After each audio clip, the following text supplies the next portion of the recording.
Hey everyone, it's Dia here, and I've got a very special update to share with you all. Heading into Year 6, the ALGS team have been working hard behind the scenes to make the viewing experience better than ever. Let me show you around the newest addition to the ALGS website, the ALGS Multiview. After signing in with your EA account, you'll be able to watch up to 12 streams at once during every single ALGS event. Each team has its own dedicated observer and comms that you can listen to. Viewers will even be able to vote for which player's POV they want to watch. You can customize your layout, add custom Twitch streams, and even draw over them with built-in tools. Team and individual stats will be easily accessible in the sidebar, updating in real time. And just like on Twitch, you can clip your favorite moments as they happen. And yes, you are still eligible for Twitch drops. Now keep in mind that the ALGS Multiview tool is still in beta, so as we continue improving the experience, we want your feedback. Please share it using the button that you'll find in the bottom right of your screen. Now this tool is free to use, and it'll be available for every single ALGS event. So log on, find your favorite POVs, and tune in for the best viewing experience that ALGS has to offer. In this game, victory is a choice. You lose. You rebuild. You evolve. Or you're left in the dust.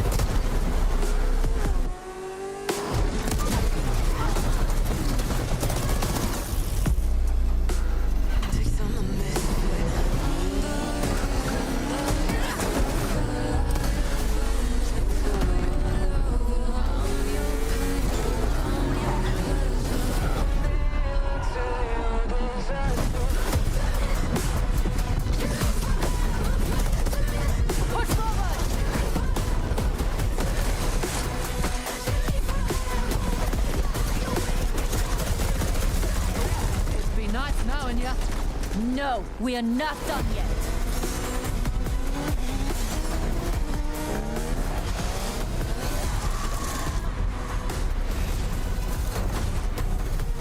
This is where we earn our scars. I bloody love this egg.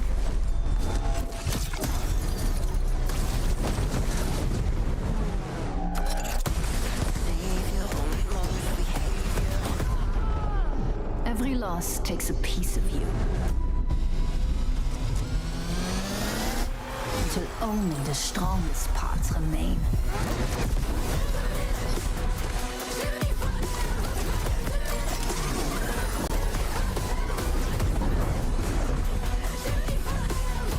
Keep moving.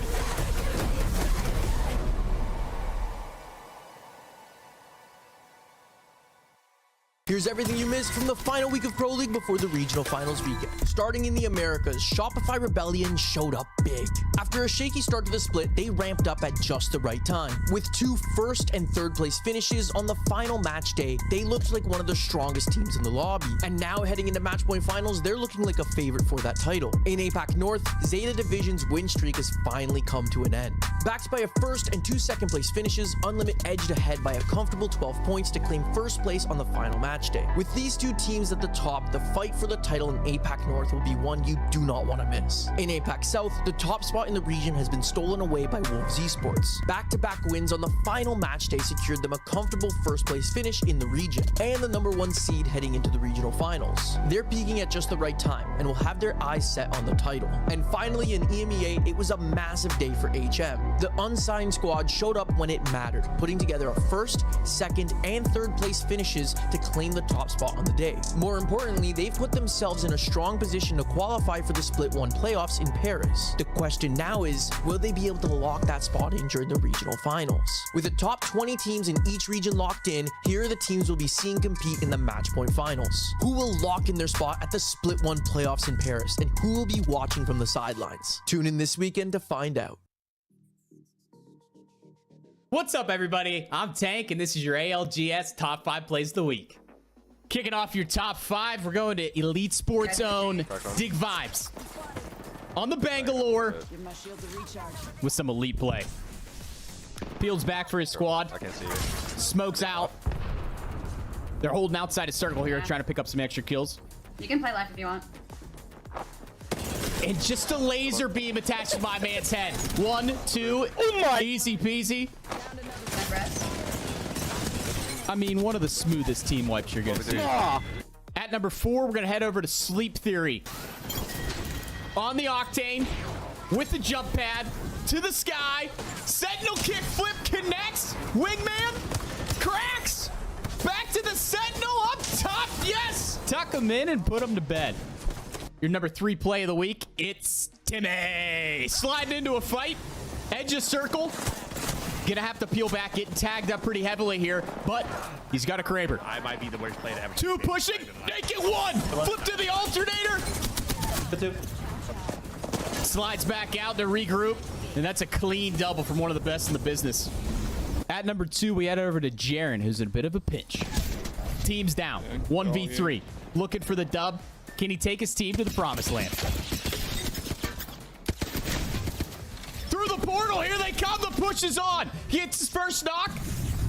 R99 clean for his second knock. He makes it a 1v1. Here we go. He's got a tick of health left. Oh, and he does it. Pack your bags, my friend. You're heading to Clutch City. Oh my God. Your ALGS top play of the week, and this is one of my favorites of all time. We've got Nerdy, and my man is all-out assault. He knows no retreat, no surrender. Teammates are down, pushes forward to get his first knock. Throws a Nitro Gate out, and you think, oh, looks like he's retreating. No.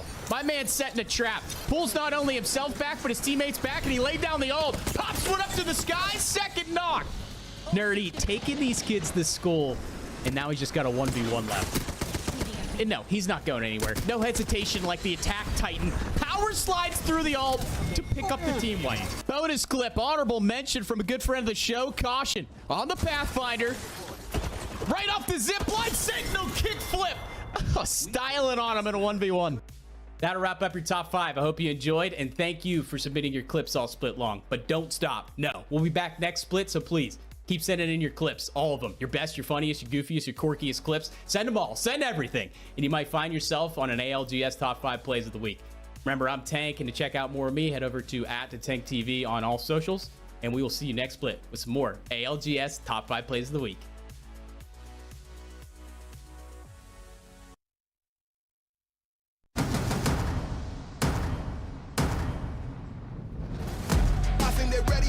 Let's settle it. Look at the life that we relish. I'm telling it. I'm the star of the show and the regiment. Can't stop me, bro. Ain't no pedaling. Ain't no riding the wave.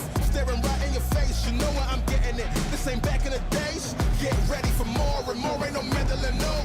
Gotta know what my head is for sure. I had a show when I was young. I had my back on the ropes. Looking like I never had her on roll. In school of hard knocks. I get hard drops. Got drive even when the car stops. I done lost it. If they let me, ain't no get ready. When you stay ready, let's go.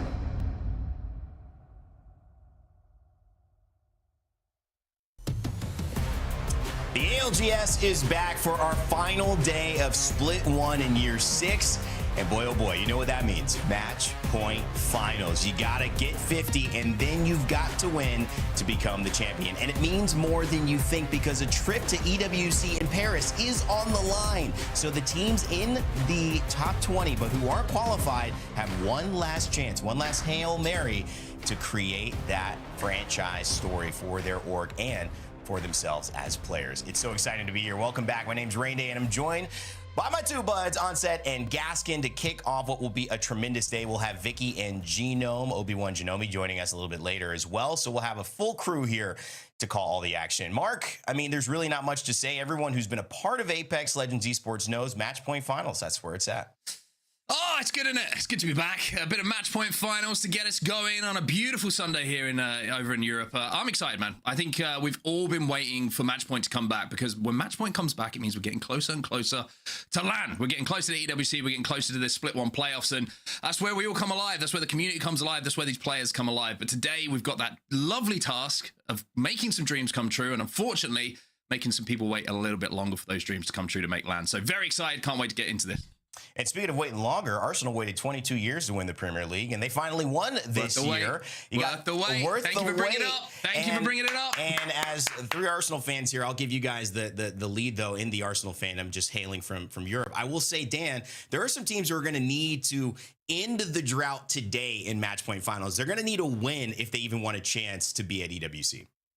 Yeah, you can tell Mark's a believer by not saying crushing people's dreams, but just extending and waiting, because it could and still will happen for a lot of people. But Match Point Finals, I mean, Apex was built for this kind of format, right? We all love it. Everyone watching loves it. The players, they love it as well, right? But it's certainly going to be a nervy one. How far are we going to go?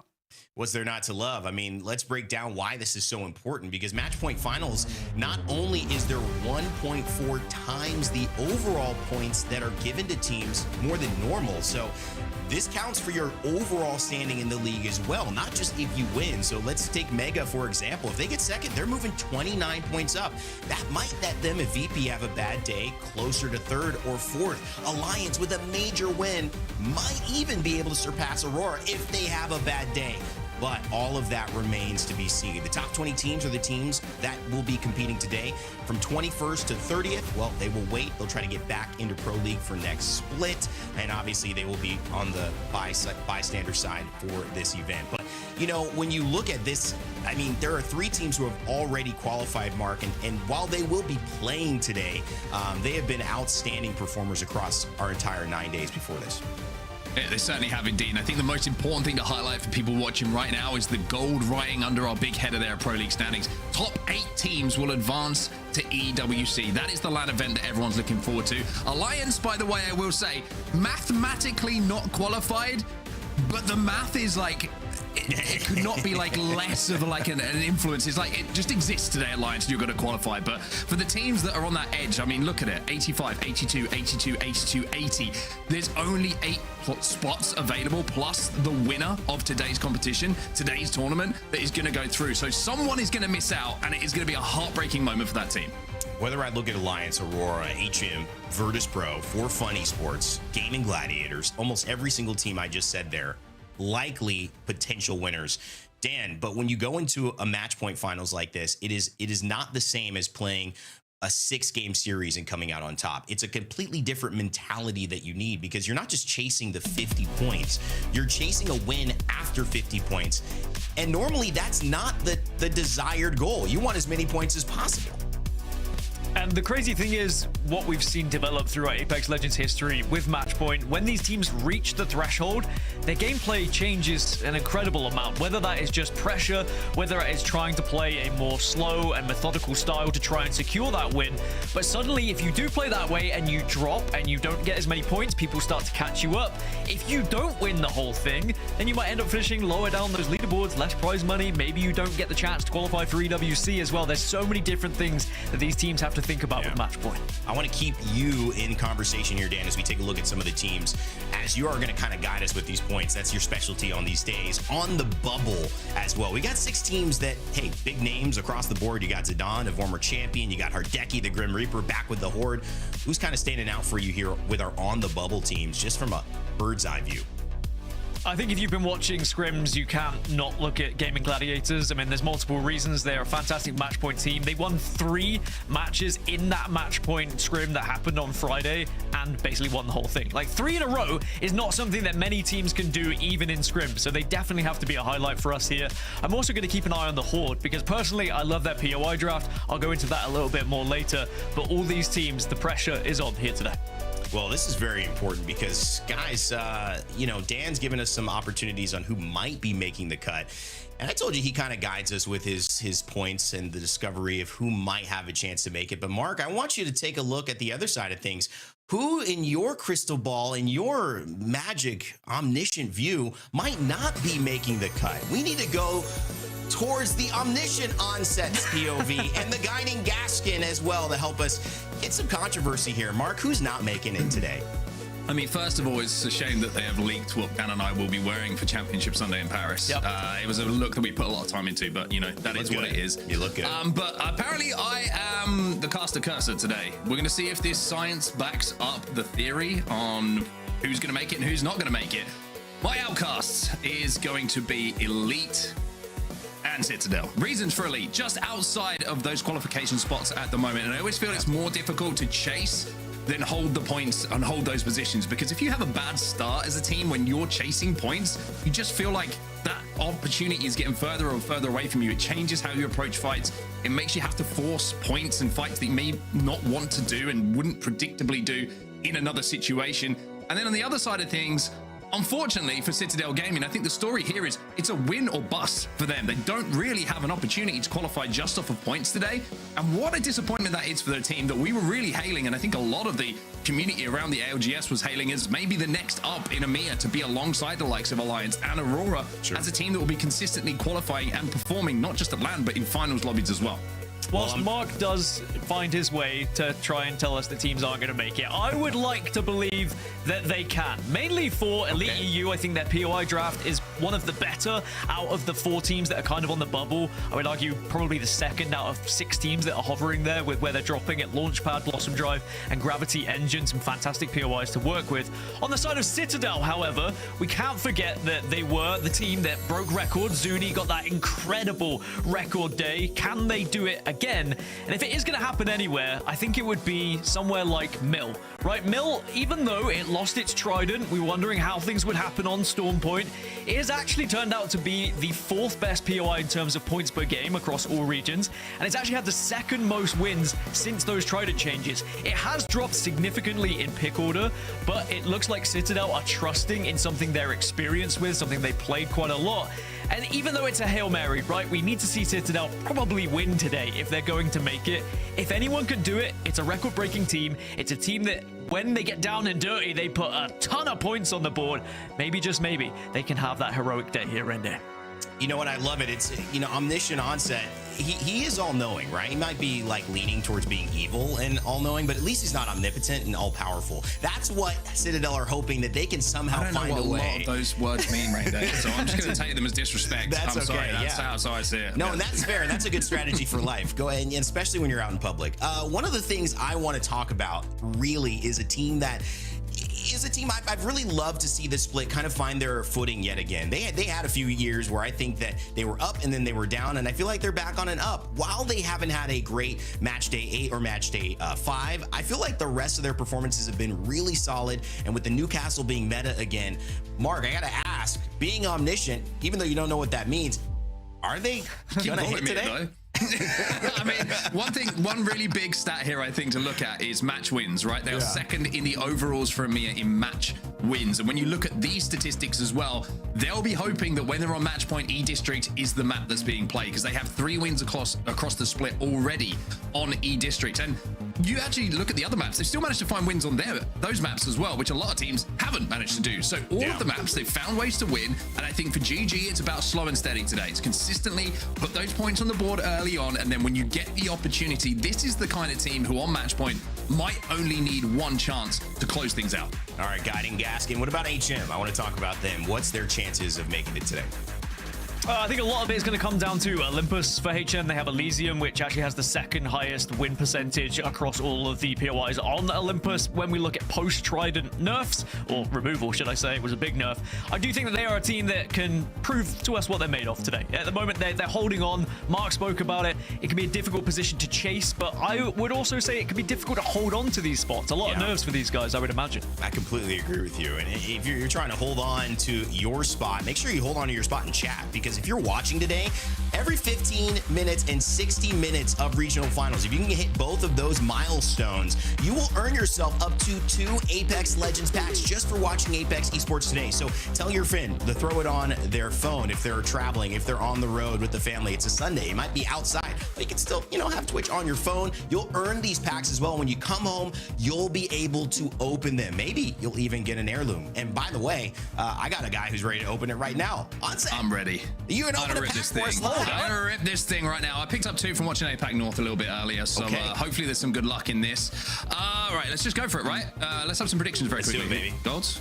Anyone? Purple. Okay, I'm going gold. I believe. There we go. I believe, man. Give us an heirloom. Come on. Imagine. Oh, that is. Okay, I'll tell you what. Listen. Listen. We're ripping another one. Okay, we're just ripping another one. One more for the boys.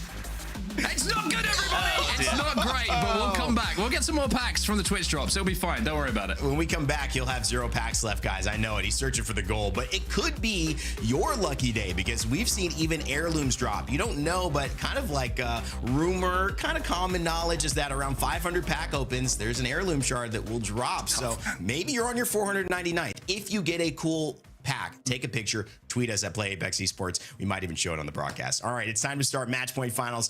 It's the best Sunday in esports. My name's Raydam with Onset and Gaskin. Guys, it's time to take it away and kick off Match 1. Well, let's get into it. The road to LAN is almost complete, Danny G, and we are starting off today on Storm Point. If you're watching for the first time and when you want to know how the maps are going to work, we are switching between a map every single game. So Storm Point, Olympus, E-District, and then we snake back the other way, ED, over to Olympus, and then back to Storm Point. Dan, I'm excited. Match number 1, it's almost here. POI draft, talk me through it.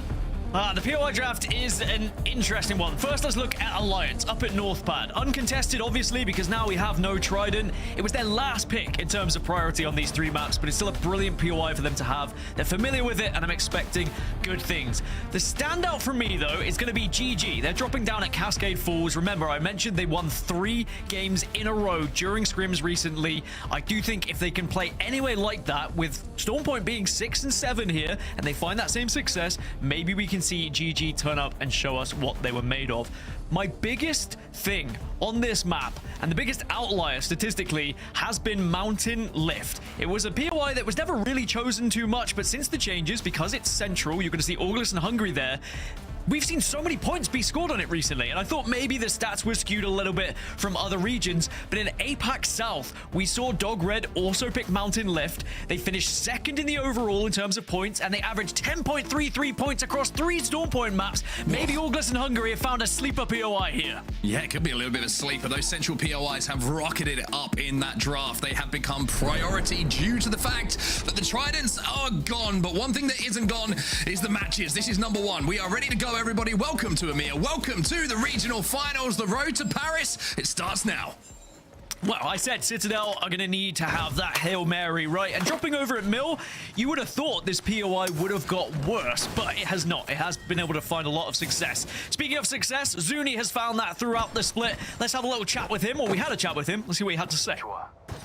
In the previous matches, we could get away with playing more aggressive characters, and there are situations where I might mess up a part of the macro of the game, but even when I mess up, we can kind of just fight our way out of it because we played 2 aggressive characters. But at the start of the split especially, we were playing more bunker comps, so we were playing quite a defensive playstyle. And in this situation where I mess up on, you know, taking a building early, getting us into a better spot early, we don't get away with it anymore. And I think I failed to recognize that early enough in the split. I think it's a really interesting point from Zuni, and I think the eye test would back up that up as well, Dan. You've seen a few times, maybe just a little bit of an overextension in an endgame has cost them, and you go from being in a game-winning position to finishing in the top 10, and that is not good. But what is good, Dan, is if you're on a central POI right now, because it looks like we are going to Jurassic, and that sleeper pick you were talking about, a Mountain Lift, looking pretty good right now. Yeah, this is why a lot of these central POIs are successful, because you can rotate so comfortably regardless of where it is on the map, but even more so when it is here in the center. VP are going to be very happy at Jurassic as well. Also, as you notice, the legend compositions, 18 cryptos, that's going to be the first ban for the day. 15 Axles in the lobby as well, so expect a lot of speed gates. They're going to be there, here, and everywhere. Yeah, Nitro Gates are going to be laid down everywhere. Teams are going to have to be very careful on what fights they take, knowing that the 3rd party and even the 4th, maybe even the 5th, is very, very susceptible with those Nitro Gates that will be down. But it's a very interesting game to want. I love the fact that we have a central way to start the game. It means that everyone has a pretty good prio to this. One team that's got great prio, and one of the only buildings that is going to be towards this endgame is going to be VP, Dan. And they are in our LAN qualification positions at the start of today's standings. And they're also getting EMP'd early. It's also worth talking about how quickly VP have moved here as well from Stormcatcher. They were so quick on their rotation to join the likes of AURORA, who can move pretty quickly here as well, but they've decided to move a little bit further northeast. Forfun Esports are going to find themselves on the southern side. They moved from Pylon, so all these central teams would have been delighted once they got that information of where this zone was going to be going.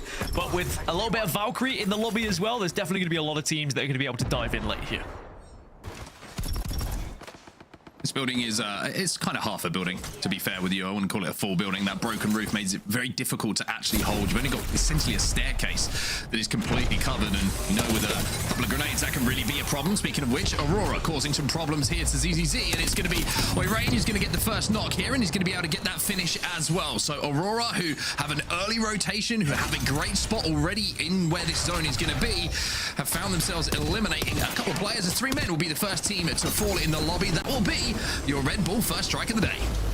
Yeah, Aurora, they're our lobby favorites, right? They were first in the draft. They took Cito Station as their #1 pick. Cito has had the most wins on Storm Point since we saw the Trident removal, so it makes for a good position, but they have lost Hyaka at the moment. But of course, those Nitro Gates that you spoke about, very good for disengaging and also trying to get people out whilst they're crawling. But it looks like it might have to be a late recovery because Eclipse, in the end, are going to be able to find that KP. Yeah, it was Kings who got the first knock. As an Arsenal fan, I have to object his in-game name. I will say that. Congratulations to PSG on scamming a penalty win in the Champions League final.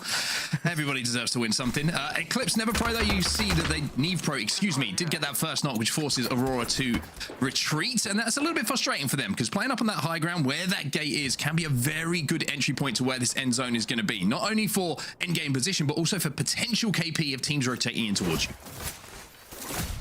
And that's what it's all about. It's finding points, because it's very different now we're here in match point. It's a race to see who can get to that 50-point threshold first. Sure, you can have your calm approach. You can just go for a little bit of placement as well. But if you can find one of those big aggressive games, a lot of KP, you put yourself in such good stead. As Jans has to be a little bit careful here, unaware of the angle. Yeah, HUSS is going to be flying in on that Nitro Gate to try and find some of these Team Heretics players. Actually, the Horde who are up on the height, the Horde are the team that they are fighting, so Heretics trying to chase them down is completely isolated over at Elrod. And for now, it looks like both teams are just going to retreat, reset. Everyone will be safe. The Horde will be up on the height now of Command Center, and Heretics will just be waiting here at Elrod to see if they can pick a few of them off, but I don't think this engagement is going to go on too long. Elsewhere, the zone is getting very, very busy, and I will say, the one thing about Jurassic Dan, even though it's a central POI, not a lot of playable spaces. You're going to have to hope that you find a little corner somewhere where your back can be clear and play forward from there. Checking with Alliance, who are slowly marauding their way towards the zone, and this was expected up towards North Pad. They are going to have quite an easy journey, not too many teams to contest them ever since the Trident changes, and it's always a curious thing when you look at this Alliance roster, right? With the change that happened, you get Aku coming in, you wonder if it is going to be able to replace the incredible feats that Effect was able to do alongside this squad, and they still haven't reached that ceiling yet for me. That doesn't mean they're never going to, but I do think that Alliance have a chance to really prove themselves here in these match point finals today. Speaking of Alliance, let's jump into a listen and see what they think about this zone. Do you have TP soon? In case I get stuck 99. I have it now. I have no nade now, bro. Fuck. I'm just putting here. I'm putting in a cooldown. I'm putting in cooldown. Yeah. It's fine. You should just be the Citadel team that's in range of me. I'm gonna scan UV. Yeah, this is in. Team's sitting topper. I'm gonna scan UV, Aman, so you guys are scanning console. Scanning 3, let me get 2. It. Thank you. Yeah, I'm team Cascades. I can't scan. Only one team Citadel. Not this free right now. Tunnel's taken. What's Cascades doing? Why are they chilling there? He's pulling. Can we play for the choke maybe? Late. Yeah, I think we go nut for now. I can scan UV and Cascade as well. Okay. I think we just wrap the Cascade Scad and then we go for nut. Or we wrap the outside here. Yeah, we need to wrap the entire outside. That was a team in Cascade. Yeah, I mean they should be wrapping. They should be finding tunnel or something as well. They were just staying in Cascade for some reason, even though there's no ring console. I don't know. A pretty clear plan here from Alliance. You would imagine they'll be trying to get up to purples to fight their way in towards that nut, actually on the eastern side of where this zone is going to be pulling down. And I have to work all the way through Cascades, like they were saying, to do so, where Elite EU are kind of working their way down the hillside right now. So a big, long swing around the zone here from Alliance, where they're trying to fight their way in from there.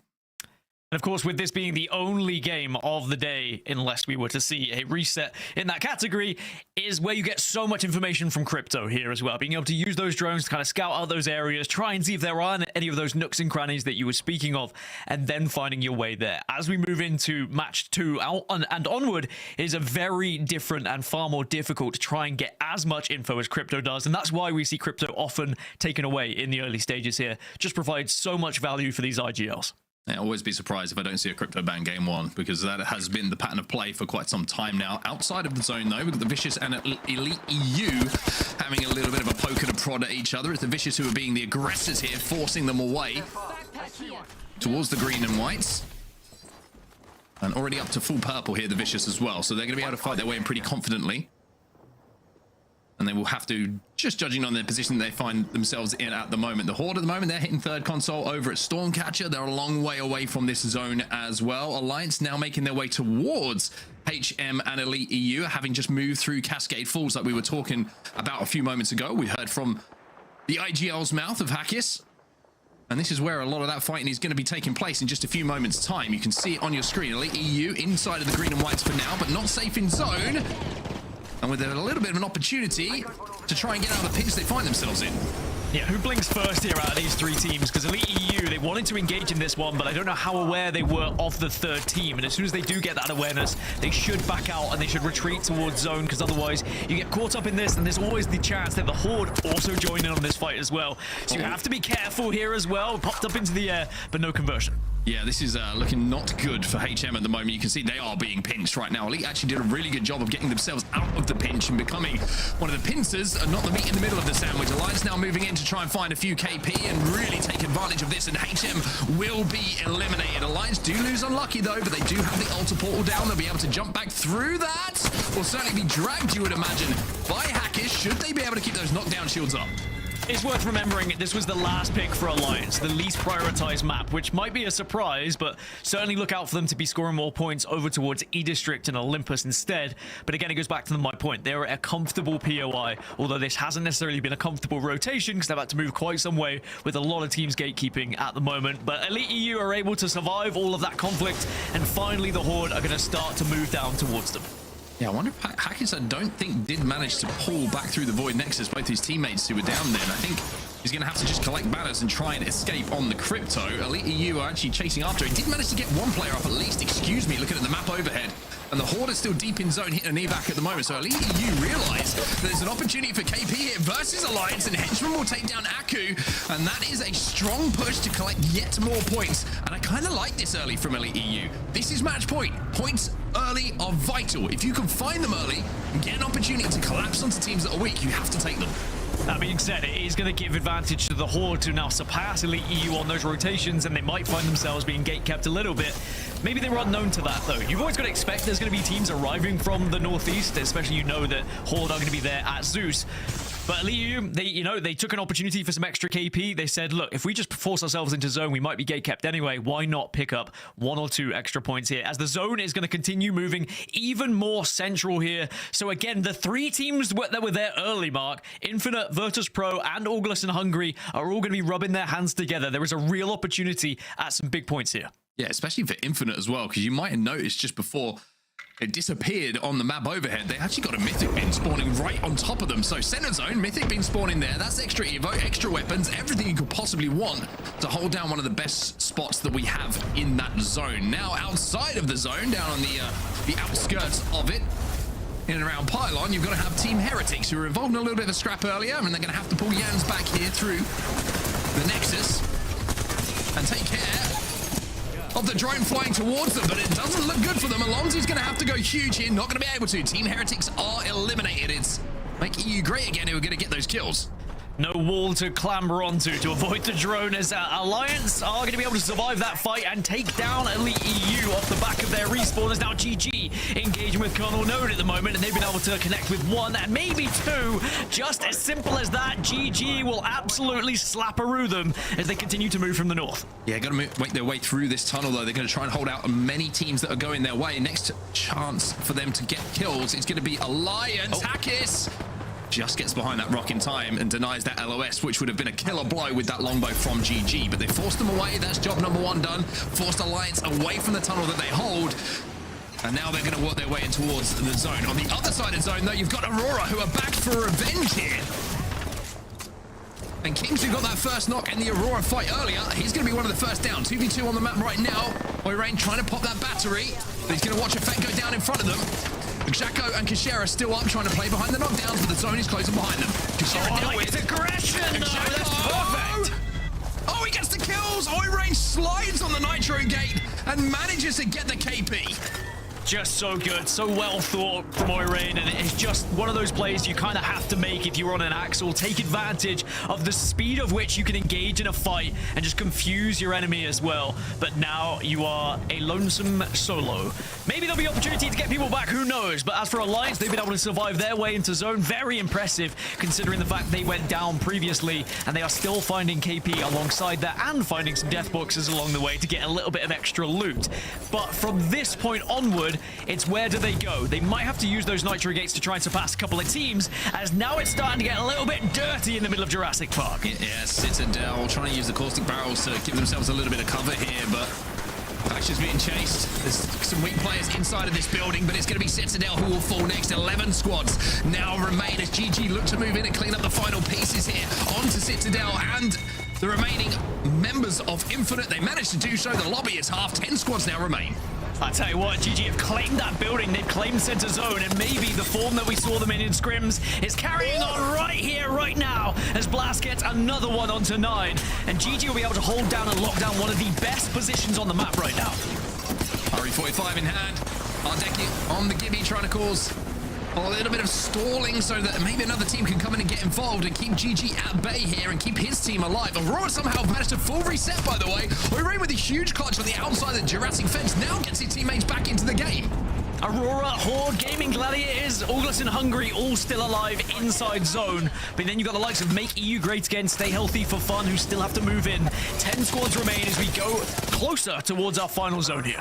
What HP for Kajaki? He's going to get taken down, but it's going to be tax from Orgless and Hungry who will be credited with the kill, even though Oirain will be frustrated as he did 99% of the work in that fight. Alliance still fighting on that other side of zone as well, on the opposite fence line, trying to move in on Orgless and Hungry have been here for quite some time. Hack is going to be moving up now to make this a 2v1. Fricks is the last alive here for ONH.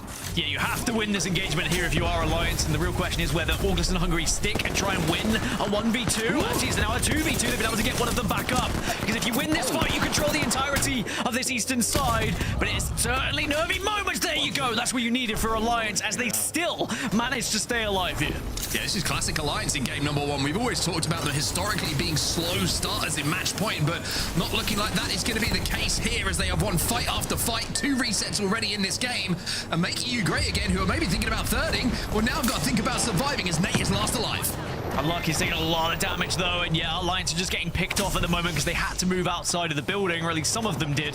Very little is within the zone right now, as 9 squads still remain. Make it 8 as finally Make EU Great Again are eliminated, and Alliance just having to use the little bit of the shield they have left. But maybe this could be the beginning of the end here for Hackis, but he's going to try and potentially get a little bit of a res here. Little box res coming in. Ooh, I was going to say, if the knockdown stayed up, it might have been an opportunity, but instead Hackis is going to collect some banners, I would imagine.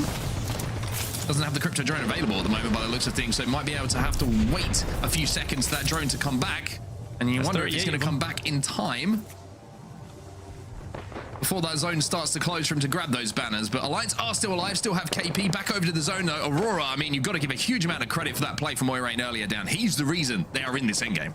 I mean, Aurora and Alliance have been doing very similar things from the other side of the map, right? They've been working their way in, they've been destroying teams. Only 1 player, 2 player survivors, but then utilizing crypto to make sure you can get back up, for example. VP have been slightly going about their business as well on this southern side, but now this rotation is a little bit more of a difficult one. This is where you're going to have to try and utilize the portal, but maybe you'll just utilize the Sentinel instead. Charge it up and knock him down. Ozzus with a beautiful shot from that Sentinel. And now he's just trying to claim some more victims. Guts by name, guts everywhere. It's so frustrating when you're trying to rotate and you're being focused this heavily, and Stay Healthy are not going to be very healthy at all. And now this is where the use of Alter starts to come into play.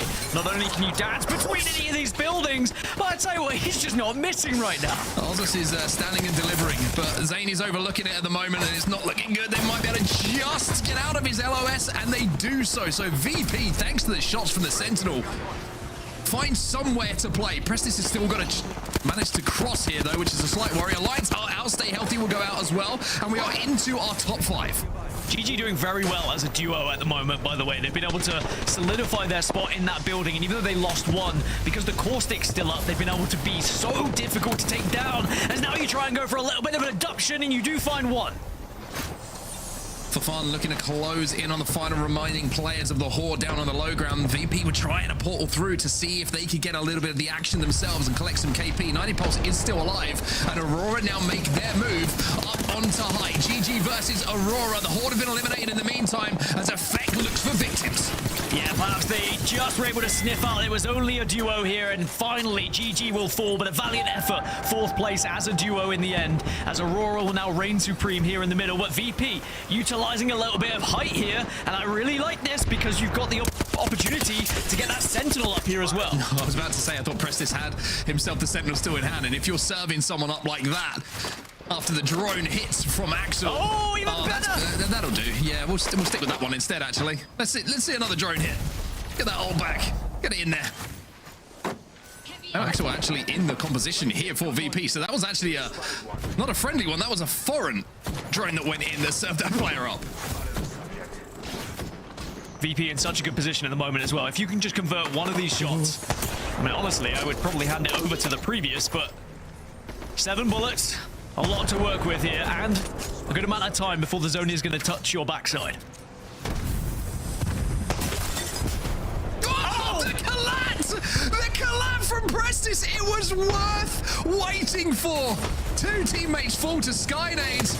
Prestis will go up to try and be the hero, but it's Aurora who fly up to the high ground, wipe VP, and now it is a 3 versus 3. It's Forfun versus Aurora for game number 1.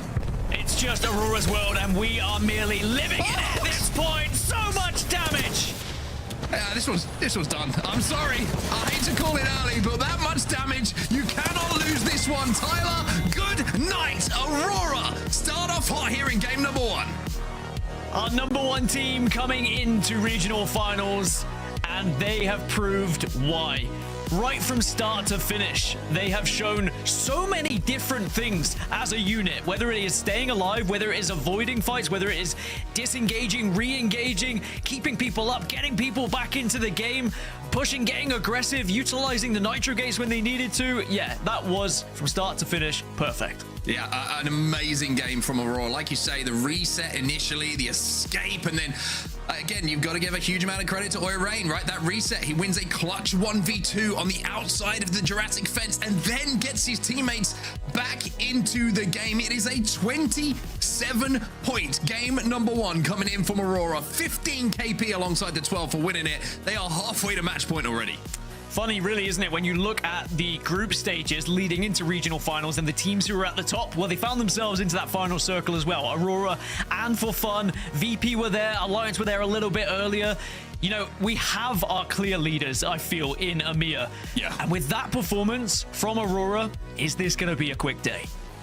Well, you've just made it sure that it isn't by saying that, because we all know that that's the one thing you don't say after a good game 1. But we do also know that there is a little bit of a curse when it comes to match point, that if you hit it first, very, very rarely, if ever, do you actually manage to convert it. So, Rain, that was quite the game 1. We saw Sentinels, Kravers, Collaterals, Aurora. I mean, sign me up for the rest.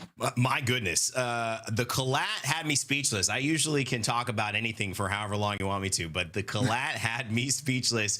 And then the interesting part was, it was kind of like this great twist in a movie where the guy turns out to be this bad guy, but the movie was like Game of Thrones, where then he just dies, and then it's like now about a completely different person. You're like, wait, I like that story, because Aurora jump on them immediately and go, wait a second, no, this is all about us. I love what you pointed out. I want to highlight a little more of Oirain and his performance. Forfun Esports, they made it to 2nd place, which is a new and improved Synetic being the kill leader for this team, taking it on his shoulders. We talked to him earlier in the split. He has decided that he is a damage dealer this squad needs. And Virtus.pro as well. Prestis has been a top leader in kills and in damage. 2,500 damage already with that collat, probably the single best play we saw in game 1. 3 of these teams pretty much already qualified for EWC, guys. So that's been the conversation, the best teams performing. But I kind of want to lean in towards what Oirain did, because those 6 points, Mark, you mentioned it, they had 6 points after that clutch, but it turned into 21 more points. Talk about the significance in a day like this where one single play can mean everything.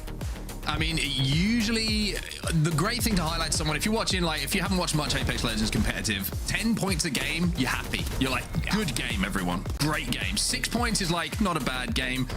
But like you say, converting 6 into 27, that's halfway to match point. That usually is like 3 games worth of points for a team. So that is a phenomenal clutch from Oirain in those final moments of that fight on the outskirts of Jurassic. And then there's this conversion. And I think one thing that they're so good at in the end game, and you have to give a huge amount of credit to the IGL here, is they are so good at recognizing opportunity, and their timing is so good on collapsing on opportunity to clear space, to clear threats, whatever it might be. And I think that overall this team is really showing just everything you need from a team. Great IGL making great calls, clutch moments from Oirain, and then effect.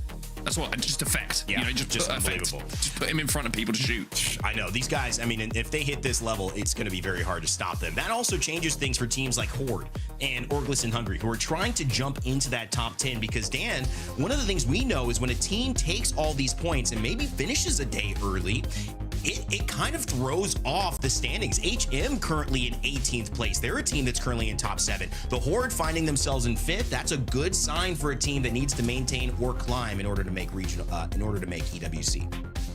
Yeah, and I think that Horde were, quite lucky to get Zeus Station actually in the POI draft, because it's one of the second highest performing POIs on average points and has so many wins as well. Sure, it was a difficult zone from Zeus, but if you think about the fact that Storm Point is going to be at 6-7, and oh, for God's sake, I've already said it once today. No, everyone, no, Sorry. we're going to say 6-7 a lot today. Everyone Dan, get it out of your systems now. Thank you, Dan. We just unlocked Gen Z. We just unlocked a whole new viewer audience there. Mark, let's talk a little bit more Orgless and Hungry. Sorry to cut you off, Dan, but when you say that, we just have to move on. Doc Frick, Sammy, and Taxington, they've been a squad that's been trying to find their rhythm, especially after the change earlier in this split. Everyone who's watching on an iPad right now, set up right. I mean, Orgless and Hungry, they had it's interesting. I love the talk that Dan had about the POI choice that they had, the green and whites down on that hillside, because it has become a turbo rotate game again now that Tridents are out of the illusion. And when you're in match point, when you're in a very good quality lobby, they are the kind of POIs that you are going to try and prioritize, because you're going to be in a great spot first. And I think you look at the final standings on that first game, it's Jurassic, it's Central, but all of the top 4 or 5 teams are all dropping very, very central. So they got the priority spots. And I think for Orgless and Hungry, probably a little bit disappointed that having one of those POIs that is central and having great access to that zone didn't make more of it. And when you're on the cusp and when you're trying to find points, I mean, it's a little bit of a letdown. Yeah, it's tough, but having a kind of a pathway to get those points next game if you do perform, that's important. But they're not going to go back to Storm Point. We're switching over to Olympus. We've got Rampart banned. Dan, this is going to be interesting. I'll let you kind of lead away with that, and you guys get ready for game 2, because this is going to change maps and it's potentially going to change the leaderboard. Yeah, unfortunately, no Rampart ban. Sorry, Raider, you were kind of you were served a lie there, because that's incorrect. Crypto is going to be banned. I think it was just a graphical error. Thank God. Apologies, everyone. I nearly had a heart attack then. I was like, we do the whole split, and it's Crypto ban, not game 1. I'm like, what? Be that much. Good catch on that. Okay, we're good. We're good. All right, everyone. POI draft. Let's talk Aurora first. When we look at Olympus, previously they were at Ceto Station on Storm Point, but now when we go over to Olympus, they have also found one of the best POIs you could possibly have down at Terminal. Not only is it the second highest points per game average since the removal of Tridents, but it also has the most wins across all regions since the removal of Tridents as well. Aurora's game plan has been very clear. Find POIs that are points heavy and also find wins here. So I do think that Aurora, now after that 27 mark, honestly, I wouldn't be surprised if we see something similar here going into game 2. Yeah, I mean, it's a great opportunity for them to get close to match point, right? 27, do it again. You're on match point. In 2 games, we could be done. It's as simple as that, but it is a fascinating way to start the day for one of the powerhouse teams in EMEA. And let's just take a second here to kind of just really highlight how good a split it's been, because I think a lot of people were still looking at Alliance at the start of this split and being like, they're the team to beat. They've made the change. They obviously felt like there's something to improve on. They picked, let Effect go, but Aurora we were always, the question was, who's going to match Alliance? Who's going to go to LAN with Alliance? Who's going to be the teams to step up and show international competition that EMEA has challenges? And I think now you're looking and you're saying at the end of this split, of course, we've still got LAN to go, which is the most important and deciding factor. But you got to say that AURORA are looking very, very close at the moment. Now, I mentioned Orgless and Hungary previously in the first one about Stormpoint. Now they're over towards Olympus. We did actually catch up with Taxington beforehand, and he's going to chat to us about EWC and how they qualified previously. For me, EWC has been that one tournament that I qualified for the first ever one, but didn't get to play because my team kicked me with Made in Heaven. I didn't get to play, but I qualified for it, and it's always been that one tournament where I feel like it's one I've always wanted to play at. It is definitely, like, sometimes it does feel like the world is against me. In Apex specifically, it has always felt like when I get to LAN, I always put on a good showing, but outside of that, the opinion of me as a player has always been pretty low, sadly. And part of that is for me, part of that is out of my control, part of that is. So it's always been, I've always had the motivation to just prove people wrong and show I deserve to be where I am and I deserve to be at LANs consistently. Well, what I take away from that, Dan, obviously very disappointing to qualify and then get dumped by your team, but he needs a PR team. The sounds of things. He needs a PR team. They might need a dream as well at this point. They might need a miracle because they're going up against AURORA in the early stages. But a lot of utility being used. Oh, Maggie Ball already ripped as well to try and find a little bit of extra oomph going into this engagement and forces AURORA away. Yeah, AURORA, like, I can't say what I would say. No, goodbye, basically, essentially, because they got hit by everything and still managed to survive. So you have to give them some credit, even though they think they lost one player.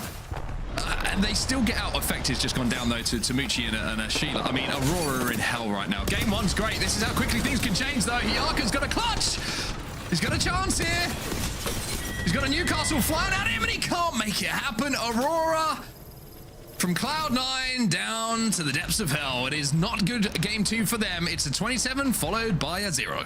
All right, everyone, that's my fault. Sorry, but also you're welcome, because that means it's going to go a little bit longer today. Orgless and Hungary taking them down, though, which, you know, I think is very important for Orgless and Hungary. After that first game, you know, they would have been disappointed with only the 2 points. They did have a very central POI. Similarly here, though, on Olympus at Hammond Labs, it's another central rotation and a good chance for them to get points. Oh, nice shot coming in from Taskmaster with that longbow, just catching the body. And destroy that gen, which makes hiding behind this little bit of cover a little bit worrying, especially the fact that Pristis has probably got a riot drill ready for him in a few seconds' time. Just before we get there, we'll throw a thermite towards you, see if we can get a nice sear on the outside of this body, and that is going to be Forfun Esports eliminated. And it looks like VP at the moment, Dan, are heavily favoring a sniper meta. Longbow, Kraber, Sentinel, whatever it is, they ain't missing. By the way, that's first and second from last game already eliminated here in the second game. Again, just shows how quickly things can turn around here in ALGS and Matchpoint in particular. So this is going to be a great opportunity for teams to start to catch up a little bit now. Now, you may have noticed quite a few Valkyries in the composition. That is how EMEA has been going in terms of scrims. Valkyrie typically is the second ban. We've got 15 of them in the lobby as 3 men just got eliminated in 18th. Alliance chasing down the Vicious on outside of zone here, and I'm pretty sure there's another team surrounding them as well. Nice shots coming in from the wingman of Unlucky. Alta, Axel, and Valkyrie. A very aggressive composition coming in here from Alliance, and that's why they want to try and push this to collect these KP. Hoodie's going to be taken down. That's another member of the Vicious, and it was actually HM who were in the middle of that, and Feuda has managed to, while all of the commotion is occurring in and around him, just kind of just skedaddled his way downtown towards Grow Towers and said, don't worry, Alliance, I'm going to be a no worry for you. I'm going to Grow Towers, I'm going to craft, I'm going to get my team back in the game for a little bit later. Well, that's our first look of where the zone's going to be going, and that's why we saw such a big early fight happening between Orgless and Hungary and AURORA down towards the southern side of the map, as well as everyone's starting to move as quickly as they can towards where they think this is going to be finishing. Making you great again, Orgless and Hungary, Infinite, Blessed are all going to be in prime positions here if the zone does keep transitioning towards that southwest side. The zone is just touching, so maybe it does continue to go that way, but there is always a chance it could pull a little bit further north. I'm interested to see where this zone goes. I think Ring 3 info is going to be really important for teams here, because this is one of those which is, it feels like a little bit of a guess when it comes to where the zone is going to be going. We do see them pull into hydroponics, but we also see them pull back towards where VP are at the moment and just sort of outside of Dockyard. So GG are making the zone call right now, and they are heading into hydroponics, probably because there's just more playable buildings and space for them. And as they land on this building, it's going to be vacant. Let's jump into a listen and see what the next step is for GG. Dropping flap, dropping flap, dropping flap. I dropped your flap, I dropped your flap. Oh, sorry, boss. Just play here, we're good. Just chill, we're completely fine, all good. The team died here. Castle wall on each side would be so good. Yeah, do that. Kill this animal flap. Yeah. Maggie draw, it's awful. I have 2 cells. Do you guys have a lot of cells? I'm gonna fight going on. I'm looking at it real quick. You guys have a lot of cells? I don't have much. Yeah, they're not one. I'm gonna extend. Stay here, stay here. Yeah. I'm trying to move to him. Dead. Yeah, no, it's just impossible, man. Pop in a Phoenix. I mean, Sucker, do you have to attack for me? Just so I don't die? Thank you. Well, GG are struggling against the Maggies in the lobby at the moment, and that is why it can be difficult to place some of these smaller buildings, these smaller constructs in the back of hydroponics. It's just so easy for the right drill to do just immeasurable damage, as it is for a Thermite to do damage, as WeQ is up on the high ground here as the last remaining member of Zipline Mafia. Does have the Valcult, so you can just take to the skies if you need to. Oh, it is maybe not anymore. Hold up. If you're getting peppered in the backside, you have to be very careful about when. Oh, there is a full-on chase happening. Good luck. I salute to you, 07, sir, as you're probably going to be eliminated from the lobby very shortly. But you don't want to overextend too much here if you're Kernel node. You've got to be careful and maybe think about your rotation as well. But thankfully, they were at least transitioning towards the zone. 17 squads remain. A lot of these teams who are in late here are going to have a little bit of a difficult time. Oh, by the way, WeQ, shout out to you. There's the Valcult. It's only blue. Baby Valcult. Takes time to get up into the skies, but once you're there, it really is a tremendous scenic view down.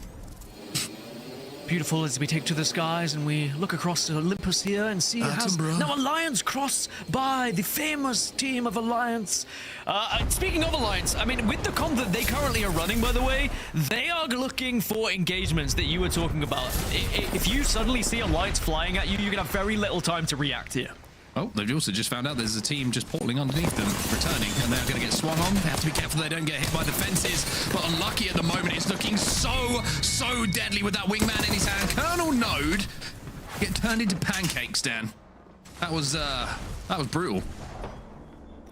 It was, and again, what I was talking about, when they were chasing that kill, they kind of exposed themselves a little bit. They left what was somewhat safe, and they weren't necessarily thinking about their rotation, and it allowed Alliance to get ahead of them. As we check in now with the other side of the map, Team Heretics, who were unable to get any points on Storm Point, but they now do find themselves on the far side of the west here. But it is not going to be within the next zone, but they don't know that yet, so they're currently just locking this one down. Kurt's trying to hold and toss off a medkit to his friends. And it is going to be Elite who are on the other side of this building. So, angry neighbors at the moment. The type that you look on your... What's it called? Security camera? The ring camera? I don't have That's one. brand. You have one. Okay. Other brands are available. But you look at that and there's movement at 2 a.m. and someone's stealing your garden pots. You know what I mean? I mean, you never joke, happened but to me, someone... actually. Yeah, someone stole something from a front porch last year. It was terrifying. Anyway, Heretics, hopefully nothing's going to be stolen from their front porch as they are able to take one, but they have lost one of their own here. Heretics need to make sure they work as a duo here. Kind of takes damage. Light's going to be last alive here. Nice slide coming in from Jans. It's a 1v2. He's not going to be able to win it, but that fight has just given the trigger for other teams to arrive, and it's going to be Eclipse Neevepro who are now moving in. They're trying to get outside of this building, but they're being hit with the kitchen sink and everything in the cabinets. Team Heretics are eliminated, and the building will now belong to Eclipse and Neevepro. But it won't be safe, Dan. They're clearing their backs. They'll have to move in from here. Oh, the zone's pulled back!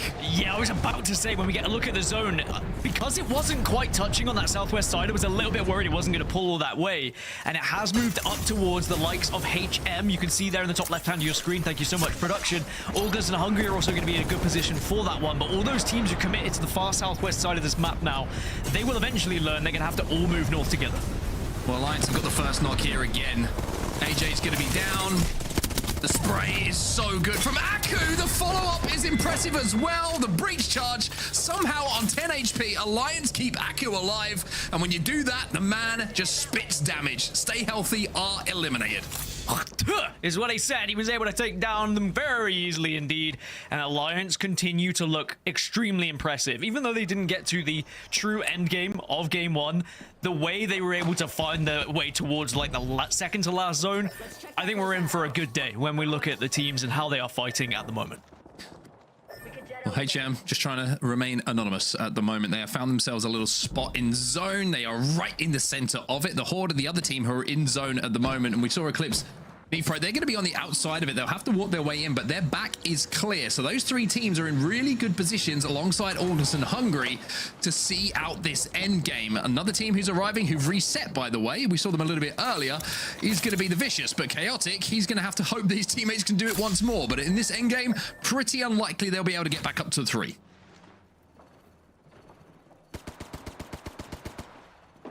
Yeah, they would have a good spot if they were up to 3 here, because they'd be able to be aggressive onto Horde in the building, or maybe wait for Virtus.pro to engage and then potentially third party. And they could still do that as a duo, so don't get me wrong, it's not like it's all doom and gloom for Vicious. But it is going to get interesting on this northeast side with Horde, Virtus.pro, and now Alliance starting to make their way here, and the duo of Vicious. You have to time this correctly. If you overextend and you get too kind of eager for these kills, you can definitely be punished. One thing that Alliance aren't lacking right now by the looks of things is confidence, Dan. They are very, very eager to fight. This composition obviously leans into that for them. The fact that they've got two such aggressive characters that can make the difference in those individual moments. Plus, they've got the over armor as well on HUSS, so the M&K player's got a little bit of extra security when it comes to those team fights, which is always a nice thing to have. Very nice thing to have. Oh, man, Maggie Ball's not a nice thing to be going up against, though, but can you actually capitalize on that damage? Oh, Aku and Unlucky just deleting together. I mean, Aku's flying in. He has to be careful here that he doesn't throw the fight. He gets that first knock, pushes up onto the damage, and now HUSS is going to be alongside him, and Unlucky following up, but what do I know? Aku is taking over at the moment. He's still alive inside of this building. Prestis is behind that knockdown shield, and Aku is just waiting, biding his time for the help, but it's turned into a 1v1, and HUSS is nowhere to be seen. Can he get back into a situation where he either resets here for Alliance? But it doesn't look like that's going to be the case, because VP are going to be the team to reset. I mean, it often happens where HUSS just sends the 2 in and he's there as a fallback plan. But had they been a full 3, they probably win that engagement. But I guess you usually trust the duo to get the job done as a 2 after they got the initial knock. Now, Citadel Gaiming on this eastern side, they're being pressured by Blessed here. And they are being surrounded too. But, great spray from Zuni. That's the record breaker from back way when. Oh, I mean, he's following up on the damage as well. I think they're trying to just play for these KP as the zone is closing in behind them. He does climb up. It's going to be a 1v1 Remix Powers. Where are you? He's got to finish this one off, but he's getting shot in the back, and Citadel. Oh dear, that is kind of synonymous of their split so far. Yeah, for a day where they need to be, you know, pretty much perfect, they need to find a win. 2 games now with not much points to be screaming and shouting about. You're already starting to scratch your head saying, like, you know, are we going to be able to catch the lobby leaders? That being said, it is still relatively early, and hopefully they can find their way. Now, Alliance, we spoke about HUSS. He has been able to get away, but now he's going to be focused. And even though as a Valkyrie, sadly, VP do find that final piece of the puzzle they were looking for, and Alliance get eliminated. Yeah, it's that horrible moment when you hear of alcohol. You look up, and then you see the missile swarm heading your way, and you're like, well, I'm fodder. It's as simple as that. You die and you accept it for what it is. Back over at the hydroponic side, though, you're going to see 2 members of GG who are already down, getting launched into the skies. GG, goodbye. That's going to be Make EU Great Again, who just take them apart.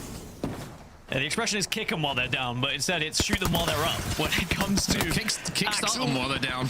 Exactly, and certainly GG, they're in a good spot, but they can't quite convert. But Virtus.pro now with a really good opportunity to take the #1 spot and overtake AURORA here, as they are still alive. Considering the fact that Forfun and AURORA dropped early, VP, the only team that performed well really in that first game, that is still here, still alive, still kicking. 27 points on the board already. They'll be joint first at least after this game. AURORA with that 27-point banger in game #1, of course. And Taskmaster, once again with his longbow, is just harassing everybody who goes into his line of sight. But Gotta be careful though. The Horde is having a little poke at them themselves. The Horde and VP both won't be safe in this next zone, nor will HM, the team that initially VP were firing down onto. So somebody has to blink here. The Valkyries are going to be influential towards this endgame. By the way, Prestis, 2.2k damage in this game already. 4 assists and 3 kills. He's doing it again, Dan. Mad Maggie, that's what happens, and certainly if there's any Watsons in the lobby as well, it helps with the regeneration that's going to happen on the other side. Now, only one of these teams is currently in the zone. Horde and Virtus.pro are going to fight to force their way in as well, as we look on over to make EU great again. They're being held up by HM. HM take to the skies though. They're going to hit the Valcult immediately, so Make EU Grey again are going to have to step their way in. VP looking for another fight here. It's going to be the Horde who they take on. This one's kind of been brewing in the background of this game. Prestis with yet more damage, but they have lost Taskmaster here, but they might be able to buy enough time here just to get healthy as the two teams are going to engage. It's HM and the Horde, and VP might be able to wait and see what happens as a Maggie Ball comes in from distance. Well, that just disrupts everything, doesn't it? It's Virtus.pro now going to try and convert as a duo here. Prestis still has so much armor to work with, though, and there is certainly going to be watching on from Eclipse and Make EU Great Again, who are kind of joining in on this engagement as Horde will eventually be taken down. Oh, you thought it was bad enough? Well, here's Sheila from Orgless. HM eliminated, the Horde went as well, and VP will win that battle on the northeast side of the zone. Now, this is where you've got to look towards your Gibby player, right? If you can build up that bubble over and over again, you're going to put yourself in such a good position for the end game. But that being said, excuse me, all the Gibbies just got eliminated. Gibbies are down. We are now looking at compositions. There's a Newcastle on the side of Eclipse. You've got the Mad Maggies on Eclipse and VP as well. You've got the Seer on Make EU Great Again. But that's 3 Newcastles still in the lobby. Only the Catalyst, really, that can be a huge difference maker in terms of splitting up this zone. So Make EU Great Again actually in a really good position to try and force this circle in the way they would like to. Well, we've already seen one of the best Kraber shots that we've seen in the split so far in game number 1. What can Zidane do with 3 bullets in the big gun himself? He's going to have to find some sort of damage as we have our final 4 teams alive here. Infinite are going to have to move. It's a little bit of a scary spot for them to be in. The north side, Eclipse Neevepro, they're going to be safe for a little bit longer, and here is that move, but it's going to have to be rampart wall after rampart wall, and you can see that just being pressured here consistently by 2 teams in the lobby. Zidane's going to step forward and might be able to hit a big shot here as VP just kind of overlooking a lot of what's going down. Oh, Infinite might just jump onto Eclipse here, and actually that is going to change everything for Make EU Great Again, because they can just wall off this map, which they do, and they will take pure control here. They can join in on this fight and dominate this west side. Yeah, that wall is perfect. That is going to give them all of the control of the space. Nate is going to have to back out, but there is VP, but there is an L-Star, and there is Nate too from Nate out of nowhere. Nitro K, L-Star. All sorts of problems being caused, and Eclipse Neevepro are now going to move in, and they will take game number 2. But boy, are we seeing some clips and some highlights here in EMEA to start things off. That is a phenomenal game number 2. I am so surprised that after the cat wall, they engaged in that third party as aggressively as they did. I mean, you've got to give credit to Eclipse for holding off that initial fight and staying at a full 3. I think maybe Make EU Great Again thought that there was going to be a far weaker team. They were going to wall off, finish off the fight after the third party, and then take a 3v3 in a healthy manner. Didn't go that way, though, and that sometimes is just how the cookie crumbles, but Eclipse are going to be kind of rubbing their hands together, saying, oh, okay, so Virtus.pro were able to help us in that final moment as well. I think one thing that VP probably didn't bank on as they were just sat there waiting was that they would be swung randomly by someone retreating from the fight with an L-Star in their hands who wasn't going to miss a single solitary bullet. That really did hurt VP, but not enough to take away the most points in the lobby. Even though it's Eclipse who have that win with 18 points total, it's VP who come out with the most with 22 just in behind them. And remember, Eclipse are one of those teams that really need the day of all days if they are going to find themselves in Paris at EWC. As it stands, they would be in 12th position, but they would still be quite a ways off that top 8 at the moment. So it's kind of win or don't qualify. It feels like that kind of situation for Eclipse. For Virtus.pro, 13 points on the board will put them up in first place, and they're certainly going to look in good stead going into match 3. Yeah, Alliance down in 10th, but 9 KP means they come out of that game with 11 points. And keep in mind, you know, we talk about 10 points being a good game in Apex Legends. Pretty good game for Alliance, and it sees them up into 3rd position overall at the moment. 50, remember, the magic number for these teams to hit to activate match point where they can close the tournament out. VP, 37 points on the board already, Dan. AURORA with just 1 point in that previous game after 27 in game number 1. Yeah, that'll be disappointing for AURORA, especially considering where the zone went. They had a really good opportunity, but in the end, it was Mad Maggie who just forced them out of their comfort zone, and then the engagement thereafter. They just lost the utility battle. Sometimes that happens after the looting phase, sadly, but Virtus.pro, they stand tall. Yeah, very, very impressive stuff from them. And Dan, I mean, you look at make EMEA great again. I think they've had a pretty solid start. And if you want to watch them, of course, you can head over to algs.ea.com. You can watch multi-view. You can watch whatever team you want to watch from their POV. You've got comms. You've got everything you could possibly want. Map overhead to have the best Apex Legends Global Series experience you possibly want. And I will say, it's always great to go back and watch some games as well, Dan. I love this tool. Plus, you can draw Nessies. Only Nessies, though. Okay? You've been warned. Intrusive thoughts, but it's very true. I mean, being able to go look at the VODs is not only important for us as commentators, as viewers, but also for the players to go back and study other teams as well. I think it is a fantastic source and resource, but certainly these teams are going to have to try and move forward into match 3 here with a different kind of style. There's some teams that have been struggling a little bit here, Mark. We'll have to see how match 3 is going to go, and it's going to happen after this break. The first 2 games certainly were not disappointing. EMEA has started out hot here in regional finals. We'll see you for game 3 just a few moments.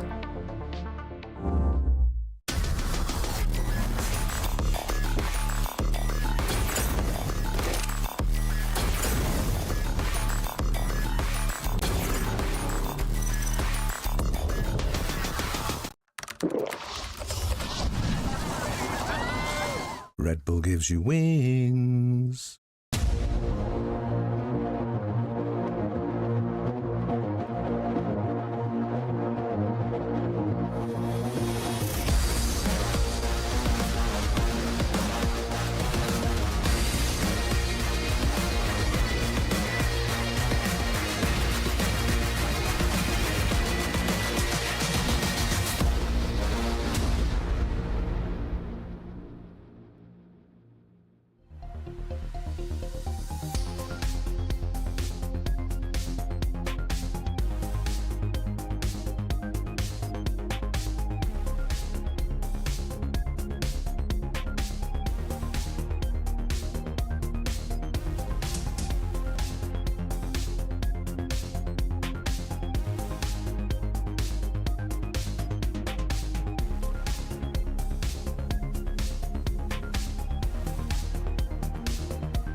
Welcome back, everybody, to the ALGS Year 6 Split 1 Regional Finals here in EMEA. I'm Vicky Kitty. I'm joined with the one and only Genome. It's been great action for the last 2 games, Genome. It's crazy because now it's all these teams farming to get those 50 points so that way they could be on the match point threshold before they eventually have to take a win. And talk about a way to set up a cushion for yourself right now if you're Aurora and you're Rain, who popped off in that first game. We won't talk about that second game, you know what happens, but with Eclipse also taking that dub, it highlights the level of competition here within EMEA, Genome.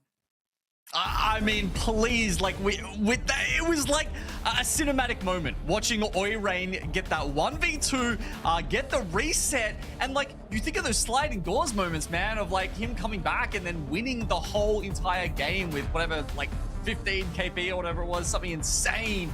Oh my God, we have had some highlight moments already, and I am waiting for some more here as we move on to E District.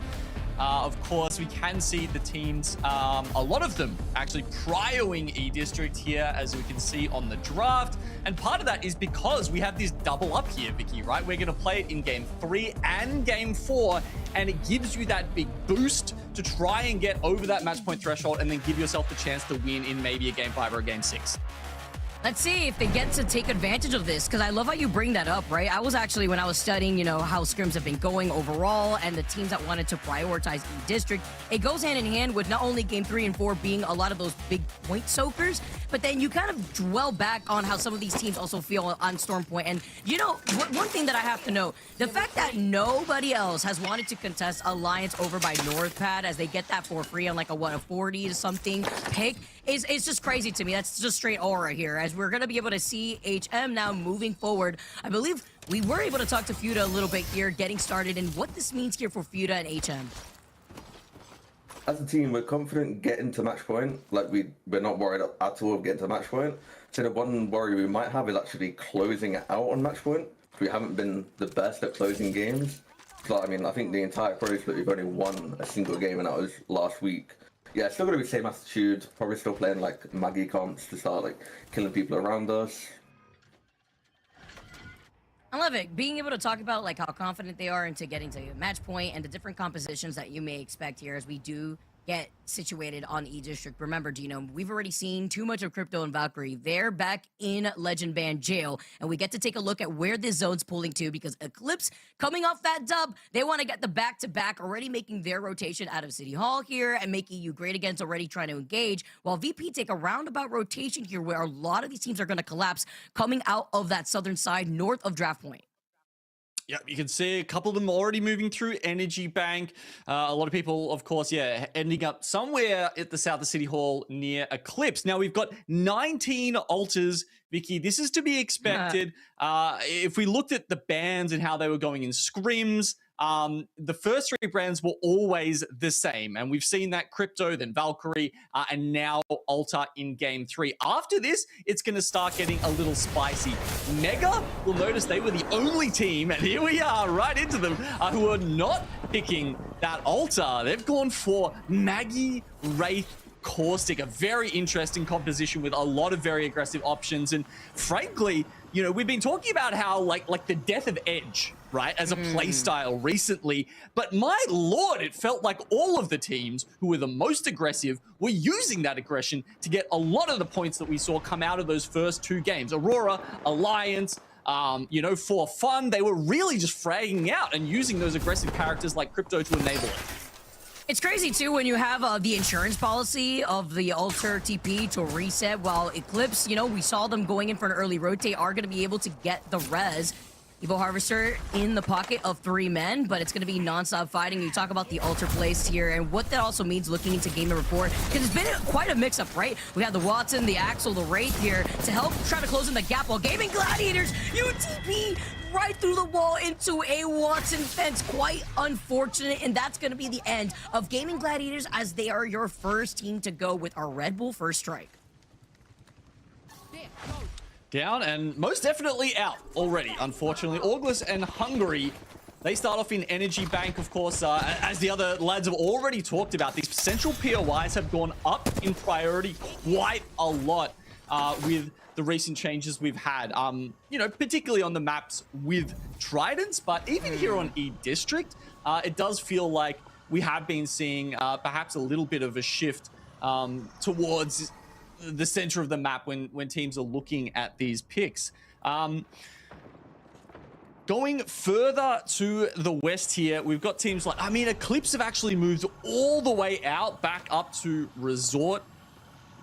Bit of a negative rotate for them there. And quite a few on the outskirts still taking their time, realizing they're not going to have priority, so they'd prefer just to get the purples before moving in.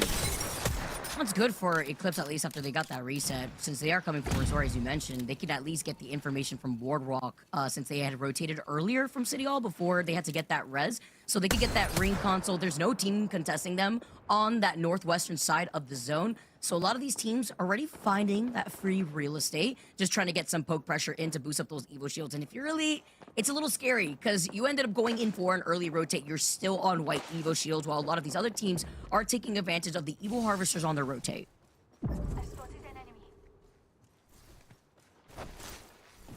HM, one of the surprise packets of this split, you might say.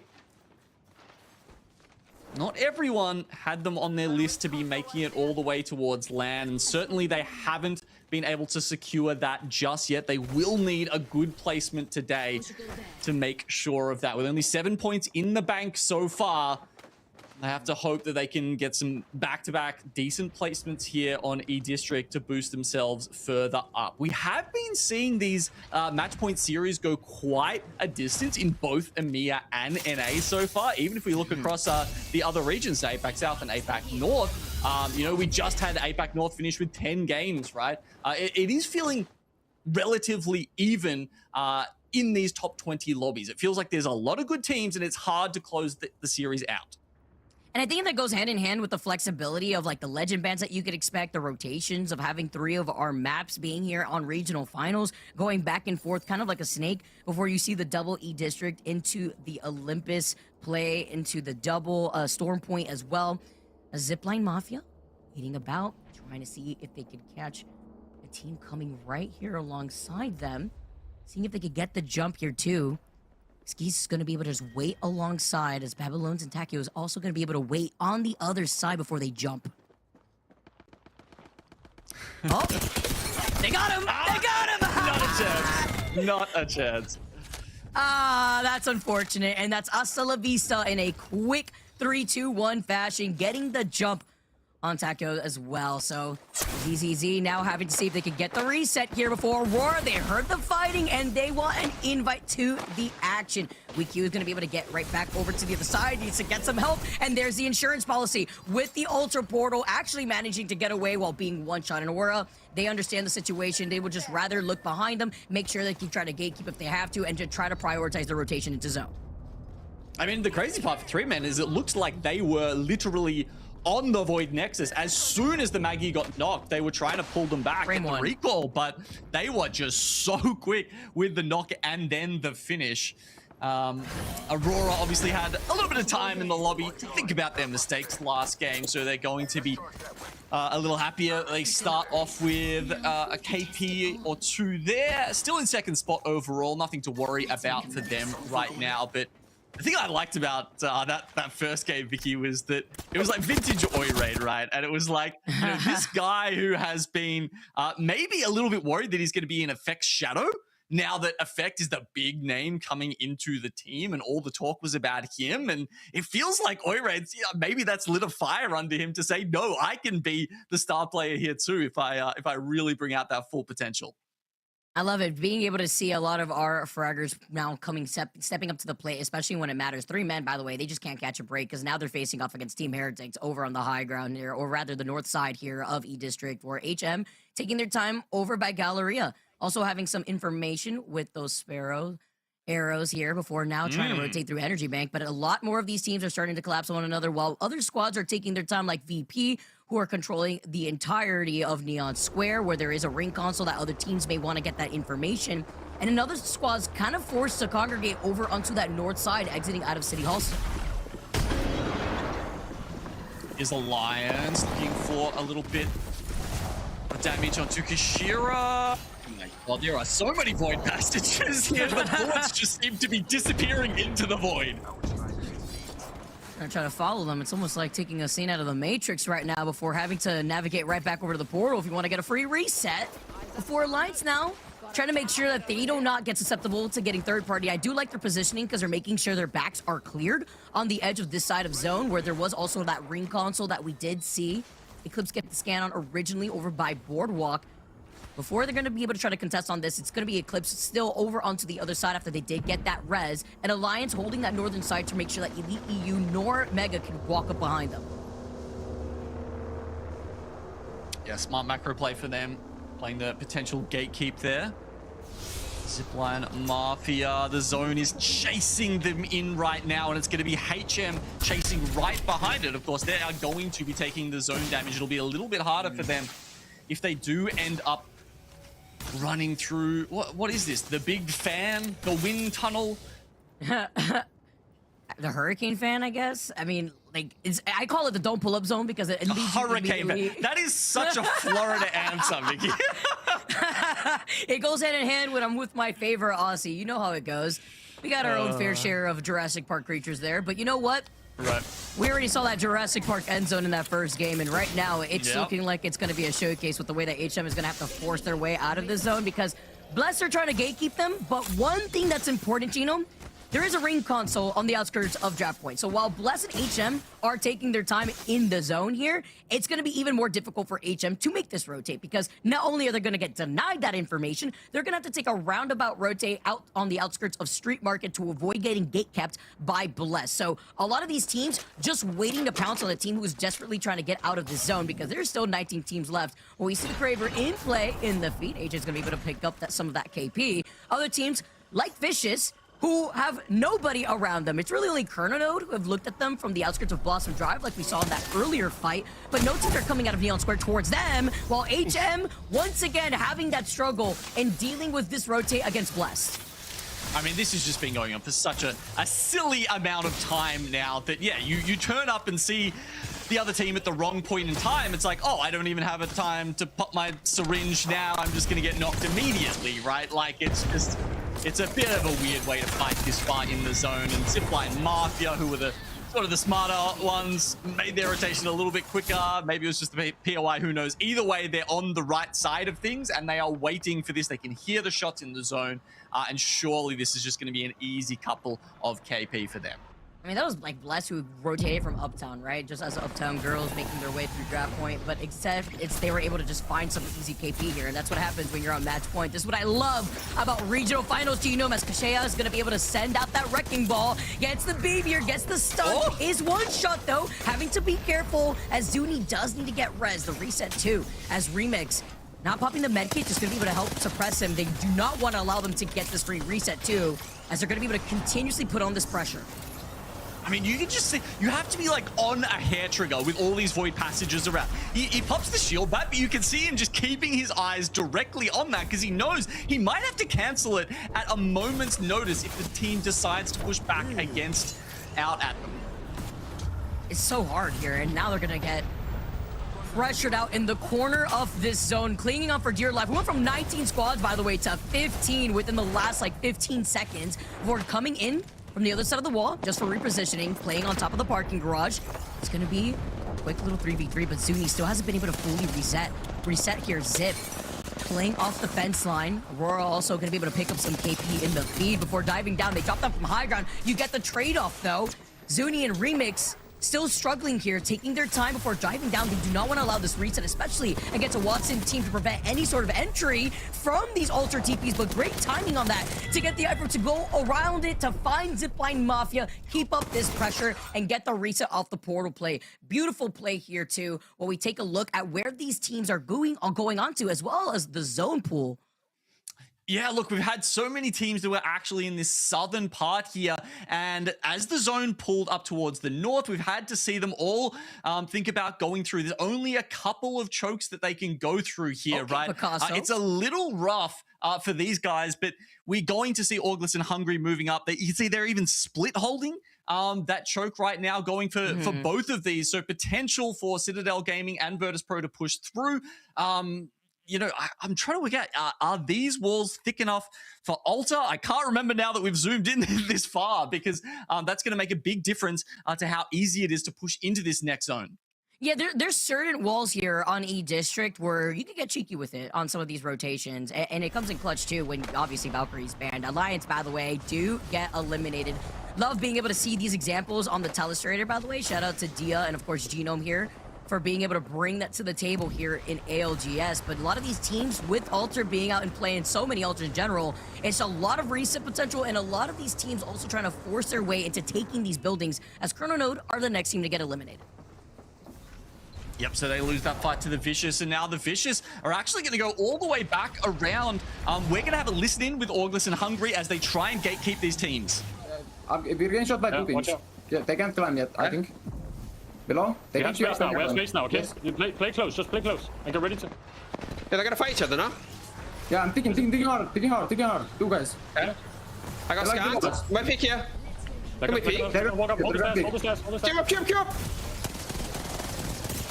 I cracked him, guys. I killed one. Nice, no, nice. Kill him. I'm playing slow. Slow. Yeah, I'm playing slow. Kill him. Slow, he can attack us enough. Whoa, can we go down? Can we push? Yeah, can we queue down? I'm okay, queuing. This one. One bomb. Yeah, let's go. Kill him. I died in the back. I got Craven in the back. Yeah, Chris, I'm dropping flop. Holding. Very good. Mid getting full heal and then queue up. Full heal and queue up, okay? Yep. We're gonna have a lot of space we can control in a sec. Team right side maybe looking at us from the ramp here.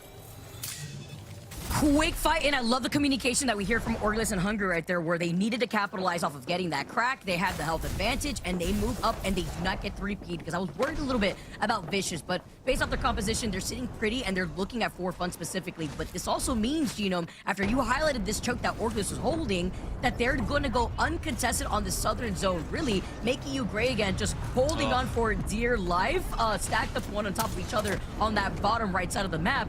No, none of these teams minus Horde are in this next zone, and it's going to be chaos from the north side. Yeah, that was a massive fight win for Orgless and Hungry. This is giving them pretty much the sweet spot in the zone, and everyone else that we're looking at here, Elite EU, make EU great again. They're all trying to take some really rough rotations in here. Maybe if you get a Void Nexus in the right spot, you can pull your team in that way. Actually, it looks like make EU great again and going for it. This is actually so smart because they actually set their Wraith player to already set up the portal in advance to make this rotate and to make this fight happen. They take the fight over to Orgless and Hungry because this would be a big deal if they can clear the southern side. But guess what? This is an invite for other teams to show face, and while Mega unfortunately go down, Orgless, they weren't expecting this. They're the next to fall because Vicious get a word of this fight, and Stay Healthy are also looking onto them, but the fight is done, and the victory goes over to Vicious, who get to clear the southern side. Oh, a pox upon make EU great again. That is what Orgless and Hungry are going to be saying. They have had their god spot absolutely entered away from them, and it's just an easy third party for Vicious to Stay Healthy to get involved there. Meanwhile, everyone else who is fighting down here on the low ground is in such a rough spot, but we do have to watch out for those alter queues up to the high ground. Good call out here too. While Aurora is the next to fall, 6 squads left here, and this is the chaos that we were expecting in a zone like this. So many of these teams are trying to stay alive. Vicious too, after coming out of that 3P. Talked about the unfortunate int that we saw too from Mega after they paid for it. Elite EU Henchman, the last one alive, preventing the rest from coming in. The Newcastle too, but you're dealing with the Watson from the other side, playing ring around the rosy between these fence lines. But the Newcastle has that purple knockdown shield. It's taking so long to try to finish this off. But Henchman is so healthy, he's so confident, he comes out on top, and nobody is even on the high ground to stop this reset from coming through. Yeah, the little GL on the Hemlock goes underrated sometimes when you've got to deal with knockdown shields in weird situations like that. It's just a good way to finish off fights and be able to make sure that you can clear out your knocks. Now we've got 3 squads left. Kraber with infinite ammo on the high ground here from AJ. Actually crazy to say that. Imagine saying that like 3 years ago. Oh my goodness. Elite EU though have been having one heck of a game. Look at Henchman after coming out in clutch in that 1v1. You talk about the Kraber in hand. By the way, AJ also has that double tap onto the alternator as well as that purple mag. Ready reloaded off of the Kraber, but Stay Healthy are trying to control so much of the space too. Elite EU now forced to back away while Vicious are trying to get a full reset here, and Stay Healthy are looking to wrap around in our last 3 squads. Vicious do get the respawn onto Horde. We saw that notification, little green beam in the sky, but they didn't really want to peek over because they're too worried about the Vicious taking advantage of them coming out of cover. Here we go. They push up a little bit more though, and just as the zone squeezes them in, Stay Healthy surely come out on top, unless maybe Elite EU can find just the right moment to push up with the Void Nexus. Okay, that was a little overzealous right there, taking the altar portal, but guess what? That allows Elite EU to now just walk up for free. They're taking advantage of the knocks that they see right before their eyes. They're fully up as a 3-man, and it's just a matter of time as Elite EU take one for the books for our first game on E District for a regional final. Very canny play there from Elite EU. They actually, I don't know how often I've ever said this in Apex, but they used the low ground to their advantage there. It was kind of hard to Stay Healthy to be able to peek over at them. And yeah, as you say, Alter, right? But it also kind of felt like Stay Healthy should have predicted that. They should have known. They should have, maybe not been committing quite as hard towards the other side, waiting for that void passage. I don't know. It was a tough spot either way. A solid top 3 there, and Elite EU do manage to pick up 22 points at the end with that win. You know how important that is when it comes to regional finals and trying to get the speed run to the 50 points first, as we take a look at not only the 10 KP that they put in their pockets, but the follow-up too from Vicious and Stay Healthy. We saw the Alter TP plays going up onto the high ground, but also that's why, Genome, we're seeing an influx of Watsons when you're expecting so many Alters, just the way you could prevent any of these teams from being able to fully 3-2-1 you through an Alter TP.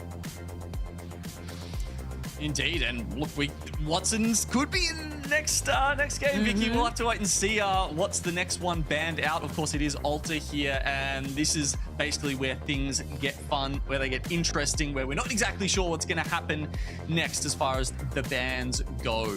But what we are sure about is Elite EU have made their way very much up the scoreboard now. I think they're pushing into, 4th spot overall, up 8 spots into 27. No one on match point yet. Virtus.pro only managed to scrape together a few points in that game, but they are still on top with 39. I mean, it helps, right? When game number 2, VP did secure like 13 KP despite not taking the dub. And this is what, regional finals is all about. This is what match point format is all about, where a lot of these early games could get as chaotic as it seems, even as we swap off to these different maps before we do the back-to-back onto E-District. You want to be able to feel comfortable on that back-to-back map. And with VP still leading the charge right now, it's not too much of a lead, Genome. But now the competition is starting to heat up for some of these squads that need to get that momentum rolling. Yeah, and we should also note that Elite EU are very much on the bubble, and a big result like that pushes them up further is going to go a long way to pushing them above teams like Horde, Gaiming, Gladiators, all that kind of stuff, and get into that top 9. Yeah, and talking about bubble teams and seeing them actually perform, I want to hear more from Rainday as we bring him back, because now that's 3 games in the books here. We are going to see that back-to-back E-District. And now, Rainday, I want to hear more from you as we dive into this regional finals. Thank you so much, Vicky and Gino. Welcome back, everybody. It's been some scintillating action to kick things off. Just an amazing game from AURORA in game 1, and I think that set the tone. EU has been feeling themselves lately. I think EMEA's found a way to kind of get this meta under control after introducing Axel and some of the changes, and now it feels like, wow, they are full steam ahead. This is an exciting start, but it's also setting up for an exciting finish with no teams currently on match point, which is 50 points as a threshold, so no worries about us going a few more games at least until this really starts to rise in tension. But of course, as this halftime begins, I want to take a moment to bring back one of our casters of this split, one of the people you know and love here, Graceful, joining us. Grace, I always shout out, what are you wearing? Because you always have the most style coming in to these events, man. And you know what? You actually just kept it cool. So I guess that's the new style nowadays, guys. You heard it from Grace first. Welcome back, brother. Hey, man. Thank you so much for bringing me back. And hey, it's not It's not work. At this point, I'm home. I'm just chilling with my wife, with my dog. I get to be casual. Okay, that's how it is. Okay. Okay, I understand. He's like, when I step outside, then you'll see my true form. And I could believe it. So make sure you join us at LAN, guys. Tickets just went on for Vegas. So make sure to grab those. Grace, when we started out in this first season, we wanted to bring you back here because we made a big claim. You fought with Dia. Not an actual fight. You can go back and watch, but it was pretty close. And it was about Hierarchy. It was about hotkeys. It was essentially about Effect and AURORA and Alliance, comparing the trade and the change from one of the most impactful players in the world, but also one of the best and most tested IGLs in the world, and the impact of what an IGL could have on this team. I want you to come back and help your take age gracefully as we explore whether it panned out for Alliance or AURORA. And maybe even before that, talk about why these two teams are so important to look at in terms of how they take fights, because in terms of excellence, there's pretty much nobody better in EMEA. Yeah, I mean, we can definitely dive into how the two teams are absolutely amazing and what they do. But one thing I really want to break down here in these clips specifically that we're going to see is how they take fights, right? AURORA here actually says, I'm going to play high ground on the left, as you can see up there on that catwalk, as two of his teammates are going to unlock your swinging right. This way is that you can split the attention that the enemy team is essentially putting on you, so that if they're focusing the duo on the right, AURORA gets a free flank, and if they're focusing AURORA, well, they get to take essentially a 2v2 or a 2v, depending on how many is left on that side, and they clean that up very smoothly. We can see this once again come out from AURORA here. Very good on the character altar, where he just phases through and forces the attention to go either onto him, allowing his teammates to walk up, or they're focusing his teammates and allowing him to make plays on their own. This is something that Alliance does really, really well, but AURORA as well, we're going to see that later on do it.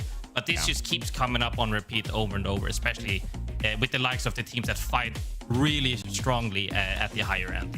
And Grace, I mean, that's the IGL making these calls, right? As someone watching in, that's somebody who's holding down the strategy for their team. If I'm a new viewer, I'm thinking that's the most important. But what we've seen again and again is Effect sometimes breaks that mold and actually is so good as an individual that he kind of supersedes what an IGL will call for. Yeah, I mean, that's the thing, and that's some people that have been looking a long time at old Alliance roster might said that have been the issue as well, because he has so much passion and so much wants to make too many plays at some point. You even hear in some of the calls that Hierarchy says, Effect, calm down, don't go too crazy, because that's just his nature. He's a playmaker. He wants to make huge plays, and he does it like with really good success as well, right? And in this clip, I'm actually going to show you here, he has the patience and the mental awareness as well to make these plays, because there's going to be a moment here where once again he's going to play up, and he's even going to communicate it as well. I'm walking up, and this is a really normal calm that people that play in their front line end up doing. Okay. But then he's going to calm down a little bit later on, and he's going to say, look over me. This is one of the things, if anybody at home watching this wants to get better at the game, it's so good to play off of your teammates' angles, like I said, like we saw earlier here. Somebody takes space on any side. You don't want to stay on the same angle. You want to take an off angle from your team so that they have to decide, am I going to look at you or am I going to look at your team? And whichever side is free, they get to punish the opposite side, essentially, right? So do you find that this is a maturity that's grown from Effect? Do you think this is just always what he's done? Or, you know, was it kind of a wake-up call as well, going away from Alliance, that he's had to step up in terms of communicating, not necessarily against his team and doing his own thing, but working in tandem with his team here?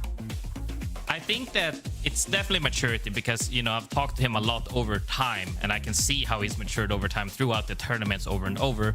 But yeah, just having that trust in your teammates as well. Right here, when Effect sits here, a normal average player would swing this into a 1v2, get absolutely beamed or down, and that would be it.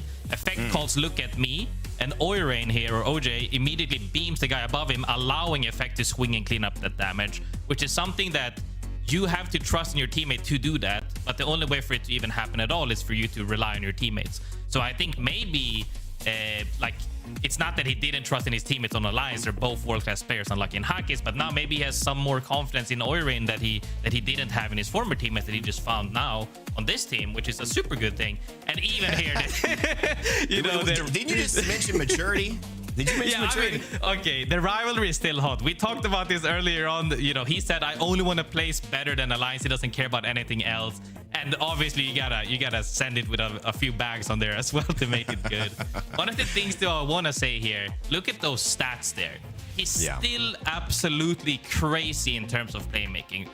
People wouldn't be mad if you called him either the best or absolutely one of the best fraggers in the entire world, and that stays true to today, no matter the roster swap. So he hasn't really been affected by the team swap because he's still outputting the crazy amount of numbers and results on both teams. Well, I mean, it certainly has that same effect, even on a different team, as our stats as our graphics so lovely coined here. And I want to talk a little bit about the other side, who replaced Effect, and those are big shoes to fill. But Aku, in my opinion, has done a really good job of holding down this role. It's kind of like trying to take, maybe like you said, the most impactful player in the world and substitute it for another most impactful player in the world. It's really hard to compare effect stacks. But Grace, how do you feel Aku is fit in with Hockey's style, allowing them in this match day only to be 6 points away from each other? I think this is one of the biggest, how should I say it, points towards the fact that sometimes you don't, not having too many personalities on the team is a good thing. And I think Aku as a person, super kind, like Effect is also super kind of nice. He's very passionate and hot and wants to do stuff. Aku is more willing to adapt or merge with the team, have input for sure, but I think he's a better fit for Hakis as an individual. And I think it goes to great show that they're on the same page, which I always like to say. You have to be on the same page, whether you're holding hands and swinging a door, triple swinging, or just be on the same timing, as in, I'm about to flank left, make sure you're ready to follow up. And I think it's working. Well, to close this out, Grace, and kind of to wrap up what we started with the beginning of the season, to see how your take has aged gracefully, I want to know, do we feel that AURORA got the better end of this trade and that Effect was able to bring really what people cannot replicate, which is his ability as a player, to a team and make them better? Or has Hockey's found the right fit in Aku to eventually be consistent and do what he says on the battlefield enough so that they can win another championship? So, I'm going to be a little bit boring and take the easy way out there, okay? That's just how it is. But let's be honest. Hakis, in my opinion, is probably top 2 IGL in the world at this point and has been in contest for top 3 throughout his entire career almost, I would say. He still shows that regardless if you swap out a big playmaker like Effect, he still got what it takes to win it and has been showing absolute dominance in the region. We'll have to see if that can get replicated onto LAN. That we'll have to see for that. But on the flip side of things, as much as I would like to say that Effect obviously still putting up absolutely insane results, I think people are not looking enough up to Hiarka, who some people might have even said, was a fluke when he won champs. Hint, hint. You can't fluke your way through qualing for LAN, through groups, into finals, land on match point, and then close out the tournament. You can't fluke 6. It's not a fluke if you made it 6 times through, right? He has shown absolute dominance, and I think if now than never, you have to absolutely give him these kudos for being able to take his team this far, and Effect probably just helps amplify that, because now you're winning fights that you shouldn't be winning due to the massive effect he has. But the IGLing has been absolutely on top. And let's not even talk about OJ. I can't even leak what I wrote. That's a whole nother segment. After game 1, I DM'd him. I can't even say what I wrote to him in the messages because I would get banned. He was so good. We don't want that. We don't want that, Grace. But again, we do want you, and we always love having you on the show, man. So great you featured here. Thank you for the updates on EMEA. I love the Alliance AURORA conversation. We're going to continue it. Only 3 games gone, 6 points between them. AURORA with the slight edge now, but you can never count out a guy like Hockey's. Vicky, Gino, match 4 on the way. Thank you so much, Rain Day and Graceful. I mean, talk about a conversation that has actually ended up ironing out the way exactly how we expected it, right, Gino? Man, that guy loves to talk about Apex, and, well, so do we, to be honest. You know how it is, especially when it comes to Graceful highlighting the amazing plays that Hockey's is as an IGL too. I mean, you talk about the way Unlucky's playing today alone with 10 KP in his pocket already over the course of these last 3 games. But game number 4, of course, as we go back over to E District, as we've highlighted so often, guys, it's the back and forth where Elite EU, they just took a dub in game number 3. And Gino, you highlighted it being one of the bubble teams where that bubble gap hasn't really expanded in the way that these edge teams would like it. But this is the time right now to start building up that cushion before we're starting to see these teams soak up more of these points and get to 50 points. Although it's still a little bit of a trek with VP holding the lead with only 39 points. But we are taking a trip down south over to Humbert Labs this time around on E District. Oh, that's a classic E-District zone right there.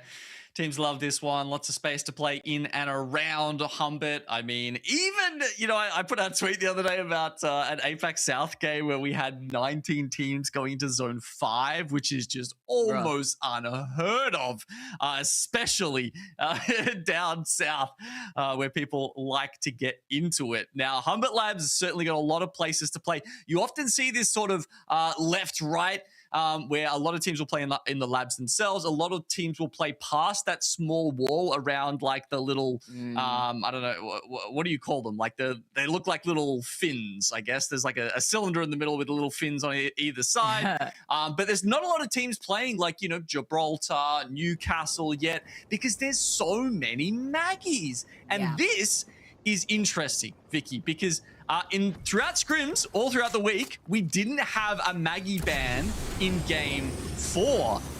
EU has not played like this yet. We're going to see a heretofore, you know, unseen set of permutations as far as the Legend ban goes. These guys need to be able to adapt on the fly right now.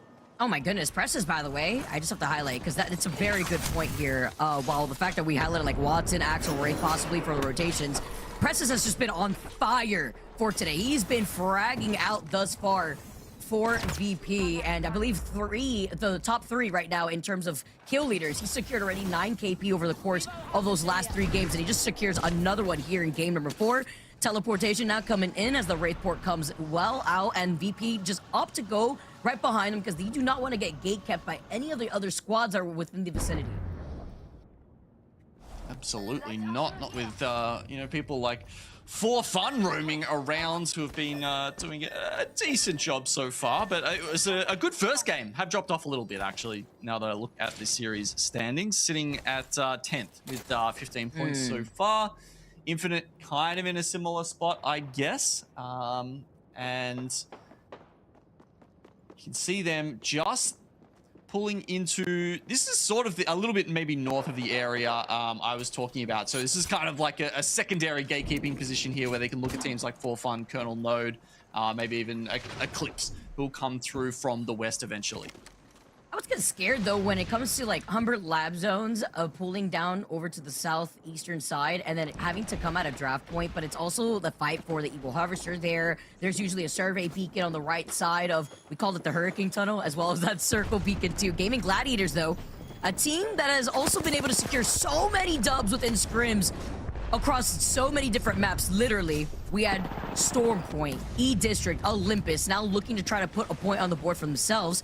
Not trying to overextend. Remember what Graceful was saying when he was highlighting an amazing player here from Aurora, where you have to be careful on how you're trying to swing this. The comms have to be able to flow through so that way you can try to cover Zane's back before he tries to fully swing. You can see Blast right behind him before backing away, and with all the influx of Mad Maggies in the lobby, you could hear that wrecking ball. They're just going to be able to back away, and Blast, as well as the rest of Gaiming Gladiators, are one of those teams rocking the Watson, the Newcastle, and the Wraith for the rotation. Yeah, I mean, I like the choice of Newcastle over Gibraltar here.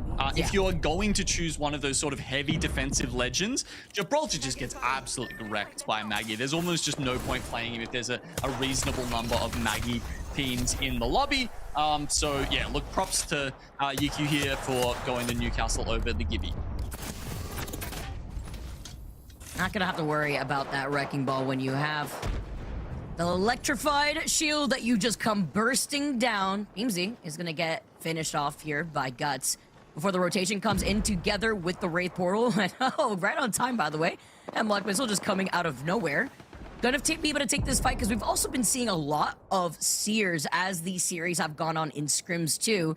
So unfortunately for Kernel Node, well, Beamsy does get finished off. Looks like Orbit is just prowling about to see if they could get the res on the death box. Try and be sneaky beaky like about it.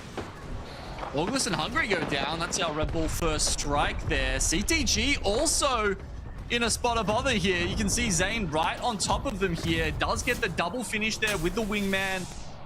One of the lovely things about it, frankly, is just being able to two-tap a knocked person and get that finish nice and easily. It's pretty nice when you don't have to deal with helmets, right? I mean, imagine if Skullpiercer was there and no helmets. That would be crying. Citadel, though, with Kashea being the last one alive, trying to find... Oh, no. Speak of the devil, by the way. Wingman is going to unfortunately send Kashea back to the lobby as Citadel is our second team to fall for our game number 4 on E-District. But GG are starting to pick up some of this momentum. You talk about the Watson offensive. It's not through the Altar portals. It's going to be through the Wraith portal instead. Now, Zane's going to be able to take up this space because you also talk about Humbert Labs and End Zone and the ability to also coexist here in that low to high ground disparity, as well as the outskirts of that rotating wall that you see on the right side of Humbert Labs, where 3 men are actually rotating out of Stadium 4, and Zipline Mafia looking to also gatekeep this team here over by the show. Yeah, they're really kind of sending it at the Horde here, making full use of the Nitro Gate. Slowed down potentially a little bit by the Stinger.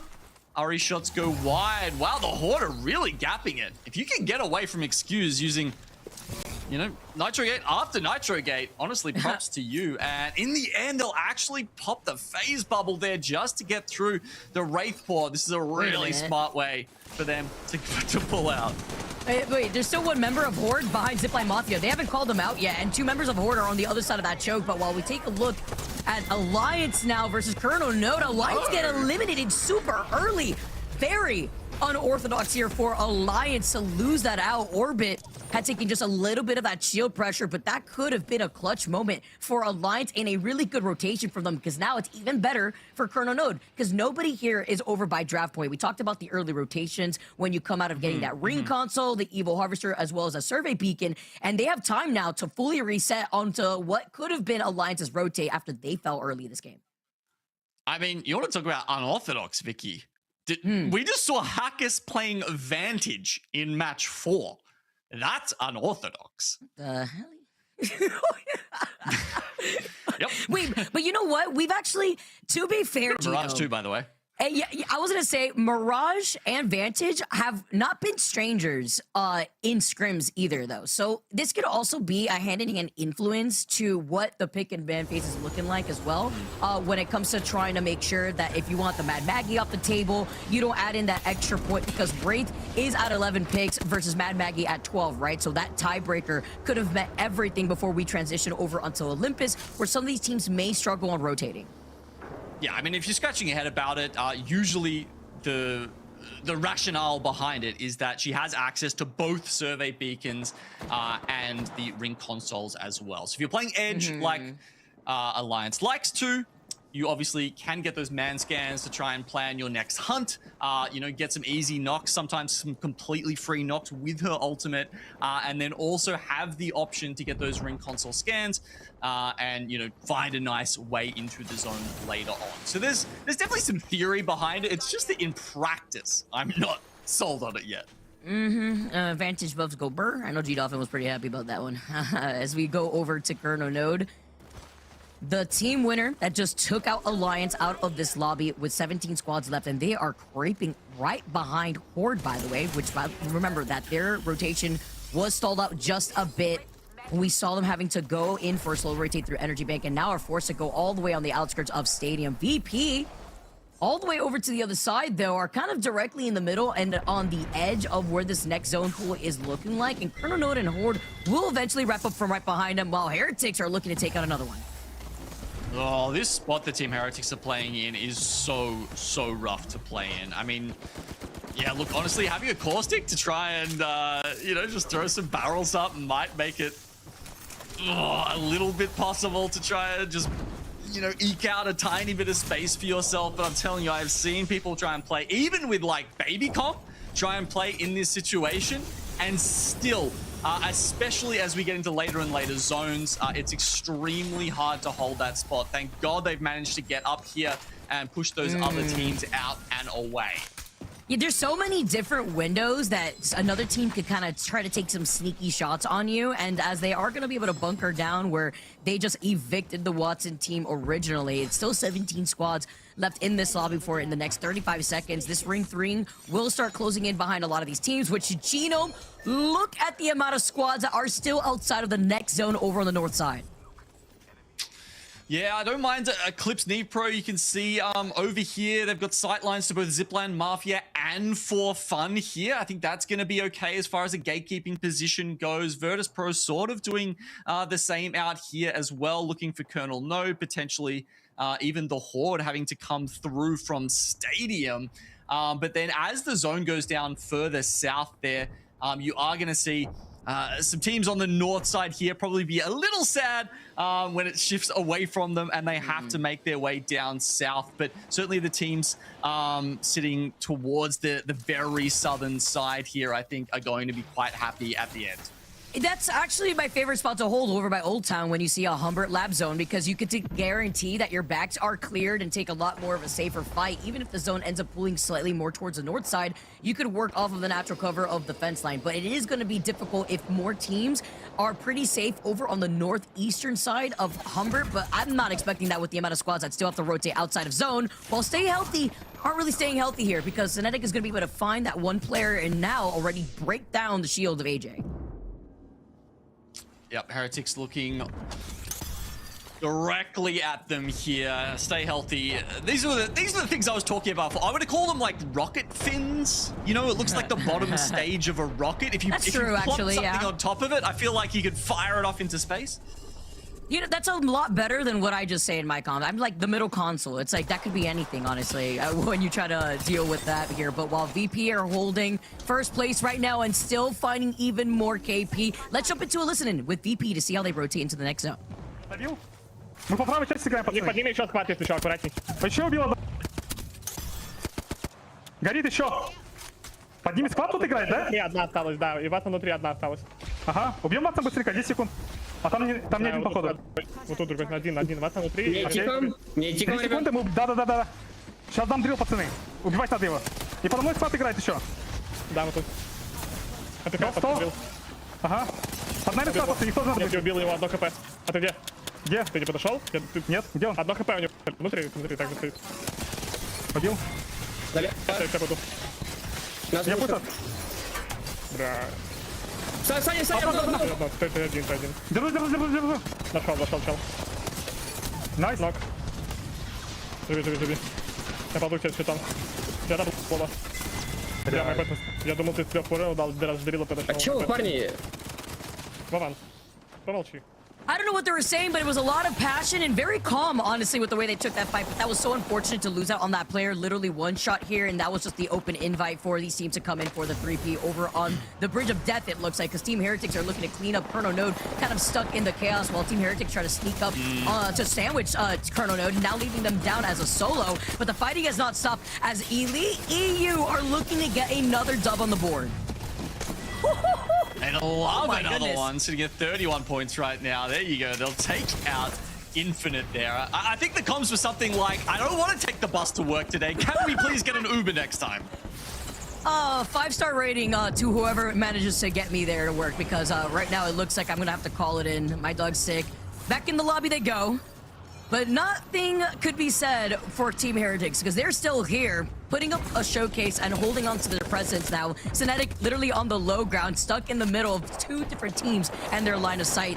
As Yaz unfortunately couldn't pick that up, but Vicious do get eliminated. 10 squads left, as this next zone is going to start closing in behind them in the next minute.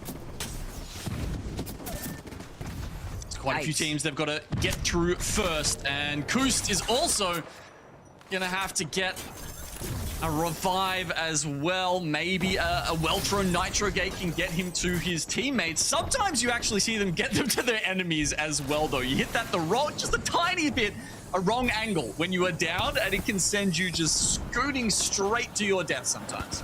Yeah, and the amount of times that you try to calculate to try to use like the terrain to try to stop that momentum, it's scary. But now you have it also as an insurance policy as you get the jump up back into the safe building that Eclipse is holding. But they're not in that next zone, and Stay Healthy are holding what you were calling it the rocket middle console here with the 3 fins. But no team is in that final zone because there's little to no cover to play off of. It's incredibly scary. That's why Elite EU are trying to clear their backs against any team that is forced to rotate out of Humbert Labs.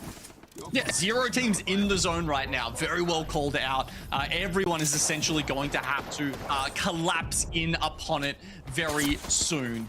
All those teams stuck within Humbert Labs are going to be, you know, just in a mad rush to try and find somewhere, because you got to remember, very few of them have, you know, there's, I think, 0 Gibraltars. There's, I think, only 1 Newcastle actually on the side of Gaiming Gladiators left in the lobby. That's actually crazy. So good luck making your own cover right there when it's going to be chaotic. The amount of hemlocks that we're hearing here too.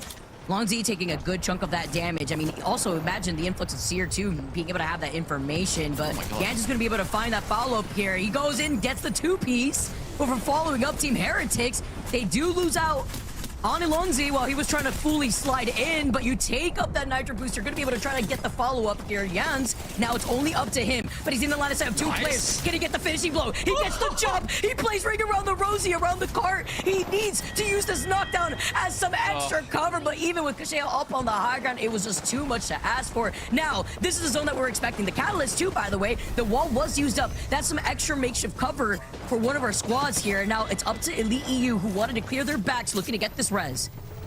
Zipline Mafia, the only team from the south, they were really trying to push everyone away into the zone. They weren't particularly successful. AURORA, if they had a massive game here, maybe took out the dub, they had a chance of getting to being the first team to match point, but they don't quite make it. Now that Elite EU have solidified their position on the high ground now, they're looking to take even more space and bully Horde, who sit in the middle. If another team stay healthy to the north, Zipline to the west, even get a bead on this, and here you go, Maggie Drills start just railing Horde here in the middle. I doubt they'll stay alive for much longer. Yeah, it's tough too, right? Because you're trying to hold and bunker down with that caustic, and 3 of our teams here in the final 4 do have a Seer. Wikyu, I'm surprised he stays alive. He's starting to dance on them, a little bit of movement before popping that shield battery, playing off that low ground. You talked about it. Zipline Mafia, though, are also in a good spot. While they're going to take this slowly, they're continuously peppering a damage and trying to oppress, stay healthy, but they're trying to get the death box res, as you mentioned, and they pull it off. The fact that they get this off, you even see the missile from one side. The caustic barrels are helping them out. Come on, surely just a few Hemlock breach charges can deal with the Horde. There we go. If they had to live past 4th there, I would have been incredibly surprised and impressed as well. But no, they don't. So now we have some exhibits going down the Seers. 1 for each team still alive, trying to give each other the information of how they can deal with pushing one team into the other. Now we're just down to Zipline and stay healthy. And that's why it's so scary to go in for an early rotate when there's little to no cover. You're literally just hogging these crates, wishing that you could come out in clutch. But you talked about the Catalyst before, you put the cat wall from stay healthy. Now you move up. No way, the Kickstart brings everybody up. It's a buffet for everybody to feast on. A Zipline Mafia. They clean up the scraps, and they are your Game 4 winners. Beautiful stuff there from Zipline Mafia. Only finished off with 8 kills. Wasn't any, you know, mad frag sort of situations there like anybody else. A good patient play right there, though, from Zipline Mafia. Remember, we were talking about it, and you highlighted their position specifically in a zone like that over onto the southwestern side, wanting to make sure that, you know, the team that's holding the bridge wasn't going to try to counter-rotate on their end. And with so many other teams collapsing on the other side of that wall, on the east side specifically, they knew, with so much pressure being focused on the crates in the middle of the water, that they were just there to clean everything up and rotate from the other side of that cat wall that was put down, not at their own hands, as they were able to move up, take that dub, and as you mentioned already too, with 8 KP, but this is how you get started if you're Zipline Mafia. Yep, solid for them. That'll move them up the standings, of course. Stay healthy. You know, they were within sniffing distance of match point after that dub. It was a Sia Watson Axel composition, of course, but now that Mad Maggie is banned, I wouldn't be surprised to start seeing some more Gibraltar creep into the lobby. 0% pick rate there in game 4, but now he is he's pretty much good to go. He's pretty much in hiding as soon as Maggie's in the lobby, and then when we send her packing, we do see the big man come back. You know, it's also really important to talk about like how these different compositions go hand in hand, whether you expect these E-district zones to be on top of buildings where teams are coexisting, or if it ends up being a E-district zone like that, where it's out in the open on the outskirts of Humber. And now you have to also see Zipline Mafia. This is the kickstart that they needed, right? Because they were sitting on the later half of the overall standings, and they want to be able to clutch their ticket to playing in the playoffs. And while you guys are here watching, don't forget Vegas tickets are now live. Don't forget that you could also win ALGS tickets while you wait. So here's a chance to score some for free. Head over now to the ALGS website or visit our socials to enter and win tickets for you and your squad. That's up to 3 event tickets up for grabs for your friends that you may play ranked with, that you've met through Apex. This is a perfect opportunity to now gather up the troops and have some fun in watching our Vegas land. But of course, this does not include travel and lodging. All you just need is you enter your EA email and go for your chance to win our Split 2 Playoffs Vegas LAN. Whew. Genome, the competition's only heating up. That is 4 games already done and dusted. And you know what my favorite game coming up among us is game number 5. And the reason why that is because at this point, Genome, a lot of these teams have figured out where they stand. And none of these teams have been able to achieve that match point, which means the competition's only gonna get even hotter. Don't go anywhere, guys. We got game number 5 right after this break. Red Bull is giving wings to the ALGS and the Apex community.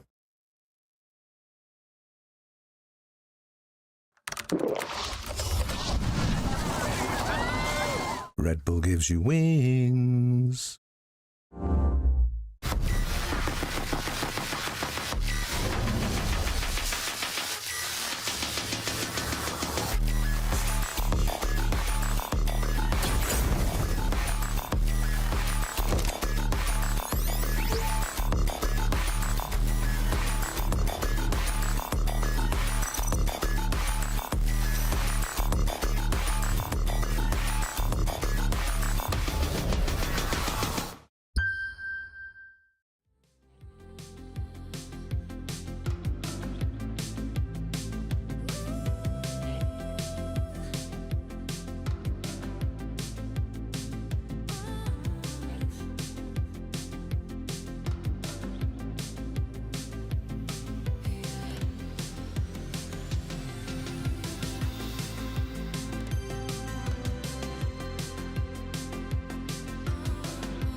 Welcome back, everybody. We're here again. We are ready for game number 5. Shout out to our good friends Vicky and Genome as well for taking us through the previous 2 games. Dan, nobody has managed to cross that beautiful match point threshold as yet. My question to you, apart from how do you look so handsome every single time you're on camera, is will anybody do it in match number 5? I feel like I cursed this whole day when I was like, oh, AURORA gonna make this one quick. Maybe they do it in like 2 or 3. We are starting to get to that point, though, where teams just naturally will start to cross it If it's not 5, it will definitely be 6. If we had no one after 6, I would be completely shocked. But Olympus does open up a lot of new avenues for certain teams on their POI draft, depending on where they focused and what they prioritized. I did mention last time we were on Olympus that AURORA had picked one of the better POIs, but they didn't really make it count. You know, we saw them lose that fight early, so perhaps they can do a little bit better here. But with now 4 teams within 10 points, that is very achievable here in match 5 to try and cross the match point threshold. I'm expecting 1, maybe even 2, who knows? Well, just a reminder to everyone who's watching, it's 50 points that you need to activate match point, and then you win a game after that, you win the whole thing, and you guarantee your team is going to land. Looking at the legend bands, by the way, Mad Maggie is now out of the lobby, so the damage records and the kill records probably feeling a little bit safer than they were previously. But as we head back to Olympus, Dan, the back-to-back ED threw up a couple of surprises in our winners. It definitely did. I think that that's what's going to happen. With how the POI draft works in general, there's going to be some teams who are going to be better on other maps because they're going to have statistically better POIs to work with. And of course, depending on where that zone goes, which always adds a little sprinkle of flavor into it, it changes how things are going to be locked down as well. But Zipline Mafia were the team who capitalized with a win, and now they find themselves on 26 points, just over halfway towards match point. And whilst it might seem like they are quite a way away, that's difficult to say. That works. It is certainly not the worst situation to find yourself in, right? You are still in a position where you are chasing those lobby leaders. You're not too far behind, and one more win like that, you're right up there.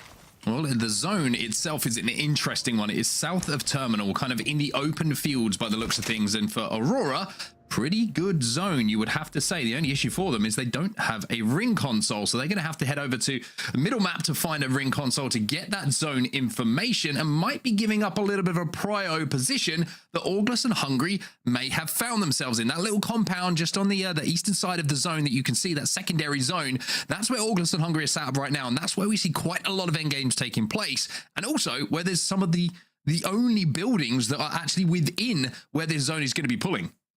This is why the teams like Orgless and Hungry and AURORA focused on the likes of Hammond Labs and Terminal, so that when you do get more of a central zone, you can really capitalize on it as well. So Orgless and Hungry, even though they've had good rotations throughout a lot of these zones, they're maybe not as high as I would have thought they could be, so they really need to make this one count.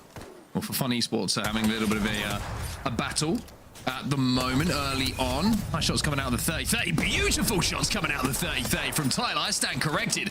Doing a great job to take down Taskmaster, and VP, who are one of the teams who have accumulated a fair amount of points in this lobby, are finding themselves a little bit down on their luck at the start of this game. Should be able to reset in this corner, though. Almost identical to what we saw happen the first time on Olympus, where, you know, we saw some of these big teams move very early, trying to get into position for the end game, but then being contested by other big teams as well for these very difficult engagements in the early stages when you haven't been able to loot up as much. You're just trying to capitalize on some of these rotations, and maybe Elite can capitalize on a little bit of a positional error here from Forfun as they start to retreat. Oh, that's the Nitro Gate on the slide with the RE45. It was almost as if it was designed with the RE in mind. Such a big damage dealer when it comes to the Axel, when it comes to sliding, and Tyler, for fun, is the team name. Not having much fun here, though. It looks like it's going to be Elite EU. She should take them down, but Nags, he's having a little bit of a struggle here. Synetic, he's having a little bit of a struggle here, and it looks like all of a sudden, this is becoming ugly. Yeah, Henchman, we know what Henchman can do as well. Like, Henchman's one of these players that can always find something, but now alongside Kinda, they should be able to at least secure these couple of KPs, whilst the last remaining player is just going to get out of dodge here for Synetic. They made a good go of it, did Forfun. It was like a last stand kind of situation, but this now completely throws their game plan and rotation through a loop, and they're going to have to reassess, see if they can get back up to a full 3. Of course, they do have the ability to craft here, and maybe they will not be too far behind. Yeah, it's a good job to actually escape from that situation for Synetic. With the amount of damage that was initially done off of that knee slide off the Nitro Gate, it felt like that fight was done before it even started. But Feuda, he's going to be taken down as well. Elite EU, they're going to have to retreat as well, as all of a sudden the gateway between the portals is really becoming busy as teams just run into each other. H&M, they're trying to escape themselves at the moment, as Unlucky is going to be able to pick up a kill for Alliance, who had a pretty good start, I will say, Alliance, but just had a few quiet games in the last few. Alliance are chasing them. That is, and they'll chase them back now. This is going to bring a lot of attention, though, because everyone's going to hear this rift going back and forth as HM are just trying to survive. Alliance actually reluctant to push through just yet because they're trying to convert at least one of those KPs. And they know it's a little bit of a risk to go right back through this rift, so they might just go for the long rotation here. That was an interesting start to the game. This has been an interesting start to the game, full stop. And I think AURORA are one of those teams who are probably a little bit frustrated with how this game has started. The one thing about having a central POI is that you sometimes be a little bit reliant on a ring console to give you information so that you rotate that you essentially pick the POI for is going to be the right one. It didn't happen for them at Terminal. They had to leave. And now, having gone to the north, it looks like they're going to have to try and reset here as they are being pressurized by a combination of Stay Healthy and 3 men, so they've got to be careful. Rain running the Gibby, as are 12 people in this lobby, so Gibby is going to be the one banned going into next, which I think makes Stormpoint very interesting going into 6 and 7, because without that Gibby bubble and the constant Gibby bubble, some of those final circles are going to be a lot more difficult to navigate. Certainly when you get to those match point situations where you finally have crossed the threshold, you're trying to convert, having a Gibby can be so good at securing your rotation at times, but that has been negated here with the elimination and the ban coming through in match 5. Yeah, I think one thing is maybe just having Gibby for this zone in this game is a good thing for all of these teams because there is such little playable space. So at least Gibby is going to have value in this game. HUSS is portaling down, by the way, to see if he can have a little bit of a go here at the final remaining members of HM. There's a secondary bowl. They tank the stun and no. HM are eliminated. A rough one for them. They're the first team out of the lobby. That'll be your Red Bull first strike. Those buildings are some of my least favorite to fight, by the way. When you are trying to hold them down, very difficult. You get surrounded, but Alliance will capitalize, and they did make that long rotation. They didn't go through the Rift portal, and now they are taking advantage of some other late rotators here as Alliance look to try and put more points on the board. That being said, it's VP they're going up against, so this is a huge fight for the grand scheme of things as VP trying to close in on the match point threshold. This is difficult as well because this is a fight inside of a zone. So, I mean, you've got to be careful because the zone is going to be chipping away at health, and that is going to be an example of it. It's a 1v1 trade. Taskmaster up on this high ground on the Gibraltar, trying to flush the remaining members of Alliance out. Prestis is going to go in with that Prowler. He's going to take down Aku, so unlucky the last remaining member trying to pull out, trying to survive. As it seems like Taskmaster, he's going to go down. VP are done. HUSS comes out of nowhere. This upgrade should help. HUSS was the first to go down, but of course having the Newcastle being able to get picked back up was massive, not only for getting a third person back on their feet, but of course with the support perk being able to give the extra health to heal through what was happening in the zone there. That is a huge whiff and a massive opportunity for VP that goes amiss, and they will not be reaching that match point threshold here in match 5. They'll have to look towards to match 6. For Alliance though, their chances of reaching it here still very much alive. A team who has a win on the board already today is going to be Zipline Mafia. So they are currently on the complete opposite side of Olympus here, over by Dockyard. They're going to be just hitting a UAV to see where the lay of the land is, where the teams are going to be laying themselves, and looking at where the zone is going to be pulling as well, Dan. It is going to be to that open area. The one team at the moment to keep your eyes on for that end game is going to be GG. Not surprising to see them set up bang center of zone, Dan, on that bike shed. Going to be a very, very difficult spot to hold, but one of the only surviving buildings that is going to be playable. Also for GG, one of the few ramparts in the lobby, so they can build that deployable cover. They can almost build their own base. So they have a Newcastle plus a rampart. This is a really good opportunity for GG to put some big points on the board with the position that they find themselves in. Yeah, plus no Maggie. Maggie's banned now, so it becomes a little bit easier having to navigate around those riot drills that have been fired onto those small spaces. So all of a sudden that composition, the strength increases, like you quite rightly says, in holding some of those spots. Heretics finding out there's a seer near them somewhere, and they're going to have to hit the Nitro Gate to get away. It's going to be Zipline Mafia who are moving from Dockyard, we saw a few seconds ago, but they're actually trapped and a little bit pinched here on the low ground. Yeah, Zipline Mafia have the chance to cause a little bit of havoc from up above. Thankfully, Team Heretics will at least have the Gibraltar bubble to be able to work with. They're kind of stuck between a rock and a hard place at the moment, and they are now realizing it. The seer they were previously running away from is getting a lot of information, and this is the main use of Axel, right? Now that we've lost Tridents on the maps, having Axel to be able to move from point A to point B very quickly and get out of dodge can be very helpful indeed. Alliance still inside the zone, and they're being held out at the moment still by those huge portals that are right in the center of Olympus. It looks like HUSS is going to have to go to plan B here. As they do retreat, be safe. They're just going to wait this one out by the looks of things. Get a wall down and take a little bit of time to think about either taking this fight if they get some good entry damage or just rotating in towards where that zone is going to be going. Elite EU, by the way, who are on that high ground, are going to be out of zones. That zone is starting to chip away at them, and Alliance have actually turned this situation into a positive one, as now they will be able to just sit here with the zone not burning away at them and trying to hold out the team who's going to have to take damage on their way down that hill.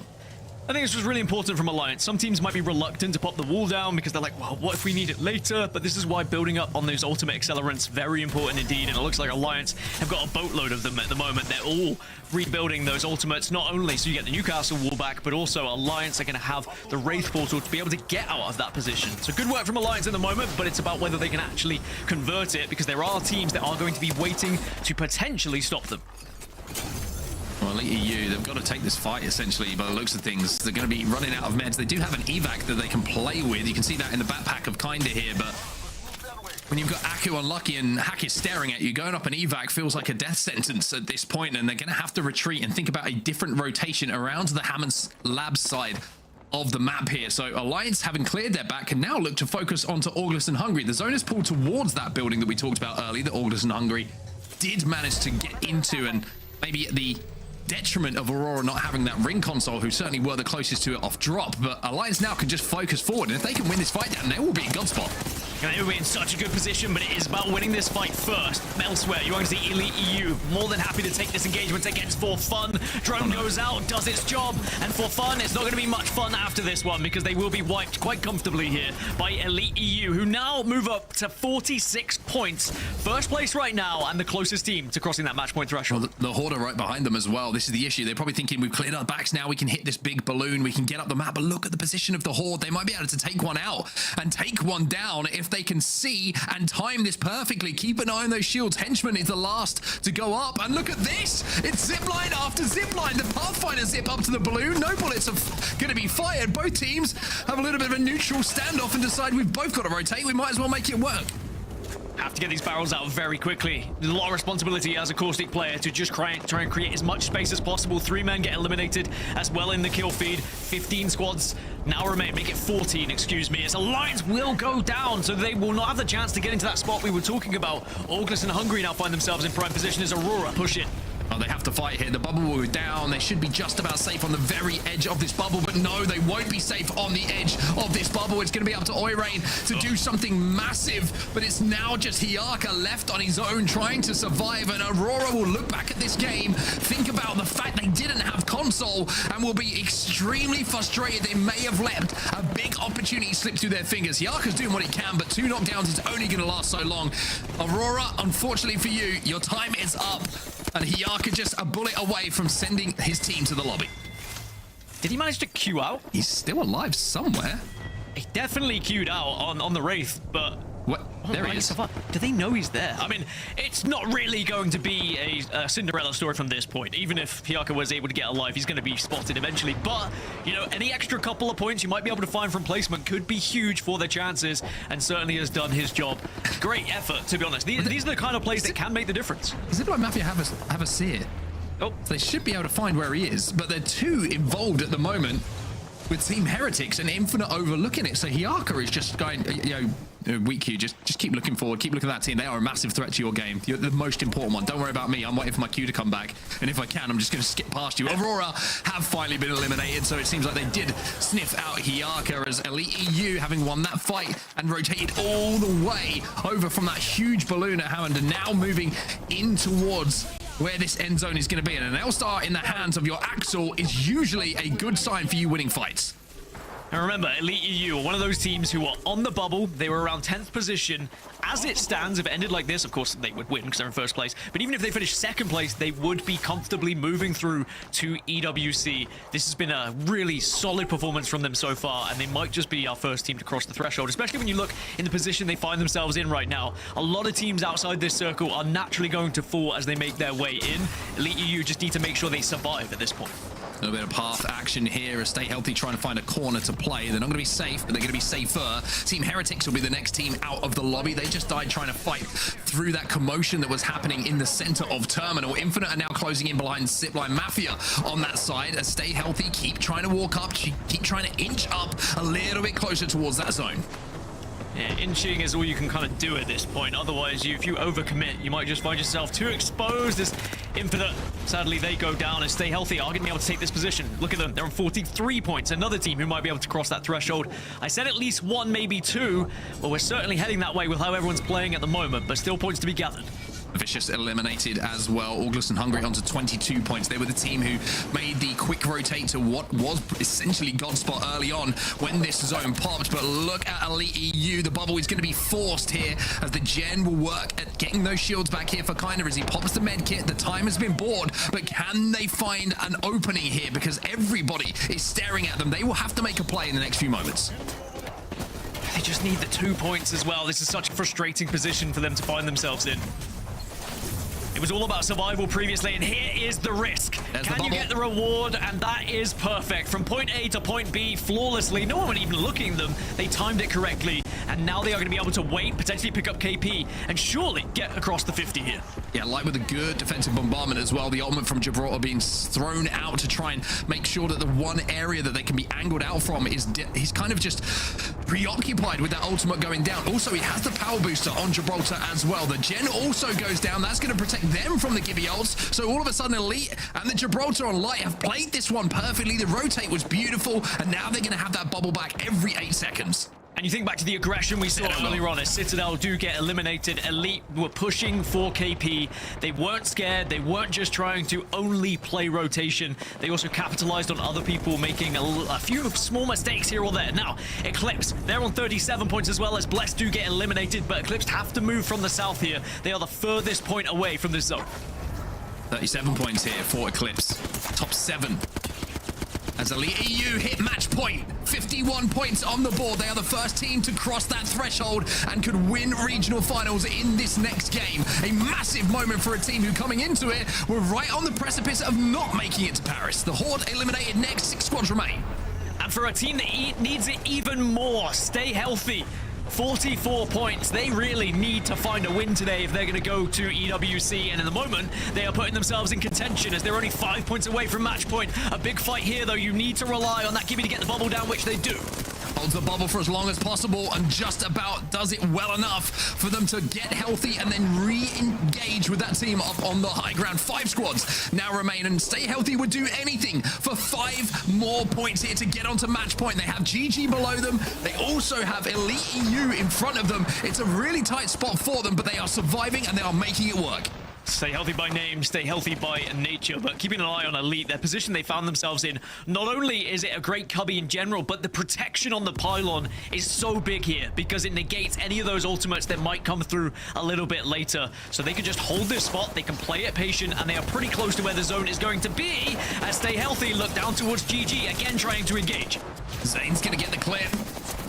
Stay Healthy with just 1 alive. It's the Newcastle, does have the support perk and is going to be able to queue. Tries to drag the second player as well, and Stay Healthy relying on the Newcastle to get them healthy, and they're still in this game. AJ down again. Newcastle res comes in once more. Can they survive long enough here after getting hit by a barrage of Syracuse to walk their way towards zone with this queue?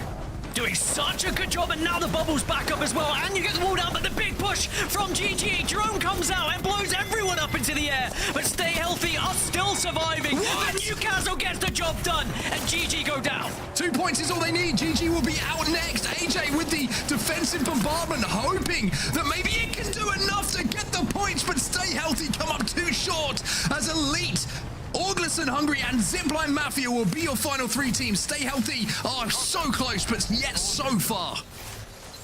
Orgless and Hungry in a great position. They've been able to segregate themselves from the rest of the lobby at the moment, and they might be able to force this engagement between Elite and Zipline Mafia, potentially taking a win. Zipline Mafia 10 points away, by the way, from that match point threshold. If they were to get all of these kills, still a chance they could cross it, as Elite EU now looking to see if they can capitalize on the damage that was done onto Zipline. Hellstar still in the hands of Kinder here. Zipline Mafia just down to a 2. Zone is going to be closing. WinQ trying to play this one quiet, pretending that he is not there. But his teammate has gone down to that Hellstar from Kinder. WinQ though, he's going to influence this endgame. Frix is going to go down. From top 3, they can't improve upon that, and Elite EU now move in. Damage has been done in that scuffle, and Elite EU force match point, and they can win the whole damn thing next game.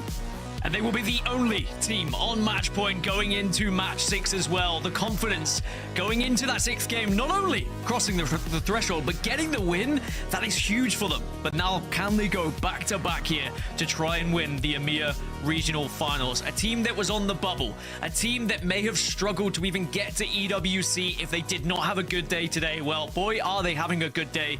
They may not even need to win the whole thing to get there, but that certainly is the easiest route to do so. Yeah, that's the route that you probably would say will do that one, because we guarantee it. We don't rely on anyone else. We have our own fate in our own hands. Elite EU, 13 KP, 25 point total. That takes them past match point. Gibraltar will be banned for our next game. But Dan, I mean, there's a moment in that game that you think about, and it was that rotate, the power booster on the Gibby, being able to get that bubble back from the bins to that wall in center zone, and then just rotating the bubble, using that gen. They did a great job to exist in that corner before just closing out in those final moments. So we move over to Storm Point for Elite EU to have the chance to try and close this out in 6.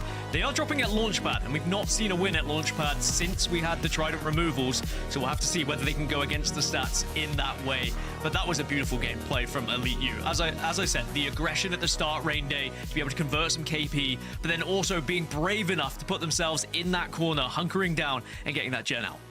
Yeah, they might have had a chip on our shoulder as well if they paid attention to the top of the show, guys. We were talking about how they may not make it, and look at them now leading the pack, but also having a chance to close it out. I love the way that they've showed up today, and that's the difference. You never know until the lights are on who's going to be able to, you know, deal with the pressure. And Elite EU, well, they've emphatically answered, yes, we can deal with it. 66 points, only team on match point.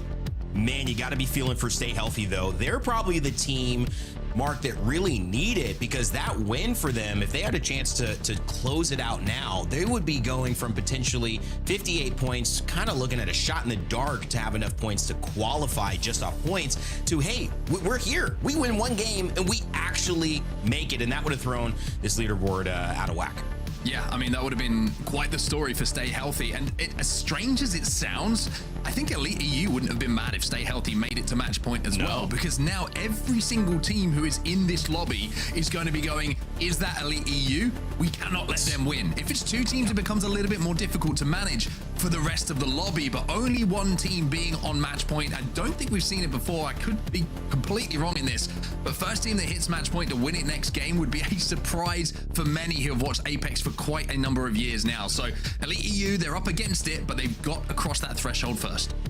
It's like splitting the pressure, you know what I mean? I mean, the fact is it goes from 100% eyes on you to half. That is a big deal. Virtus.pro staying in the lead of top 5 with how well they have performed. They're staying in the lead if it stands the way it is ending right now, Dan. These are basically predictive stats. So if it were to end right here, we'd see AURORA take the top spot in the league, Virtus.pro Forfun right afterwards, and the Horde would just make it over Team Heretics and Stay Healthy, which, Dan, to me, I mean, also just emphasizes the point that Stay Healthy, even in a second place position, they need to win if they're going to qualify. Yeah, the important thing being as well for some of these teams is a team within that top 8 also finding the win and taking that spot, which would be Elite EU as it stands. And also a big takeaway, yes, this is how it stands, but for Elite EU, the amount of points they've been able to put on the board already, it is very unlikely they would now drop down low enough in these leaderboards that they wouldn't qualify natural just through points, even if they didn't win the thing. We would have to go, I'm talking probably like 13, 14 matches for teams to try and surpass them, like enough teams to try and surpass them. So they're in such a good position. They're going to be very confident going into the rest of these matches now. Yeah, well, that's an amazing, kind of wrap up on where we're at. Game 5, we've got one team on match point. Gibby banned this time around. It's no Rampart, as I mentioned last time, but it's really fun to have a laugh here in the Apex community. This season, we've done something different, and a big shout out to our production team and everyone behind the scenes who's been coordinating these amazing guests that have been able to join us. This has been the split that we've highlighted the community more than ever, Mark and Dan, and just a little glimpse back, and a big thank you to everyone who's been involved.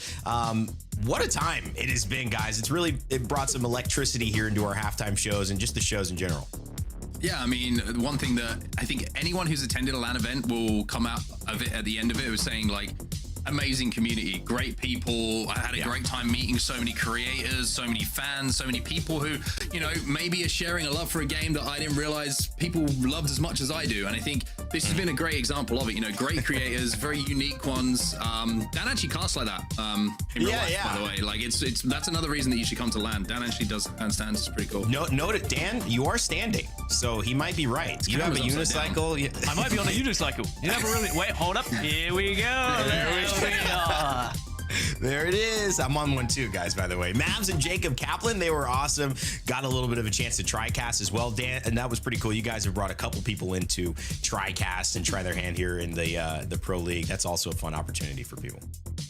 Yeah, it is. It's been just so nice to just share the love around the community, not just competitive as well. Even though we as ALGS commentators and casters are like, we love the competitive community, we've also seen the casual community get involved and find a new love for the competitive community. Why did you have to... Oh, now it's not happening? If anyone knows anything about Wyatt, you always know that his predictions are incorrect. Really? To put it a very simple way. So unfortunately for Aurora, it's going to be some turnaround in this next few matches. They're working twice as hard now with Dan having said that they're going to win in like 2 games. So they've got Wyatt and Dan against them. This is looking tough, guys. We're going to need some of that love from Arsenal's victory this season in the Premier League.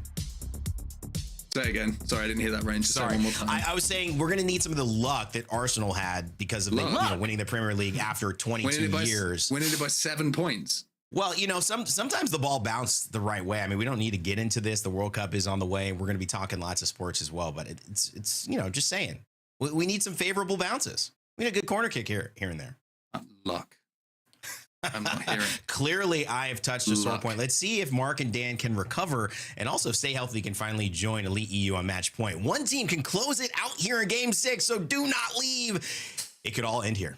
Well, enough talk about the margin of victory for Arsenal in the Premier League, Dan. Let's talk about the margin of victory for our teams in this game, because we are moving now over to a different map. We are changing things up. We are heading over to Storm Point. No Gibraltar available for our teams now as the most recent legend to be banned. And all eyes, understandably for everybody, are going to be on Elite, the only team who can win it if they win this match. And as I said, they're going to be dropping over towards Launchpad. We have not seen a win so far since we had the Trident removals here on this map, across any region, by the way, in regular Pro League before these regional finals started. So it is a tall task to try and break against those statistics.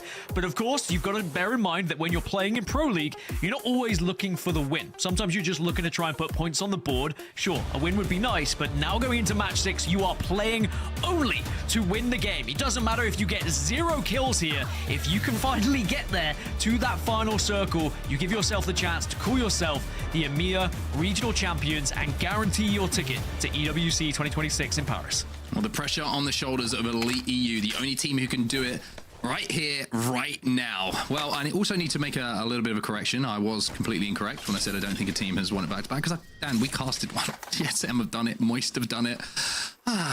You know, it's a long time ago now, though, to be fair. It's a long time ago, and I am not a smart man a lot of the time. So I apologize to both the TSM rosters and the Moist rosters, and a thank you to Genome for reminding me that I am dumb. So, yeah. But they are two pretty impressive rosters when you look back at the history of Apex Legends, right? Some of the best, actually, if you look back across them. And that's no disrespect to Elite EU, but if they were able to replicate that, it really would put them down in their own history books, really, to be up there with those giant names. But it is going to be a tall task. This is a long game, and first of all, you've got to first get that ring information, try and work out where we're going to go. Well, they've got a ring console, and look at that zone. It is going over towards Pylon, so they are going to have great priority to this zone, Elite EU, and it's about where they want to play, right? You're looking at Forfun. They're the team who are dropping over at Pylon. They don't have a huge amount of points at the moment. Looking at everybody else who's chasing at the moment, you've got Stay Healthy on 48 points. They're over at Barometer. They don't have a ring console, I don't think, by the looks of things. They do have a survey beacon, but no console, so they're not going to have good prio. You have Alliance, who of course are quite a way off at the moment. They still need a fair few points. They're going to have to fight their way all the way across map here. But, I mean, you're looking for opportunity here. It doesn't get much better, to be honest with you, for Elite. That's a huge, huge chance for them to close it out here. Well, as we take a look across at Citadel at the start of the show, you mentioned, you know, you see this being a tough time for Citadel. It's a very tall order. They would have to really win today, and they are quite a ways off at the moment. They would need to find a huge game here just to even get close to the match point threshold. That being said, we could go further. We could go to like 10 matches, and they might still get that opportunity. That's all you can do, is put your best foot forward here, try and claw your way back up those standings, and maybe the teams who have crossed the threshold do not convert, which typically happens quite a lot in Apex Legends, where the conversion doesn't happen. Well, you did see the Giga speed rotate, which is a technical term. Ooh, Kaisha's going down. Citadel Gaming's bad split and bad luck continues. Good shots coming in from Effector, taken down with their Hemlock, but just want to go back and touch upon the position from Elite EU. Turbo rotating to zone, understandably so. They have white shields only, but Catalyst is going to be a legend that is going to be very, very useful for them in holding down those buildings, especially the pixel building. You can reinforce the doors, you can get those cat spikes down, and with no Maggies available for the rest of the lobby, it becomes a little bit of a stronger legend in those defensive situations, as Light is going to find a couple of knocks onto GG as well. So Elite EU, they Giga rotated here on white shields, but they're already up to blue from the damage they've done. It is such a spread out difference in terms of legends as well. There is not really one legend that's dominating the pick rate here. We've got 9 Axles, 9 Newcastles, 8 Catalysts, 7 Seers, Wraiths, 6 Ramparts. Like, people are going everywhere in terms of their legend composition at this point. It does mean we'll have a tiebreaker difference between Axel and Newcastle to not be in the next match, which definitely can impact how that 7th match on Stormpoint will go. If we get there, of course, Elite EU are certainly going to try and get it done here at 6. Some really interesting compositions I'm seeing here. I mean, Alliance are running the Vantage again, something they've been doing in scrims. Looking, Aurora running Bangalore, Sparrow, and Watson. Only 1 Caustic in the lobby as well. Fair amount in Newcastle still being sprinkled about, like you say, but really is interesting to see how some of these compositions are going to interact with each other depending on who's taking the fights. But for fun, they dropped over here at Pylon. They're going to be understandably playing the height and just trying to zone in on any teams who are moving in for that free damage to get those evos up. But I mean, for Elite, I think you couldn't ask for more here. This is an opportunity that doesn't come very often. Zone near you, priority position, already managed to get yourself up to blues. It is a great opportunity to close out here. I wonder where that ending is going to be as well. Could it be somewhere close to where the World Championship was won for Sentinels? There's certainly a lot of teams hovering around that area at the moment on the northern side of Pylon as we check in with Alliance. 31 points right now. They're definitely one of these teams. When you look, basically when a team reaches match point threshold, you have to start looking at the teams who can stop them from winning. Alliance certainly are one of those teams at the moment, as you are removed from the balloon. Yeah, I mean, one thing about Vantage, you're going to be able to mark all of those players. They saw them go without the evac thanks to Vantage, and then the sniper's mark comes in. The ultimate from Hackis hitting the big shot, which means they get that knock. But are they going to be able to close the gap here and make the most of this? Unlucky to take a little bit of damage. They're trying to stop this Reds coming in, and they're trying to collapse onto these KP. Remember, Alliance need points here. They not only need to get good placement, but they need to pick up some KP as well. That being said, there is going to be a 3rd team potentially in this fight. Kernel Node are in the area. Alliance won't be aware of that right now, and because this fight has been delayed long enough, it is given time for Kernel to get very close indeed, and Alliance will be aware of that very shortly when Kernel start to engage. Sadly, they just haven't been able to convert these final bits of KP, as 3 men are looking to try and get out of this fight now. Well, Lucky just gets ticked by a bang ult there. Just a smoke. And now, having seen the knock actually come in from elsewhere, they might be able to turn a 3v2 into more KP. This is a perfect situation developing here for Alliance, but with Aku down, they have to be careful here not to throw this opportunity away. Hackis will be taken down, and now it's all on Lucky. Yeah, 3 men, they disappeared, but then they came back and re-engaged. It was the worst thing that could have happened for Alliance. They got collapsed upon, and how many times does that happen in your ranked games where you think you are in a comfortable fight and the 3rd party will happen? Well, now that 3rd party turns into a 4th party, as Eclipse have arrived here as well to try and pick up the scraps here at this place. Well, 3 men somehow coming out of this still alive. Tamuchi, who was down a few moments ago, didn't get finished off and is able to get back to his feet, and 3 men will survive. A lot of activity in and around Cascade at the moment. It's 3 men, Kernel Node, Eclipse, all there. The Horde now coming down to the hillside to get involved in this around the green and white buildings that you're seeing in front of you. At the zone, well, everyone is busy at the moment. Aurora are the only team kind of playing on the edge of it for now, but Eclipse, some beautiful shots coming in for that longbow of Xako. Should be able to keep moving forward here towards the zone.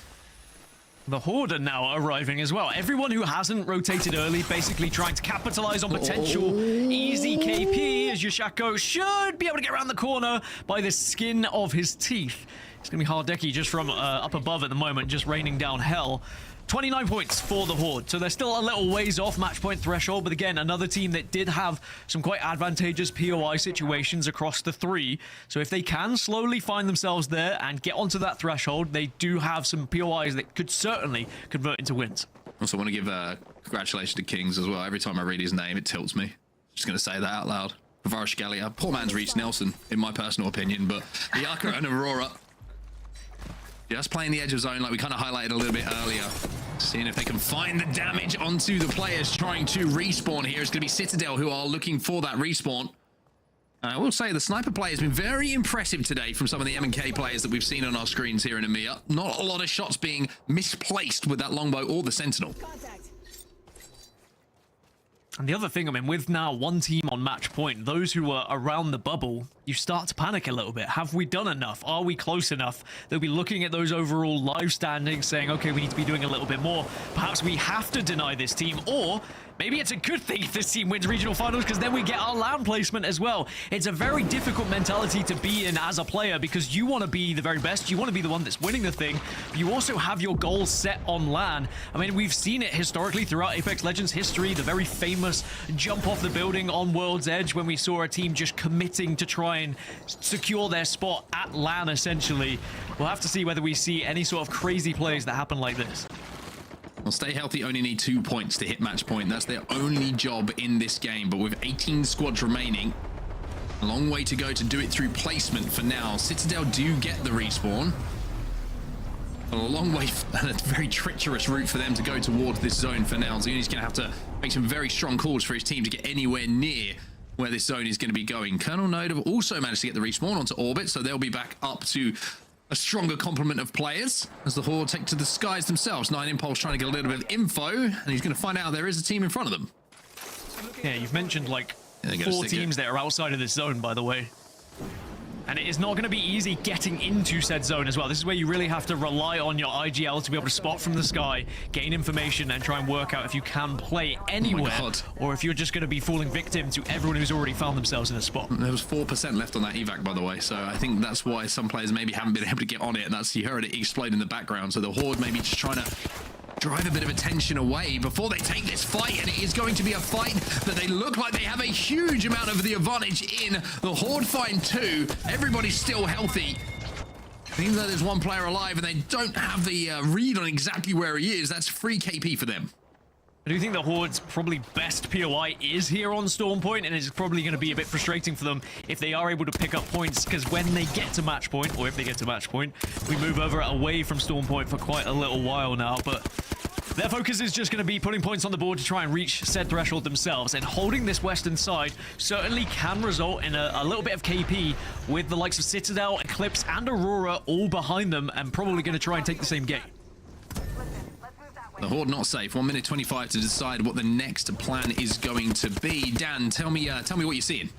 Well, this is the gate that I was talking about, right? You've got HM and 3 men that are holding it at the moment. Horde either have to just try and pick up KP on these 3 teams, or they need to just try and make some sort of conversion themselves where they can go all the way over, which is not going to be easy, or you go through using the portal, and you've seen that. They've just dropped a Wraith portal just outside the compound that Virtus.pro find themselves in now. So Horde are probably going to hold out the likes of Citadel here, Eclipse, and then they'll take one big fight against Virtus.pro. We'll have to see if that's going to pay off, I should say. The play will pay off. There was a sentence in there somewhere as they make their way in, but you can see how busy it is on that side as we jump over to the POV now of the Horde. Triple take in the hands. Eclipse do get a respawn onto Kashera. That's going to at least be 1 player back in the lobby, which is probably just going to add to the traffic that's going to be behind the Horde. Now, a massive moment in this game, a massive moment for Elite EU. They are under siege here on the outside of their building, and this is the only team on match point right now, and they're taking a lot of damage. Do have the Kraber in your back pocket, though. Can you just pull off a madness? Maybe hit one of those wonder shots to keep your team in it, but they have been able to get back inside the building and stabilize a little bit. They're all healing, and it looks like they might just be okay, but they are going to be very much pushed upon by the likes of GG and Kernel here. It's not looking comfortable. One's gone down.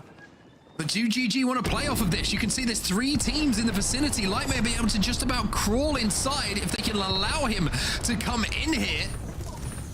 They're going to go for the res. That's going to give the audio cue, and there's teams arriving from elsewhere. Blessed are now having a look at this as well. Elite EU down, but not out. I definitely have the chance to get the pickup here as well, but Node starting to now take advantage of their positioning, and this is not looking good for Elite EU. This is one of the most difficult spots to try and get out of. Orbit is playing this one very well. Just not playing his life, but kinda might have just saved the entire match day here for Elite. One player still alive. Henchman, now you have to do something special.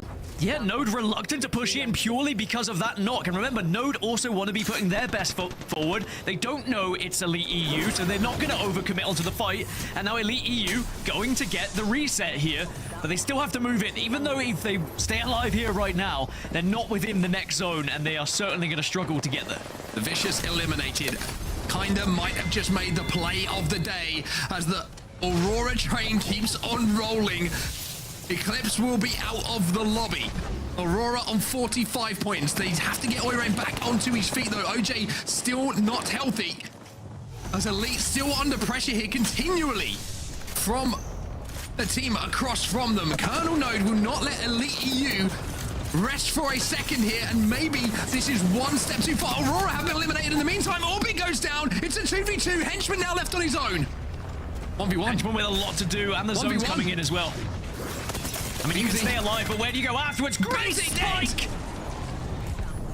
Do you have the time? 45 seconds. I think they have the time to get the res here. Nobody is looking at this. Elite EU are making clutch play after clutch play. By the way, all the meantime, stay healthy, have been able to cross that match point threshold. They're at 52 points, so they will have the opportunity, but VP will not. They go out at 45, so that's Aurora and VP down. So it's only going to be 2 teams on match point going into the next, unless a team like Gaiming Gladiators can find a win and convert here. 12 squads left. Elite EU still alive, still kicking, but now, Mark, they have the journey from the east. Can they get from that compound towards the west side of Pylon here, the southwest side of Pylon, should I say? Well, they do have the catalyst, and that is essentially the legend that has kept them alive in this game. Light goes down, though. That scout certainly does hurt. Doesn't help.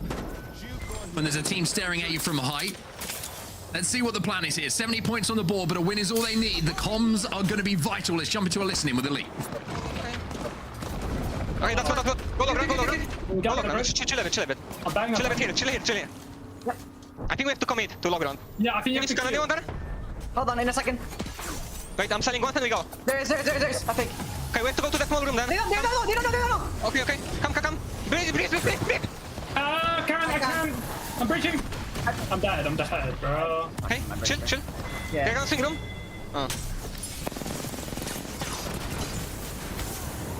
2 of them got drone.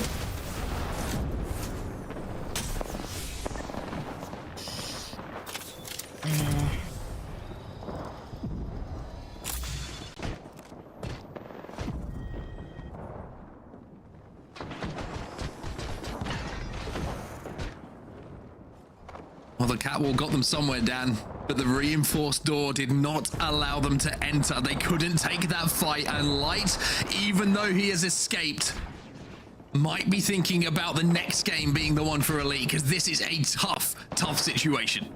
Or we were there in the 1 versus 33 when Light was able to convert as a solo rat and win regional finals. It's certainly going to be difficult, but we will certainly keep tabs on it as well. He is within the next zone in the position he's found himself in, but I'm sure that once enough teams spot a solo rat as there, it is free KP for them essentially. But look where that zone's going to be moving. Stay healthy, have found themselves in one of the best positions you can be, and they've already crossed match point.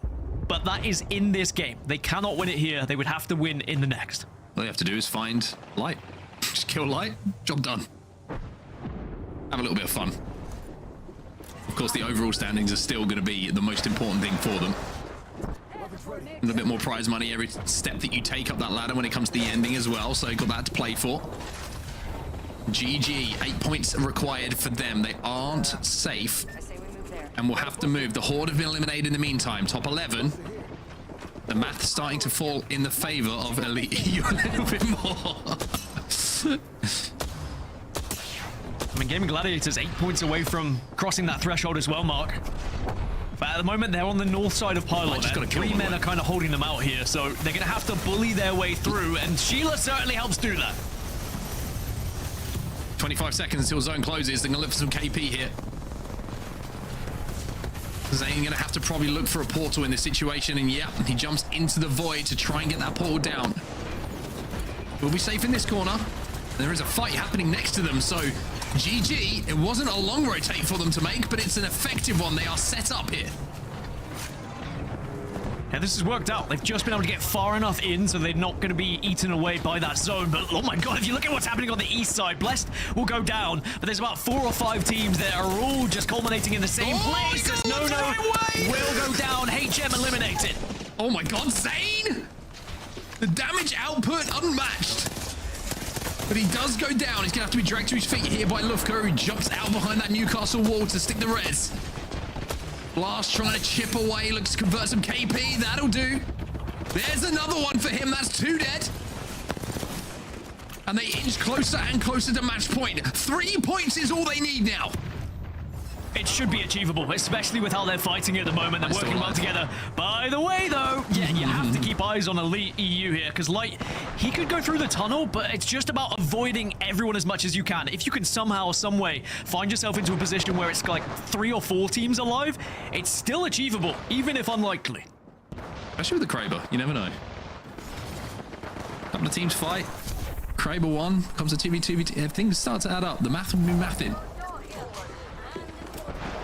GG still need those 3 points though. How do they want to get them? Do they want to try and push for the KP? Do they want to try and work their way towards zone and think about the placement points doing the work for them? Light's been spotted out. Zayn might think about taking the challenge here. God, can you imagine what's going through Light's mind and the rest of the squad? You heard how silent it got, by the way, when they died. As now the Brave move on through, as again he finds somewhere to play. GG are down to just 2.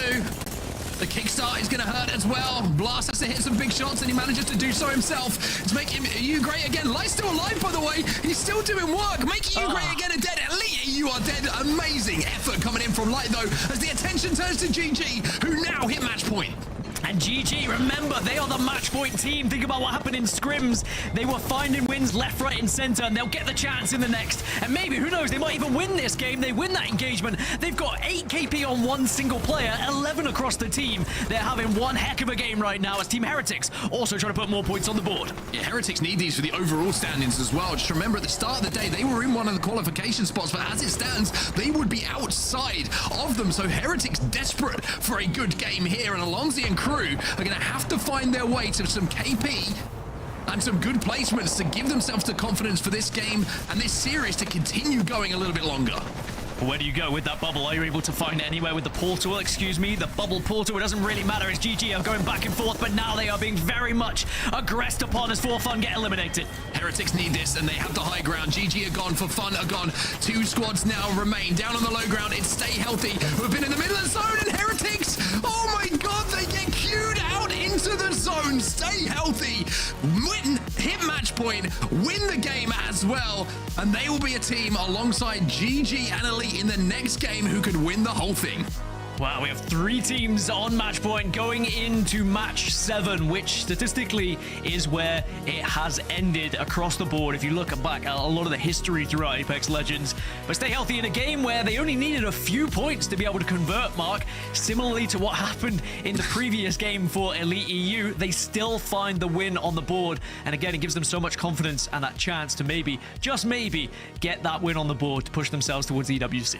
Yeah, I mean, it's a huge story, right? Outside of the qualification spots coming into today, but now they have their fate in their own hands. They could do it here with 1 win, but I think GG is the the monster in the cupboard, so to speak, at the moment, that everybody's probably looking at going, this team can convert. This team is very, very good at closing games out if they get a good spot. And for GG, now having hit match point, the rest of the lobby will be very wary of this tournament finishing now. Certainly after the scrims as well, right? I mean, 3 wins in a row, it's not something that can really be ignored from this team. So GG will be very confident to go into this. They are dropping at Cascade Falls going into match 7 on Storm Point. Pretty central POI to work with as well, so excited to see how GG do. But it's not just GG. Stay healthy. After their win, they're also going to have eyes on them. And for Elite EU, a bloody good effort. It has to be said. They stayed alive. They won those engagements.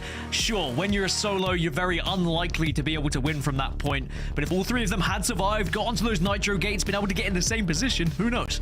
I mean, look at the standings now as we see Axel being the legend to be banned next. If Elite stay healthy or GG do not win this next game, AURORA on Virtus.pro just 5 points. Zipline Mafia just need 9. Eclipse only need 10. And I mean, you can go down to Heretics and Orgless and Hungary. A good game for them. Even Alliance, they can drop an 18-pointer, no problem. So everybody is going to be on standby. A lot of teams you would expect to be joining those 3 if we don't close out in our next max. Dan, it is set up beautifully here as we change things up once again. I mean, this has been one of my favorite days of EMEA in quite some time. I have to say, quality of Apex has been really, really good. It has, very competitive. Sometimes in this region it has been fairly one-sided. A big thing to point out with Stay Healthy now getting onto match point, as they are outside of said top 8. If they were to win, that would mean they plus 8 other teams would go through to EWC. So suddenly that cutoff point, being in that position, it makes the Horde and make EU great again suddenly very nervy going into this one, and they'll be wanting to put points on the board to keep that position in the top 8. 3 teams on match point. Match number 7 coming up just after this break. Don't go anywhere. We might be closing this thing down if one of those teams can take it home. Sony InZone, the official audio and monitor partner of the Apex Legends Global Series.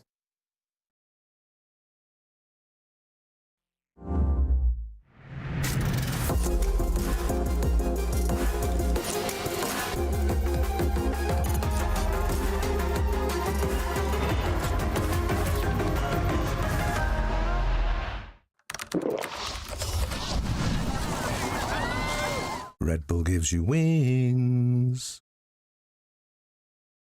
In every fight comes a moment where you either run from the fire or run through it.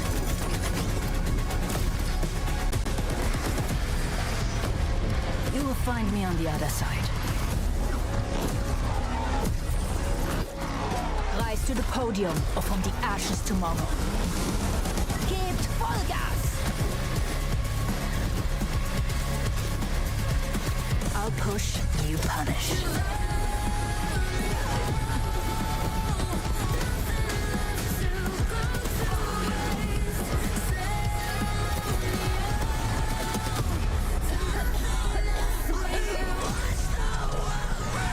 In the end, everything dies.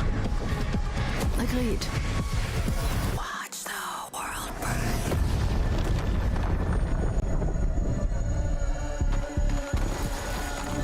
Not today, kapatid. You've got people depending on you.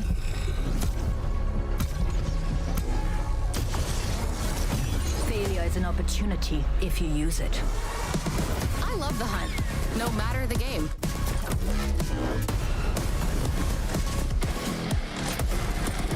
Time to rise and shine. Thanks. Gotcha. You are not built for this.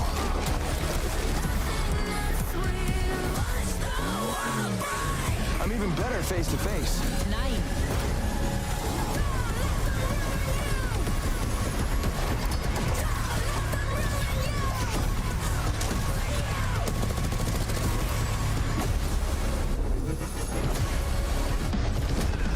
Your moment came. You are not ready.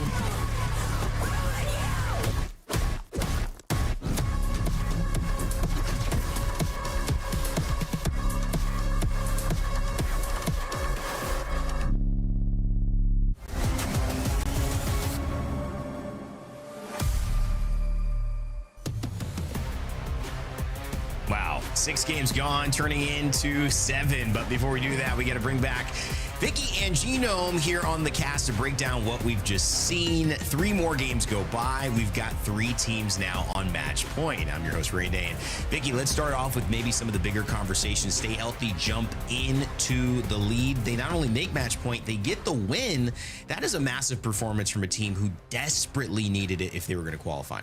And they still desperately need to win Rain Day, so it's tough, right? But you know what they say when it comes to all the ALGS lore guys. It means when you see me and Genome come up to the plate, we may even see a game number 10. Who knows? Welcome even more teams to the Match Point Club.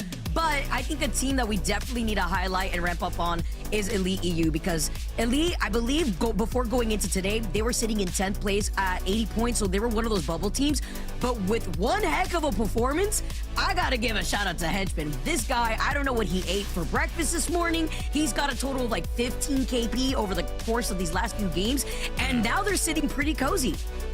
And Genome, I know you were watching that fight between Kinda and Light and Henchman and Node, who were trying to take him out. I mean, Kinda with the clutch after clutch. Dan said, we were here potentially for the Light's 1v33. Couldn't quite get it done, but I mean, this team is pulling off some heroics. It's pretty cool to watch, isn't it? And it feels like a lot of the big dogs in EMEA are really showing up today, right? You know, right from the start when we saw the big names like, you know, AURORA Alliance, etc. But these guys as well, it's like, yeah, just ice in their veins. And I'm expecting now that we've sort of gotten through the middle section of the ban phase where a lot of the defensive characters go out, that some of these aggro players are going to come back into their own.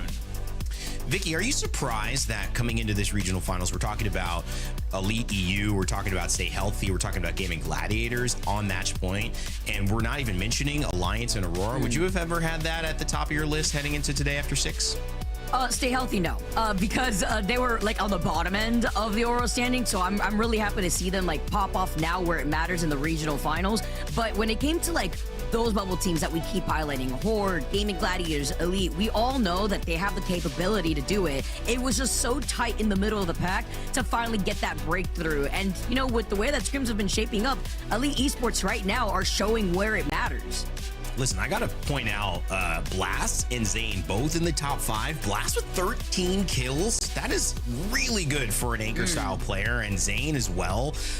Coming in, just knowing how good mechanically he was, fitting in a little bit better than what he did with Forfun, according to Cinetic, and Cinetic taking back that damage roll, but Zane having no issues switching over to GG and giving them the confidence that they need. Genome, this is a team that I think, you know, again, I've highlighted as they feel comfortable when metas shift towards things like new castles, catalysts are available. This is kind of their bread and butter. It's comfortable for Blast. It's comfortable for Lefka. I mean, this was a team we thought could win LAN, you know, maybe a year and a half ago. They're looking like a team that can win this tournament today. Yeah, I mean, yeah, I think you're pointing out there that when Newcastle really came into the ALGS meta, they were the ones that made it work. I think everyone's really caught up with them now a little bit. And also the fact that they've got Zane in there does tend towards being a little bit more aggressive and opening up the other side of play for Gaiming Gladiators.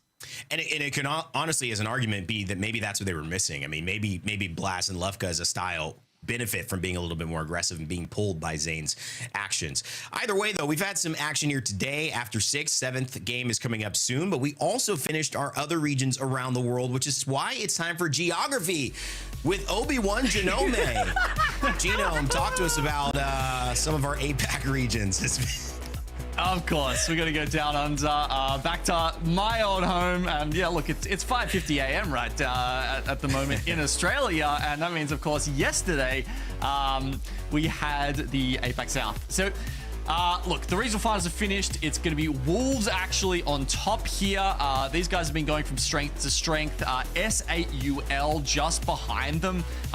They are a fantastically calm team, you know, compared to some of the other teams we see from around the world. It's just cool, calm, and collected at all times, no matter how hectic it's getting. And those calm heads have prevailed and gotten them a 2nd place here. VKG, of course, we knew we were already going to see them at EWC due to their win last year, but they still played very well and came out with a third place, contrasting their champs performance where they really kind of dropped off a bit in Sapporo. And then, of course, we have to talk about Relove DCG. That's Roy back at LAN. You know, it was an incredible clutch by him right at the end, reminiscent of, I think it was the Year 2 online championship, where he won, I believe it was the 1v1 clutch versus Zero to win near Thermal Station. So, you know, what goes around comes around. It's come full circle here with Roy. Do you need some Windex to wipe the dust off of that tape that you just pulled? I mean, that memory has to be... Oh my God, that is old right there, but you're going deep into the banks. I mean, also, I think when you look at it, APAC has been a conversation in our lands more so than ever. And, you know, from APAC South early dominance to APAC North being where we hold our championships, they've qualified their top 10 as well. And break us down a little bit of who you see here that stands out. And Limit, I know a name that we talked a lot about, Reject as well at lands.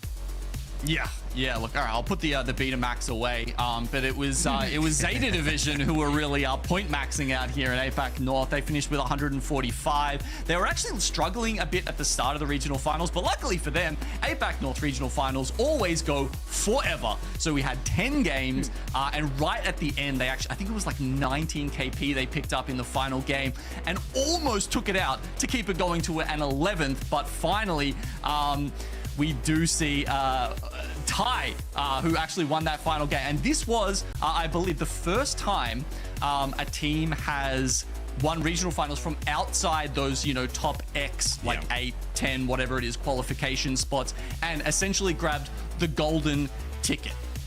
You know, it's been done in some sort of, like, you know, again, you'd have to go back to like the online championships to find something like that. It was like great from APAC South, were an 18th seed, I think it was, when they won and got their golden ticket in. But this was a massive performance from Ty to come out on top.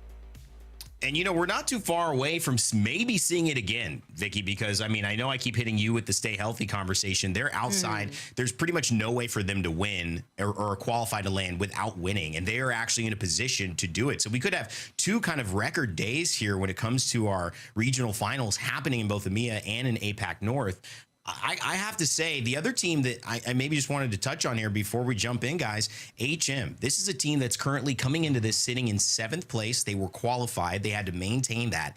They're in 20th now. So if they do not pick it up, they are certainly going to get past. It could be no Paris for them. A lot of stories to follow up as Game 7 begins. We're jumping into Storm Point. Vicky and Gino, take us away.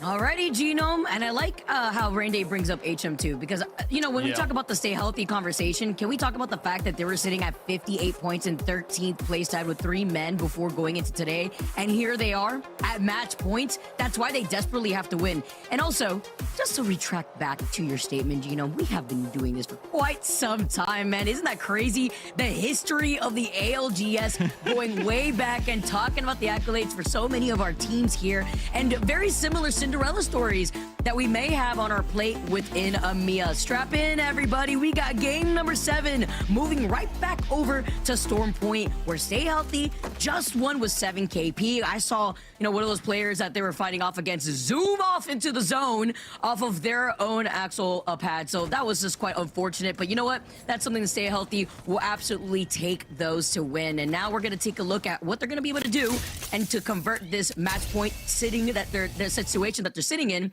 into a win. Yeah, look, I hope for their sake that they can, but as we've mentioned, there is no path. I think it's like literally no path to get through to LAN unless they take out the dub. Even second place where they are, as it stands right now, they would not make it through. They'd be in 10th spot, and that's not good enough. So yeah, really need to just have that big win here and take out the whole match point series. HM sitting up there at the wall. We were talking about them a little bit, and you know, I was thinking about it earlier in the series, Vicky. Honestly, they've had a rough go of it. I mean, look, you can see they've got the ring console right now, but again, for maybe the 6th time out of 7 matches, it's a hike. It's a real hike for them to zone. And you know, I was going through looking at the ring damage that they were taking. At one point, they were the second highest in that stat throughout the entire lobby because they have just been so far away from it. They've had teams in front of them blocking them from getting in, and it's been a tough day for them, and the ring RNG certainly has not helped them. And we've seen that a lot of times for a lot of teams that usually have a standout performance kind of falling lackluster in that day because of a lot of these ring pools, even some repetitive ring pools too, as we see a lot of teams wasting no time. Pride Rock going in favor for Kashera and company here. They're going to be able to hold this alongside EQ, who's going to be playing off the low ground, because taking a look at where this zone is going to be pulling over to the north side on the outskirts of checkpoint, some of these teams don't want to get caught slipping on these rotates to prevent themselves from getting gatekept in a very similar way that you had mentioned, Gino. Absolutely. You know, Cedo Station now without Tridents yet, very much shaken up how teams draft. Cedo Station, was it number 1, I think? If we go and look at the POI draft. Yeah, AURORA took that out at the very first pick, and this is exactly why, because there's so many quick rotation paths to a lot of the hot zone spots in Storm Point right now, one of them being Bean. That's why I like the trade-off of seeing some teams, Prio, E-District, just looking at the map rotation on regional finals. AURORA, Forfun, I mean, the majority of the lobby wanted to try to Prio Storm Point here. Kernel Node, falling behind where we've been seeing them trying to clutch out some of these fights, but positioning-wise and timing for some of these fights have just gone on for so long that has invited the third party here, slowing things down just a bit over at their POI of Downed Beast. They wanted to get that information. They know there's a team that's playing right underneath them, and so they're going to start moving up as well through the choke that leads into Mill. Fascinated that Newcastle still has not been banned at this point. Facts. It's sitting at the second highest right now. 45%, 9 teams have picked it this round. I believe in the previous game it was actually tied top. Yeah, 9 picks for Newcastle, 9 also with Axel, but Axel wins out in the tiebreaker and therefore gets banned. So, yeah, look, honestly, you know, maybe we were talking before about teams like GG who like to run it, and as well as a bunch of others who like that defensive style, and they'll marry it up with, you know, perhaps a Rampart or a Gibraltar and get that kind of just like shields on shields on shields meta. And yeah, it's a very good thing for them that they've managed to be able to run it all the way here into game 8 potentially. And the fact that Wraith is going to get banned next because we have more race in this lobby and Newcastle still gets to go by, that means that we'll be seeing that going into Olympus, where maybe some little to no room for cover in some of those end zones here too, and it could come in clutch with some rotates as well. You have to really highlight the importance of the lack of Trident rotations that are on the table, especially with Axel getting banned already previously and now Wraith this time around. Looking to see if we could make a rotation move right now with the Wraith is going to be Kernel Node, wrapping on the other side of Eclipse. They're holding onto the ring console too, trying to prevent other teams from getting that ring console information, because over by their respective POI of Down Beast, there wasn't a ring console. Sure, they got the survey beacon, so that's why they ended up rotating quickly, because they saw so many teams already congregating over here by Mill. Yeah, it feels like there's a good split, doesn't it? There's quite a few over at Mill, and then also quite a few over towards Bean. It's one of those circles where teams haven't necessarily called it one way or the other. Or is it just that there's not enough spots to play and they have to go for something that's, you know, just hope it's an odd ring pull out towards them and they can, you know, maybe find a portal to get their way in afterwards. The way that Team Heretics too, wanting to step up. You see the pings coming in, just trying to see if they could get some information themselves. I do know there is going to be the Horde on the outskirts here, as Make EU Great Again are going to be able to get that follow-up and get that first knock. It's going to be the fight over in Jurassic that's slightly isolated, but it won't be for long, Dino, because there is a 3P coming up between Elite EU. They're going to come out of the choke that's right behind Mega right here, as Kinder just trying to get the finishing blow, but taking some time, playing Ring Around the Rosie with a knockdown shield. It's just going to be the invitation for that third party. Yeah, interesting, isn't it? I mean, Elite EU, they spawn over at Launchpad, so not amazing priority here. Virtus.pro, oh no. 45 points, come on, they need another 5. Going out here would be such a disaster after such a great start to the day. They've really just gone off the pace a bit. And GG would be very happy to take this away from them as the ring does pull towards Mill. Right, like highlighting the fact that VP are tied with Aurora right now, and now they're down to the solo. Ozzus is trying to keep the dreams alive here. Gets the beam with the RE45. No extended mag necessary, by the way. I love the RE45, but they hear the res, and I'm sorry, at this point too, I mean, you are on the catalyst, and they burst out the door with the Sheila. He's got a family. Unfortunately, they don't have match point either, so they cannot secure sitting at match points as we see our first Red Bull first strike onto VP, our first squad out of the lobby. Oh, I'm sad about it, to be honest. They've been playing such a fantastic entire split, honestly. And it was, I mean, Ozzus broke his ankles there, but then unfortunately they broke his neck later. Dropped him. Oh, well, as you can see, map moving a little bit up towards the mill. Oh, God, can anyone... What are the chances anyone manages to grab that ring console right outside the building, Do you reckon anyone can... I mean, you know, there's a couple of Newcastles around. Maybe you could put a mobile shield down. I don't know. Yeah, no, good luck with that. You're gonna get absolutely destroyed. It's hard though, like, and that's why, like, although GG didn't really have to deal with it, now after they clear out that building, wait until they see where that next zone's gonna go. And Gino, you even see a lot of these other teams that are still making the rotate on the outskirts of zone. Yeah, still quite a few on the outside there. Horde Alliance, Heretics coming in, even make EU great again, just taking an evac down from Jurassic. Elite EU was wondering if they really wanted to take too many of those fights down near Jurassic. Obviously, sitting in the #1 spot on match point. You know, you want to take important fights, fights that will get you game-winning positions. You don't want to take fights that are just like, here's some KP.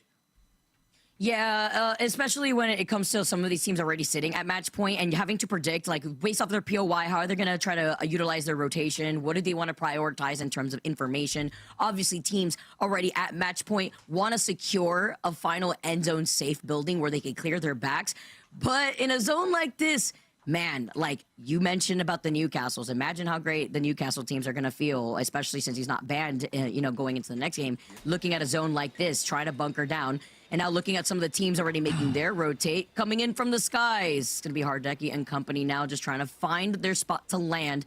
Obviously, we already said goodbye to Valkyrie very early in this regional final series. So they're just going to go in for the Hail Mary land over onto the rock that they see is cleared up. But I'm not a big fan of this because when you go for a rotate like this, especially with round 2 closing in, you could be in the line of sight of so many teams.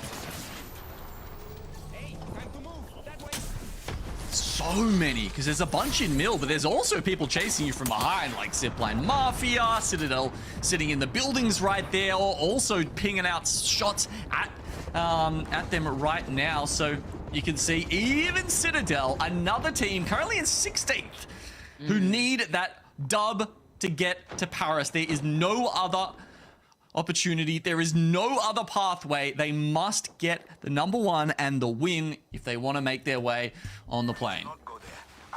Want to be able to make their way to the city of love for the competition. Alliance having a rather slow start for today. Sure, they're comfortable, but that gap is closing up behind them where they want to make sure that they could build up that cushion even more, especially with how great they looked in scrims, honestly. You know how I am, Gino. I always take scrims, you know, with a grain of salt, but going with 2 scrim wins leading up to this regional final and then having a troublesome time in rotating into these end zones, it kind of goes hand in hand with what you were mentioning before with the way that these zones have been pooling for some of these teams that have had to make a trek to get into that next zone. Making you great again now, looking to take a fight though, already busting down the door like the Kool-Aid man as Nate is gonna be able to find that knock. And oh my god, talk about the turnaround shoot down onto that Sparrow ultimate. That is absolutely not gonna see the light of day. Even bunkered down with the Watson fence, they just wanted to evict them so that way they could control this building. God, some good shots there coming out from Nate. Got a little bit of the zone to help guard them as well. Anyone who's pushing into them right now is going to have to take damage just to get an audience with them. You can see Guts does manage to make his way out though. I like the fact that they could hold this building because seeing as where the zone is pooling, if they were one of the teams that had been able to get the ring console information, since we did see them come out of Jurassic, stay healthy. Whatever match point teams lost out on AJ and Guts is one shot. This alliance also in the feed lighting it up here, and it's just a fight for the edge of this zone on the outskirts of Mill, where there are so many teams here that could show face. The Catalyst wall called in too, but on the other receiving ends of the Prowler Den, you get the scan, and there is nowhere safe. You're just playing around the terrain, hoping that you can pull off this res for Stay Healthy. Oh, they're coming through. They're going straight through that cat wall, and Stay Healthy go down. I saw the rig pull, and I was like, oh my god, Stay Healthy may have actually just got the best spot in the game, but Make EU great again are not going to let that stand. They get through them, they take it away from them, and as you can see, there's some nice little, you know, cliffs. It's almost like the southern end of Dome on World's Edge in that way, where you're right on the edge of the map, and if the zone does pull to you, you can really play those shells and cliffs you know, in a way that will allow you to just stay there for a very long amount of time, even if you don't have Newcastle, which they didn't, right? And this is where I'm surprised that a match point team might opt to go for that versus someone, you know, like GG, who are playing the more defensive Legends. He had to reload, because now we have another match point team in trouble, Gino. You talk about playing with your back against the wall, and if it's not going to be the show from Dome over on World's Edge, it's going to be at least holding on to the rocks for dear life. Looking to see if they can get the res. Vushi taking that portal, now looking at Henchman who beams him. The RE45 are ringing in my ears. Light is still alive. He tried to make the magic happen. They got to match point first, and they want to extend on this opportunity. But with other teams still beaming at them from afar, you saw that Hemlock nade over in the distance. Nobody's really trying to overextend here at the same time. They don't want to let them reset for free, as Kinda is now holding the high ground and also trying to cover them while they're trying to get the reset. Beautiful. Oh my god. Take it out. But AURORA now on the hunt as well. Hopefully they've got just enough height here to try and get away. But with the Bangalore, Rolling Thunder comes in, and Elite have to take cover. I love the communication that we're seeing right now from Elite. Elite are on another level. Like, the fact that they were able to kite away right on time, the moment that AURORA showed face, Kinda is still holding an amazing angle, trying to give suppressed fire over to AURORA, who's playing that low ground, while the other two members of Elite are now trying to go for a full string after getting this reset. Amazing opportunity here. They're holding a split angle. They find the next knock. Lights has been playing amazingly alongside Henchman, but Henchman does go down first. There goes the second one. This Barrel slowing things down. Can the clutch happen from Light to keep the dreams alive with the Watson fence being a nail in the coffin? Elite, our other match point team is gone, and hello, Kashera dropping down from the skies. They have something else to say, as AURORA are the next to fall. From the heavens? Oh, he's on the other side of it this time, though. Eclipse came out of nowhere, and it makes me feel less bad that Elite lost that fight, I guess, because it was like, even if they had have taken care of AURORA, they were going to get cleaned up by Eclipse no matter what. There's the map on your screen right now. Make EU great again. I mean, look at that spot that they are holding. Again, if Stay Healthy had have managed to hang on to that, this could have been the end of it right here, but as it is, it's only Gaiming Gladiators who have made their way not all the way into Mill yet. We're watching them just try and deal with some of the other teams who are still coming in towards the zone, but they will have to go through something like maybe Blessed and the Horde to make it in the next 20 seconds. The only match point team left alive right now. And I love how we highlighted Zane, too, being the addition to this squad, who is the actual kill leader in the entire lobby with 21 kills. I'm hearing that. Sheila Singh, as Zane makes the next move to help them rotate with the portal plays to bring the rest of Gaming Gladiators from the inside of Mill. Gets it successfully here, but in the line of sight of so many other teams, they immediately jump him. You have the Newcastle wall, the drop down, Mr. President, to try to get the res. They do so successfully from Lufka, and they're still looking at the door because they don't know if there's another team in there or not. They don't know if it's free real estate. We could see it. There is a team coexisting up on the high ground, and Alliance now are looking at them from the mouth of the door. They've already secured the building, bunkered down together with the Catalyst, but Gaming Gladiators, I have to emphasize, have only been ramping up even in the final scrims that they had leading into regional finals. They won scrims, and as Onsa said, they won first on E-District, Olympus, and Stormpoint. They even got a back-to-back on second on Stormpoint, and they look to be in trouble while Alliance are looking to take control over the space. Yeah, I love that rotation by GG, and now they are right next to the zone. If they've got a power ramp, if they've got the ability to get their ultimates back online by the time this next zone closes, it'll be a super easy walkout and actually a really good spot for a team that has both Newcastle and Rampart. It's actually crazy. Meanwhile, Zipline Mafia praying that we see another game. Gaiming Gladiators having other plans, but the biggest threat really is going to be make EU great again. This is another team that has success over on Stormpoint, but nobody's going to contest make EU great again because their backs are completely cleared. They're surely out in the open, but so many of these other teams are fixated on one another. As Zane gets another knock, Gaiming Gladiators take control over the rooftops of the high ground, but want to try to take this slowly so the way these other teams do not take the opportunity to just fully collapse on them. Okay, clear your back. They've done it.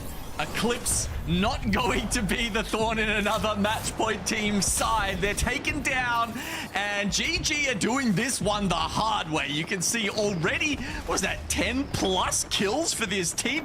10 kills so far, and we're only halfway through the lobby. That is actually insane. This is the momentum that we need to see right now. This is insane, some would say. The way that they're going to be able to try to play around this, the fact that they have 10 KP in their pocket, looking to keep this going, but now with GG trying to extend on this, they get eliminated! We go next! No! We get more Apex in this lobby! Make EU great again with the back-to-back. They've taken out 2 of our match point teams, and they're looking to take another dub.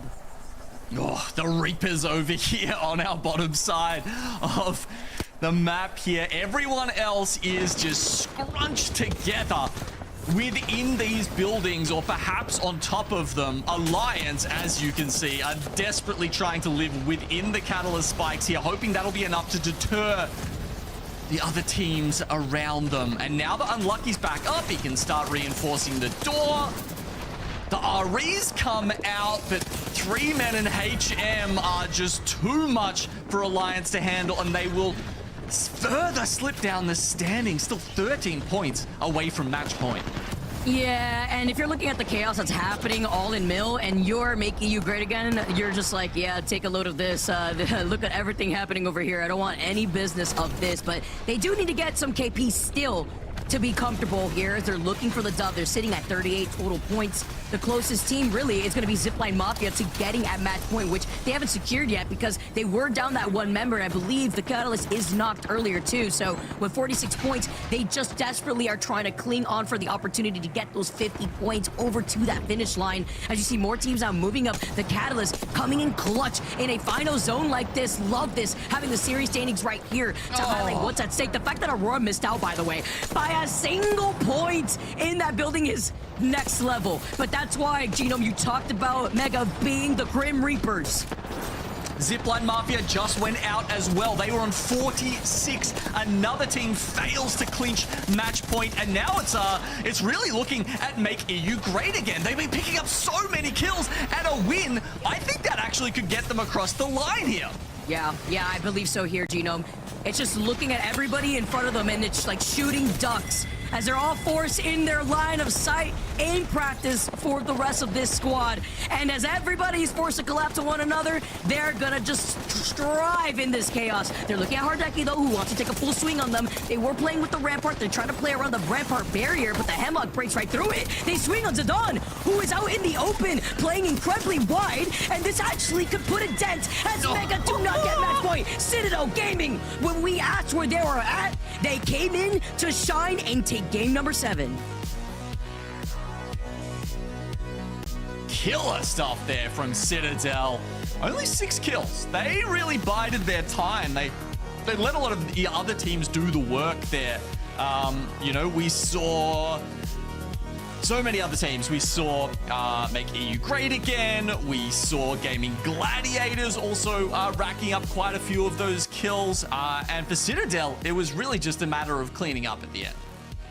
Yeah, honestly, for Mega right there, that was all for them to win, right? But understanding the situation, team on the opposing side, Hardeki also swinging over to the other side, trying to harass them. You're holding a wide angle, you're not hugging the fence, and it was just easy pickings for them. But that honestly costed them the opportunity for being one of the teams to hit match point club, as I like to call it. And now we welcome Citadel to the plate.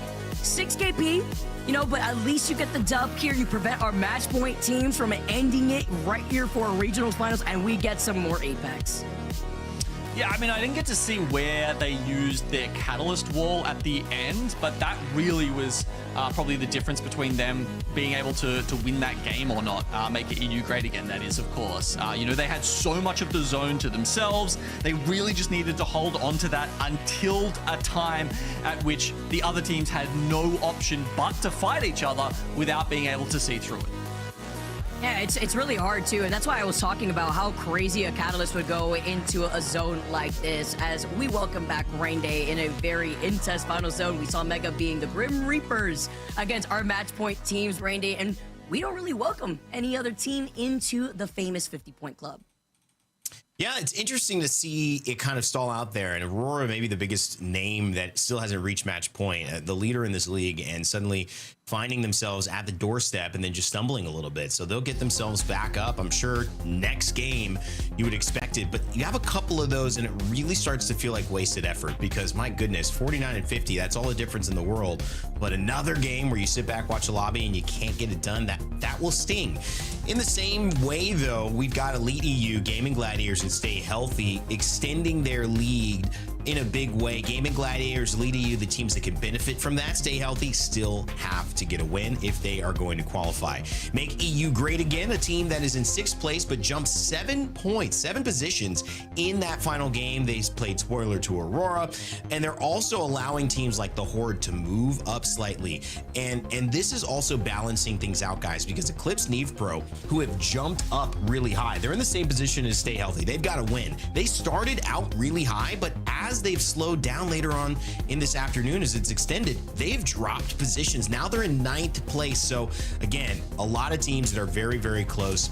But Vicky, maybe let's circle back here onto Citadel Gaming because they're 11th. They've jumped up 5th. This is the team we highlighted originally that need that kind of Hail Mary win. They've got to do it just like Stay Healthy with a victory. Are you seeing a promising sign of hope with the fact that they've just won this one and now, you know, going to new legend bands, new rotation? Maybe they're starting to pick it up.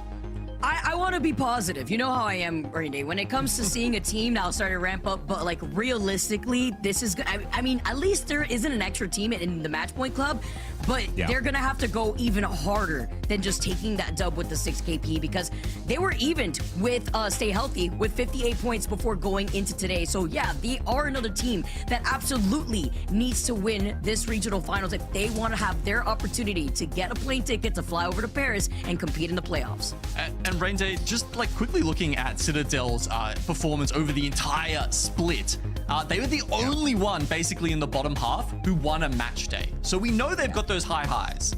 Right. And what triggers them is the question, because we've seen so much of these regions going back and forth, getting comfortable with the A versus B and those 20 teams, and then B versus C, A versus C. But now we've got the top 20. And so Citadel Gaming kind of finding that rhythm. Can they somehow take this to the next level? It's a good sign, but we're going to need to see more from there. The Horde, make EU great again. 2nd and 3rd place. They've got a great showcase here. But like I said, it's gonna need a little bit more than that. And Genome, I think for me, disappointment, is it too early to call? Do we still have enough game to go here? Because when I'm looking at these series results, you know, if it stands the way that it is, I mean, are you disappointed in a couple of these teams? I mean, Forfun Esports, you know, coming in so strong into this alliance, what's kind of caught your eye on that side that needs to be better in your eyes? Yeah, I guess what I think about when I look at those teams is that they are all but qualified already, right? So Forfun is mathematically impossible. They can't drop out. Alliance it's not actually, like if they got 20th or some crazy stuff happen, I think it's possible, but almost certain that they're going to get in. So maybe they're just like, I don't know, then they don't care enough today, right? Whereas with AURORA, who also are qualified, I think they're playing for first because they've got something to prove. The entire time throughout this split, it's felt like Hiaka is sitting here being like, I want to win this pro league and get people to believe in me again.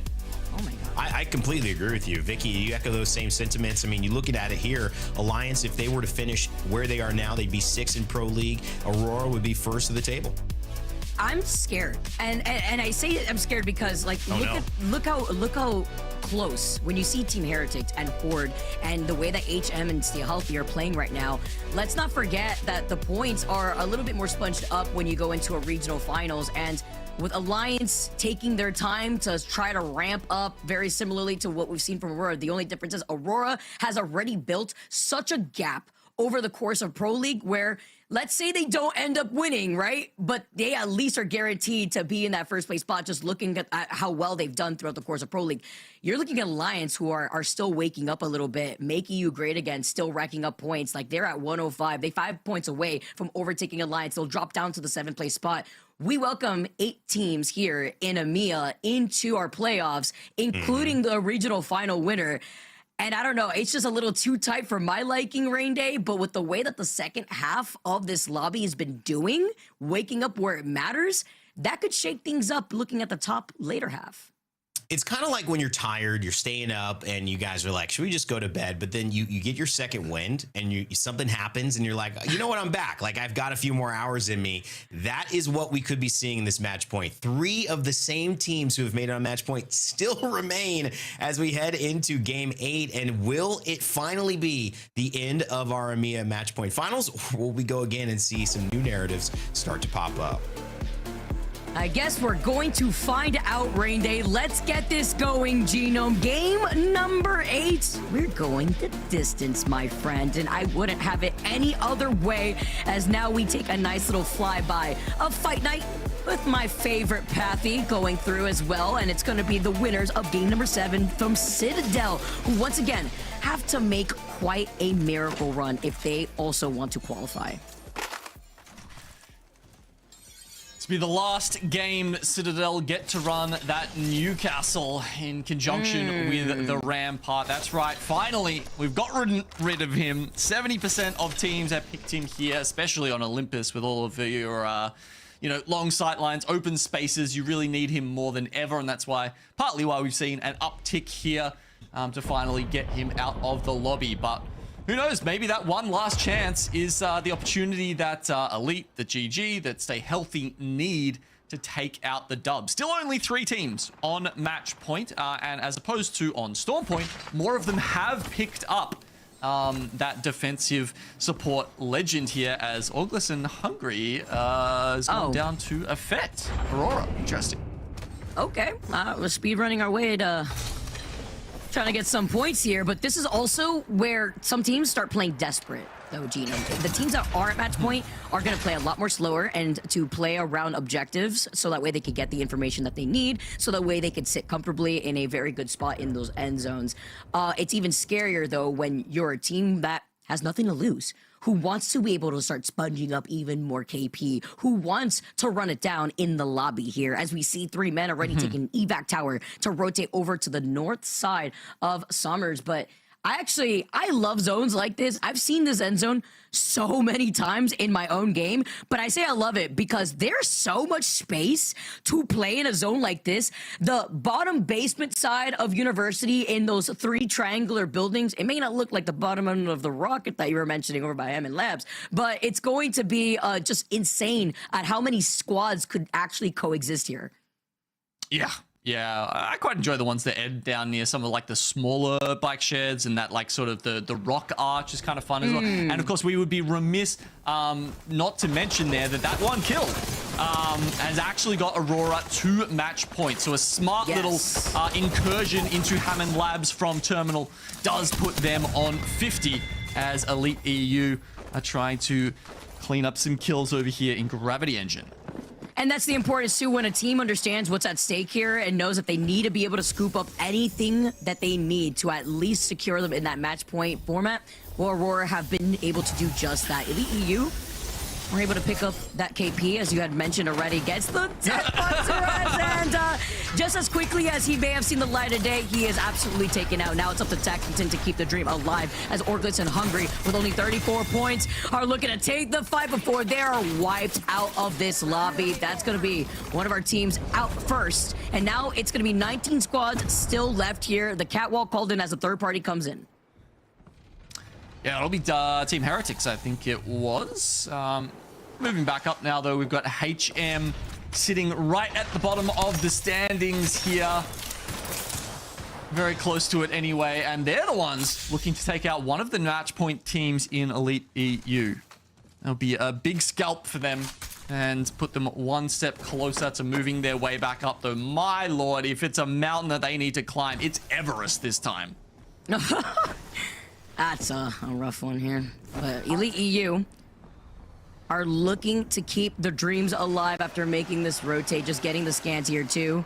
Our Decking Company already making this rotate as well over out of Gravity Engine where there is a ring console, but on the outskirts is going to be Alliance looking at the Horde. Being one of the teams with the Newcastle as well, but they're just going to try to harass Alliance. And what the? Oh my goodness, Aku! With the hemlock shots, get the knock onto 9. Now you got to get a full reset. At least you get the res here with the Newcastle, so you get the passive healing here. And you also have the overhealth. But look how quickly they're literally going right after 9 impulse. He said, I'm not going to pop another shield cell, even if it's going to passively heal me over time. Oh my god, looking like a controller player there with how he kind of missed that mantle.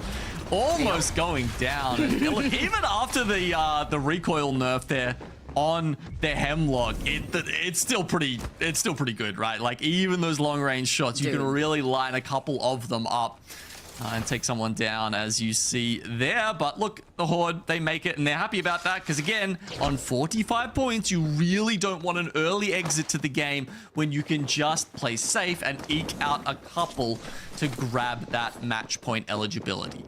You know what, Genome?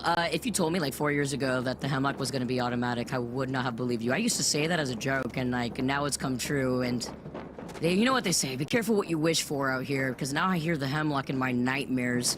Now we're seeing even more teams now scoot on by, going through out of Turbine. It's going to be stay healthy. Ooh, some sniper shots onto Guts. It's going to force him to pop that shield cell. He's not the one. The overhealth, though, unfortunately for him, so he's gonna have to pop each shield cell individually from Stay Healthy, and they want to stay healthy. Sitting at 67 points, victory was in sight a few times here, but they haven't been able to clutch out the win, so they're just trying to prioritize this rotate, and I think Eclipse have them marked down. They're trying to gatekeep them on this rotate, and they're playing extremely aggressive, because they're also trying to gatekeep the jump tower that would lead to the other side of Olympus. And you can see a lot of people are going with the Pathfinder now. Yep, look, jump towers are an option. Valk obviously gone long ago. Wraith banned out. Was that last game? So a lot of those rotation options go by the wayside, and Pathfinder comes in. EU, I think actually out of all the regions, have been the most partial to Pathfinder. We've seen some earlier bans than even, you know, what is this, like match 8? Not that he's getting banned out this game. So, you know, quite a few players on this server, very familiar and happy to be running that legend. Yeah, and the different iterations of scrims, we've even seen game number 8 be like Mad Maggie, Newcastle, of course, kind of going hand in hand. And now being able to see that play out with Newcastle being the most picked legend, with more teams now making this rotate. It's interesting to see how that's shaken up here. Even if we do go to a game number 9, Gibby being another one of those legends that have gotten banned out in scrims. And seeing how they've been able to make those adjustments. Alliance still taking the fight, by the way, over the Horde. They cannot shake them off, but around the horizon is going to be HM, who are creeping up on their rotate right behind Alliance. So that's a third party that is just waiting to happen once these teams congregate over to the north side by Grow Towers. You see already Aku taking a huge chunk of that damage, but at least for Alliance, they're closer to the choke that leads into Grow Towers that Horde is not in. They could take a round by rotation, but let's jump into a listen in with Alliance to see how they take this fight. You guys almost got 51. Did you want me now? Done. Okay, I want on. You can pull me off. Pull me off. He's gonna jump on him as well, okay? Yeah, he's jumping on him. Okay, he did it. She let it again. Oh no, I didn't see. Pro. Chill, distract. Yeah, chill. I'm on left side, I'm on left side. He's gonna try. That's I'm dead. Okay. You're dead? Yeah, I'm dead. I'm 100% dead.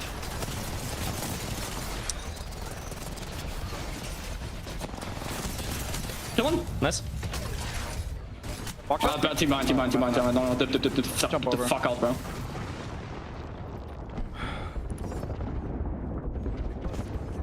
So the team wiped them. You rest me quick and never go back for him. I don't think you do. They wiped them already. Sure. Pathfinder, Bangalore, Seer. Bangalore or Pathfinder, Seer. And we talked about the third party coming in from right behind them. They pick up one of the banners at the very least from Hockey's, but they have to play this out as a duo. Unfortunately for Alliance, they wanted to scoop up that KP, and HM, right on cue, we mentioned they were creeping up on their rotate, and they go in for the perfect timing. Cleaning up one team and now looking to see if they can clean up the rest of Alliance before rotating into Grow Towers. And now we take a look at Stay Healthy. A little bit more isolated on this side before trying to see if they can find an opportunity to get to Solar, because Mega are looking at them currently, but they're not the only ones. The Team Heretics is on the southern side choke that would lead you into Sommers out of Icarus, and now they're gonna just force their way through Stasis, where they do have a ring console too if they could safely scan this.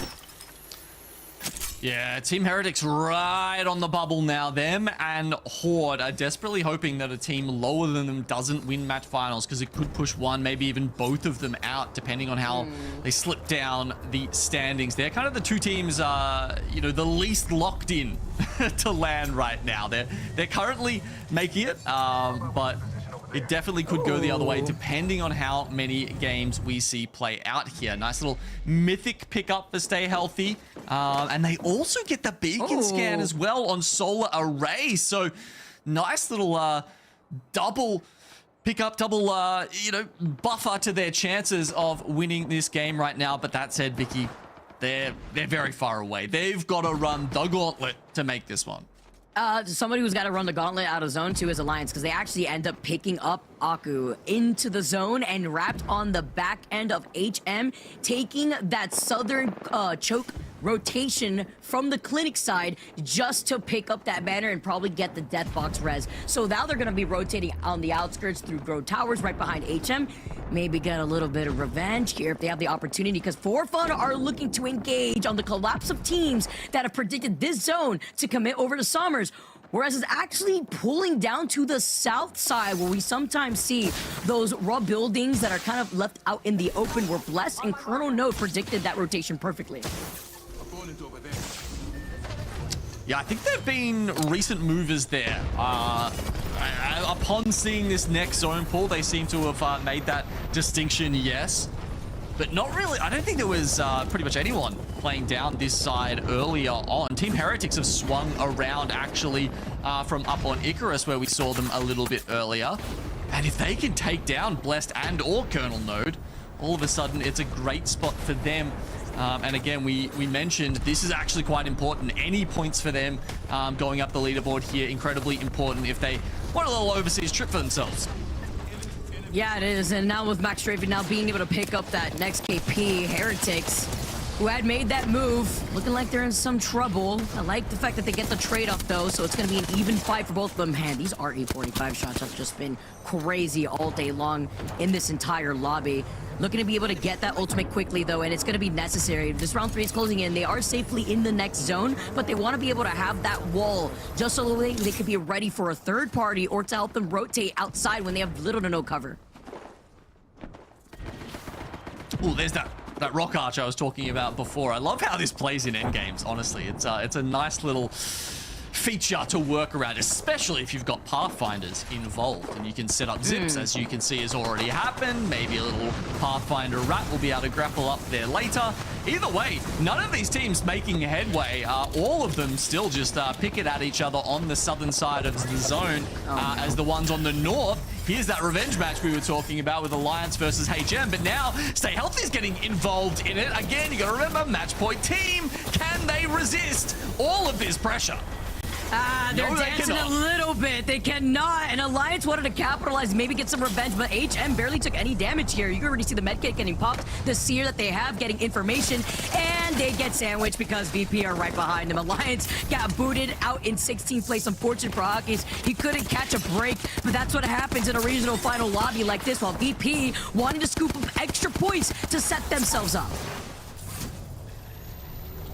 HM right on 51. The edge of this zone. I don't think they're gonna survive it any longer here. VP, yep, okay. Nice little pick up for them. They grab the KP, and that moves VP up to 54. They're in 4th place right now. Oh my god, look at this cheeky little angle with the Kraber that Blast is trying to find here. I mean, look, with Alliance going down there, Vicky, that's moved them down into like 6th spot in the Pro League overall. Yeah. How long has it been since Hackers even lost a Pro League, let alone didn't make the top 5? Genome, how could you say something like this? It's like cursing them. I mean, literally blasphemy. That's like, that you just can't. You just can't even, I mean, I can't imagine a world where that could even happen. And that's why I was worried. When we brought Randy in, we had this discussion. Oh my gosh, okay, Sky Nades. Oh my nade. Lufka, he said eviction. I am serving you a notice today. And he's holding it down, booted them off the high ground, nade after nade. He is suppressing them. Look how much they had to build just so that way they can reset. And now you see the rest of GG. They're trying to break down the window. All right, get back over here, Lufka. Got to recall a Pokemon before he gets overzealous. But this is a great position because he forces this team to not only drop down, but also pressure them from the team that's also holding the northern side of this lot.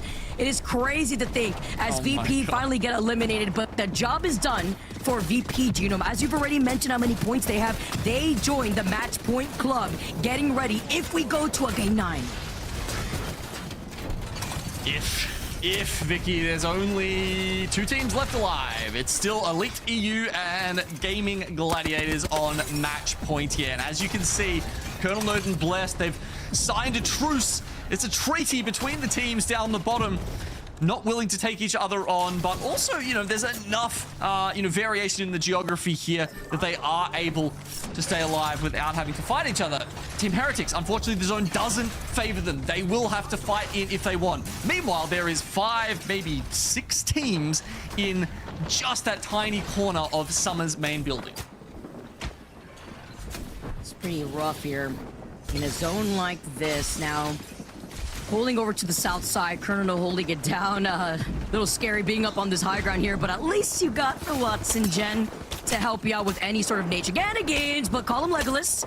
Because you get the bow check shots, you get the follow-up with the Hemlock. That's going to get the knock in the finishing blow onto Kizaran as well.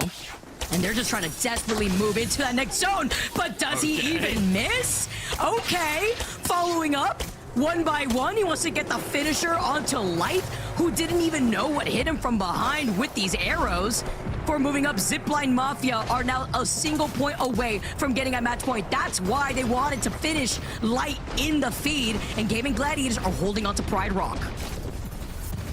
I mean, yeah, look, it's so tempting to get carried away with the infinite ammo bow, and especially when you are that close to match point. But you've got to think about the rotation. You see him looking at his feet, being like, "Oh yeah, there's like 5 teams underneath me. I better watch where I step." Or else will make a mess all over the place here, because now Forfun get eliminated. 10 squads left. Gaiming Gladiators now, Kraber in hand. Blast looking to see if they can complete this dub with 7 squads left. They're holding one angle here, but they're trying to harass Elite EU with the Kraber shot. The follow-up. They're trying to fully dive on them. They do not want to allow another team to just grief them. And that was the grief that I was worrying about. That's going to be chaotic to follow up. Light actually gets res, and he gets the finishing blow here. It's only up to Zane. There's only so much you could do. Do you try to finish them off, but you can't even grapple right over them. They get the res, and then Newcastle once again hails supreme. Gaiming Gladiators, 2nd place. They go down. Elite EU move up into 82 points in 1st place with the only match point eligible team alive. They also are very much on the edge of the zone, Vicky, but pretty much everyone is at this point. There's not a lot of space in the middle to play. Teams don't really want to get themselves worried about that just yet. You can see that's why these teams are literally just hugging the walls next to each other. You could you probably tap and get a Morse code message to them if you really needed to. Do they get the memo? As they're trying to swing onto this Team Heretics. They don't know what's waiting for them on the other side. 6 squads left in Elite EU. with victory in sight, being the only match point team left in this lobby, or will we see more Apex? Team Heretics with a mass ping, gonna be able to send that nade up inside the door. Final zone closing in behind everybody's backs. Elite EU, though, are trying to control so much of this space. Blessed are the next to get eliminated. And alongside Elite EU, the one team that they have to make sure that doesn't grief them is Team Heretics, who are gonna wrap behind them. Yeah, and they don't have the setup this way. You can see the Newcastle wall was, it was worried about the other side, but all of a sudden, they know. They've got it ready. What, Vicky? They know, but Henchman, can he clutch a knife weapon behind him? No, we get more Apex. I was gonna say, they knew who that was. Elite EU got pinpointed, and Team Heretics keeps this going. We get to see more, but can they also hit match point? That is the question. They have 49 points right now. And Vicious, they're starting to clean things up. Our final 3 squads left, and TH only have 1 member alive. 1 member, 1 point. That's what stands between them and match point eligibility. Honestly, this is too close, but not close enough. It now comes down to Node and Team Vicious. Just a matter of time. Vicious, looking vicious in this lobby on how they held their ground. They take the dub, and I believe with that win too, Genome, that probably set them up with 50 points and also have made them match point eligible. Vicious. It's been a little bit of a topsy-turvy split for these guys so far, but in match 8, in regional finals, the most dicey of all of the online competitions, they show up when it matters. It's crazy too, because you're talking about a team, Genome, that before today is sitting in 18th overall with only 53 total points. And now they're another team that has the opportunity to qualify for Split 1 playoffs. What a Cinderella story that would be, especially when you start kicking things up in game number 8. And you know what, Gino? I'm not so surprised, because you know what it means when we come up to the plane, and then of course we get an excellent game number 9 where Onset and Gaskin will take us through the action. But first, we gotta break down what the action looked like for match number 8. Alliance got griefed a few amount of times, honestly, and unfortunately this is another one of those rough games where it's very unorthodox of Alliance to fall short in that back-to-back. But we will be seeing a different change of scenery going into game number 9. I do believe it would be E-District, but Kernel Node, I do want to highlight, I've been one of those teams to call out these final zones rather early. Absolutely, yeah. As you said, they really made that swift move. They were in the vicinity, but the fact that they got there so quickly was good spotting by them. Now, we've got an explosion of teams making match point here. We had 3 for the last couple of games. We've had 5 new teams join them. Wow. Zipline Mafia get there. Virtus.pro, Eclipse get there. AURORA with that early rat from Terminal over to Hammond Labs get there. And the Vicious just in the nick of time. So that was, wow, it was literally a victory or nothing in terms of getting match point right then. Oh man, it's just been nonstop action. And for those of you guys watching at home, welcome first off, and don't forget to collect your ALGS Twitch shops. If you guys didn't hear, we've got Apex packs available just by watching. So make sure your account is linked. Go to algs.ea.com/news Apex packs and scroll down and click earning drops. That way you can link your EA account to Twitch. And then that's it. That's all you need to do. You're good to go. It took 21 seconds exactly, as you can see right there. So make sure you can be faster than him and let us know. Add us and at Play Apex Esports. It's been fantastic to watch all of the action break down here, Genome. But now we have to welcome 8 teams here onto the Match Point Club, as well as welcoming Onset and Gaskin for game number 9. Because don't go anywhere. We got some more ALGS action for you on the other side of this break.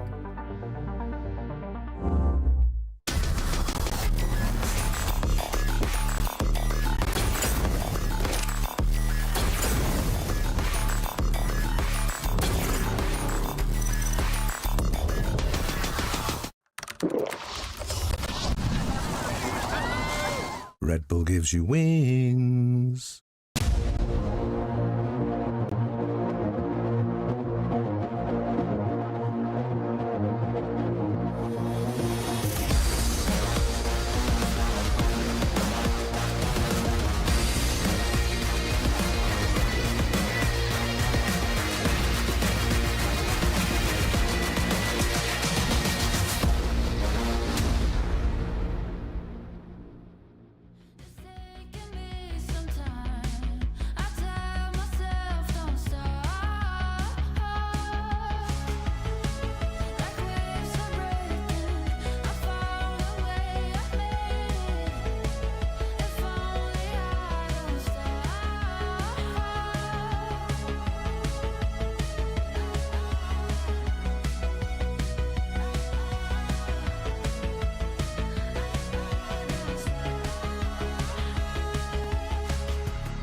flames keep on rolling, everybody. We have no winner as yet as we head in towards match number 9, but we do have 8 teams now on match point, ready to take this one home. Dan, we really are.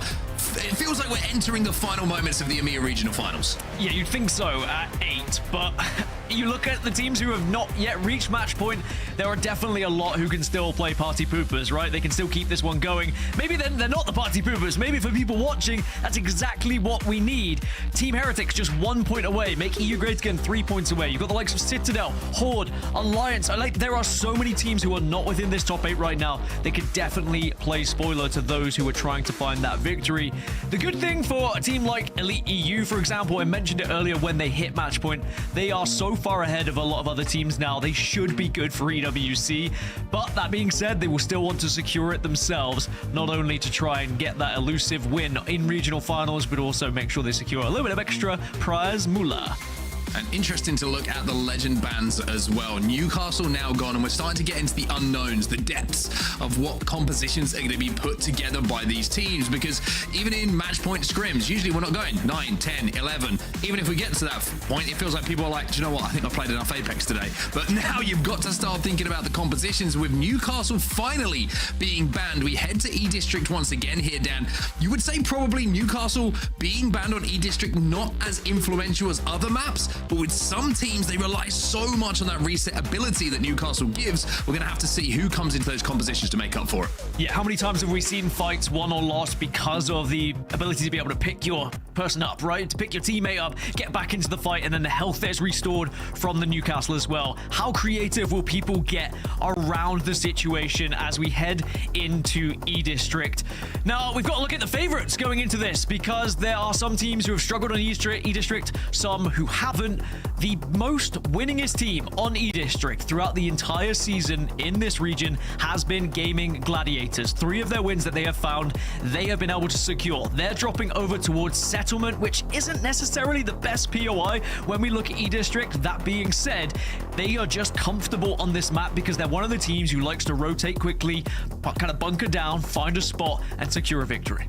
It's going to be interesting to see how these teams now play. It's a little bit different to isolate match point teams with so many in the lobby now being over that threshold and having crossed that 50 points that they require to win regional finals. And I think you're looking at the teams on the outside, like you mentioned, Alliance, Citadel still have a chance, you know, to really show that this can go the distance here. But as we head into E-District, I'm seeing a little bit of Caustic and Catalyst come in to replace that Newcastle, who has now been banned. Also seeing a little bit of Fusey for the first time. Mirage is in here. We're getting a little bit wacky. Everyone's starting to change things up with their composition. Can it be that one legend that just pushes you over the finish line here to be the regional final champions? Another team I'd like to talk about, AURORA. Remember, they started the day so successfully. They got the 27 points, but then they've slowed down. Now they have crossed that match point threshold and go into E-District. They are dropping over towards Humbert Labs. It is arguably one of the best POIs on this map, has seen the most wins as well. Oh, the reason that I'm saying that, Dan, is because you have set AURORA up perfectly. The zone is going to Humbert Labs. You're going to see that from the POV of the Vicious right now, as well as they hit the ring console here down at Old Town. That's where they've got to go for AURORA.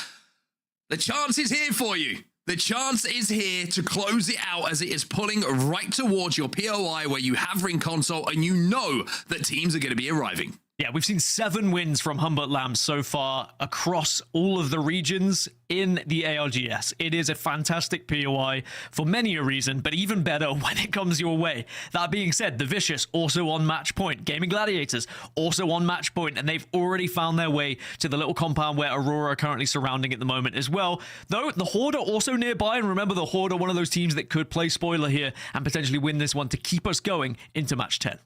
Keeping our eyes on the Reapers of the lobby as well. Make EU great again, who are about to hit an evac into Humbert. They have taken out match point team after match point team in the previous couple of games, and they would, I'm sure, be fan favorites at home if you want this to continue, if they can continue on that path of just eliminating teams who are on match point. They only need the 3 points at the moment, and speaking of which, they've just landed into the bottom tunnel here, right in the center of Humbert Labs.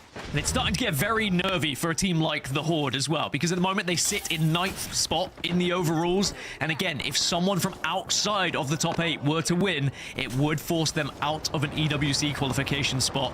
So they certainly need to put their best foot forward here and try and keep this one going. Oh, dear.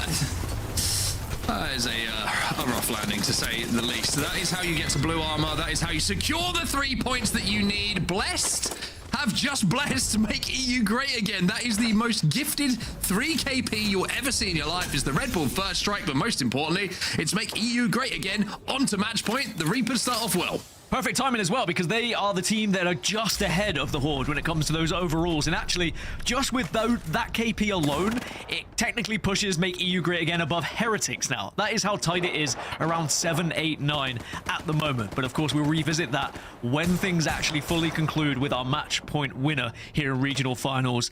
It's going to start to get nervy now. There is very little way to track who is on match point, and actually you waste a lot of energy even trying to do so at this point. You just have to focus on winning it if you are not one of those 8 teams.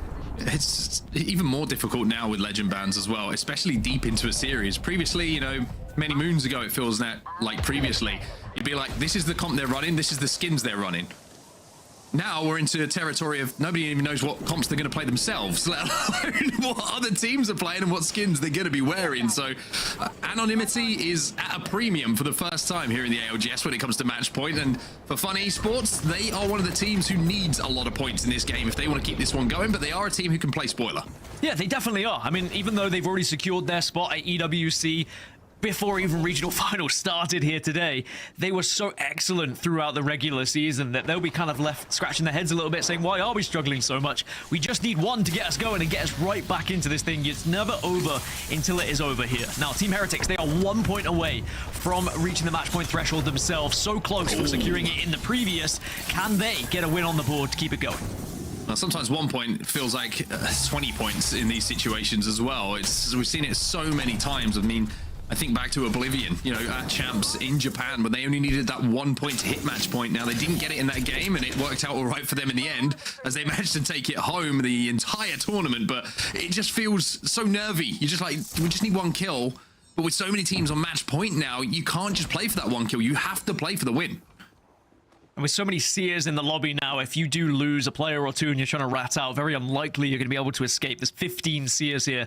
Seer will be banned going into the next if we even get there.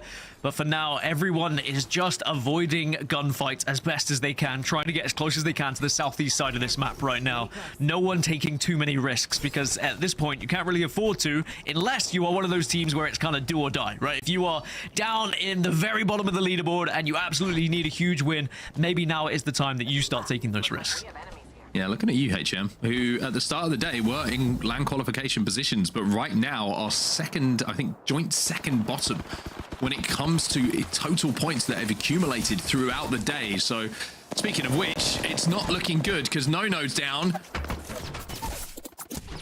Zoddy's down. Feud up.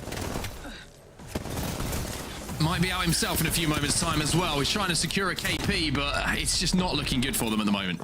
Worth noting, Make EU Great Again did cross that threshold as well just now, but they will not be match point eligible in this game. Team Heretics are now also there and crossing. So, you know, if we get to a match 10, over half the teams in the lobby will be match point eligible. What about you, Dan? I came in today feeling like there might be a double digit.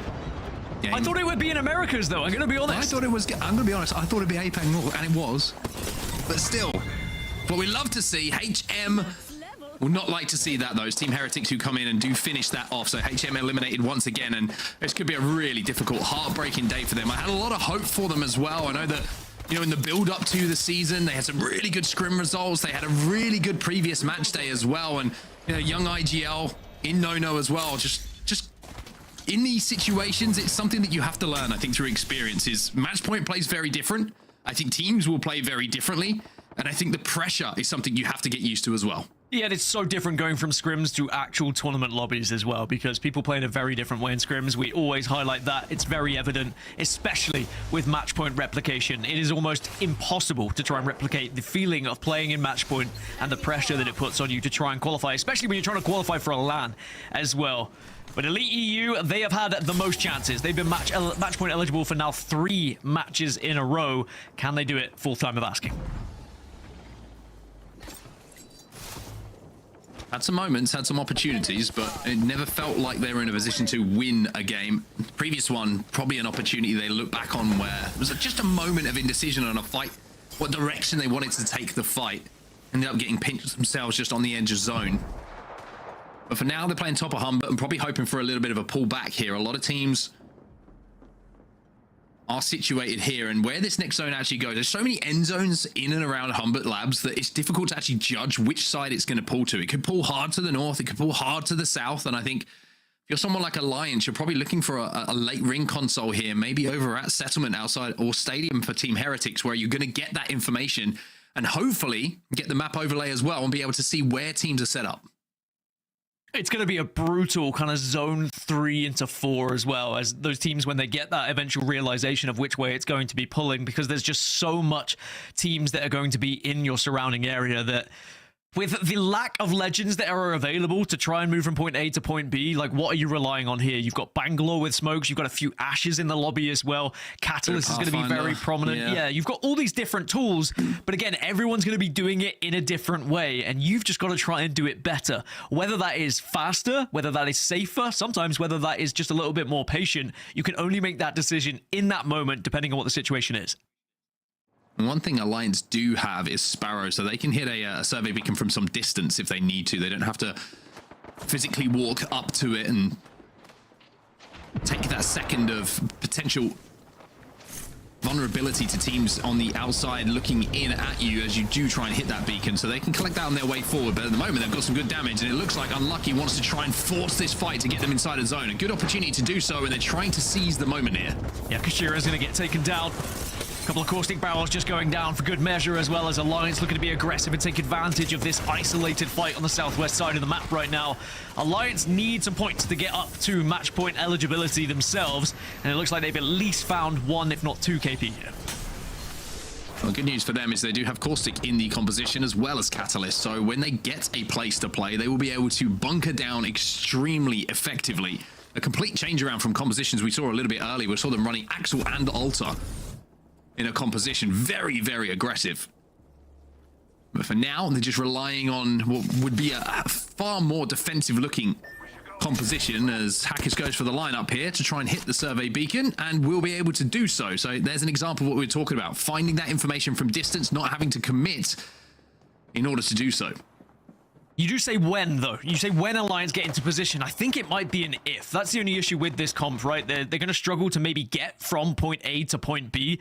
They're on this western side at the moment. There's going to be a lot of eyes. Oh, the pullback. Okay, that does help Alliance a little bit, but Heretics have just beaten them to the pulp here. So Heretics are now going to be able to set up this western side of the wall. It's actually massive for Heretics because they are so isolated on this side, away from a lot of these other teams that are over here, like Make EU Great Again, Gaming Gladiators, for example. They're all going to be focusing that gunfire. For Alliance, they were originally going to have to travel all the way through here if we have moved to a central kind of zone and area.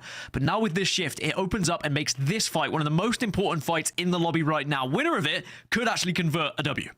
Yeah, this is really, really important for both the teams. They're beautifully demonstrated here. Heretics versus Alliance. They'll both be safe for quite some time here, so it's going to be a little bit of a poke battle until that initial damage is going to be done. Just trying to look at the compositions here for Heretics, trying to find where their composition is on my screen. Can you see it? I can't see it right now. Where are Team It is Heretics? Rampart, Bangalore, and Seer. Okay, so Rampart versus Sparrow could be interesting. Alliance have the advantage if they can get that arrow, that Stinger Bolt in behind the setup of Team Heretics on those Rampart walls. That could be a difference maker in this fight. And the only reason why I think this is such an important position is the amount of cover it gives you going into the latter circle and away from everyone else. But Alliance, oh, Hackers! Oh no. Oh, you just felt that the opportunity is where, but Jans will be taken down, so it's a 2v2 all of a sudden. This becomes very interesting. You thought for a second that maybe Hackers had overextended in that situation. Jans is going to be stuck here, and they're looking for the res. Nades are going to be flying in for the rest of Alliance. Unlucky and Aku looking to close that gap. The Catwall will also go down. But do Heretics want to try and commit to this, or will they just play for this res? Oh, now with the reses happening, 3 men in Zipline Mafia are arriving from the west here. So with a delayed fight, it opens up other teams to join this western side. Great utility from Alliance, by the way, to make sure they stayed alive in that fight. Whether it was nades, whether it was breach charges, they kept Hackers in the game. Well, Alliance have survived. I think that's the only way you can really put it. They survived what was a very terrifying moment for them. As the other teams that you mentioned arrive here, 3 men in Orgless and Hungary, this is now going to become a real bottleneck for these teams to fight through. There is not enough space for everybody to survive, and all of a sudden Orgless and Hungary, who are down on that low ground, are getting pummeled by Zipline Mafia. Their gen has been destroyed, and now they are just sitting ducks in this corner. The 2 will go down. Surely Tax will go down next, and that's going to be it for them. Orgless and Hungary, the first team to fall. Zipline Mafia up on the high ground, and now they're dropping down to the low ground because they want to try and take this fight here on the low and try and clean up 3 men. They win 2 fights. All the meanwhile, Alliance and Team Heretics are still going at it, by the way, in what I will still continue to say, one of the most important fights on the map. Elsewhere, Stay Healthy are now arriving from the north to try and clean up what's happened between Zipline Mafia. And actually, Heretics are down to just 1. Alliance have won that fight. Zone pulling towards them. Alliance in prime position for this game. Stay Healthy. Guts is going to get pushed here. Has to chase the R9. Took a lot of damage before getting into that engagement. Stay Healthy, who are on match point. It's all down to AJ now on the Seer. Takes a second just to compose himself. Has to take this fight. Here's the res coming in. CQ's going to come through. 2 players now up. He's getting shot in the back end for Stay Healthy. This could be the end of their game. They are out. Our first match point team will fall. And it gives us a chance to talk about this zone down, because AURORA, who dropped over a hammer, walked all the way up to the north side of the zone, now have to go all the way back down to the south. Yeah, it is a disgusting pull for a lot of these teams. Sadly, they would not have really seen this one coming. The one team that potentially did see it coming, and you said it, you said when Alliance get to this position, they can set up. I said maybe if, and then suddenly the zone shifts far in Alliance's favor here. If they can hold, it's a really good opportunity because it is continuing to move further west. That being said, it's starting to get a little bit more compressed over in this area. Heretics still have 1 over there. Zipline Mafia are now arriving. Eclipse also in the area as well. Heretics eliminated. The final player was not able to survive, so another team will fall in this game number 9. Zipline Mafia now trying to move up onto the position of Alliance. AURORA will be safe, by the way. They have managed to transition. You can see them just to the left-hand side of Zipline Mafia here. And also someone to talk about is Elite EU, who are up on that high ground. They will be safe in this next zone as well, on the top of the shell of Hammond. Big decision for Zipline Mafia here. They wanted to try and capitalize, I think, on damage that was happening elsewhere, but they've realized that maybe holding front might be good, as Elite EU do lose 1. And you need to be finding the assistance there. Forfun trying to play spoiler to Elite EU's chances. Looking for the res here, we'll be able to get it. So Elite EU up and healthy once more. But a scary, scary moment for them. Now the zone starts to pull away from Elite EU. They will not be safe. Eclipse have just been eliminated themselves, as the lobby really is thinning out extremely quickly here. 12 teams remain, 8 already gone. It happened off screen, but Alliance pushed Eclipse on that southern side to secure pretty much the entire side of the south now. And they'll be able to get back up into a really good position. So great work from Alliance. As Elite EU, however, they're going to be on this southeast side. And depending on their rotation, they may run into Alliance, depending on which way they go. At the moment, they are shadowing Forfun, who were below them, of course. It's interesting, isn't it? Because Elite EU, if this is a normal game of Apex, are probably thinking we can have a good game here because of the amount of KP we can pick up on teams leaving below us. But it's not about KP. It's about winning. It's all they need to do. They just need to see that champion banner, and they will be your regional finals winners. A very difficult decision for them to have to make, as GG find themselves in a similar spot here down on the low ground. These next 5 seconds are massive. Look at how many teams have to move over from east to west. There's only 3 teams in the zone right now, 11 squads remaining, and only 6 of those are on match point. There's definitely still teams that can keep this going a little bit further, but now with zone closing, the kill feed is about to light up. Ooh, great shots coming in from Zane with that wingman. As GG, who sit on match point 77 points, second place overall in the lobby, will have to make their play. Lufka's got himself a Kraber, and that could be a difference maker. One shot, an Ash portal down, and you can get that spot immediately. In fact, they don't have Ash, they have Pathfinder, excuse me, and they are going to go up to that high ground. They get the gen down as well, but they've got Aurora to contend with, and they've got bang ults coming down and raining from the heavens. GG are in a trouble. Sometimes it's good to move first, but sometimes it's not because there's so much focus on them. Kill feed is absolutely blowing up. Horde go down, Elite EU go down as well as Alliance still finding kills on this southern side. Zane is last hope. The Gaiming Gladiators, he's down as well. The Fishes will also be eliminated. Match point team after match point team will fall. As now we are left with the lobby of 5 teams remaining. Zipline Mafia make EU Grey again a solo. VP, Aurora, and Alliance. 3 of them are on match point, so it's make EU great again or Alliance to try and keep us going here. Alliance hold the southern side, whereas everyone else is closer towards the north, which again, I would still say advantage Alliance in this moment, unless all these northern teams kind of group up to watch over them. But make EU great again, of course, being the solo, it really does rely on Alliance to keep us going. Otherwise, we're looking at VP, Aurora, or Zipline Mafia to be our regional finals winners.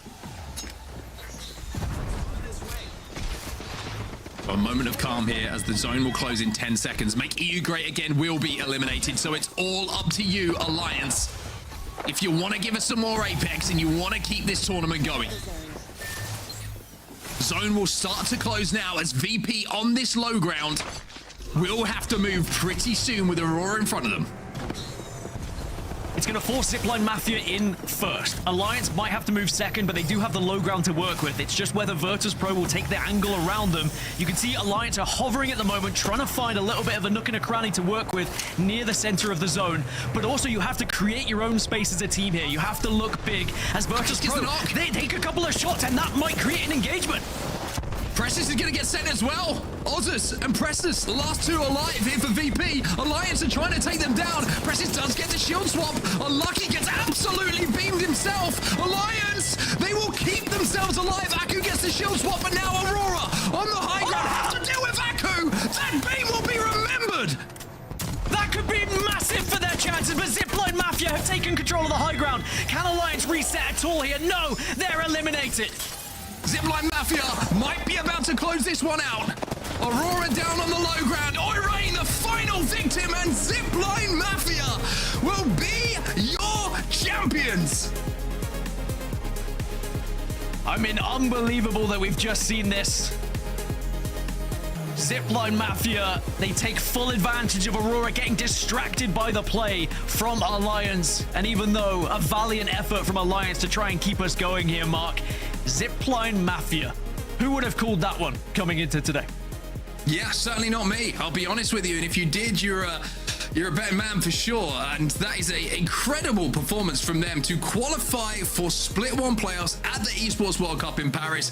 I think for Zipline Mafia, it's a dream day, an absolute dream day. They will be in Paris. They will be one of the EMEA representatives. And now we have to start looking at what happens elsewhere. Who is going to be joining them? A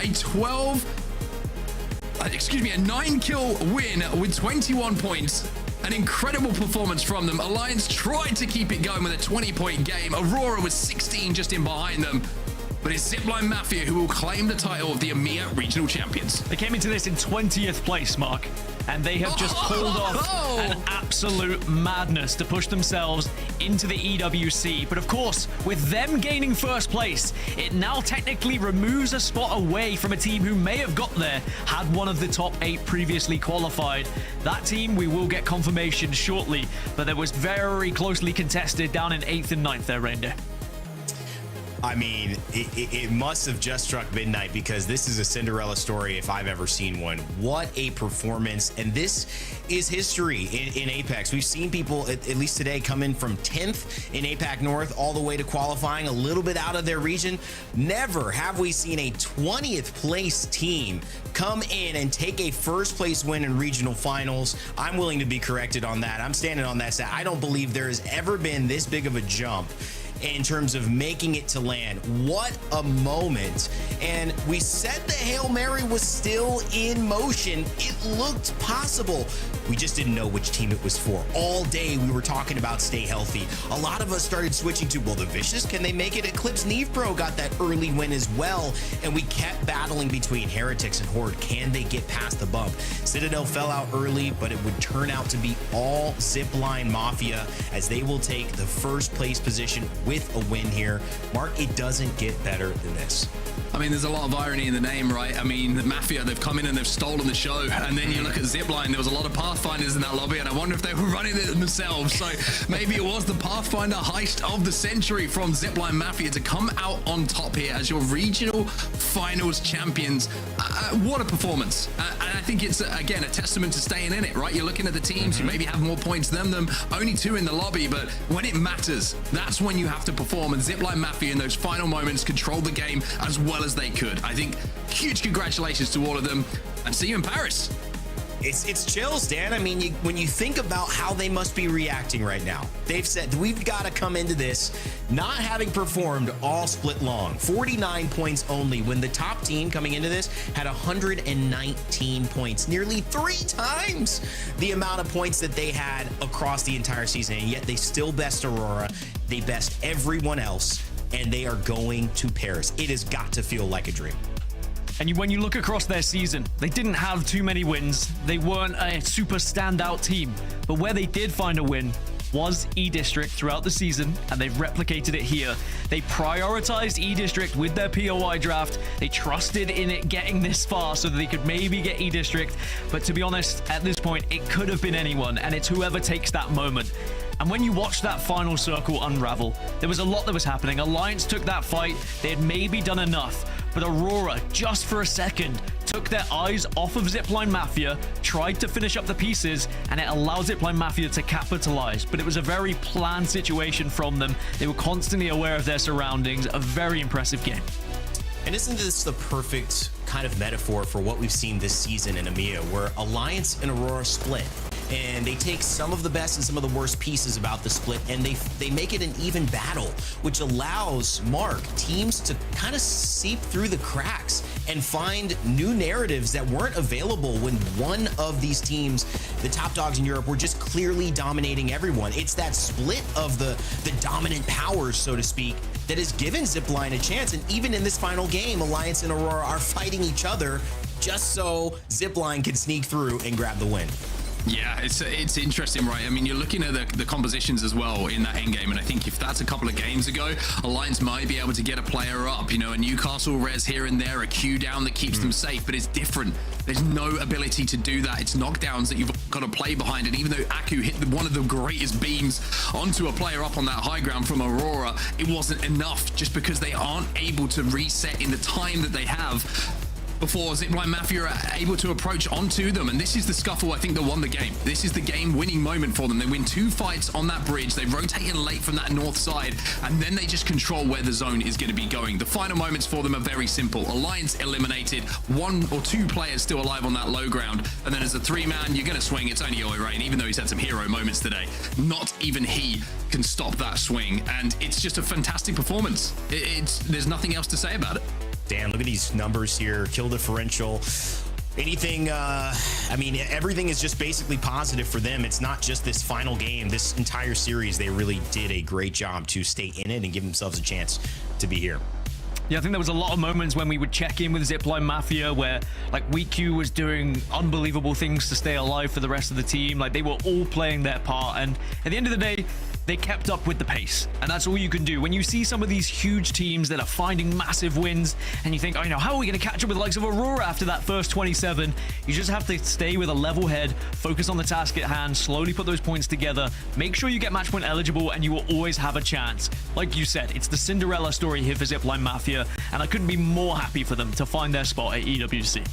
And to do it with a Bangalore, you know, Shiv FPS, one of our guests, is the Warlord. He's happy. He's been rocking Bangalore from the beginning. Maybe even in his time playing in EMEA Pro League, kind of really started the Bangalore that we saw. And then eventually she's gone in and out. Lots of changes to the smoke. But here it is, our Pro League standings.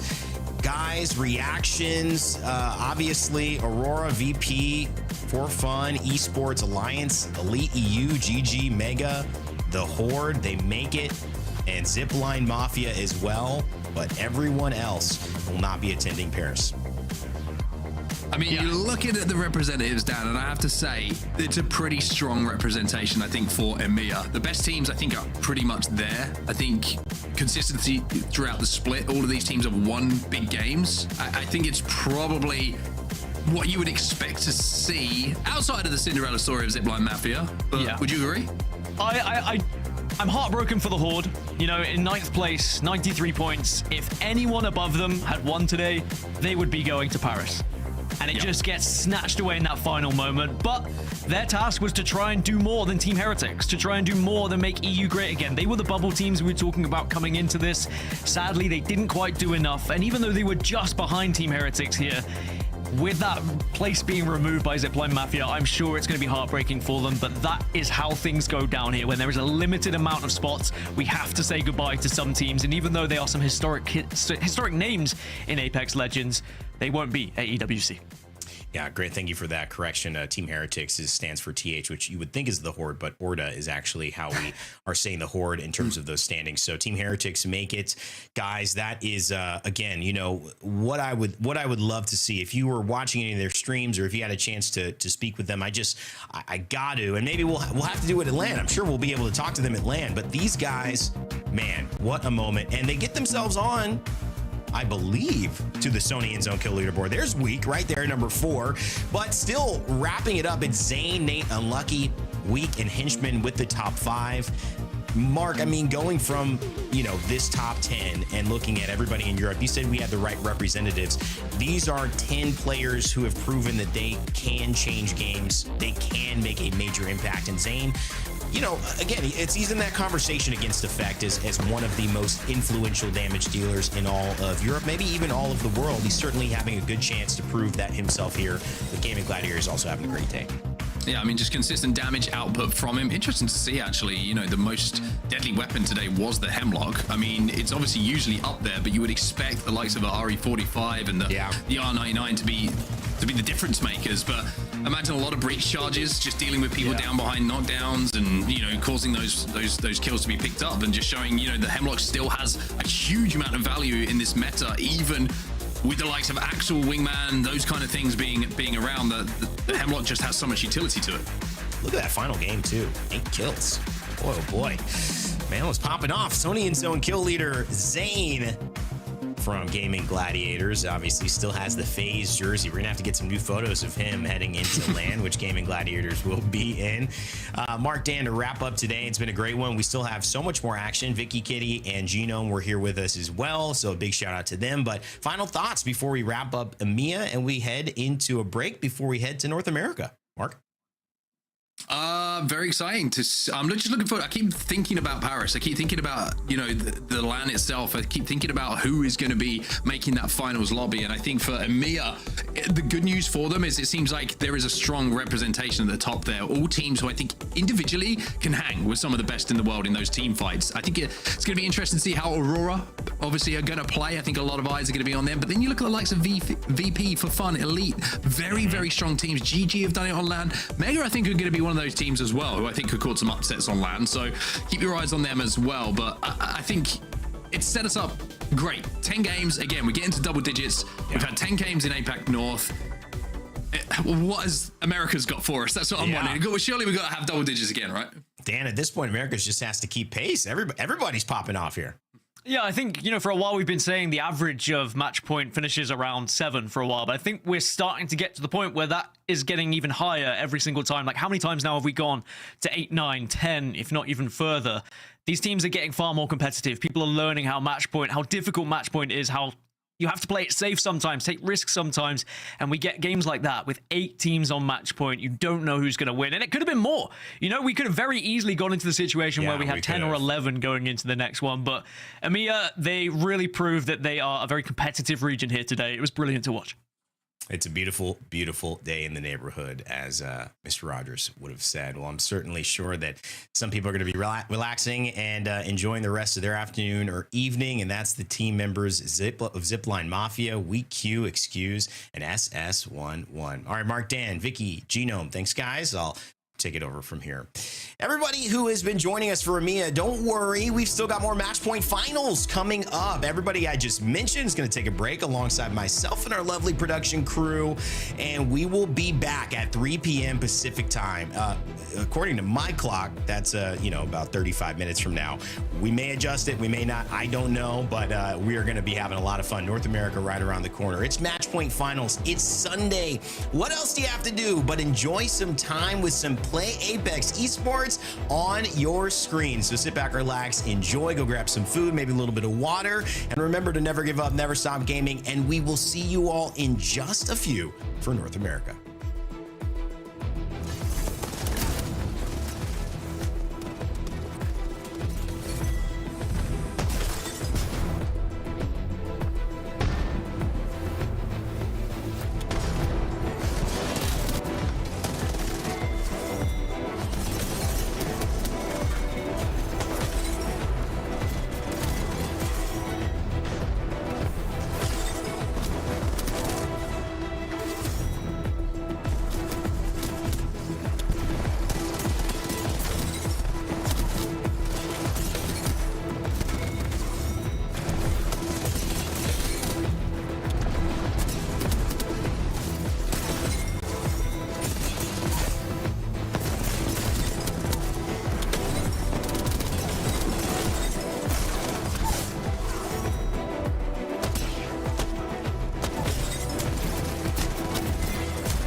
they're ready for more, let's settle it. Look at the life that we relish, I'm telling it. I'm the star of the show and the regiment. Can't stop me, bro, ain't no pedaling, ain't no riding the wave. Staring right in your face, you know where I'm getting it. This ain't back in the days. Get ready for more and more, ain't no meddling, no.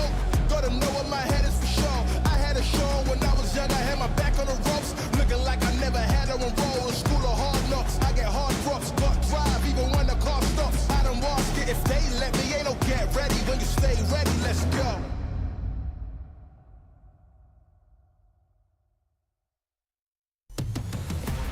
All right, welcome back to the ALGS. It's match day 10, which means it's regional finals. For North America, we just had EMEA crown a Cinderella champion, a 20th place entrant, the last place to qualify to even make it into this day. Completely out of the tournament in EWC where they wanted to qualify, won the day and secured a spot in Paris. That is the type of drama and story that today can bring. It's already done it in EMEA. What will the story of America be told after it's all said and done? I'm so excited to see it as we get ready to highlight our 20 teams of the split so far. My name's Randy and I'm joined by Vicky, Kitty, and Genome here to kick off today's action.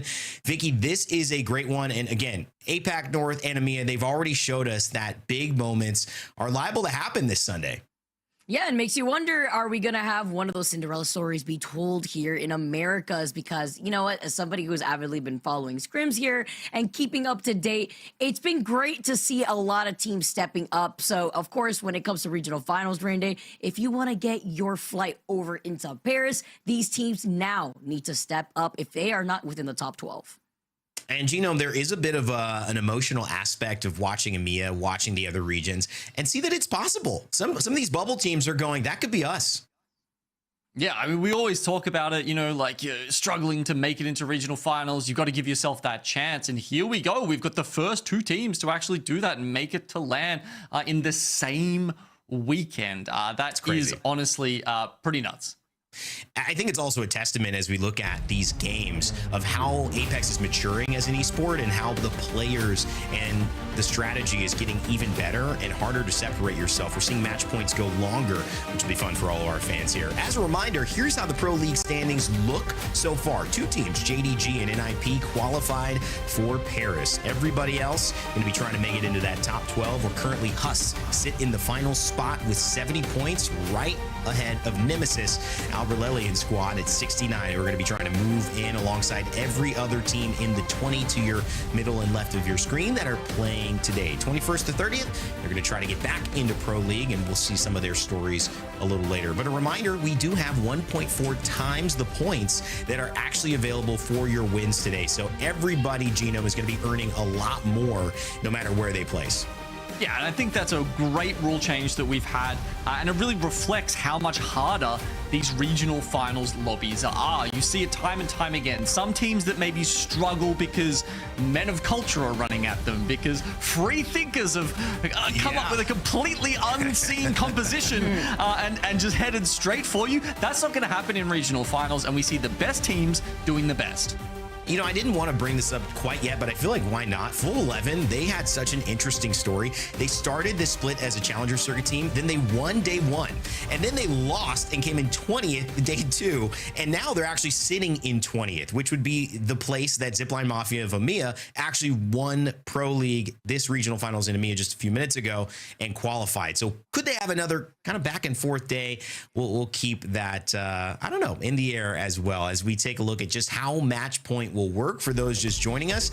You may be tuning in because you know some of your favorite streamers are streaming. You might be seeing all of the viewers on Apex and going, what's going on? Well, this is our match point finals. Vicky, it's real simple. You get to 50 points. Job's not done. You got to win after that. 50 points. And by the way, for those of you guys watching at home, we also have those Twitch drops. You know what, Rain Day? That's why I love it here in our regional finals. But now you also have to look at your favorite teams and which players you want to follow. Maybe you guys at home that also want to take notes for your own respective ranked games. You find out how do they convert these 50 points into a win, because at the end of the day, that's how you win a regional finals. A team has to hit 50 points and then have to win a separate game after reaching those 50 points to be officially those regional final winners. And that's a really great point. Shout out to booking your tickets for our Split 1 playoffs. And if you get a chance to do it, make sure to join us there. On the bubble, though, Genome, this is always an interesting conversation. It kind of casts a shadow over today. There are going to be teams who make it, and there are going to be some of these teams who don't get the job done. Who stands out to you, at least right now, as we kind of give a bird's eye view over our teams on the bubble? Yeah, I mean, having a look at Team Nemesis there, AURORA has had an interesting both career and split right now. The introduction of Sacred, the sort of young gun, has been pretty cool to see them go. But if we have a look at the scrims and how they've gone this week, most of the scenarios have ended up with Nemesis not making through if that were to be the final score here today. I mean, you look at AG Global, you look at GodLike, HUSS at that 70-point separating Nemesis, Crazy Thieves. Wow, there's a whole soliloquy that's available for that one. Flat, and of course, Rock Esports. This is a team, you know, that I've had some thoughts on. Vicky, I know you have some thoughts on Rock Esports as well. A very consistent team when it comes to placing top 10, but not quite as consistent when it comes to converting those to wins. Exactly, right? Like, that begs the question, what's going on here? Is there counter comms that are happening? Is it miscommunication? Is there, like, a lack of confidence in the IGL end zone calls where we know that these teams could get the KP that they need, but it's about converting these wins, especially in a regional final where it matters the most?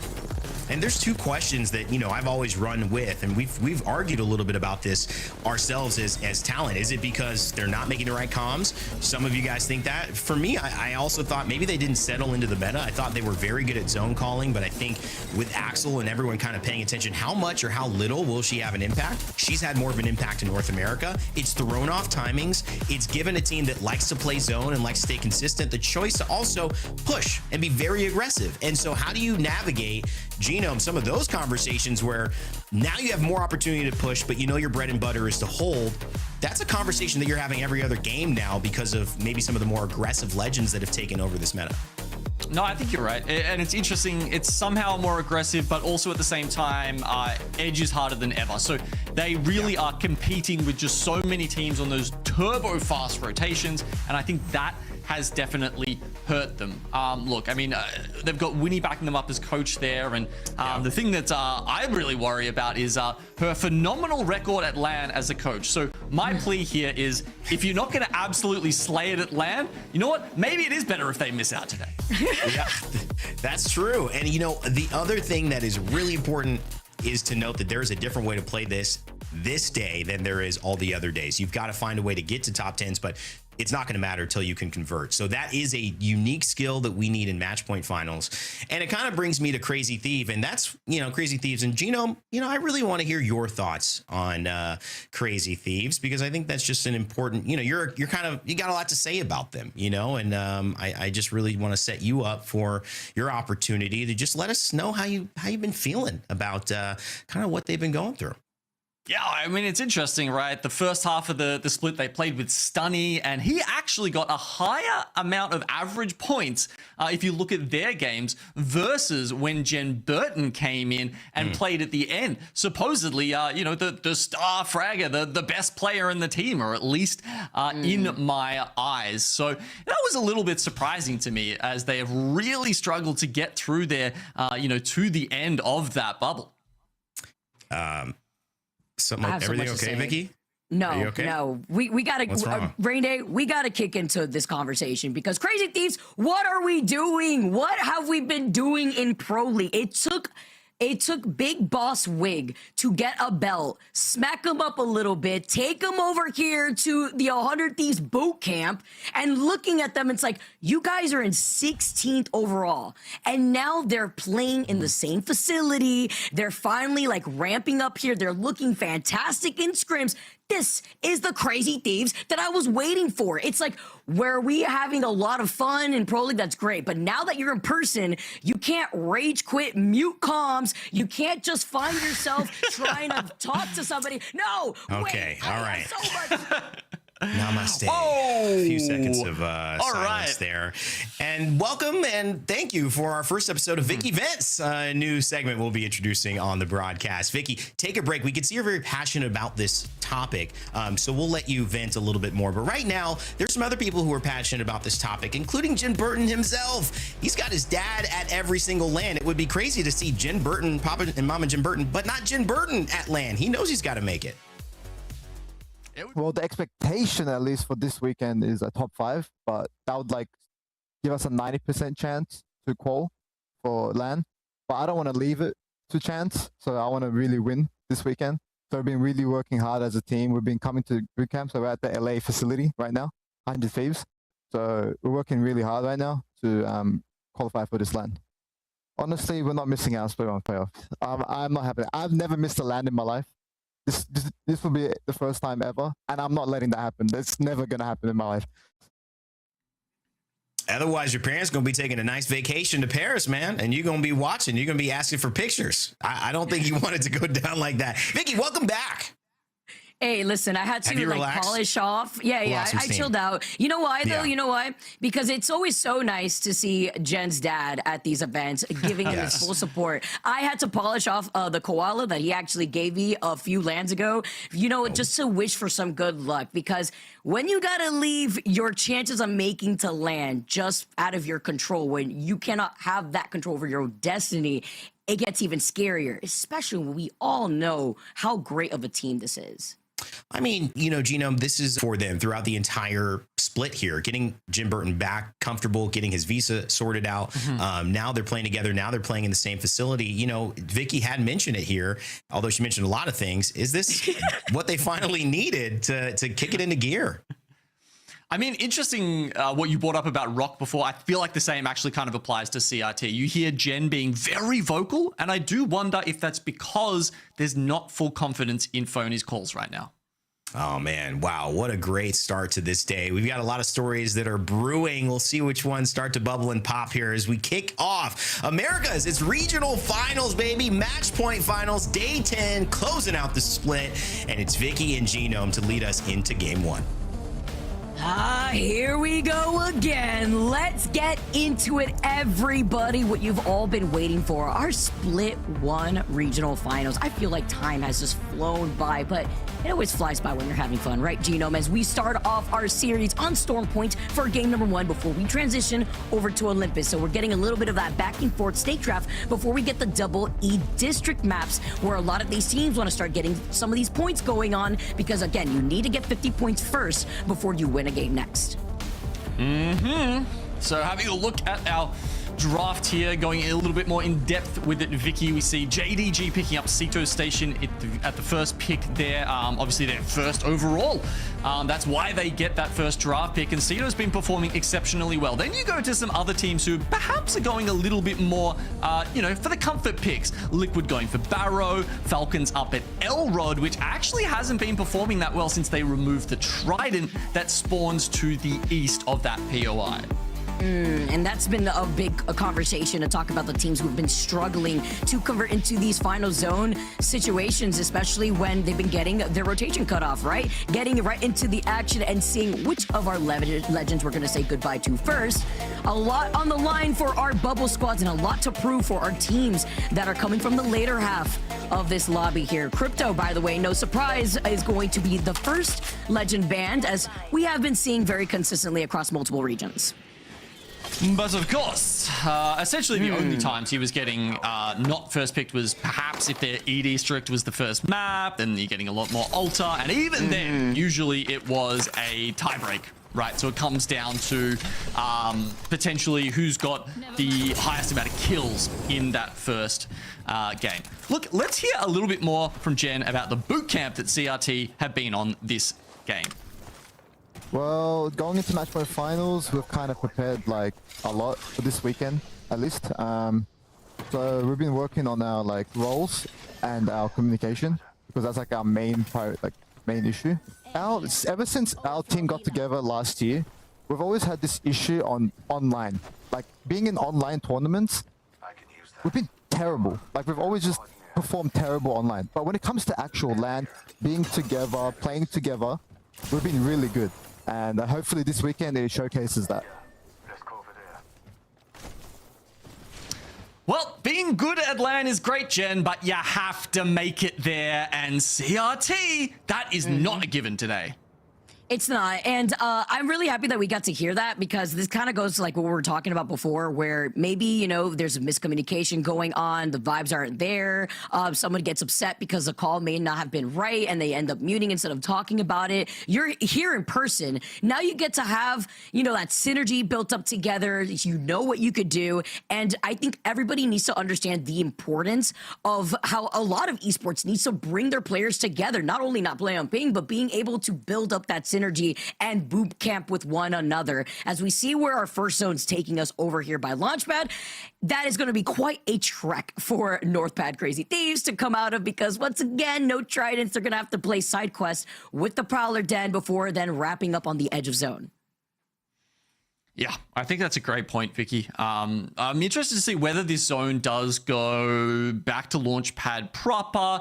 No one seems to be going that far out towards, you know, that sort of eastern edge, playing near the the Prowler Dens and whatnot. Like, yeah, you're seeing Ninjas in Pyjama down here at the moment. I'm thinking of a game earlier on WeCast last time, earlier in the split actually, where Virtus.pro in EMEA won a game very comfortably from this spot, just because it's so open that once you take control of the position, it's extremely hard for anyone else to deal with you there. Just why, like, I really like it in a zone like this. You want to try to be on the path less traveled by, right? Clear up your backs here, which is what NIP have been able to do, actually, in a zone like this. I feel like I'm getting a bit of deja vu, actually, Genome, where we saw the same situation on Storm Point, where NIP went for that quick rotate, hung out on this side of the zone, and were able to gatekeep the teams that were rotating from Devastated Coast, which has a ring console and a survey beacon, to get to this final zone where they're expecting the majority of the teams to rotate from the north and western side, where those tight chokes could leave you out in the open. It's not where you want to be, that's for damn sure. Luckily, most teams have the crypto available to them. As we said, first ban, that means you get a little bit of that advanced scouting, right? You can look ahead, rub the crystal ball, work out, you know, what's ahead of you, and whether that's a spot you can push for, you can play for. Is that building free? Or do we have to sit back and, you know, take an alternate route? Team Liquid, they're doing that at the moment. They've got AG ahead of them. They're one of the teams that have opted for Altar in this first game. Only a quarter of the lobby doing the same. You use Alter to try to fully send it on to a team, and then it goes hand in hand with having a Nitro Gate, and it's just watching a bunch of teams like they're in go-karts here and trying to find an opportunity to soak up these points very early. I mean, that was like my first experience on the introduction of Axel, but it's also been interesting to see how Axel has been getting that later ban, especially when we start transitioning outside of E-District and we start looking at Olympus. Team now starting to move up after Team Liquid is done over by Pylon, which, by the way, so many teams have already gone ahead and gone into zone. There's nobody really gatekeeping them here, but it's still a very scary choke to exit out of with so many teams already expecting you by Launchpad. And another team, too, Team Falcons. Man, there is so much to say about Team Falcons, too, because not only are their fans rallying up right behind them, but this is also another team that has shown up amazingly in scrims. They have. Not always. Not throughout the entirety of the split. There's been enough clips on Reddit, YouTube, anywhere you can find media, basically, going into detail about that. But hey, when the chips are down, Vicky, this is a team that you certainly can bet on. Now, they don't have the ring information right now. That's pretty crucial, but you know that they're good enough to get that man scan here over at Stormcatcher and then make a very valid prediction about where it's going. They can infer that it is somewhere towards Launchpad just by looking at everyone who's already posted up here. You know, just to highlight the stakes here in this first game, it is 12 teams plus the regional final winner that ends up qualifying into LAN from Americas. And just looking at how tight the competition is, I mean, you have Sentinels 87, Falcons 85 in 3rd and 4th. Then you look all the way down into that 12th spot where we talk about the global teams with HUSS being at 70. Like, this is going to be so important in soaking up these points, especially since the regional final point distribution is a little bit higher than usual, right? And now you get to take a look at where that zone is pooling with more teams getting that information with so many cryptos in the lobby. I would not want to be a Caustic to deal with this, honestly. All that hard work on trying to put all these barrels down, putting people in the Dutch oven just for all of it to get deleted. And once again, NIP, who have played a zone like this already before in Pro League, believe it was like the second or third last day or so, we saw a very similar zone to this. They actually rotated here incredibly fast. They called it out perfectly, and they held that side of the rock because not only can they actually pressure out the teams that will be forced to be out in the open once they leave those houses that's on the high ground of Launchpad, but they could also play very split to harass the teams like Buckle Boys that want to eventually rotate on the southern side of those rocks from Devastated Coast. Yeah, and it's a super fast rotate, right? Like, you got to remember, this was, you know, they were up at Zeus Station, and Ninjas in Pyjamas have somehow pulled out what I would expect to be a god spot in this zone. And as we mentioned before, right, I'm so glad we got that vision of it right from the start, because especially if you were a Caustic team where there's not a lot of Gibraltars or Newcastles in the lobby, it's so hard for people to cross that open ground and get past you. It is. That's why, man, the inclusion of Axel has just changed so much. The Nitro Gate, we're truly zooming out of Zeus all the way down to that rock that's on the outskirts of where that zone is pulling in. Crazy Thieves with a lot of pressure on this team. They can perform in scrims, but this is where it really matters now. Take out that energy that you've been able to pick up off of boot camp, the prep talks that I know Nicewig has had with this team, as he's been so passionate with his faith in these individual players, as well as the rest of us have. Phony's gonna be able to get a scan, get some information, because there is a team right around the corner. It's probably the fight for the Evil Harvester, honestly, because Team Falcons are also right there by Stormcatcher. That is also very close to Team Nemesis, as well as Shopify Rebellion and Flat. I mean, the other thing you got to remember about Game 1s, Vicky, these days, though, of course, is that the hack, the drone, can actually pick up those Evos now, right? So, ideally, you should be fighting less for Evo Harvesters than ever in pretty much the rest of the series, because you can pick them up in a much less risky way, right? You just fly the drone over and hopefully you know, it doesn't get sniped on the way in. But in that way, it's actually quite easy to get to purples. You can really zoom around the map quite a bit with that. That said, actually, this is definitely a stat we should go and pull up, is the time to purple. I'm sure that has gone down, increased quite significantly since we took Tridents out of the game. I like that, actually. This is why you're a stats man, Gino.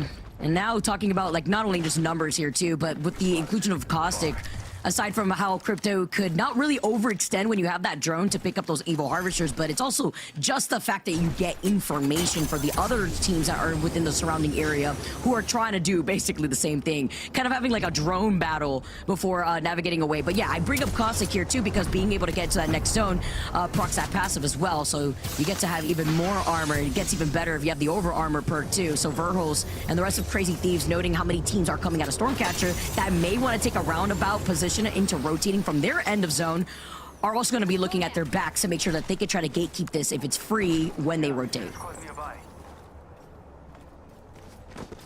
And I like that you called them individuals before, because I think that's some of the tension in this team, isn't it? Because we know that all three of them are incredible individuals as far as players goes, but the question with them has always been, how will they work? How will they gel as a team together? They've all got a trophy in the cabinet somewhere, but do they have the potential together to get another one? It breaks my heart, man, with the way that I've had my conversations with Jen's dad too, and he's got so much faith. He knows what his son can do, and of course with the talent that the team has, but I like the way that Falcons, you know, are taking their time and planning their next rotation here while they are still in zone.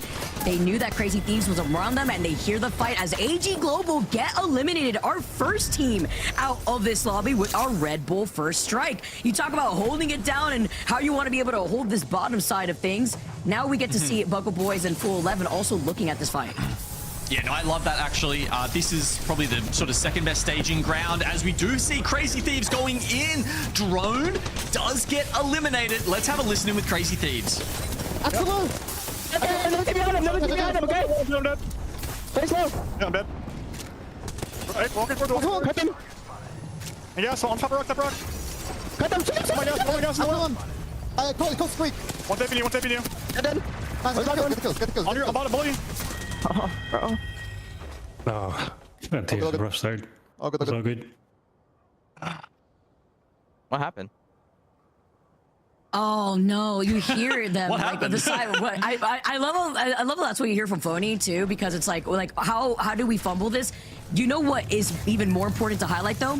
This right here, the fact that Falcons stayed alive after we just saw a 3P opportunity where they came in, they timed this fight, they heard Crazy Thieves originally on the outskirts of zone, they took their time, took a bit of circle damage, now they bring back one, but unfortunately they do not bring back Guild. It's just a little too late to get that death box res, but they stay alive and that's what matters. Now, I'm not confident in hearing those comms there from Crazy Thieves. CG go next. Again, match point format's also a very different look as HUSS are looking to extend and get aggressive here. This is the fight that we were seeing on the southern side of zone, not the rock that NIP was holding, as Buckle Boys do get eliminated. But while this fight is happening, this was a 3P originally. The 4P is within the vicinity between Dinos. This isn't a fight, this is a Royal Rumble here as we got 4 teams who get into it. Falcons go down, by the way. I think that was at the hands of Ninjas in Pyjamas by the looks of it. They tried to go a little too far into zone, especially considering they were only a duo. Full 11 gets taken out down the bottom, and now Dinos are on their way to HUSS, but we've also got Team Nemesis on the top looking at Shopify Rebellion. That's a scary team for anyone to come up against, but especially with AURORA now the only one left alive. It's just crazy to see how a lot of these teams have just struggled to be able to make this rotate. I mean, this goes hand in hand with a lot of these circle pools as AURORA keeping that dream for not very long. Team Nemesis finally get eliminated after a very tough rotate here, and this was the collapse that we were expecting when we saw a zone pool like this. Flat, with their backs against the wall, they picked up some KP, and that's the name of the game for these first games, to start setting up a cushion and a gap between you and the rest of the lobby. And the only team that is in this next zone is NIP, but right alongside them, by the choke of this fight, is also Esports. Oh, well, Zero got the kickstart knockdown, but that's not going to do him much good when Panic is the only one left alive on this team right now. We see Sentinels getting the better of this one. Panic is just having to go for a little bit of a heal. We're going to switch over to an even more important fight that's pretty much over Zone 6 right now. This is Dinos, who finally took a bit of control of the southern side of the zone here on the beach. And it's Vision's Team Vision. They're actually looking at them and they take them out. So this is actually super important. They'll have JDG, possibly Rock Esports, depending on which way they decide to go coming at them later. But it could be a brawl between Vision and Ninjas in Pyjamas for control of that final zone. Imagine the way that Vision has also been able to ramp up throughout the season here. Going to be able to finally get that rotate, but also try to gatekeep the teams like GD Gaiming, who are going to be on that southern side, trying to go and collapse on the choke that Rock were holding. Shopify eventually have to move, but taking their time because they're seeing the chaos happening right in front of them. The skies are congested with all these crypto drones too. EMP 4 days. The choke fight starts happening between Rock and JD Gaming, and Nice Guys may get involved here right behind them. That's not very nice of them here, but that's something that they want to pick up some of these points as JD Gaming now move in, floating, who has been popping off, wipes out Rock Esports. Not able to hold off the #1 team in the region right now. You wouldn't have thought that coming into this, that it'd be JDG, but my lord, if they had a glow up. They're gonna have to get this reset here. Ninjas in Pyjamas, they've got Flat on top of them. Where is this void passage going? Right on their heads. If he dumps his caustic ult right now, Nipper in so much trouble. This fight isn't worth to take, though, right now, because they were predicting the zone and pulling over here, and they lack the ring console information to see the actual pull going to the south side. But Flat now trying to slide in. They get the 2-piece at the same time. Now only one member left. They're trying to navigate away. And Flat have to get the full reset because they know at least they have some time for right now. But Team Vision are looking to collapse on them. And Ninjas in Pyjamas, they lose it. They lose Godspot. And now it's Vision playing from the south side. The zone does pull to them, and you can see it's all about taking space. In these beach zones, it's really about playing big, being aggressive, and trying to put teams on the back foot before they can even get a sniff of you. That's why Ninjas in Pyjamas lost their position. They're not playing Altar. As soon as they dropped to the low ground, they lost any kind of priority they had in that fight against Flat. Getting overzealous there too, and Nice Guys are the next to get eliminated here. JDG not giving an opportunity for any of these squads to open up strong before sliding in, floating. A wonderful story of this player. One of my favorite players to watch, honestly, in his journey in the ALGS from New Orleans here, and how we were able to see him do with Turcoholics. As he's going to be able to find another one. It's going to be the EMP now coming down. Team Vision looking to follow up immediately afterwards. You talk about the portal play. It's a staying on the high ground together with the Altar, and with an R9 and Kraber in Carter's hand, another crack comes in, followed up by the last knock, and they're going to be your game one winners. Team Vision, they see the vision and take the dub. Beautiful stuff. It's really those fights at the southern side of the zone there, Vicky, that was so important for Team Vision. They waited. They bided their time. You know, there were a couple of teams getting into it. We had the Royal Rumble down there, but Vision didn't get their hands too dirty too early, and that's honestly been a little bit of a calling card of Zach Mazer so far this season. He's just like really crisp calls, and you know, not getting too greedy, not getting too aggressive, just walking that sort of tightrope between finding good spots in zone, but also being able to take out teams when they need to. And that's why they rotated over to their POI of Launchpad, which obviously, you know, it is a lot closer to their POI, but notice how they took a roundabout rotate going from the south side and still contesting the teams that were collapsing on one another, trying to fight for some space into rotating from that coastal side. Looking at the fact that Team Vision not only secured the 12 extra points for getting first place, but 7 KP in their pocket. Even JD Gaming, we were talking about them before, still getting a good amount of that KP themselves. And then you look at the later half of this lobby, where some teams not as fortunate when it comes to these zone pools and getting gate capped to the 3P opportunities that come in when you have information or you get EMP griefed and you can't really situate yourself in a building, unfortunately falling flat here. But it's been great to see this upper half of teams now starting to popping off. Couple of big names there at the end, Rain. Yeah, I mean, you know, listen, Vision, you've got JD Gaming, and you've got Flat. Those three teams have all had some very interesting stories. Flat is a team I want to just briefly mention. When they won their match day, and I believe this was match day 7 or match day 8, we talked to Nano and he said, I wanted to take what people were doing and look at where they were just following a trend and then shift that so we could do something better for us. He felt the Maggie was actually somebody he could lose because they didn't need to counter what was not really a huge dominance of Gibraltar in that meta. So how can we fit another legend to better support us? That's the type of mentality that is against the grain, and I really like this team already showing up in game one. Team Vision 2, Zach, I mean, the return of Zach Mazer, that's been a conversation with Loader and Carter. You have to say there's a lot of skill here. It's just, can they put it together? But Zach sees the vision. They obviously grab this one here, and it's a matter of taking great pieces and making them even better, making them from elite to just basically on top of the mountain. It's a tough thing to do, but Zach has finally got enough experience, and I think the right system and people around him that, if not now, win.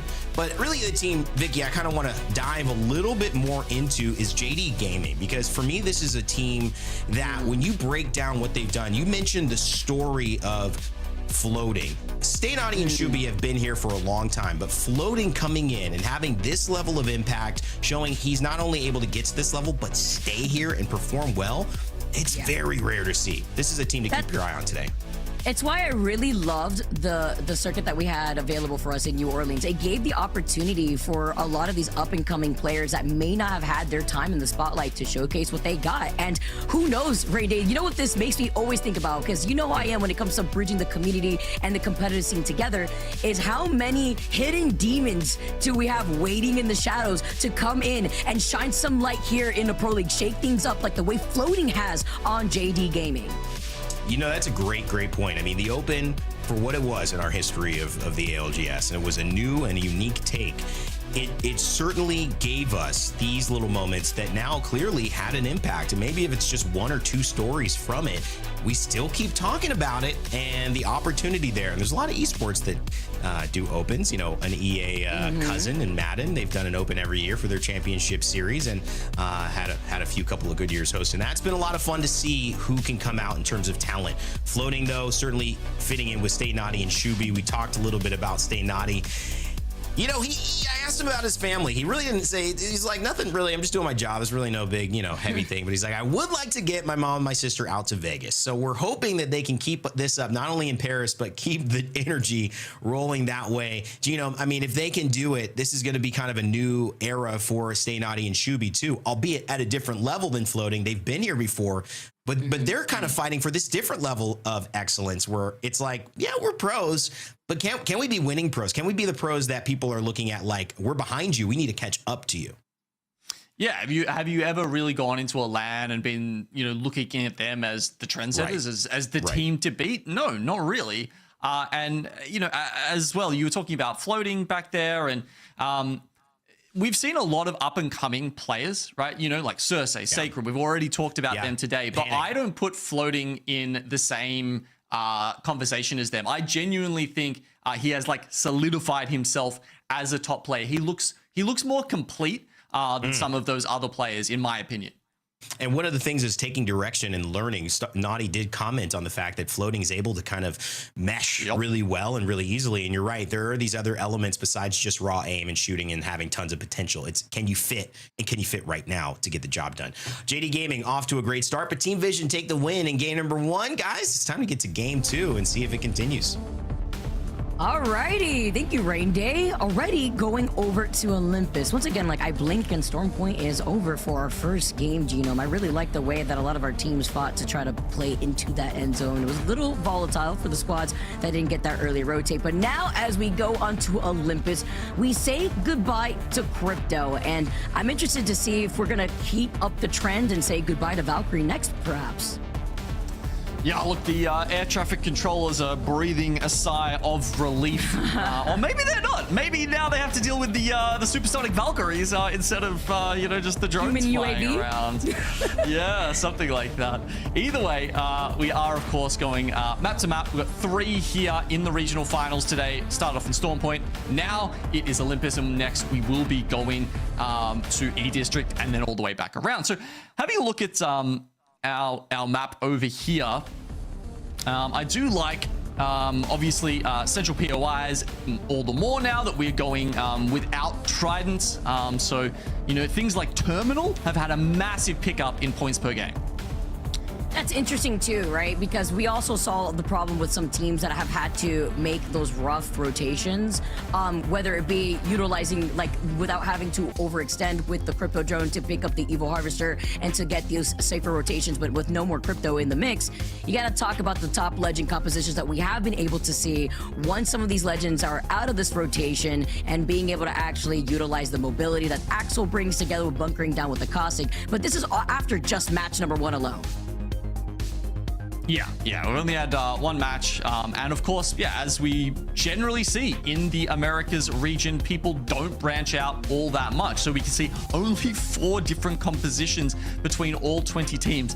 It's kind of rolling the clock back a little bit, right? Back to when there was a solidified meta, there weren't legend bans, and, you know, people just pretty much stuck to what they knew. Now, as we get further and further down the series and into, you know, deeper into the legend pool, we will see this branch out.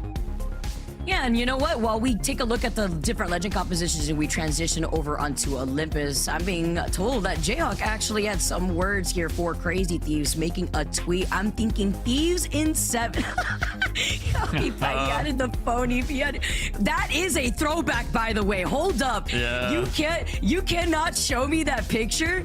Okay, hold on, because now it's gonna be not Vicky Vents, but it's gonna be Vicky Spam, because I always be spamming, honestly. And let me tell you, back in the day when I was able to do Esports Arena, some of the players that I was exposed to, Phony being one of them, I remember the hat, I remember everything. I remember Skittle back in the day too, Verhulst, obviously, for the real ones that have been here for a really long time. But yep, I mean, Thieves in 7, well, they better have one heck of a game going into game number 2, because they just fell down in 19th place. And Phony, that gentleman over there with the nice fedora, just asked what happened. So hopefully they're able to figure that out before before we get into the action. Hey man, we gotta talk about it too. I bring them up because I'm a big fan of each of these players. You know, when we talk about Verhulst and we see ESA picture of Phony, and then we highlight the talent that is Jen, who was on your neck of the woods while all this was going on back in the day before Verhulst even saw the light of day in Pro League. Like, there was so much to dissect of how talented each of these players are. Now you get this all-star team and we mesh them together. We haven't seen that one before, but you know what happens? You know, usually when there's a bit of miscommunication going on here and ironing this out, Nicewick, I'm sure, had his own conversation with them, boosting up their morale, making sure that they're straight here, especially now that they're boot camping together in person, so they can kind of sit back and be like, okay, well, instead of, you know, walking away from your monitor, now we could dissect what went wrong in that first game, because currently, Gino, there's little to no room for error, and when you don't have your own fate in your own hands, it gets a little scary. Yeah, you know, I was even just, when you just brought up ESA there, it was kind of making me think about some parallels between Verhulst and Floating, right? Because when he came up in the ESA team, Verhulst, of course, like, they suddenly became like one of the best teams in the world. And at that point, he was just this sort of fresh, young, new controller player that not a lot of people had seen. So who knows? Maybe Floating will join up, and or maybe he'll be taking a title with JDG and the boys soon, and that's he can join Verhulst on that podium.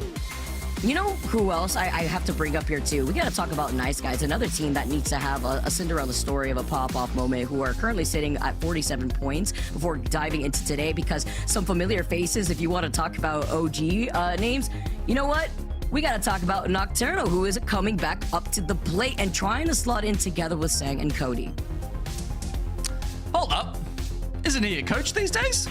Not anymore. He said, I broke through the chains. I see how it is. Now, apparently he was, you know, dealing with some IRL stuff, and now he's, back to being the man in charge, of course, as we know him best. He's dominated Pro League splits before. He's had, I think, top 3s at LAN, I think, is about as high as he got.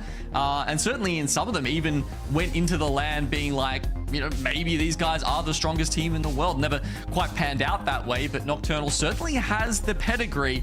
And if he can find that dog in him, the one that pushed the limits like no one else could back in those times, you know, who knows? Maybe Nice Guys can pull off the 3rd out of 4 essentially Cinderella stories across the 4 regions this weekend. You know what's crazy too? When you talk about Cody and Sang, like, we can't like talk about ESA like potentials when you have these two players who had played on Team Intel and Team Raze. I'm sorry, it's just so crazy to see how far we've gone within ALGS and to see all of our talents and players mesh in together, creating that history. Because then when I think about Nocturnal, I think about, man, that time when they had hit match point, Hotic was their coach, it was Team Liquid, they played low ball World's Edge. It's like, we want more of that. We see the potential, man. And they got pinpointed, everyone focused them because they knew that the Loba team was Liquid. Nowadays, though, you use the POI draft to your advantage, and looking at the different compositions that you're exposed to in scrims to kind of predict and match the rotations that we've been exposed to, depending on where these zone pools are. Interesting, like, how many things that has changed since then, right? I mean, Jayhawk here talking, both Thai and Zipline Mafia came into regional finals in 20th place. and managed to win match point to head to LAN. Insane. Yeah, it's a little crazy. So yeah, who's actually wait, where's let me bring up that stat real quick. Who is our 20th place team here today? Standings, where am I standings? It's Buckle Boys. Oh no, sorry, it was full 11. I'm looking at the, well, we played one game. I forget that. It was full 11. So if we want to keep that trend going, yeah, they'd be the other 20th team to take it out, I guess. Yeah. But yeah, so many things have changed, Vicky. Like, I'm thinking about, you know how we were talking about central POIs before and about how they've sort of come back into vogue? And it was, you know, Nocturnal was one of the first people who sort of, you know, valued that and then took it to the next degree by, as you said, playing low bar. And that was purely just so that they could loot faster and make rotations even faster. So they're trying to, you know, take that advantage and then wrench it up to 11. It's just so much. There's so much history we have to talk about here, guys. And thank you so much for tuning in to the ALGS America's Regional Final. We're waiting to get set up here for game number 2. Once again, we are moving on to Olympus. And while we highlight what's at stake here for the teams that need to have a performance today, Genome, it's crazy to even think about some of these talented players who may not even qualify for their first time at a LAN. Yeah, that is scary to think about. You know, Jen Burton was talking before, he really doesn't want that to be him. I mean, he got to Sweden. He didn't quite play at Sweden. Yeah. But yeah, look, qualifying, you know, still, you got to give it to him, I suppose. But alrighty, well, while we get everything set up here, Genome, and while we reminisce just a little bit, everybody, thank you so much for your patience. We're going to go to a quick break, and when we come right out of it, we got game number 2 on the horizon. What's up, everybody? I'm Tank, and this is your ALGS Top 5 Plays of the Week. Kicking off your top 5, we're going to Elite Sports Zone, Dig Vibes. On the Bangalore, with some elite play. Fields back for his squad. I can't see you. Smokes out. They're holding outside a circle here, trying to pick up some extra kills. You can play life if you want. And just a laser beam attached to my man's head. 1, 2, oh my, easy peasy. I mean, one of the smoothest team wipes you're gonna see. At number 4, we're gonna head over to Sleep Theory. On the Octane, with the jump pad, to the sky. Sentinel kick flip connects. Wingman cracks. Back to the Sentinel up top. Yes. Tuck him in and put him to bed. Your number 3 play of the week, it's Timmy. Sliding into a fight, edge of circle.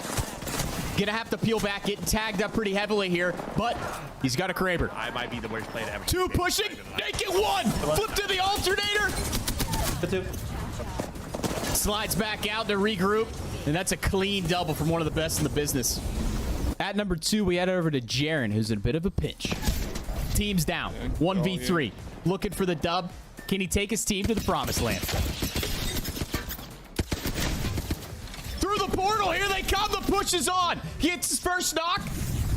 R99 clean for his second knock. He makes it a 1v1, here we go. He's got a tick of health left. Oh, and he does it. Pack your bags, my friend, you're heading to Clutch City. Oh my God. Your ALGS top play of the week, and this is one of my favorites of all time. We've got Nerdy, and my man is all-out assault. He knows no retreat, no surrender. Teammates are down, pushes forward to get his first knock. Throws a Nitro Gate out, and you think, oh, looks like he's retreating. No, my man's setting a trap. Pulls not only himself back, but his teammates back, and he laid down the ult. Pops one up to the sky, second knock. Nerdy taking these kids to school, and now he's just got a 1v1 left. And no, he's not going anywhere. No hesitation like the attack titan. Power slides through the ult to pick up the team wipe. Bonus clip, honorable mention from a good friend of the show, Caution. On the Pathfinder. Right off the zipline, Sentinel kick flip. Styling on him in a 1v1. That'll wrap up your top 5. I hope you enjoyed, and thank you for submitting your clips all split long. But don't stop. No, we'll be back next split, so please keep sending in your clips, all of them. Your best, your funniest, your goofiest, your quirkiest clips. Send them all. Send everything. And you might find yourself on an ALGS Top 5 Plays of the Week. Remember, I'm Tank, and to check out more of me, head over to @TheTankTV on all socials. And we will see you next split with some more ALGS Top 5 Plays of the Week.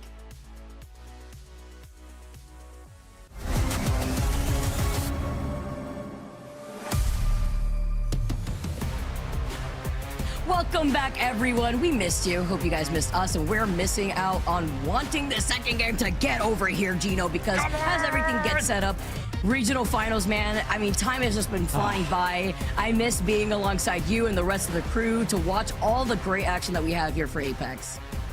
Yeah, look, we had some pretty sick games over in EMEA. Man, that Oirain Axel moment from, what was it, like game 1? That had me going right from the start. I was hyped immediately, and we're getting some similar fun over here in Americas, of course. Olympus, it's coming up. I swear, we're finding the button.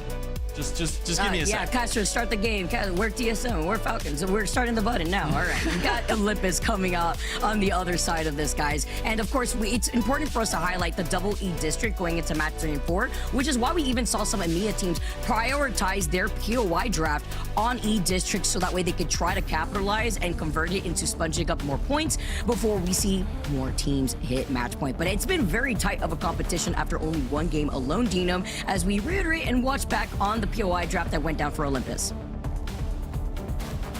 Yeah, so we talked a little bit about it before. You know, we've got teams like Sentinels who've been performing very well. They went for one of the earliest picks. As you can see, not a amount of, you know, a lot of priority put here on Olympus. But Sentinels went with a 23rd pick to take out Summers University. And we've seen, you know, quite a few zones pull down into that southeastern quadrant, and that gives them a bit of priority over there. You've also got a little bit of a run up to the Phase Runner, which of course is that giant void tunnel that runs through the middle of Olympus, and it means you can very quickly rotate either left or right. You know, a lot of rift zones we saw earlier in the split. That certainly gives you a chance to jump in, get out of the portal, and just land in whatever building is free. Yeah, and also you get the advantage of like the survey beacon, that some teams who may not have that information have to take advantage of getting a survey beacon and maybe seeing where other teams have congregated if they don't have a ring console too. And seeing how some of these zone pools have worked against a lot of these teams too, whether it be on Storm Point, even Olympus here, when it's a bit of a trek, which is why we see Valkyrie most commonly banned in these game 2s, but it could be a little different, like we saw how it kind of shifted away after game number 4, I believe, Genome, over in EMEA, based off of their scrim results too. Yeah, I mean, there was a little bit of difference between the two regions in terms of those legend bans, and looking at the scrims, what I'm expecting is actually an Axel ban here in game 2. That's what we've seen mostly. It's been Crypto, Axel, Alta, Watson, and then it starts to get a little messier after that, but probably Maggie once we get to game 5. Of course, we will have a minimum of 6 games here. Even if someone manages to take it out earlier than that, Vicky, we do play out the 6 games just so that the other teams get a chance to sort of fairly sort themselves out, and, you know, see who gets the most points contributing in the series, and therefore to the end of split results. Yeah, too, because you have to consider not only do you qualify for playoffs, but there's some money on the line. And by some, I mean that very loosely, because first place gets to walk away with 20K in their pocket. So you want to be able to also secure not only that first place spot, which is very closely contested by NIP, but if you really think about it on paper, the difference between first and second place, Genome, is 5K. That's like a $5,000 mistake that some of these teams could make that could kind of get squeezed through if NIP starts ramping up too. Oh, you gotta put a dollar figure on it like that? Yeah, that's the FGC way, you know. That's what you gotta talk about when it comes to the money matches. But it's not gonna be a money match where we take a look at. I mean, it actually is if you think about it. But if you take a look at some of our highlights for game number 1, yeah, literally though, because mistakes like this, it's what could cause you not only land, which could secure not only more of a legacy for a great team, but then, you know, missing out on the opportunity to secure some extra bucks in your pocket. And we get to see some of these teams too having to forcibly rotate over on that south side of zone. Okay, I just had an idea. Jayhawk, if you're out there listening, next video, you know, if we have the downfall of CRT, we need that comm from the end there of Phonies where he's like, what just happened? But then, like, you know, like you reverb it and you like it, you know, it plays like fire. It's like, what just happened? and then we roll all the clips of them not making land. Anyway, I'm not saying that's gonna happen yet. I'm just saying it would make a good video if it does. And And you know what? And then when they do make it, you get that, and then you put a crown over the fedora phony picture instead. There you go, Jayhawk. We got you on the free content right here. Also, everybody, if you guys enjoyed Jayhawk's tweet, also don't forget to tweet at us at Play Apex Esports. We love to hear your thoughts, especially when you guys get to share your clips with us too, as you saw in our little break of a highlight. And we get to see more of these highlights too from JD Gaming. A big story here for Floating, as we've reiterated so many times too. But it's been difficult when some of these teams, it's hard to see it where, Dino, you are holding the high ground position, you have the advantage in some of these fights, but to give it up sometimes on the Ultra Portal, that puts you on that low ground. Sometimes you gotta try to take the fight here, but is it worth it here? As we take also a look at Floating stats just after that first game. 4 kills. Nice little start out there for him. Actually, I'm very surprised. Team kill percentage, 67%. As far as I understand it, that's referring to the kill participation? Or is that saying he's got 2/3 of his team's kills? Either way, I mean, we're seeing most players sit up at around, like, I think 80% kill participation, if that is the same stat, when we're looking at the sort of high-performing players on highly coordinated teams that tend to push together. So, yeah, look, it's only been one game, but he's got quite the damage differential there after one. All right, taking a look at the Split 1 playoffs for the teams who have already qualified Genome across multiple different regions. You were talking to us a little bit about APAC North and South just earlier in EMEA, and we, of course, welcome more teams within the EMEA side of things. I love being able to see, too, of course, with America's having 12 slots plus that Pro League winner. It's crazy to see already the talent that we're going to have shaping up our land. Yeah, I mean, shout out to Dog Red. I didn't really get a chance to talk about them before, but in APAC South, they had an absolute banger day. They didn't win, but they actually came in second with the most points, and they lost in the final 3v3, I believe it was, against DCG. So, like, they got so close to doing, like, you know, sort of the Cinderella story, but second place was, like, mathematically so unlikely for them to make it through, but they actually did in the end. So, yeah, just pure grit out from those guys to get through. And I think I also heard they changed their IGL like 2 weeks before the regional finals as well. So, Killer Pos, absolute veteran of the scene. Sort of like Alrelali a little bit in that, you know, loves to change input every now and then. Yeah, he's back at LAN. Good to see him. Yeah, and you know what, kind of goes hand in hand. You know, if you're stressing out any of your wrist muscles here too, trying to find an input that works out for you, and being able to be flexible is important. Oh, do my eyes deceive me? We're seeing the flyby. We are getting into the action, everybody. Thank you so much once again for your patience. Trust me, we want to see the action just like you. And sorry, I must have misplaced my button, or my dog Matcha may have taken it with her when she was doing her airplane ears after she just opened the door to say hi to me. As we take a look at the series results thus far and where it stands, Team Vision just won game number 1 as a quick reminder. Flat coming into the second place finish there too, right behind them. But now we get into Olympus, a change of scenery before we also dive into game 3, where it will be E-District, Gino.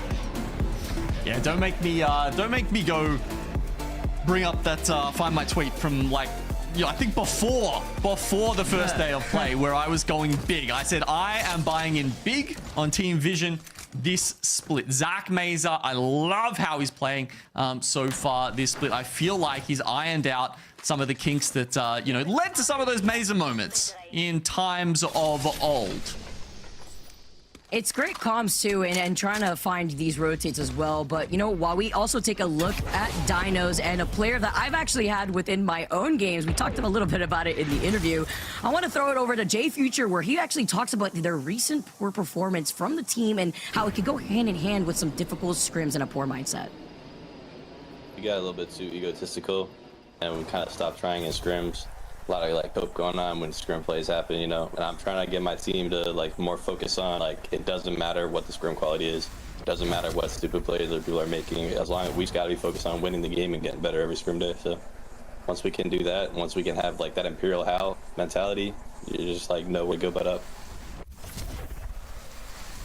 that Imperial Howl mentality. I liked the accountability that we're also hearing from J Future and knowing, okay, we got a little bit too comfortable and we're not at the top yet, so there's no reason to get too comfortable like that. So we got to stay consistent, especially like when you have certain end zones that could be easily won and falling apart. Yanya, we got AG Global stepping up to the plate. Vamonos. With the three friends here now going to be able to move up and see how they're going to also try to convert this, because this is another team where we know that these guys have been together, kind of going back and forth, almost like a little bit of a toxic relationship before they're like, oh, you know what, let's run it back all over again because we miss playing with one another. And even with different changes, they've been able to kind of find themselves back in their stride. But what people don't really realize, Gino, I feel like when you take a step back, even if there's been some time that you haven't played together, if it's been so long, as Dropped is about to get dropped, by the way, here, that it takes some time to start meshing well together, especially when the meta's changed. Back in their stride, Vicky. Come on, man. You're rubbing salt in the wound there. Oh, come on. You know how it is. Never. Poor Striders. Never. Poor Striders. I see how it is. Anyway. Look, we got Team Liquid also trying to get involved in this. They see a stray a stray dropped out here, and they do get that finish. So between the two of them, there we go. The Red Bull first strike will take down Geekay, and Team Liquid now have Dinos. We just heard from them. They're coming out of Terminal, and Team Liquid, do they know that they're there? We see Zero taking the portal back, and they're camping it! No shot. That is so unfortunate. I mean, at least they have Panic that's still alive to remotely get the banner, but we saw the rotate. That was perfect comms from you, Genome. You called it out. You saw them moving up through Terminal side. They find Sykes next. It's not like you could even think about getting a res right there. Yeah, good luck with that. Time to play Hasta La Vista and find a different spot to get this res. Hopefully, you could get this next banner if you haven't gone too far, as, again, the altar stays alive and could at least remotely grab the banner. I thought the other members were close enough to be able to hear if Dinos were on, but perhaps they were outside the terminal. Maybe they weren't actually inside it. Maybe it was an Apex audio moment. I don't know. Either way, it has absolutely scuttled Team Liquid's plans here in game 2. And this is, of course, after they only got, what, 1 point in the first game?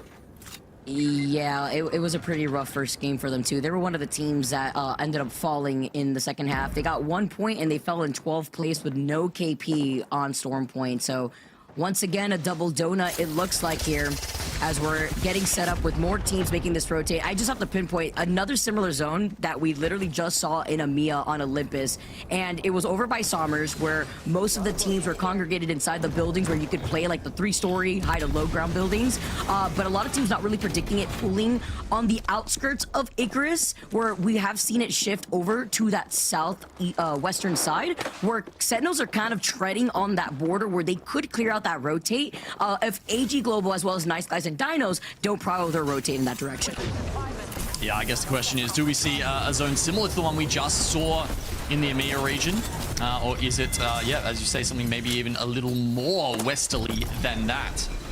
Nice Guys. Well, that's certainly not going to help them on their quest for first. It is number 1 or bust today for those guys. Imagine the pressure, though. AG Global, they've been putting in the work. Actually ran into Nizul in one of my other games here, and it's nice to be able to see how they've been able to keep their hands warmed while other teams now make their way through Terminal. Buckle Boys and Revival. Revival just kind of calling it quits here. They do not like the contention because they could expect the team to come in from behind them, and with Team Liquid getting that reset, or attempting to at the very least, they could be on the horizon of a Hammond. Revival looking behind them, as well as Buckle Boys, not kind of deterring from their position to try to gatekeep this, because some teams want that ring console information over by Terminal. Oh, they're coming back. Look at the rat. Look at the rat. Riley's there. Do they know he's there? There's no Sia. They don't. They don't see him. Oh my god! No, he just saw. He saw the ankle. He saw the ankle. run! I didn't know Apex was a horror game! Yo, they dipped so fast. They saw a toe of the Watson and said, we gotta get out of here. Yeah, definitely do not take that jump tower. You would get destroyed. Instead, at this point, they just have to start navigating away and backpedal to getting through the choke, maybe through the double portal, up on the high ground. Surprisingly, there isn't a team gatekeeping any of the teams that could possibly come out of Hammond on that side, but it's also not a favorable position to rotate from when you have those middle buildings that have been added into Olympus that Crazy Thieves is now holding.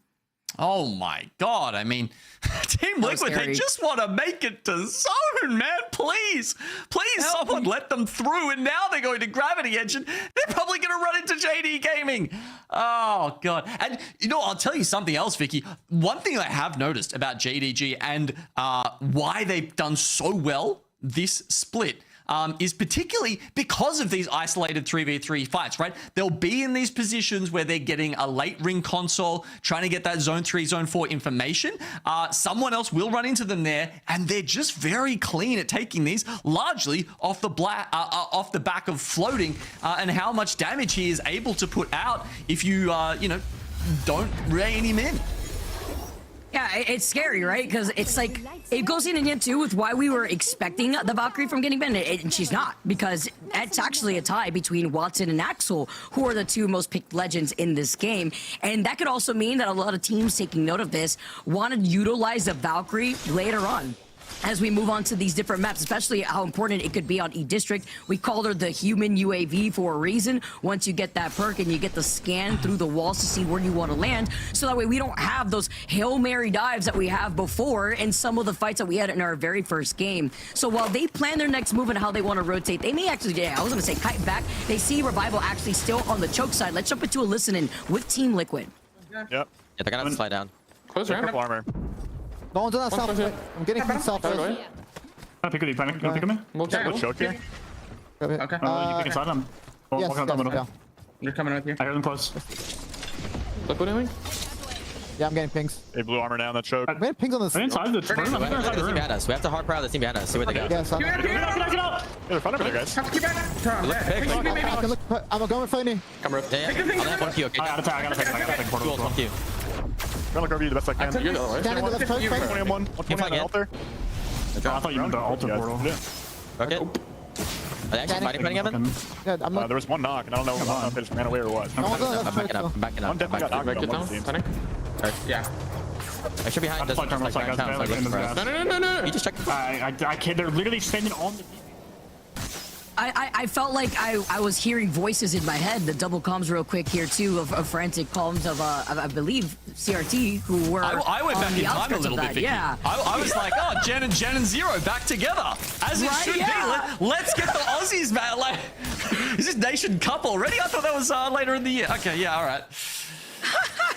No, yeah, right. And Team Liquid, though, I do like the decision of what we saw right there. They don't want to get finished, so they took the portal play just in case if they need to recall them. They have the altar portal right there on the outskirts of Hammond Labs, just so that way they could regroup together. But that wasn't even necessary, right? Because they get the res, they come right back together through the portal. But Revival haven't left them alone. I just have to say, as the zone's closing in, this fight hasn't been done. And Sykes wants revenge, is out for blood. And if you want to take that fight, you got to deal with Team Liquid on the other side as Revival fall. Oh, and they're pushing to the edge of zone. Yeah, here we go. They're going up here. They've seen this. They know exactly where they are. They are just completely. Really? They're gonna pull back? Wow. They had them penned in. They're literally ticking the thermite right now. Maybe it's because they know that there's still another team holding choke. It is Rock. Yeah, Rock is looking at them. They did look in that direction before pushing, but it's important to highlight that CRT don't have an altar. They don't have a portal that they could go back to. They only have the Axle and the Nitro Gate. So if you overextend on this fight, you lose out on your spot that could give you a better rotate. Is that fight worth fighting for when you went down, what, second to last in our first game? Oh, good question, huh? That's fascinating that they didn't. It felt like that was free KP, honestly. Maybe GodLike would have pushed in behind them and then taken out Crazy Thieves. Maybe that's the case, but I don't know. In situations like that, the more decisive you are, the higher the chance that you can just pull that off. And, you know, without doing that, what are Crazy Thieves left with? Like a tough rotation into zone without the KP that they could have got otherwise?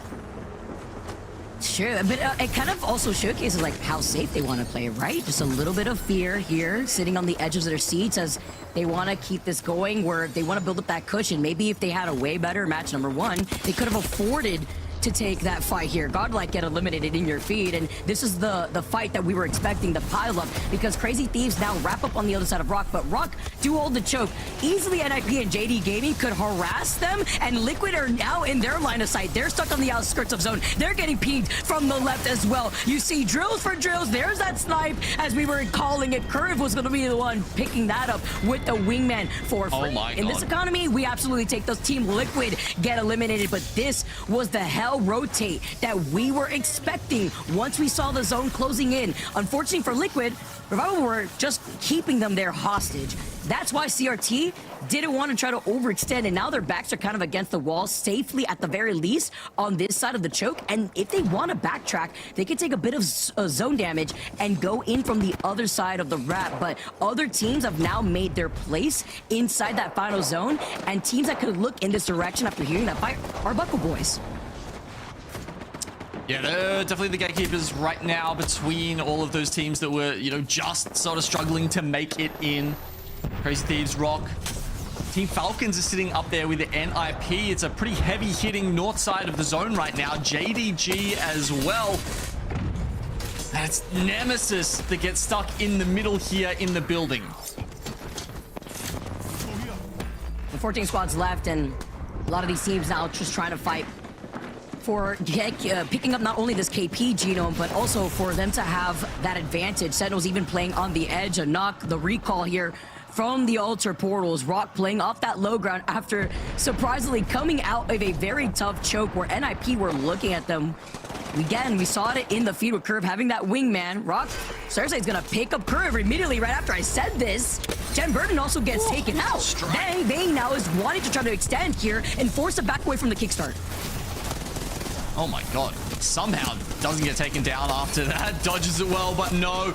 There's enemies at both sides of the gate here, and Kurev, unfortunately, scooting a little too low to the ground and will go down to the ring. CRT as well. What did we say? It was a cursed rotation. How were they meant to get out of there?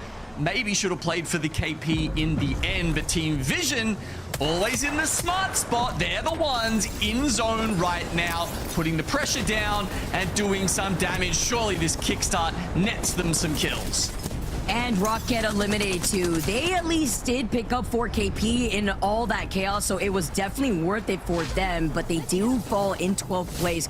You talk about Crazy Thieves, they only got that 1 point now. Team Nemesis are the next to get eliminated. This was a pile of coming out of Somers University, all these teams that had predicted this zone to shift slightly to that north side, now pulling exactly to what we saw from EMEA over on top of AG Global, who made the rotate over here on the outskirts of where Dinos is also sitting in position. Team Falcons, with how gone though, are also trying to stay alive. They were lacking points in that first match. Walty now gets a beam. Even with a double tap on the alternator, it's a beam and a dream, because now the third party is among us, and Jelly's the last one alive for HUSS. Lacking is the right word. Only 3 points to their names after 2 games is Team Falcon. Meanwhile, Team Vision are sitting pretty in first, 27. Shopify Rebellion now coming to the fore. 5 kills for them so far in this game, but they've still got so many teams ahead to push out. They clear some, but still, Sentinels and JD Gaming, even Dinos are looking on as a duo. They've got 2 ahead, trying to keep people from reaching the next ring, while the other one anchors at the back.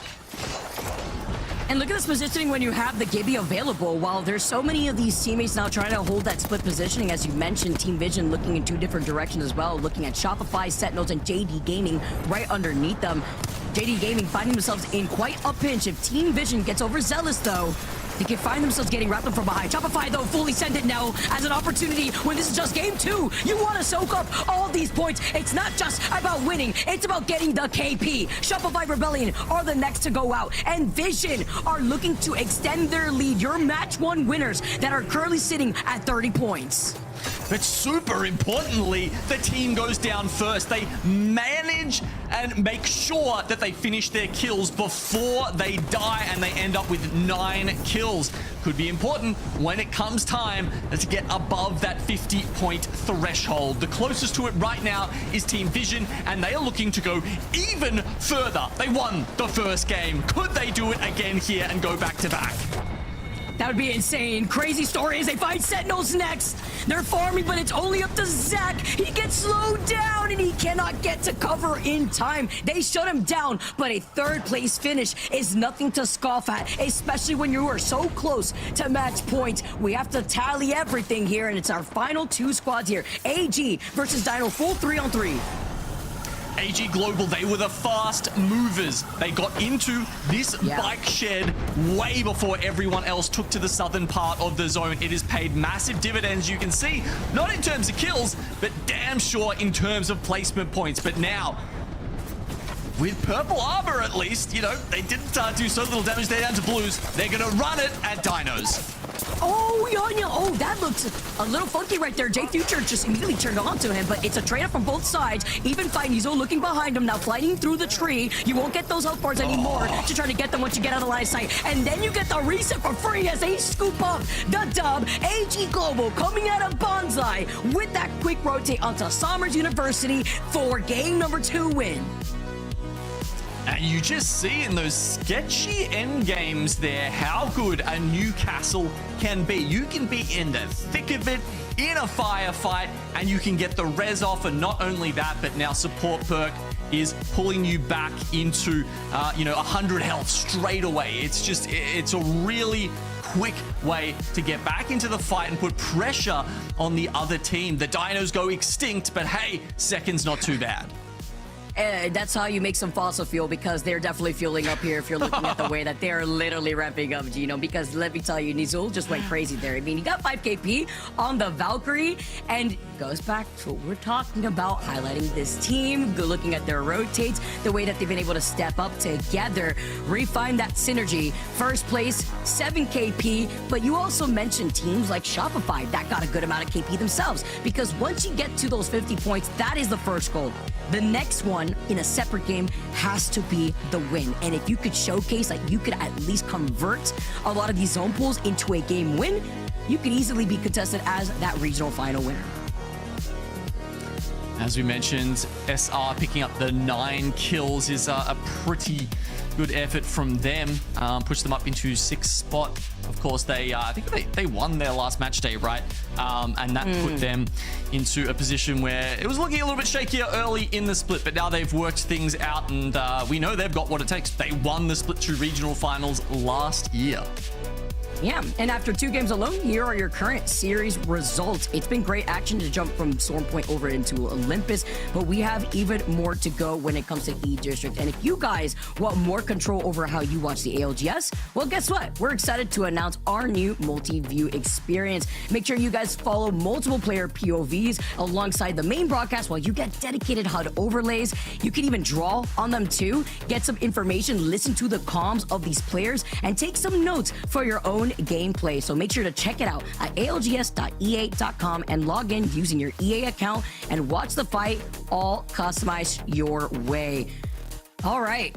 That's been great Apex action already, and we have a lot more to go, everybody. Thank you so much once again for your patience, and we got game number 3 on the other side of this break. Don't miss it, because we got Onsa and Gaskin coming up to the plate.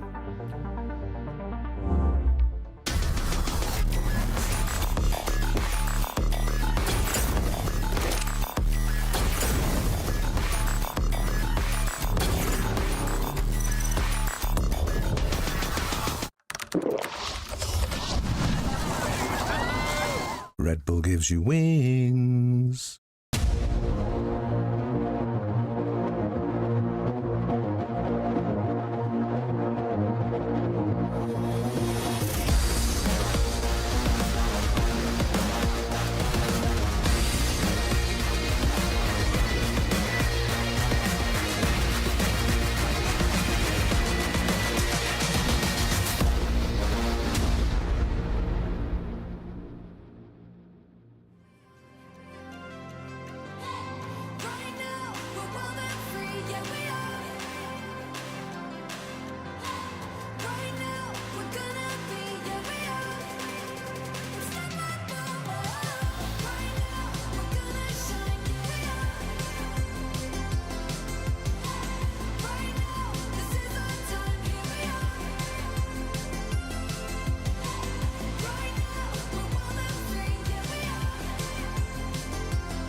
is about to get started. It's the first time that we've been on the broadcast here for the Americas. My name is on set. I had to read it. Dan Gaskin is right next to me. He's looking as great as ever. He's going to be ready to cast these games like he's never casted before because Dan, after 2 games, we've got 2 teams who'll get out to pretty good starts. I'm concerned if I casted a game like I'd never casted before. You never really know how that would end up. I just do it super terribly.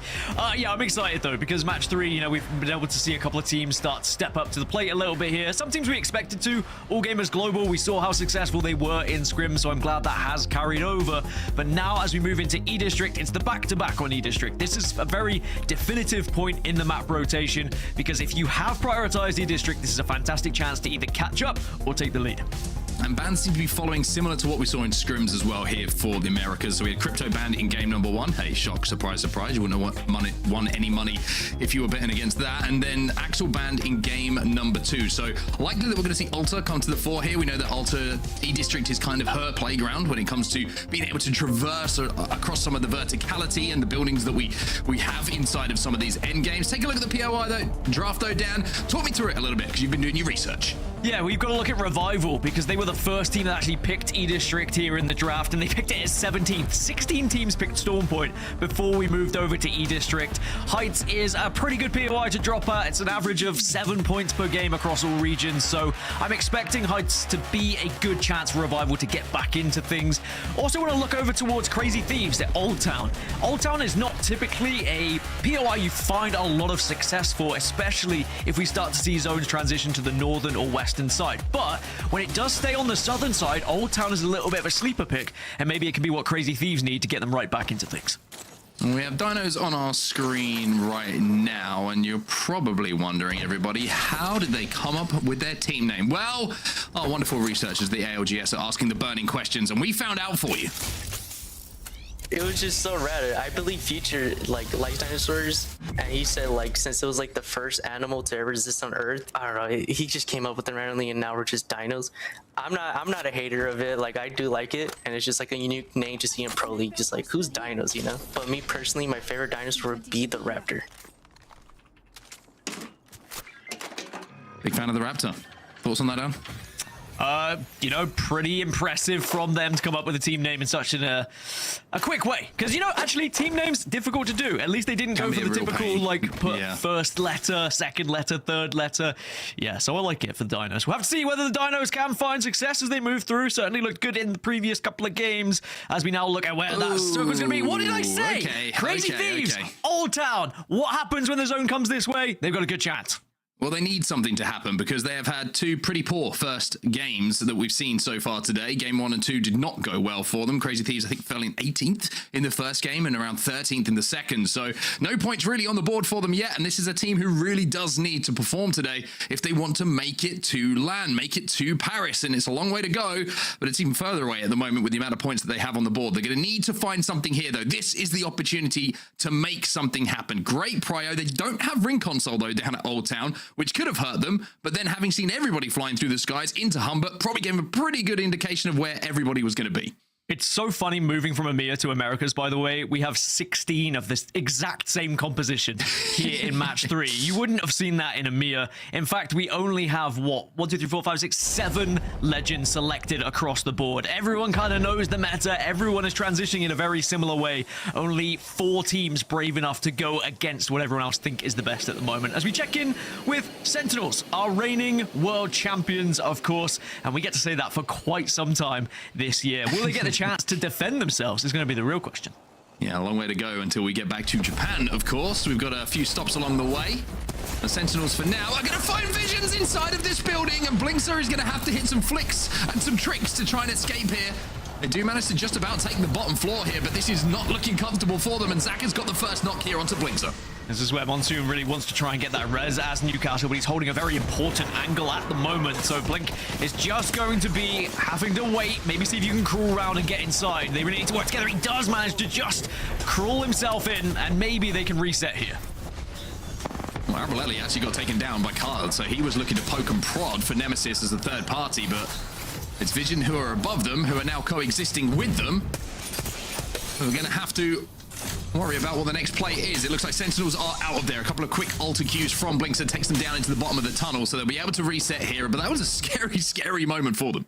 Yeah, that was so important that they did move, though. Didn't try and hold it down and hope that they can reside in the same place. It just would have been a constant poke battle, which wouldn't have been fun for either team and might have just ended up with both of them having a loss, to be honest. As we move over to Ninjas in Pyjamas, 9th place at the moment. They got 10 points in the first 2, but they are a team who's had a lot of success on E-District so far this season.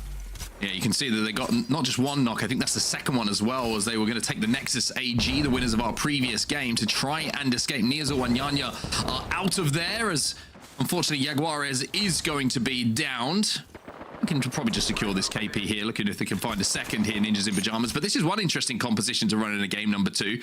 And I think E-District certainly plays into this, Dan. You've got Alta, you've got Maggie, and you've got Seer. Very, very aggressive composition. No defensive characters really to play with outside of maybe using that Seer ultimate, that exhibit, to hold teams off. But the buildings should provide enough cover here on E-District. Yeah, it's a really odd one, but if anyone's going to do it, it's a team like NIP, and we've seen how they've been able to produce very entertaining matches with a little bit more aggression here or there, and perhaps if they can find that one big game, then they could suddenly be so close, actually, to getting onto match point. No one's really there yet. It's not like we had any huge wins thus far, but we have to start thinking about how many teams are going to get there and how quickly they can get there as well. In EMEA, it took us a short while, really, to find a couple of teams onto match point, but then by, match 10, we would have had, 10 teams on there? It's kind of crazy. Yeah, half the lobby would have been on match point. Unfortunately, they didn't get to play that match 11 as Zipline Mafia, if you didn't watch, by the way, the team who were in 20th position, just qualified for regional finals, managed to take the whole damn day and qualify for Paris at AWC. So, I mean, incredible performance from them. And I think if you're coming into today in 20th place, you've been given a little bit of hope from what you've seen in APAC and, of course, in EMEA as well. But Team Liquid, they're in 16th place at the moment in the overalls in this lobby, and they're wrapping their way through Old Town.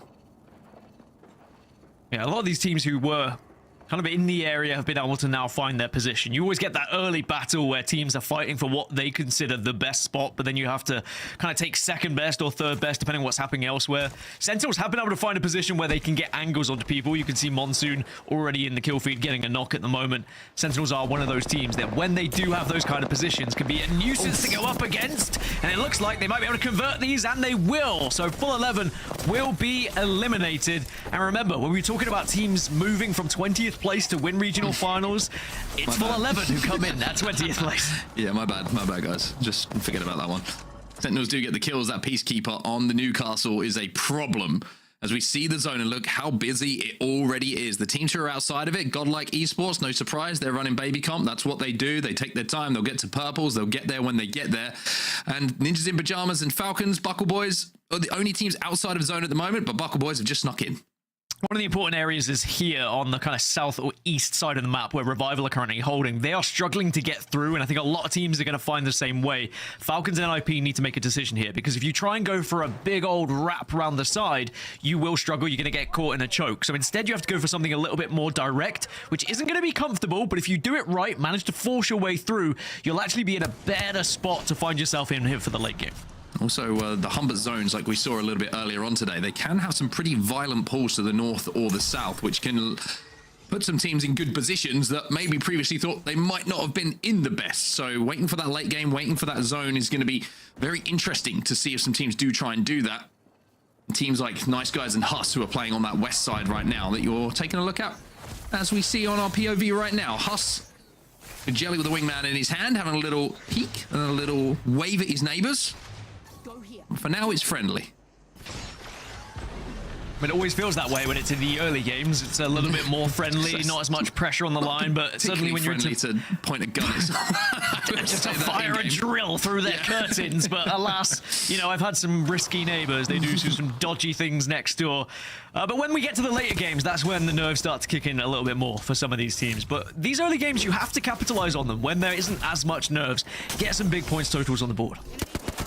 Well, this is interesting. This is Falcons and Ninjas in Pyjamas, probably both trying to play for a little bit of information here. Nice drill coming in from Vayne. Going to force one player back. So this is a little bit of a scrap at the moment. And with Zone 2 closing, we're going to have to see how this fight takes place and who is going to be the victor of it. Let's jump into the comms of NIP as they try and push onto Falcons. Come back. Maggie 50. I'm sorry? They broke him out. You have ult excels. They have only in the building alone. 50, correct. Okay. Walking out. One in here. Okay, I don't have any else. Okay, want me to pop Jolt Excels and just show? Yeah, do it. Okay, I cannot pop them yet. No, 100 on one. Where are you, man? 1 Okay. Can you kill that guy? Done. 50 on another. Broke this guy. I'm selling. I'm popping ult Excels. Place ult. Yeah, place ult. I'm popping both ult Excels. I'm surrendering. So, 200 me. I'm sorry? Yeah, I'm scanning them right here on low. Watson's low. Q on us. Yeah, I'm playing Virtus on us. I have scanning 3. I'm going back a little bit. Give me a second. Watson one again. Show inside. I'm scanning them. Ult in. I'm picking behind them. Crack one. I'm picking the Q. I'm fighting. Okay, scanning. Maggie one. Maggie literally one. On your back. I got hit by fucking fence, bro. Just try and get out if you can. There's only one right now. Nice. Let's go. Oh, man. They died too, bro. Holy fuck. Well, that fight went on so long, all we are left with is Falcons and NIP death boxes inside of the zone. That has not worked out for either team, Dan. Bizarre. I mean, the call was get out if you can, but just so confident in his own ability, and he took Falcons down with him.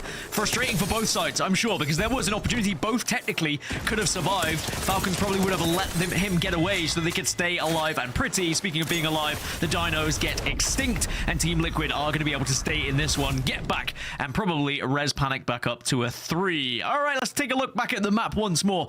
Look at Flat, by the way. Crazy Thieves and Flat are going to have a really good position to be able to be in this end game, but Liquid at Old Town right now, depending on where they try and go, if they can get into this spot kind of here, then they will be able to compete with Crazy Thieves for the late game and probably avoid a lot of the oncoming traffic that's going to arrive later on.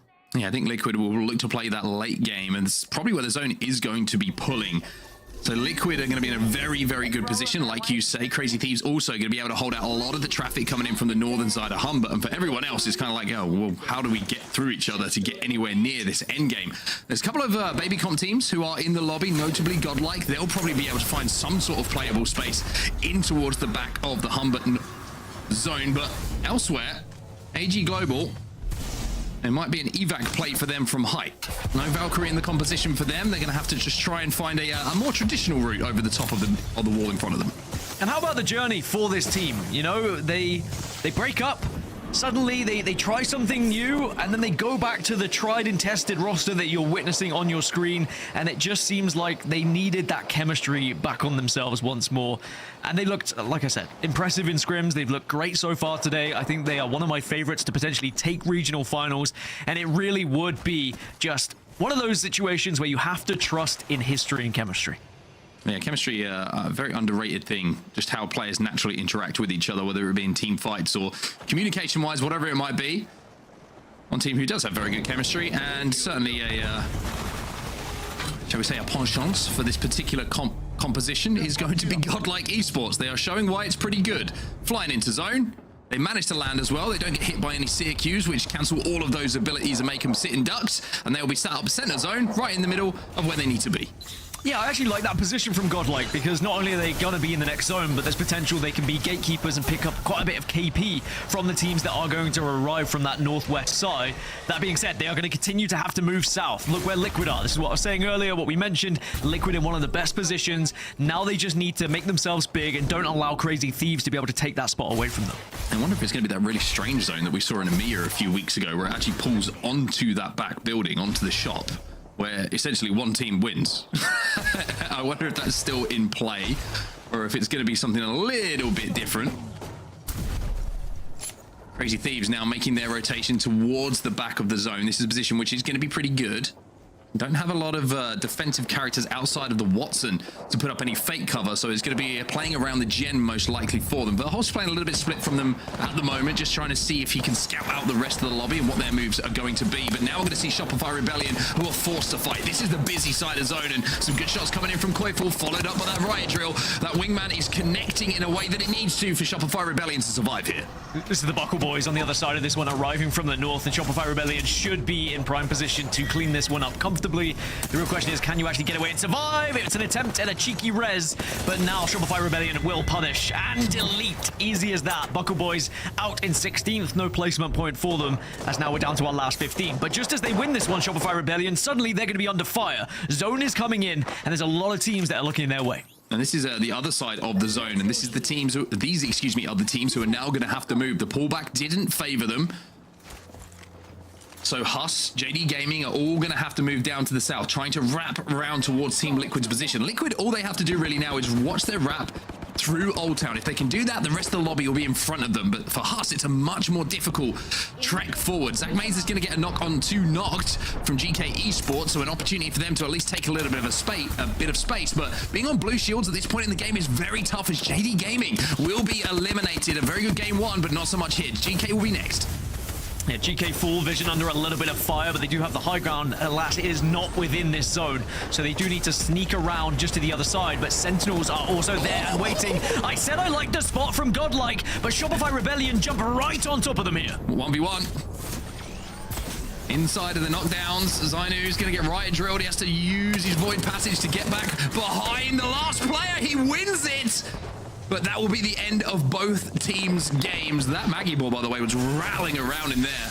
And it did a huge amount of damage. Sentinels back on your screen. We saw them at the start of the game, but now they're facing and looking straight into the whites of the eyes of Nemesis. Remember, Nemesis are one of these teams that are right on the bubble, the cusp of potentially not making EWC, and Sentinels trying to secure that for them, really. Fund the last remaining player here.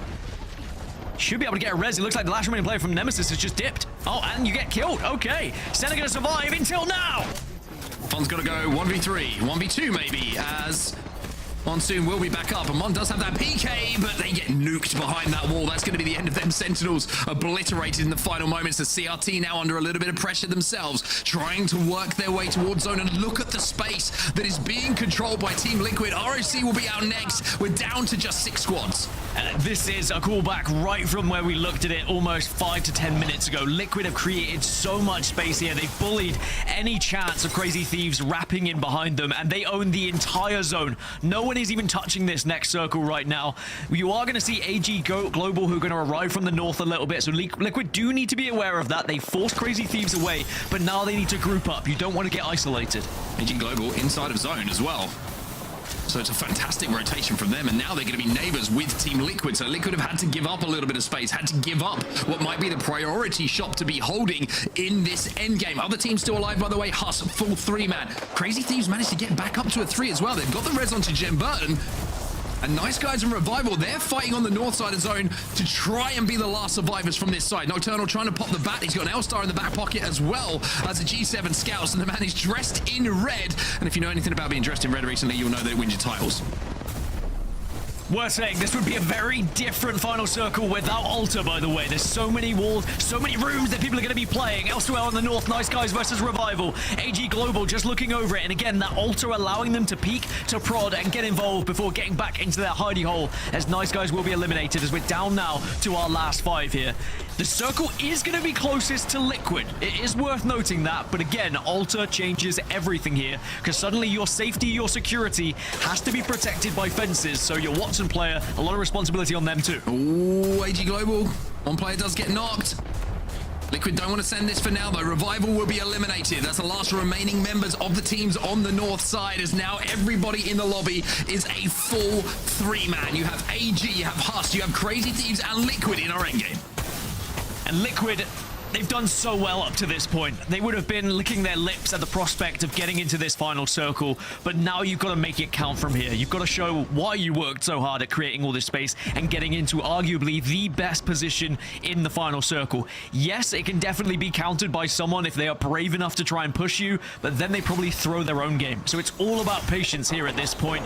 Composition-wise, very similar across the board. In fact, it is exactly the same across the board. You've got a Maggie, you've got an Alter, and you have a Watson. You took the words right out of my mouth. Everybody is playing the same composition, so it's going to be about hitting your shots. It's going to be about playing around the abilities you know the other teams are going to have. CRT just lost one, by the way. Should be a res opportunity, potentially. It was the scout in the hands of Zero that got that knock. And if they continue to put out damage here, Team Liquid, they will force CRT when they have to push to be weakened to the point where it should be a comfortable fight. They've also got AG Global looking at them, and Jaguar as well. He's got himself a scout as well. I mean, it should be Liquid versus AG Global in this final fight if they play this one correctly. Crazy Thieves are going to be somewhat isolated here in their position. HUSS also are in a difficult spot as they rotate round as well. But again, as you said, a lot of it is going to come down to hitting your shots, but also when do you use your Maggie drill, for example? When do you get a portal out? Is there a position you can take? Can your Watson players create space for you and get that gen down? I mean, the gen is down. CRT somehow are still alive here, and they're actually going to be in longer now than HUSS. So HUSS will have to make the play.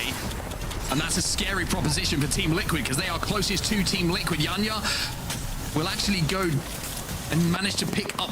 Excuse me, did Yanya go down? Yanya did go down. He gets pointed back in. They will be able to get the res. CRT now walk up behind that van and that wall. The fences start to go down, and now leaving is difficult. And this was the worry here for Liquid, as HUSS will send it onto them. But they manage to hold. They take down HUSS. They managed to hold, and now they just need to try and get that crawl over. But Crazy Thieves will finally fall to AG, and here's the last two. We knew it would happen. It's the two teams who had the building. It's a 2v1 now. Last player alive is going to be here behind the two knockdown shields. They're going to swing onto it. AG Global cannot hold up the line, and Team Liquid will be your champions of game number 2. That was expertly navigated by them. Yeah, right from the get-go, as soon as they had that southern side of the zone, they made sure they made themselves big. They bullied Crazy Thieves away throughout the entirety of that game. And then once everyone else started to join them, once it got congested in the area, they picked a building, and boy, did they pick right. It was a bit of a 50-50, I will say, but they were able to get the priority building. And in the end, it was the two that had the buildings that got into that engagement. But in particular, it was surviving against HUSS. Being able to keep 2 up was so important in that fight. Yeah, really, really important. I mean, HUSS only had one play in that situation. Try and in through the wall, try and get some damage down, but they got the Watson fences where they needed to be. They won that fight without taking too much damage. And a CRT and AG Global fought on the other side. It was Liquid who were able to stay the healthiest and close out the 2v1. 8KP alongside the 12 placement points, a 20-point game for them, but also a 20-point game for AG Global. Shopify, by the way, 9KP for them, even though they only managed 1 placement point, still double digits to them. It does now put ALGS Global in a touching distance situation away from that threshold. They're now 10 points off of it, if my math is correct. But we've already seen some of these teams who have the early starts, they fade away a little bit. Can AGG keep up this pace? For Liquid, though, it puts them right back into the mix. Boy, did they need that one. As we take a look at the overalls, they jump up 11 places into 5th position, but it is AG Global at 40 points, the closest to our match point threshold. 10 points away, AG Global, and very, very doable, as it is for Team Vision in this next game as well. They need 14 points to hit match point. The rest probably still chasing outside of an inspirational points performance in one game to cross match point. So AG Global and Team Vision certainly setting the pace here early on down. Yeah, setting the pace, and can they keep up with it? Because if you do start to drop off, we've noticed everyone is, of course, going to take that opportunity to leapfrog you. Real question is, can you do it? Because if you don't, I mean, there's so many of these teams that have looked good so far. Their rotations have been on point. The fights have been good as well. But there's just that lacking final, kind of final third, I was going to say, but that's a football reference. But these teams that are getting into the right spot, but maybe not converting as much. And some of that is down to bullying from some of the other teams, like Liquid not allowing Crazy Thieves there. Had Liquid not been in that spot, Crazy Thieves probably skirt on round, and suddenly they're looking at a potential win. Well, there's two teams who seem to be setting the pace. We'll throw it over to Rain Day now to talk a little bit more about that, because it seems like the Americas is a little bit on edge right now. Nobody's really taking the initiative here. Thank you guys. It's been a great run of 3 games so far as we kick off North America. Welcome everybody who's just joining us. We are at halftime. The players are going to take a bit of a break. My name's Randy. I'm going to be joined by a special guest yet again. Earlier in EMEA, we had a chance to sit down with Graceful, but I kind of want to zoom in and get in the scope of what is really important today, because look at that situation for JD Gaming. Man, that is a team that you've just got to highlight. And we talked about floating. We talked about Naughty and Shuby at different stages of their careers. One a young gun turned a competent pro, but learning from pros who had been in the middle of the pack and now are separating themselves against the likes of Shopify Rebellion, Vision, AG. Notably, HUSS and Rock pretty much in the same exact position. Nemesis pulling back a little bit, except the points are just different. So can one of those teams make a big jump? I talked about in the scope. Well, I've got a man who knows how to snipe down right with me to chat a little bit about these teams. And of course, I'm talking about Eric Rona, Mr. Snipe Down. What's up, man? Last time I saw you, we were in San Francisco. Yeah, man, it was a good time. But it's good to be back here. Always a pleasure. Hopefully my mic doesn't peak too bad. I'm using like the old school Xbox setup basically. So Nice. But yeah, happy to be here. And dude, honestly, it's just been phenomenal to watch this pro league and watch some of these teams that, you know, you don't usually see near the top excel as much as they have been. So it's been extremely fascinating.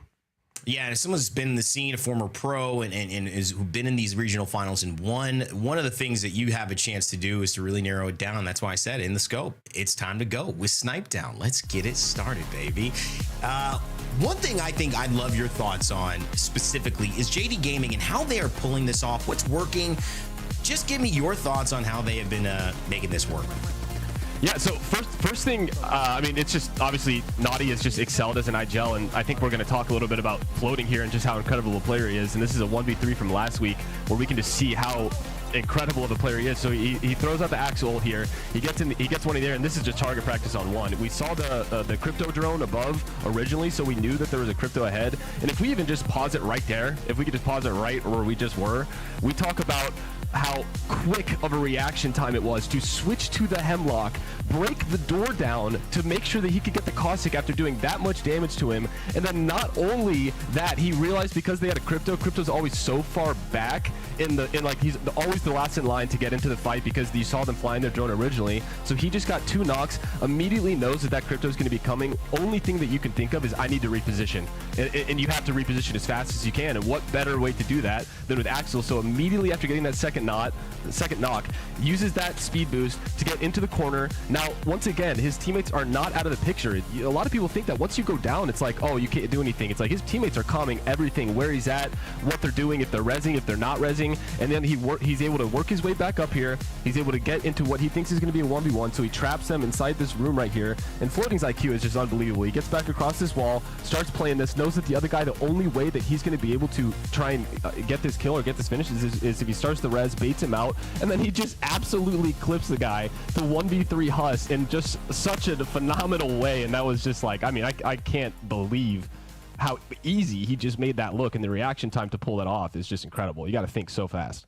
Well, you know, somebody with the mentality of should I be here? Do I deserve to be here? Would be sweating in that moment, right? Because it's a risky play. You're baiting somebody out, which takes a lot of confidence. You can do it in your ranked games, your pubs, but doing it in Pro League is a completely different scenario. And you're also getting somebody who's telling you where to go up in terms of Naughty or Shuby. You're talking to the vets who are in command of your team. So it's all on you, Floating handling that like a pro. And honestly, that's why I think we're talking about him in the way that we are today.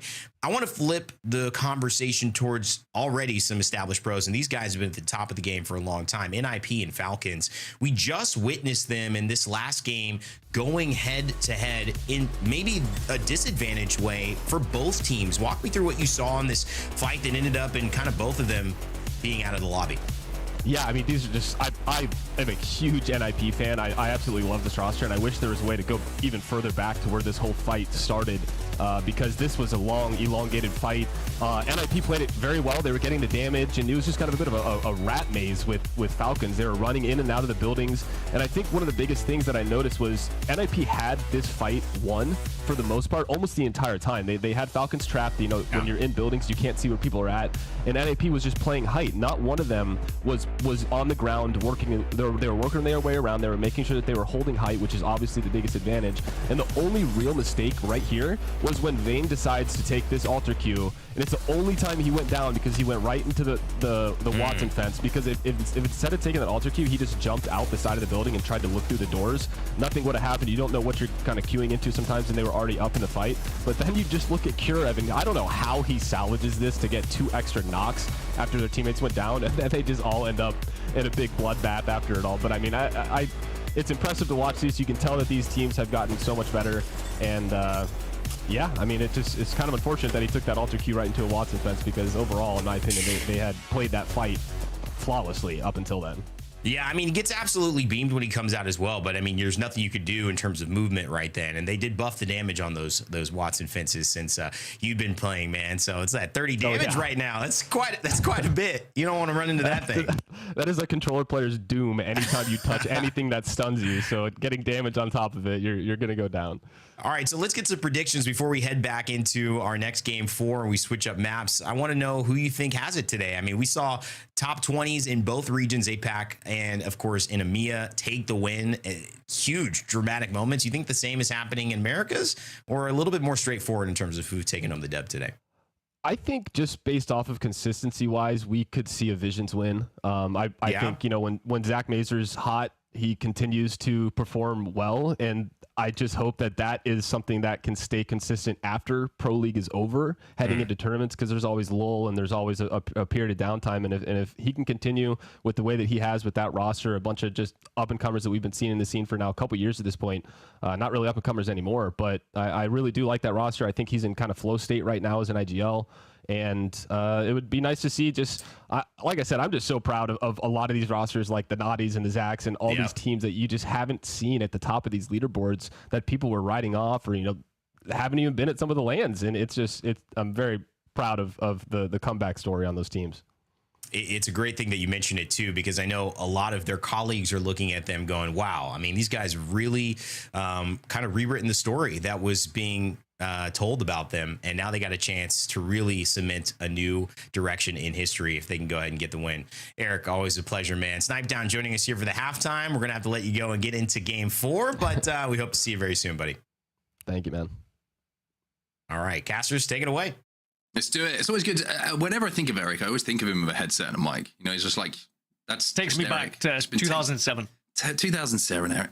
Good times, man. Good times. Anyway, let's focus back onto the Apex, and let's focus on where we are right now, Dan, because no teams yet have managed to cross match point. We've gone through both E-districts right now, and now we're changing up the map a little bit. We're going to have a look at our POI draft. Excuse me, we're staying on E-district. We haven't quite got through the back-to-back as yet. I'm getting ahead of myself. And it's staying the same because we're on the same map. Hey, everybody. Good to be back. Yeah, imagine if we did just switch it up on the players like that. Like, JK, we are changing the snake draft. But here we are. All of a sudden. It is more E-District, which is great news for AGG, right? They are 10 points away. They just had a fantastic game on E-District, and all season long, they've been the best performing E-District team in this region. And it is now showing here in regional finals. So I think they have a really good chance of trying to convert onto that match point threshold here and be the first team to reach it and be the first team to have the chance of winning the entirety of these regional finals. So part 2 of the back-to-back E-District will now take place. I said that out loud to remind myself. This is how things are looking at the moment. AG Global and Team Vision, the two teams who are within striking distance of that match point threshold. 50 points is what you need, as a reminder, before you can win the tournament. So for Shopify Rebellion, Flat, Team Liquid, who won the previous game, JD, Sentinels just in behind them as well. If you can take those out early, you can really close that gap and put the pressure on. And that's what it's about sometimes, applying the pressure. You don't want to allow teams to be too comfortable at the top and get 1 or 2 chances of like freebies, basically, of winning the entire thing. So you really want to be making sure you put your best foot forward here. I am excited for this next game, though, because we have no Alter. You saw how important Alter was in that final circle, being able to dip in and out of those buildings. In particular, actually, AG Global utilized her so successfully of exiting the building, applying pressure onto Crazy Thieves, and then going right back into it and making sure that they could stay alive. But no Alter this time. So no Alter on ED. We're going to have to see a little bit of a change up in the compositions. We'll have to see who is going to be slotting in to take the place of Alter. And by the looks of things, we've got a lot more Wraith in the lobby, Dan. Certainly a huge uppick in Wraith. Yeah, 17 to be precise, but not bannable. It's going to be Watson at 18 picks, which is actually going to be banned going into this next one. Now, JD Gaming, we had a little chat with them beforehand. You saw what floating can do, and Naughty's been picking up his teammate as well. I think our teamwork has been the highlight of our team so far, and our ability to mesh so well together within such a short time frame. We picked up floating about like sort of a month before Pro League started. And, you know, floating brings so much to the table as a player and as a teammate inside and outside of the game. You know, just last week, he hit a really crazy, like 1v3 to clutch the game up, and it continued our game, you know, to where we can make more plays after that. He is, you know, at the highest starting point I've ever seen in my 6 years of competing. And, you know, we're just a big, like, you know, powerhouse right now with teamwork, I think. And that's what is separating us from other teams. Reminds me of a similar story from many years ago of the gentleman that we had on the halftime show, Snipedown. Just kind of made a name for himself out of nowhere, then all of a sudden exploded when given the opportunity. And I tell you what, championships weren't far behind. One thing that isn't far behind is the zone down. It's exactly the same, almost as what we saw in the previous game, probably pulling even more south towards Old Town. So Crazy Thieves have a chance again at having some great prior on this zone. They do have a console as well. Yeah, hopefully this time they get in a better position quicker than Liquid, who are going to be moving, of course, from Street Market, which, just seeing that, I mean, we have to emphasize how impressive a rotation it was in that previous game for Liquid, denying the likes of Crazy Thieves from being able to get into that spot for the final circle. Now, Nice Guys have lost 1, but maybe they can save things here utilizing that portal. Well, it's Crazy Thieves who are extending to see if they can finish off these kills. Phony's going to have a little bit of a peek. Has to be careful, though. There's numerous players and teams firing down on him. And luckily, he is on Wraith and managed to jump back into the void to keep himself alive. But that was a little bit of a scary moment. When they pushed that, I was a little bit concerned with the traffic that was building up and the lack of Evo that has been gathered so far to get them up onto a, shall we say, a little bit of a fighting level. Only 2 white armors. But also with the passive buff here, of course, on the Watson, essentially has blue. So Crazy Thieves are going to have to give that one up. It looks like Nice Guys will survive. Player will be reset as well. And everybody is going to take a little bit of a breath here. But early moments that were a little bit scary for both teams. Yeah, and just to go back to Naughty as well, I was chatting with Jayhawk. Naughty's impressive run as an IGL right from year 5 through to year 6. I mean, if we look back at year 5's placements from match days, 2nd, 12th, 9th, 14th, 6th, 5th, then 2nd in the regional finals, and then into year 6, 5th, 6th, 2nd, 13th, 1st, and 6th.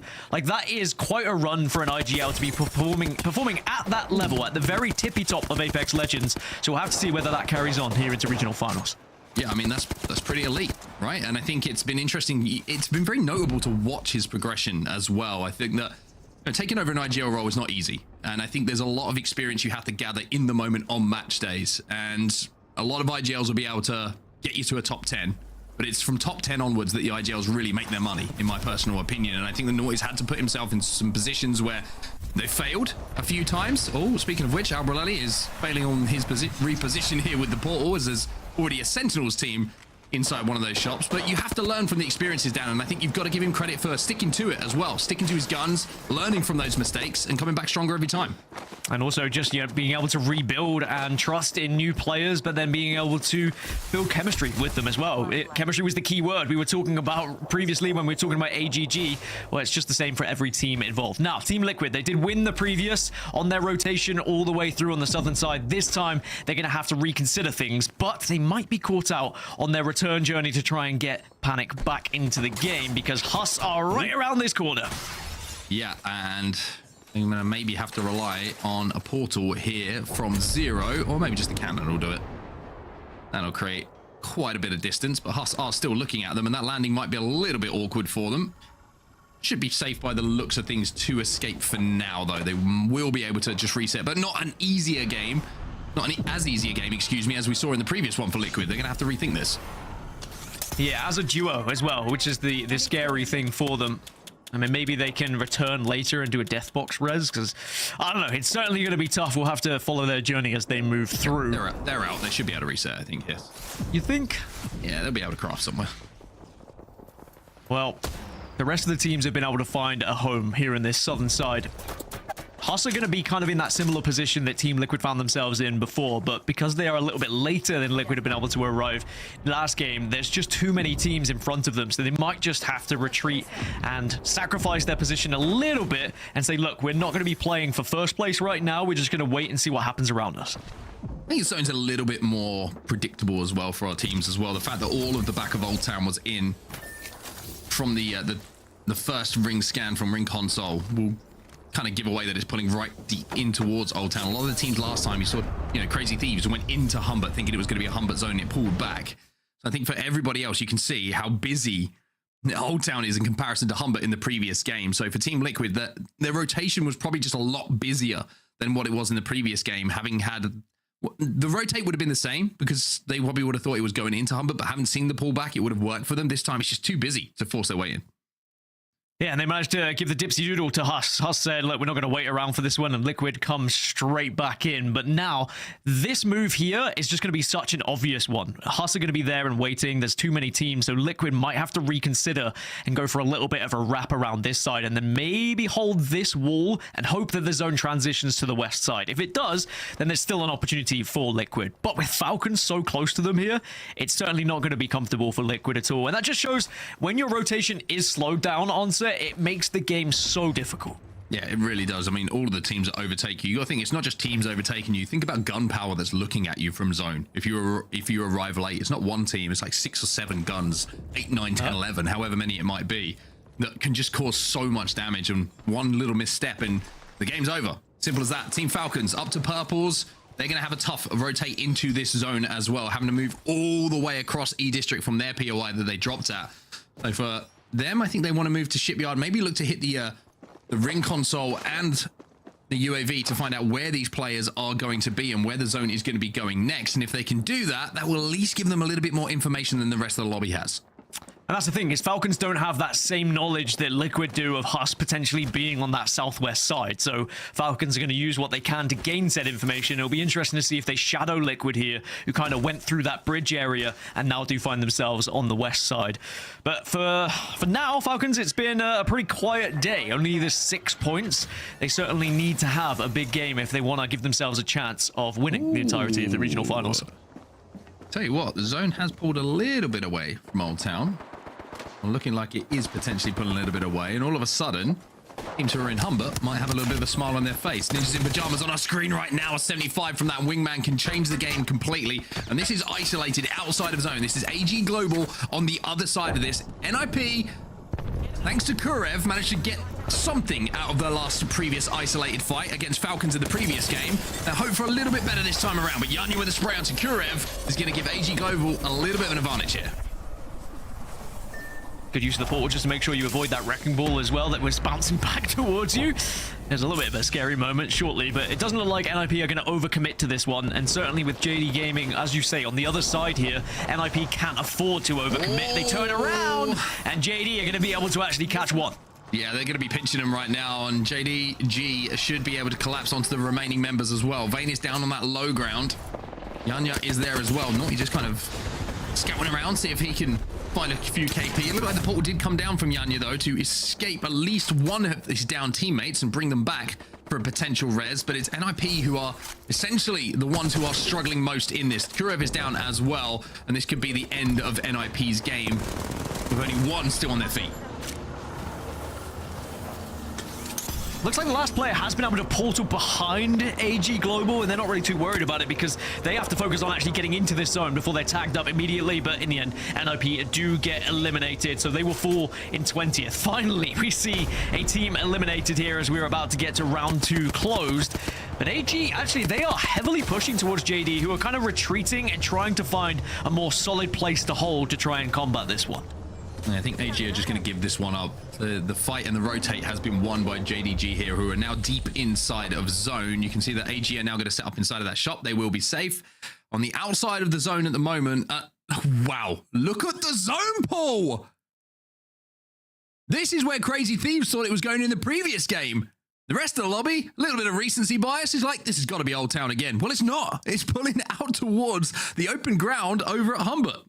Keep an eye on Buckle Boys up here, by the way. They could go for the rotate of all rotates and try and hit a big old swing and then compete with AG Global. But that fight that we were previously seeing, AG Global versus JD Gaming, we know it's going to be a big one now because whoever wins it, if they can guarantee that spot and hold it, it puts them in prime position. And again, it's AG Global, Mark, and it's a chance for them to get to the match point threshold. It's going to be interesting to see what GodLike do here, by the way, as well. They're running full baby comp at the moment, and if they can hit the man scan right now and they can hit the survey beacon, then they will be able to see that there is a lot of space in zone open that they can Valcop straight into if they wanted to. So very interesting to see what happens now in Old Town, where all of these teams are stacked up on top of each other, because there's not going to be many who will be able to leave with the amount of teams that are sharing buildings at this point, Dan, who all have to move.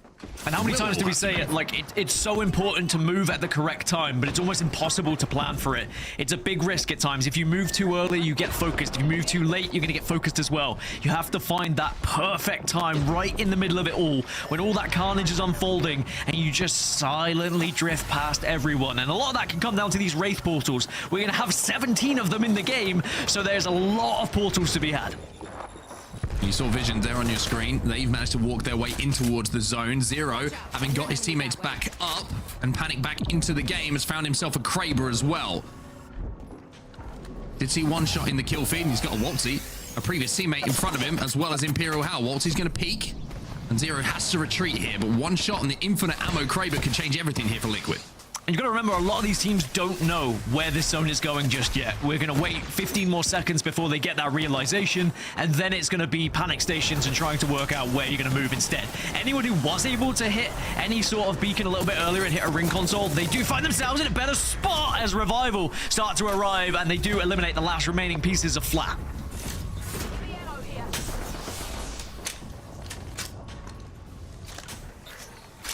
Just waiting for this net, and you can now see the zone pull. Everybody in the lobby now knows, and now everybody has to plan what that next move is going to be. And one of the things we were talking about when we were kind of prepping for today, Dan, with the removal of Tridents. Oh! Blah, blah, blah. It's difficult to make your way in unless you've got a very talented IGL, and the man on your screen is just that. Not just with his brain, but the brawn is on show as well with that Kraber. And it is go, go, go. You've got to try and push up onto this, not necessarily just to get the KP, but to take advantage of a gap for positioning here for Liquid, but they get caught on their rotation as well. Panic falls, Panic goes out, and Zero goes through, he goes down as well. Oh no, all the damage was done, and Sykes is just left on his own, left on an island. So many teams just firing down onto that position, and for Sykes, he's left extremely lonely. The damage counts for nothing. Around me are familiar. It's one of those situations for Sykes where, you know, Liquid have worked so hard to get back up to a 3, find themselves in good position, hit those Kraber shots, and then it's ripped away from them immediately. Now we check in with Falcons, who are going to try and do a similar thing here, force their way through the middle, but Shopify Rebellion survive, which is another important factor off the back of all of that. Now, Team Falcons, 19th position, 6 points. Let's go into a listening and see what Hal has to say. Take the portal, we just anti it. I'm not gonna lie, like randomly. Okay. Ready? Okay. Yeah. Come. Okay. Don't put it right next to us. Right next to us. Can you secure height? Getting it. Yeah, I'm trying to. I'm on the back. Lots of. Come to me. Come to me. Actually. I'm trying. I'm running. Come to me. Trying. I'm looking over you. I'm trying to look over you. I'm dead. Just keep running. I'm looking over you. Just keep crawling. It's fine. I'm batting. Keep crawling. I got you. Yeah, I'm batting. Keep crawling. I'm looking for you. Crawling. Keep crawling. Scanning. Res now. Can you res him? No. We got light on. We're getting light on. I think we're fine. We're 5 seconds. Okay, I'm sitting. Yep, Jen. Yeah. I think just slim. Right. Solo Maggie works. Solo Maggie West. I'm med kidding, guys. I'm healing. He's like one there. One. Getting shot from building. East. Yeah, we're good here. Just chill on me. I'm popping on stuff for Jen. Like safe on me. On me. You're safest on me. Can we go zipline? When we have the chance? We gotta go zipline. We're actually safe here. We gotta go zipline. Okay. Calling. Coming. They're peeking us from building. I'm healing. I'm skating. 110. Come zipline. Come. Crossing. Going second. Yeah, we're safe here for now. Going to put it down here. Okay. Get the buildings. We're getting drilled. Oh, we can't live there because of drill. Yeah. We're good on us. There's front right now. I'm talking about. Get high. Getting fucked. What about on me? I went back up. We're safe on playing. Well, they're just about surviving here, Falcons. They will be able to get a gen down in the next few moments. You heard the comms coming in from Guild, who went down initially, but Imperial, how outputting damage just kept them safe enough and kept the teams away from them. GodLike and Dinos will be the next out of the lobby as all of a sudden it is thinning out here. Shopify Rebellion underneath them as another portal goes down now from hell. Oh, such an impressive rotation here from Falcons as they find themselves into the next zone. They get Gen, they get into one of the few buildings that are still in this next circle, and they are going to be able to be here for quite some time. There's about 6 of the other teams that are all going to have to move in from this western side. AG Global will still hold the eastern side, and Team Vision, actually the third team who are going to be favorites here. I wouldn't be surprised if we see those 3 teams competing in the final circle, maybe including JD Gaming as well, who are still alive on this hype. One team who did go down in all of the kerfuffle that was going to happen on that zone close was CRT again. That's 2 zones that have been very good for them that they haven't been able to make the most of. One third place finish, but no KP for them, and they've gone out early in this one as well. Team Vision still alive though, and the shots coming in from Lota are good enough to rip away at the shields of ROC. Liquid back up to a 3 as well. Sykes has pulled off a madness to be able to generate the rest of the team back into the lobby. Now Liquid are going to have to try and force their way in from that northern side and maybe compete with the likes of AG Global, who are going to be holding this tip as Nemesis get eliminated in 9th. Nemesis out. There's going to be Falcons who pick up those kills. AG Global now playing the backside of this fence and will be safe in zone as well. The rest of the lobby is in front of them. They're in a really good spot here, AG Global. But Team Vision, who we saw make their rotation a little bit earlier on, own the most space in the zone for now. Vaxilon's getting absolutely drilled himself. And that's going to be a finishing touch coming in from Hal, who's looking for the rest of the KP here. One player still alive. It's Sorcerer in that corner, but Hal doesn't want to overextend here and give away a death. Should be able to be rezzed here. Should be and will be. Hesitation at the moment just because of that angle was not good, but I think you are going to be able to convert it this time. By the way, Liquid were able to get into zone via a portal, so they're still alive in this last 7. But keep an eye on AG Global and Vision because they are the 2 teams closest to converting here, getting onto that match point threshold. AG Global 5 points away and Team Vision 8 points away from it. Very doable. It's very, very doable for both these teams, especially with the position that AG Global have. A couple of KP and the placement points that go alongside it should get the job done for AG Global. Vision now taking a little bit of damage up on that high ground from the missile swarm coming in from the Valkyrie, but the miracle run from Team Liquid, who won the previous game. Sykes needs a lot of credit for his reset ability in this game. Once he finds another knock in the feed, that's going to be 1 down for GK. GK have been able to actually, I was going to say they've been able to get pretty central, but they lost players on the way, and now they will be fully eliminated as we're down to 6. Falcons still watching over the likes of Liquid and Shopify Rebellion and JD Gaming, who are all squished together at the moment, but it's still AG Global holding space as well as Team Vision. Oh, Peekaboo Zyder, you've got Yanya above you. 1 HP is all that Yanya has. Nearzo is healthy and should be good enough to get Jaguares back onto his feet.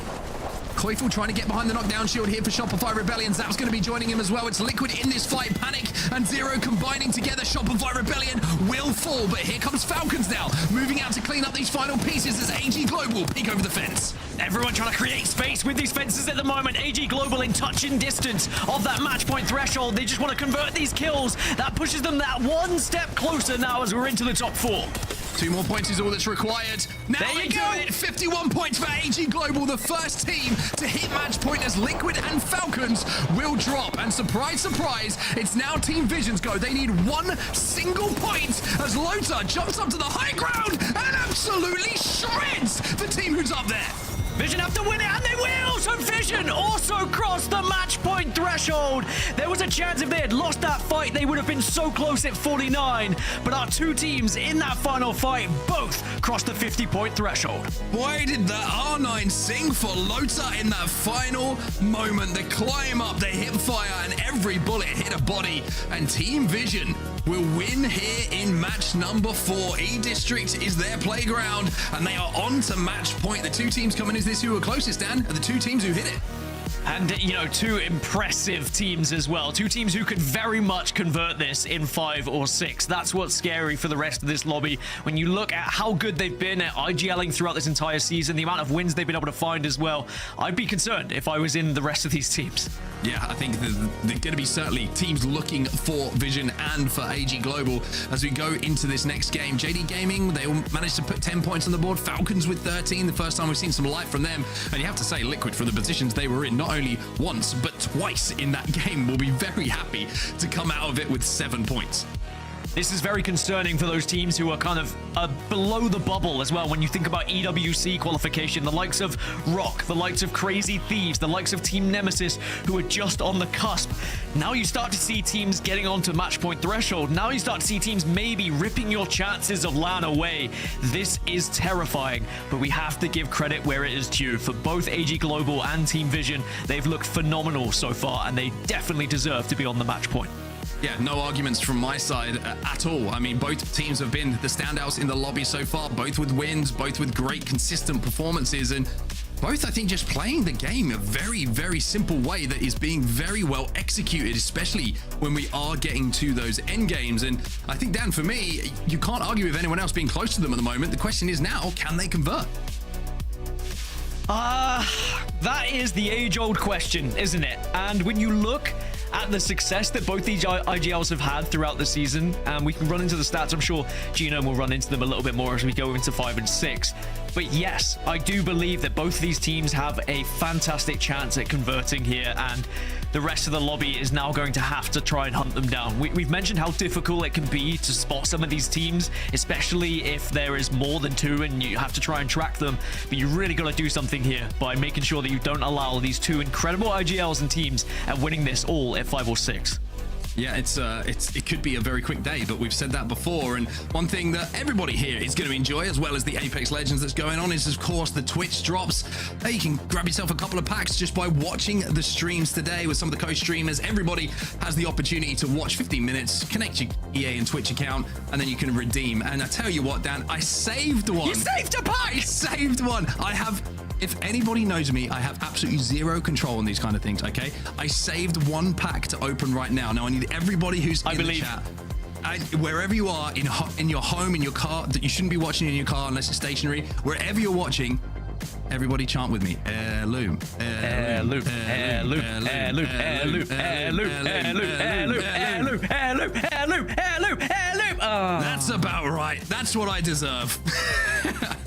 Well, there's always next stream. There's always next stream. I got 2 more to pick up. I'll be back. Don't worry. You're not getting rid of me that easily. I'll be back.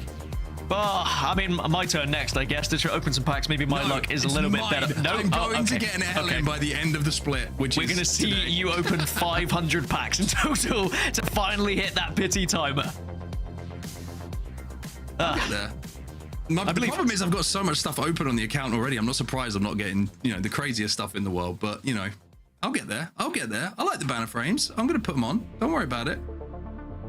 Anyway, I've got to go to a breakdown because I need to put some more Apex packs on my account to open in the meantime. Thanks for watching, everybody. We have 2 teams now on match point, and we'll have to see if they convert after this break. Red Bull is giving wings to the ALGS and the Apex community.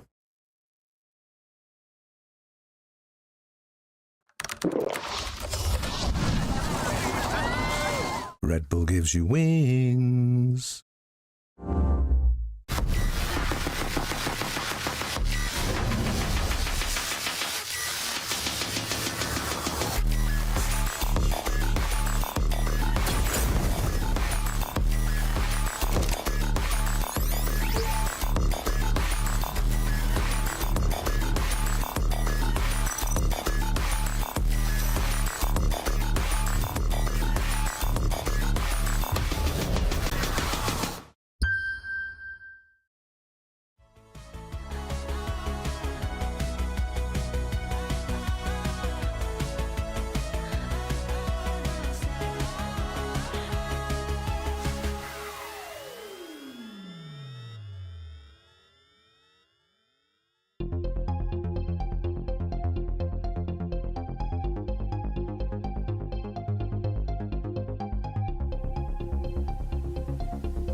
Mexico have reached match point, and Zach Mazer, the renowned IGL, with his 2 Fragger controller players, also have reached match point club. Dino, welcome back, everybody. What an insane last 2 games Onset and Gaskin have taken us through.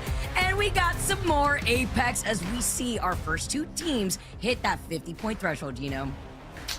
Yeah, Humble Labs was pretty popular today.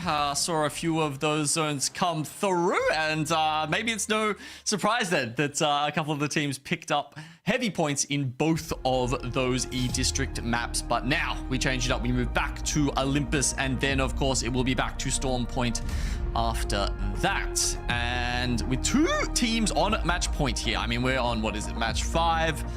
My brain works correctly right now, which it does. It's a little bit quicker than it happened in EMEA, right? I think it took, I think someone first reached match point on match 5. So we're running at a slightly faster pace here, but there is a bit of a gap. I mean, look at that, 20 points between Shopify Rebellion, and, you know, having 36 points after 4 games isn't too shabby, but it's really all going the way of good old mate Zach and his friends up there in Mexico. I was about to try and do the accent, Vicky, but I'll leave it to you. Mexico, I mean, they're showcasing it for AG Global, and this is a team, even with those changes, bringing back the old roster together under a different banner, have also been able to stay consistent throughout the course of these last few games. As now we dive into game number 5, over back to Olympus. We just saw Team Vision take it where they won game number 1 with 7 KP and following suit winning game number 4 with that 6 KP. I mean, I knew that America's always looking so tight in terms of the competition, Genome, but I wasn't expecting as big of a gap across the rest of the lobby when we talk about these 2 teams that are looking to punch their ticket over to Paris. Yeah, exactly. It is a solid gap there up at the top. And when you've got teams like JDG, Shopify Rebellion, Team Liquid, you know, trailing, you really have to wonder what they're feeding these kids for breakfast. Because frankly, you know, Lota and Carter, they're not the biggest names in ALGS. They've been, you know, we were talking before, there was a little bit of discussion, you know, are they still classified as new? Have they been around for long enough now that we can go a bit further than that? But either way, no one's forgetting their names after this split, I think. And the fact that Zach has been able to, you know, maybe give them a little bit of credit, but to some extent, you know, mold them and sort of turn them into the elite team that they're playing like right now is a huge credit to him as well. It is. It highlights the experience that, oh my goodness, they actually tried to fully send it onto the portal. Okay, we are just throwing a dart at the wall and hoping that it sticks here. And it is Vax that unfortunately gets jumped in the process. Oh, what a way to start off a match number 5 when teams are starting to get desperate. You talk about NIP, a team that before today was sitting in first place, now is slowly going down the list. And we talked about that price pool before, and it looks like more people want to invite to the party as they're also going to be able to take the TP. Yeah, I was fully expecting Nip to just, you know, set up shop here and just start absolutely blistering through everyone who decides to take the phase runner, but apparently not. They want to go a little bit further into dockyards after grabbing some free KP as Rock peek their heads out again. It's Crazy Thieves just trying to get up to blues here before they probably you know, can find a spot to play from. A little bit hard to do anything on the whites right now, and wow, there's a big open field there for them to cross, and how are they going to cross it with that composition? Smokes? This is actually so crazy just to think about the fact that like Rock landing in Hammond, Crazy Thieves landing in Grow Towers, look how quickly they all went to congregate over by that choke to take the portal. And it's also a little crazy to see how Dinos struggling here to find their footing on Olympus. They've lost out already on 2 between Chaos and J Future, and it's up to GJ Killa to stay alive with so many other teams now making their rotate over to the western side of the map. On the south side of Dockyard specifically, though, it is going to be heavily contested with Team Liquid also coming out of Hydro. They're going to get information off the consoles between the survey and the ring console there, too. So they'll have that and try to deny that from the other teams who may desperately want to get that Evo, or rather their Evo shields up, as well as that information. Yeah, TL's taking their sweet ass time coming up from phase driver and just, yep, open to grab that ring console like you mentioned, whereas JDG are doing something kind of similar just on the northern side. You know, they've got options. They could go to Fight Night, could go to Oasis to grab the ring console. Either way, I'm sure they'll get that information as it is HUSS that flies directly over them. They'll both hear this and be able to scan it on the survey beacon that they've got access to as well. Dinos, 24 points. Hoping to see a little bit more from these guys right now, to be honest. Like, you know, DJ Killer has pulled out some insane highlights throughout the split, and I'd love for him to do it here in regional finals, because sometimes you feel like it doesn't really count unless they've done it in those higher caliber lobbies, whether it's regional finals, whether it's LAN, going from, you know, the group stage. Sometimes it doesn't feel real until you make it into that final day. And you don't want to take a little bit of a step back, too. Even hearing it from J Future and just wanting to be able to step up. Excuse me, he's going to get taken out by that missile. Unfortunate with that riot drill. And they're trying to get the rest here. It's now only up to Cruel Buckle. No. And the fact that it was, yeah, the Newcastle is so sad. And that means that Buckle boys have now taken a buckle to the behind. And now it's going to be a full reset here for Ninjas in Pyjamas. They had the portal play ready to go. And they are going to be able to safely get the res because they're one of the teams also running the catalyst to bunker down. Yeah, man, that's tough. You really just don't want to be the first one to go down as the Newcastle, right? You are your team's last line of defense, and that's kind of tough. And then the Gibby, the second line of defense, goes down second. Like, yeah, okay. At that point, I think you might be doing something wrong.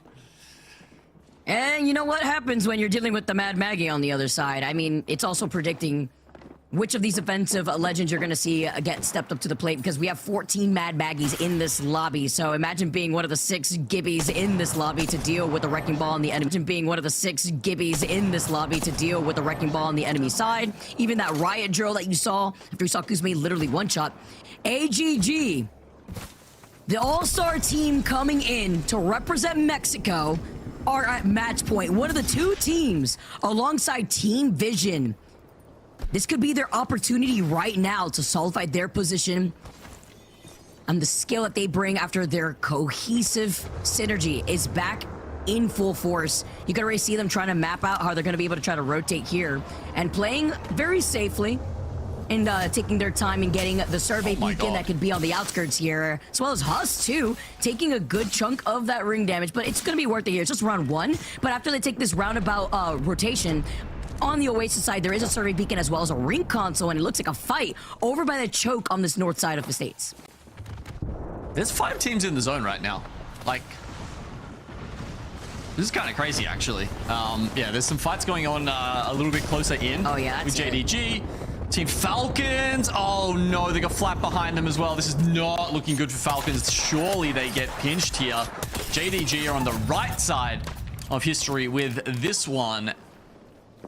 Guild, maybe if he's hits every single shot to the dome with the 30-30, they're okay. Somehow they are crawling inside estates. I don't know. Mate, did they do enough damage to JDG that they couldn't follow up on that? It's kind of hard to see without the health bars, but it did look like there was some pressure there from Flat too, and I think Flat was able to play a little bit more aggressively because they actually had the insurance of the Wraith portal to TP them back on the other choke of estates closer to where that jump tower is, where they can play off the low ground of Dockyard, and that actually allowed them to get out of a lot of the problems that were gonna congregate over onto that north side of estate. So Team Falcons actually do manage to get that reset. See, another pick as Yanya, AG in some trouble. It's gonna be enough of the damage from the ring as they took that roundabout rotate and even taking this fight godlike out for blood as they're sitting in 19th with only 7 points.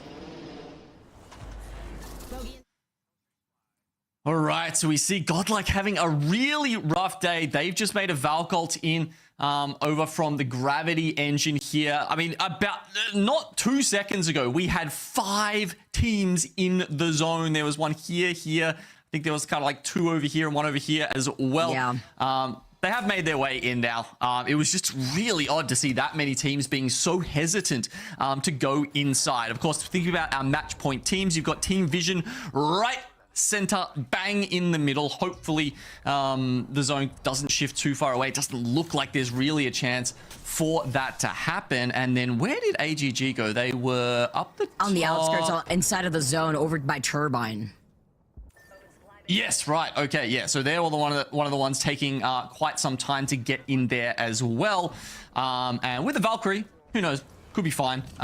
They might just be able to slam a position once they make their way in from Turbine, maybe be able to get over there. That said, this little ramp here, it goes up quite a lot, right? And you've got to remember with Valkyrie, the altitude which you take off at matters, and it's going to be harder for them to make this rotate here from the low ground. So here we go. They might be trying for it now. Bam. And here we go. They've got purple at least, so they have the speed on that boost to get up. It's a little bit harder to shoot them out of the sky, but can they get far enough over estates? The human UAV, this is what they were saving Valkyrie for here over on Olympus. You're going to be able to get the scans. You get the quick jetpack over with the ultimate. Sentinels now engaging on a fight. We're talking about how Team Liquid, originally over by Hydroponics, were able to utilize that survey and ring console there and immediately go in for a quick rotate over onto the southern buildings of Dockyard that overlook a lot where these teams have kind of bounced off from each other in top of the portal that we saw very earlier on. Sentinels is playing for their life, playing off the low ground, but they're hiding right behind the Newcastle wall, so they have extra room of cover as Nemesis now move in. They get the follow-up here as Skittles gets the next knock, and that's going to be HUSS eliminated. That was very quick here. Damn, that was clinical, surgical there by Team Nemesis. They pull up and, well, HUSS very much get put out of the lobby. But still other teams in the vicinity. Vicky, you got to remember, AGG, well, they've just gone again. Did they have some ultic cells in the back pocket there? Because they are zooming straight into zone. Remember, match point team. There's two of them, and it's GodLike, who is suffering in zone, and frankly have been suffering all day long, that grabbed the mythic bin very much on the outskirts here. Chris was coming a little early here. It's the least that it could do for them because they're going to be waiting. They didn't get that KP because we did see that res happen when we saw that player get knocked from AG Global. And after seeing the baby comp, the burger comp, however you want to put it, with so much of this composition being rolled out, despite even Mad Maggie being the most picked legend, so we will continuously still see Valkyrie, AG have found themselves smack dab in the middle on the outside of where this ring pool is. So until they get that information, they probably won't move. And Dinos are just clinging on for dear life on the edge of this zone. Well, Geekay Esports currently also being able to fly overhead over JD Gaiming. They're out for blood. Huge wrecking ball gets the crack. Floating. Oh my gosh. Is on fire.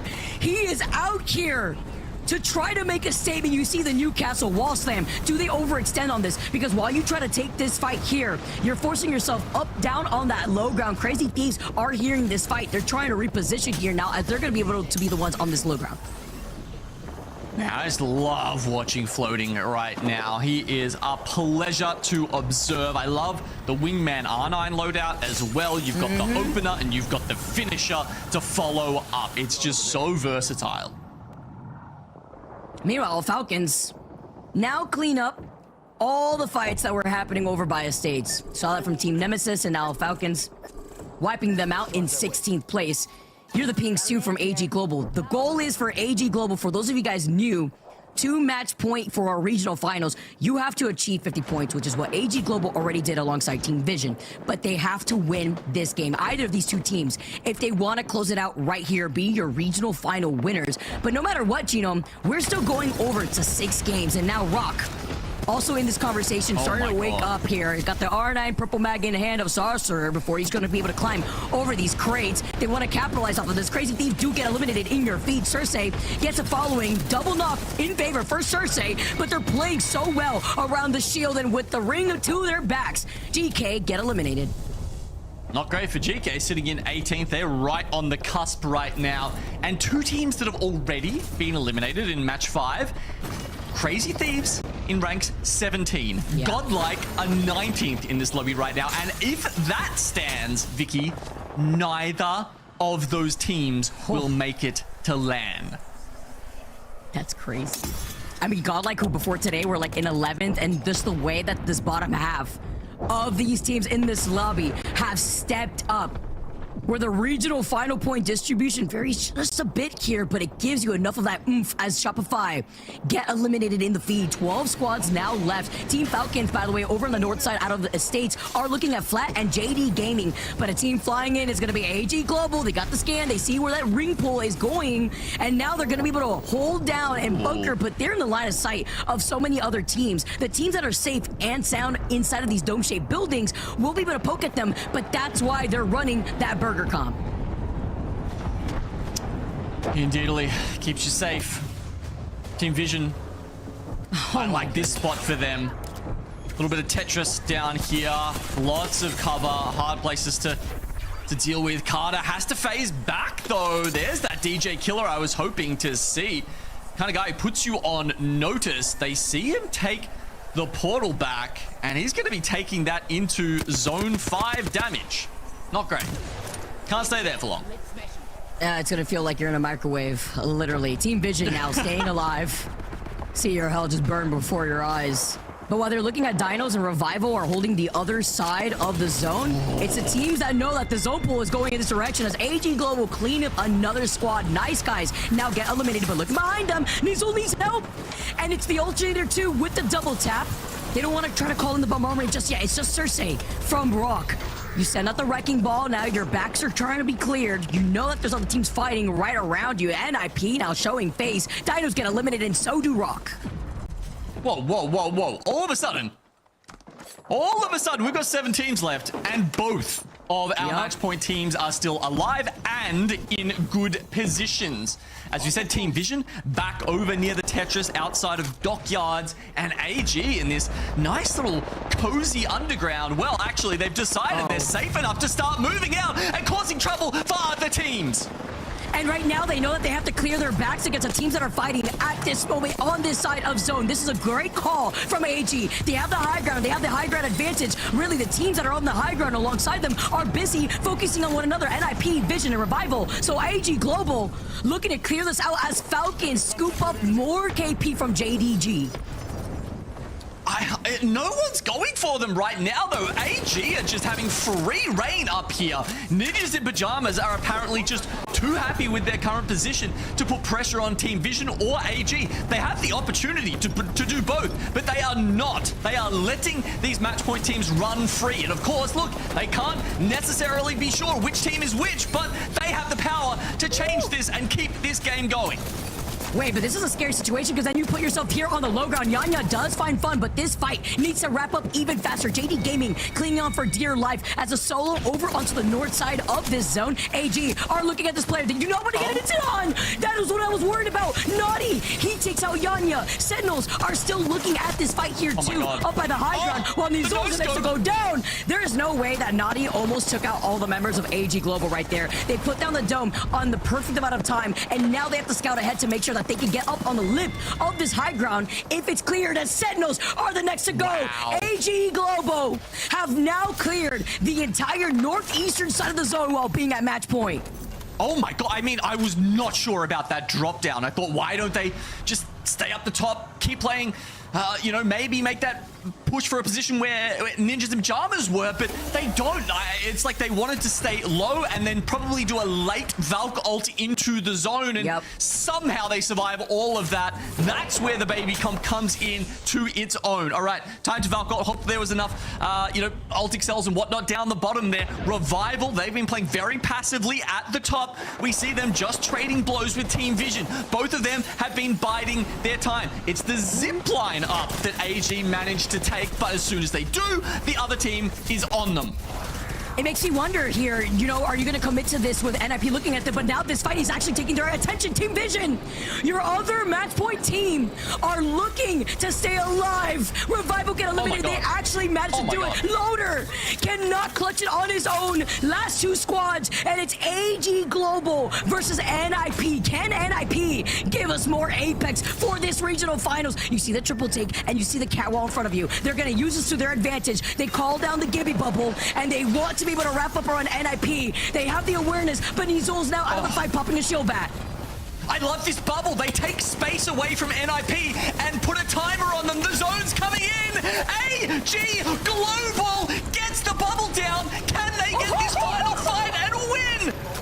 Vayne, though, he's going crazy, and NIP, they save the day. We get more Apex. They shut down the opposition. AGG were so close, but unfortunately, we saw NIP bang them down with the R9. Vayne clutching it for this team to win match number 5. Insane. I thought AG had that. I think it was the right play. The drop down was insanely risky. It does work out. The Valkyrie was sick. The bubble forward was incredible. Yeah, look, they lose the fight. It felt like they had the positions to just close in the multiple angles. I don't know. What are your thoughts, Vicky? And they even use the catwall to their advantage to cross open space, put down the bubble. Could the bubble have been overzealous? Because we did see, unfortunately, the Valk get melted down from AG Global. Then you're out of the fight for a little bit. You kind of leave your teammates vulnerable. They've already burned bubble at this point. You're playing Ring Around the Rosie after you also used up the Newcastle ultimate here and slamming down that wall from that previous fight. Did they have the ultimate accelerators was also my next question when we did see that evac tower. I mean, if anything, NIP with 11 KP, double-digit KP. We asked, hey, they were literally at the very top before today. They slowly started dropping down, and now here they are showing up with 11 KP as well as a dub on Olympus. What a moment there for Apex Legends fans around the world. You could tell that there was a collective holding of their breaths from everyone who was watching that, and then maybe a moment of disbelief afterwards, because it looked like it was all secure for AGG, yet it was really NIP's story. I love that that script got flipped, but also I feel so much for AGG, who were about to kind of, put out the naysayers. Let's take a look though, Vicky and Genome, and Vicky, and maybe start with you. This is what NIP saw on the other side of that fight.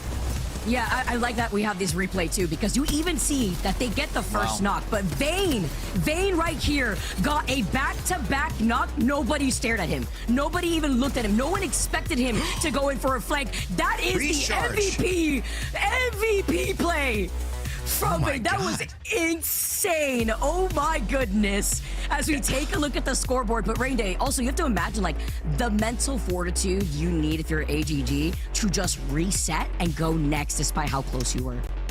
That was actually so huge to get the breach charge, because it stops the Newcastle from rezzing. I don't think he can push in with a bullet and get that res. And then it's just two people. You don't know what happens when two people. They're low, but anything could have happened there. That was massive from Vayne. AGG, Team Vision, JD Gaming, Shopify, and Ninjas in Pyjamas. But Genome, I mean, what a top two. They are just far and away ahead of the rest of this lobby, and still the only two teams on match point. Yeah, it's insane. I mean, the fact that they made that end game, they were both in there, and yeah, they put, it was 20 points, was it last game? Now it's 30. The gap between them and everyone else. And yeah, I love that breach charge as well. We're seeing people be a lot smarter about that now, right? They're like, if you are, because what does it do? Like 38 damage or something? You can see the health bar. You can calculate it though, right? You're like, I know I can kill him with this, and it's splash damage. Yeah, I mean, it's actually, that's the huge part about it, splash damage. I want to know if there's a guy who has something to say about all this fantastic drama around, ready to talk to us, and there is. Wow, Jayhawk, he just happened to be. I was looking for somebody who wanted to tell some good stories about some Apex Legends in games, and here you are. How you doing, bud? I'm doing great, guys. The best moments of match point is always when we go one more game. My heart is still racing. I'm not gonna lie. I was nervous watching that thing. I mean, it was nerve wracking, but it was just surprising. I think everyone who was watching from the main feed thought, well, AGG probably have this wrapped up. Yeah, Vayne had a perfectly timed pinch. AG had swung that right side. Yanya got a lot of entry damage onto both Cole and Kurev, but Vayne with the pinch from behind, he was able to get 2 quick knocks, turns the fight in their favor. I mean, that's just a well-oiled machine from NIP that we've been seeing all split. Well, we brought you on, man. Obviously, you've been a feature of Play Apex Esports for many years now, but we wanted to get your thoughts here on a team that has also been a very big feature in this world. They go back about 66 million years ago or something like that. It's dinosaurs, but specifically the ones in our league. Dinos have had a very successful split one. We heard about the name, but I want you to tell us a little bit behind the name and how they've kind of come into their first split here in the Pro League and done what they've done. Yeah, so you can see here on your screen, actually, we have a list of teams historically from the Americas/NA region. Each of these teams at one point during their splits had multiple match day wins. Dinos, I believe, is now the 12th or 13th team ever in this region to have multiple match day wins. And you can see most of these teams had incredible Pro League finishes, and most of them went on to do incredible at LAN as well. And so I think this shows Dinos has sky high potential because they were able to take 2 wins in the hardest region in the world. At the same time, they do have a little bit of inexperience. A lot of their other match days were a bit poor compared to those 2 wins. As you can see at the bottom, their current placement coming into the regional finals was only 7th. Obviously, we have to see where they're going to finish after today. Every single team on that list, their Pro League finish was 6th or better. And so this would be the lowest possible finish from a team that won multiple match days, which I think goes to show their inexperience. But I still think they're a huge team to look out for at LAN. Only one team on that list ever missed finals, and it was G2 Esports. And once again, look at that. Only 3 didn't place top 10. And so I think this goes to show that as we build towards EWC, as we get closer to Paris, can Dinos maybe refine some of their gameplay? They've been really good at playing zone the entire split, and they've been having incredible zone calls. But when it does go a little bit towards the edge and they have to play fighting a lot of these other teams like a Falcons or a Liquid out there, that's where I think they tend to struggle. And so that's something I hope to see improvement towards, because once again, based on that historical significance right there, they could pop off when we get to Paris. I mean, talking about this Dino story, you know, we've been watching them a little bit. Vicky, I want to know just if you think that he's kind of on the money with the potential that these players are showing. I mean, they've certainly popped off this split, but it means a lot to pop off, and it means a lot more to win a LAN.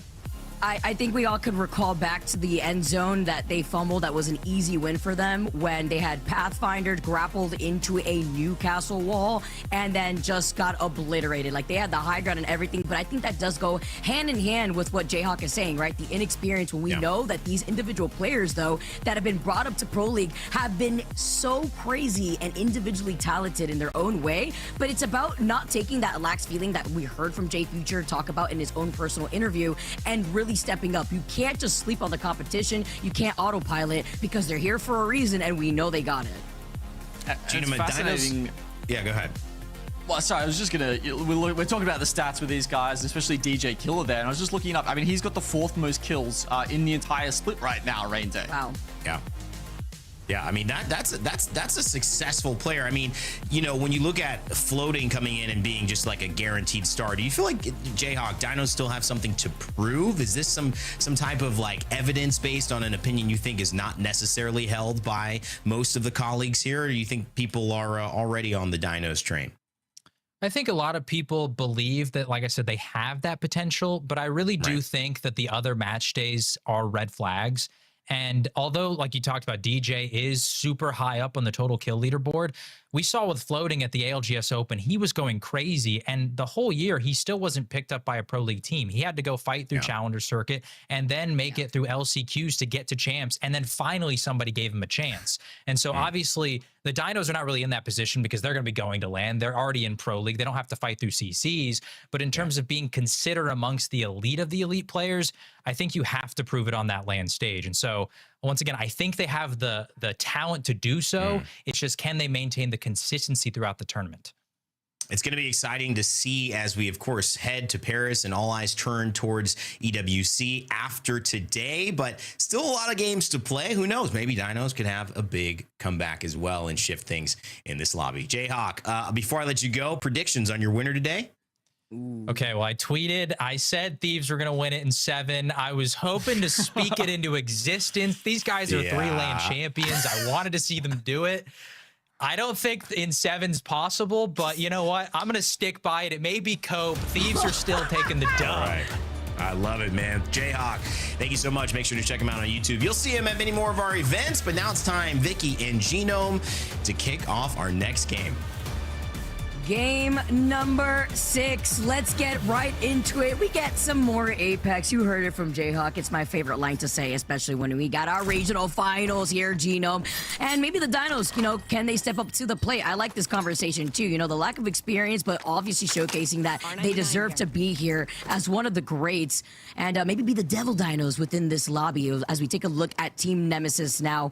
Wrapping up from our previous game and slowing things down just a little bit, but man, that was crazy with NIP keeping this thing going. Of course, we still go to 6 games no matter what, but at this point here, Genome, we didn't even welcome another team, I believe, into that match point club, right? So it's just the fact that right now, if you're at AG and your Vision, you want to capitalize off of this. If you're AGG, you have to mentally reset, which is incredibly hard for very passionate players like them. But you have to just go next here because no other team is at the 50-point threshold other than Team Vision to contest you.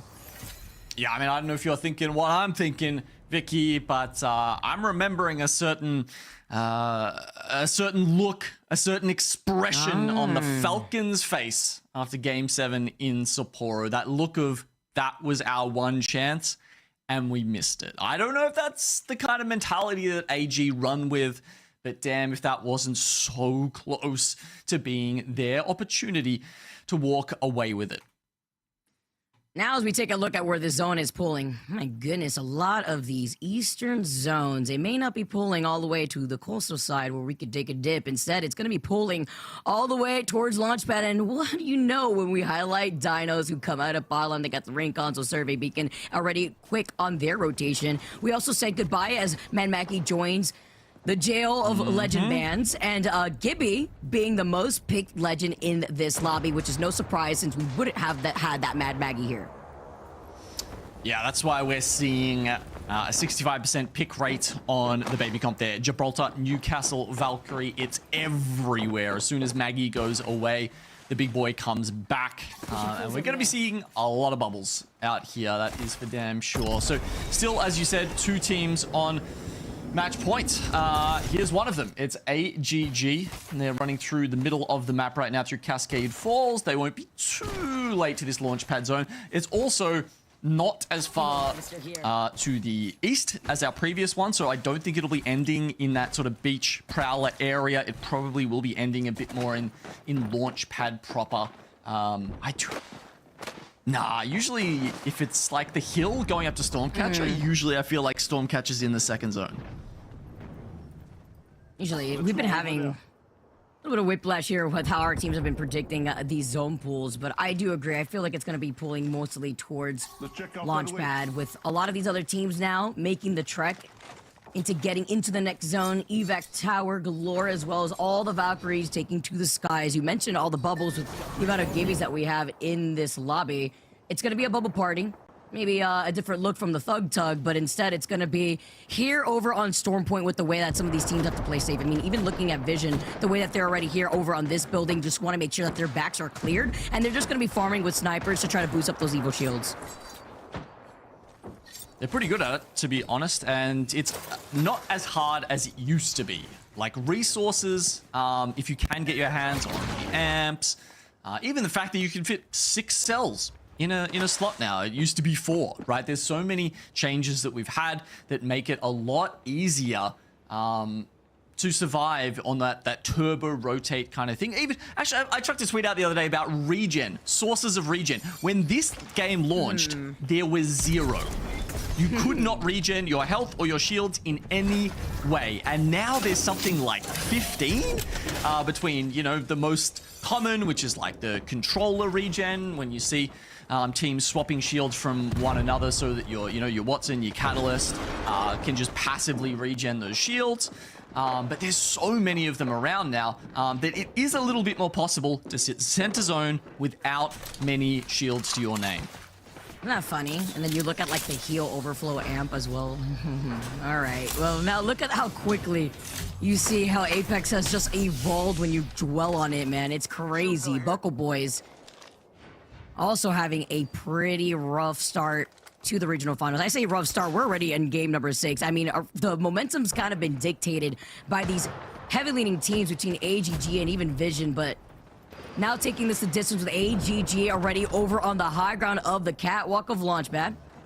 Going to be able to situate themselves here early on, and already with full purple, which is a great look for them. It really depends on how this zone ends up shifting. Is it going to pull slightly more to the north? Is it going to pull towards the legs of Launchpad over to the south side, where Nice Boys and Buckle Boys are going, or even towards the outskirts onto the left? I do think it's going to pull a little bit more toward where we saw Team Vision, but a lot of teams don't want to fight for control over those high ground buildings because it's very susceptible to getting third party if you're not running a bunker down composition like we see with just one caustic in the lobby.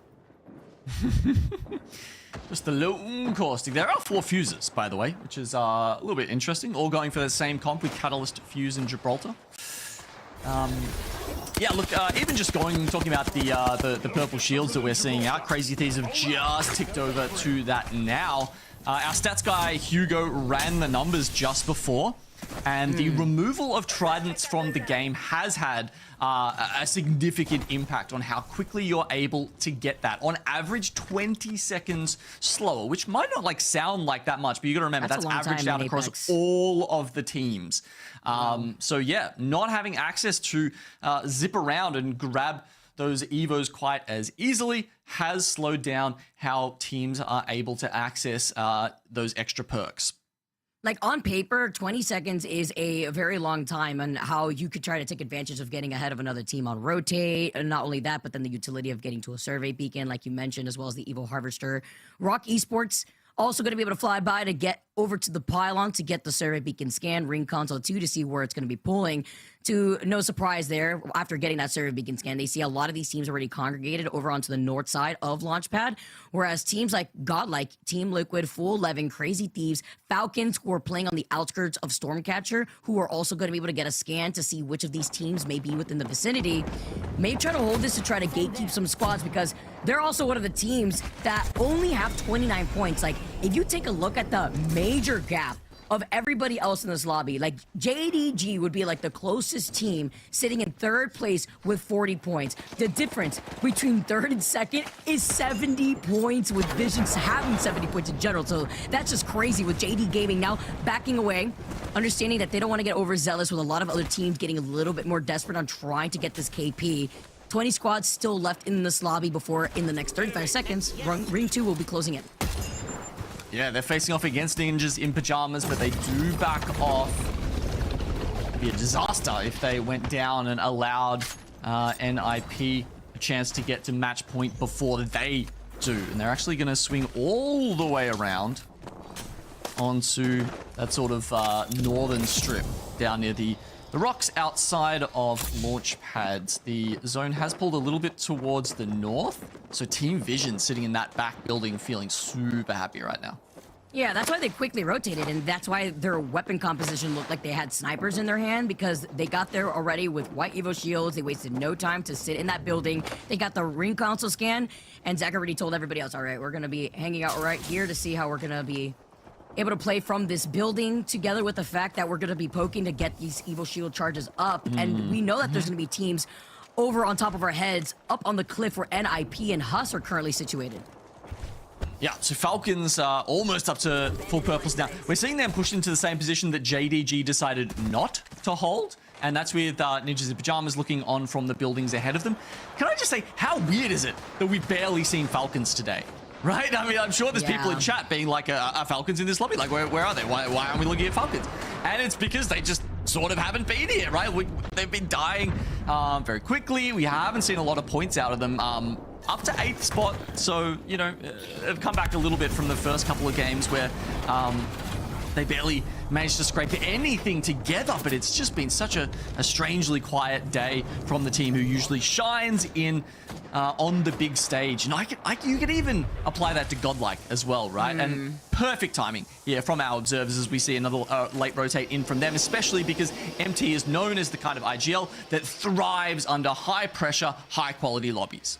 And can that go hand in hand with how these zone pools have been looking? Guild does get some help from the ring to get that knock. Probably going to be able to get a res here too. Depends on how Falcons are getting aggressive over on the outskirts of the zone before they start rotating here from GodLike. Because the same thing could be said about GodLike who landed down B. Sure, we saw a very similar southern southwest pool over by Millside in EMEA in a map like this, but it's hard when we keep seeing these southeastern zones pull away from the likes of Falcons, who then have to get through Rock and Shopify. Teams, though, like Team Vision, who land in Launchpad, had the advantage. The fact that this is a zone that pulls directly on top of Team Vision's POI, and there you have it. You're going to have that northern zone pool from Launchpad.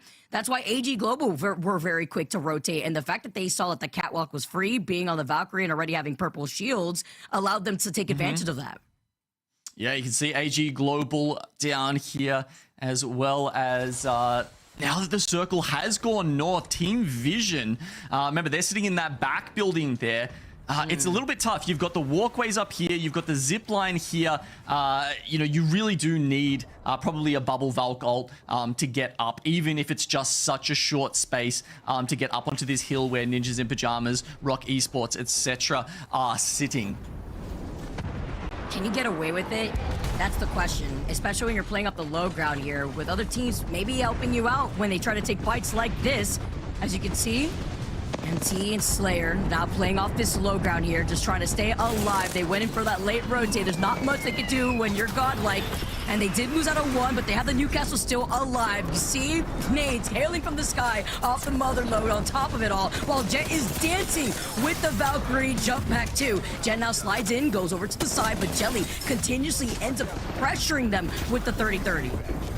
Oh, this is so rough, but luckily Newcastle's still alive. Slayer doing his job, and this is how you survive. And if there's one thing that GodLike is good at, it's cycling utility. It's why they are so obsessed with this composition, and it's how they've piloted it to success in most of this split. But today, they need to do better than this, Vicky, because currently they are on track not to make it to Paris.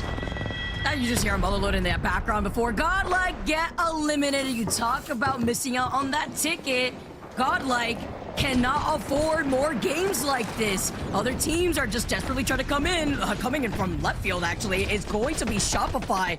Hailing from above, HUSS still bunkered down here. Dupe. Nice shots on the R9, just shooting through the window side, but they hear them breaching in. Shopify said, open up. They forced out the dome, though, forcing themselves to play over onto the back end side, but they're forced to get inside, too, because they're also getting pressured by the team looking at this fight happening. Oh my god, it's really kicking off around the Prowlers here. Hope they've cleared them out already. Team Nemesis, they're looking at GK, but JDG have swung around for a last-minute poke into this fight, and I dare say they're going to get the best of GK Esports. See if they can with Team Nemesis being one of the Fusey teams, and IP now, Vayne. Looks like they're continuously farming now. The catwalk v catwalk playing around the rock, though. Alberlele looking to see if they can get that reset. With Skittles also trying to cover their back. They're trying to isolate this fight while they're at it, Genome, but they're taking this slow with Nice Guys getting eliminated. 18 squads now left. I take it back. We got enough baby comps running. They just turtle up, and JDG can't get a lick on them.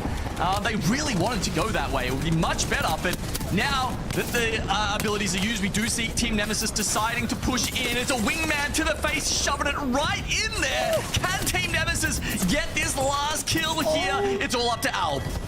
Oh my goodness, but now they call out the situation. There's going to be the 3P and just take off to the skies. It's not worth it if you could get away. Motherload now as more Fusees step up to the plate. Floating, being able to get that knock. It's up to Shubi now for JD Gaming. It's literally one shot.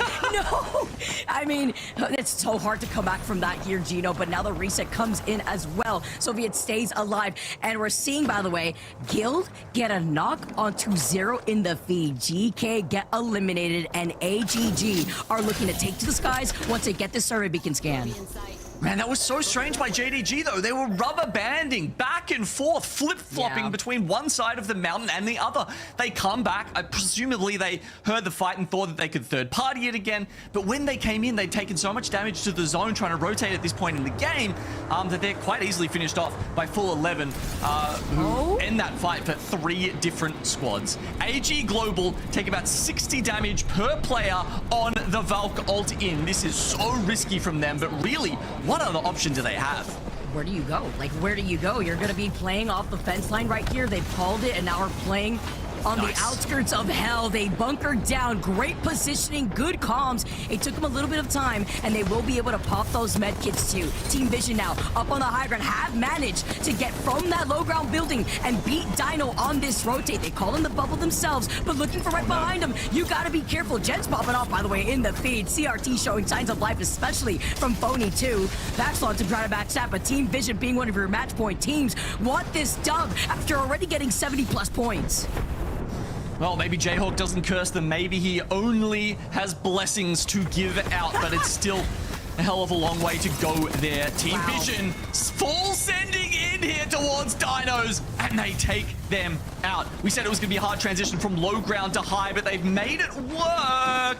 Or have they? AG Global, their main competition, sends them packing. It's Ninjas in Pyjamas actually who get the knock and want to get not just the knock, but the finishes. Overlook from the high grounds. There's nowhere to play. This bubble will end soon. Surely Nip get the finish here.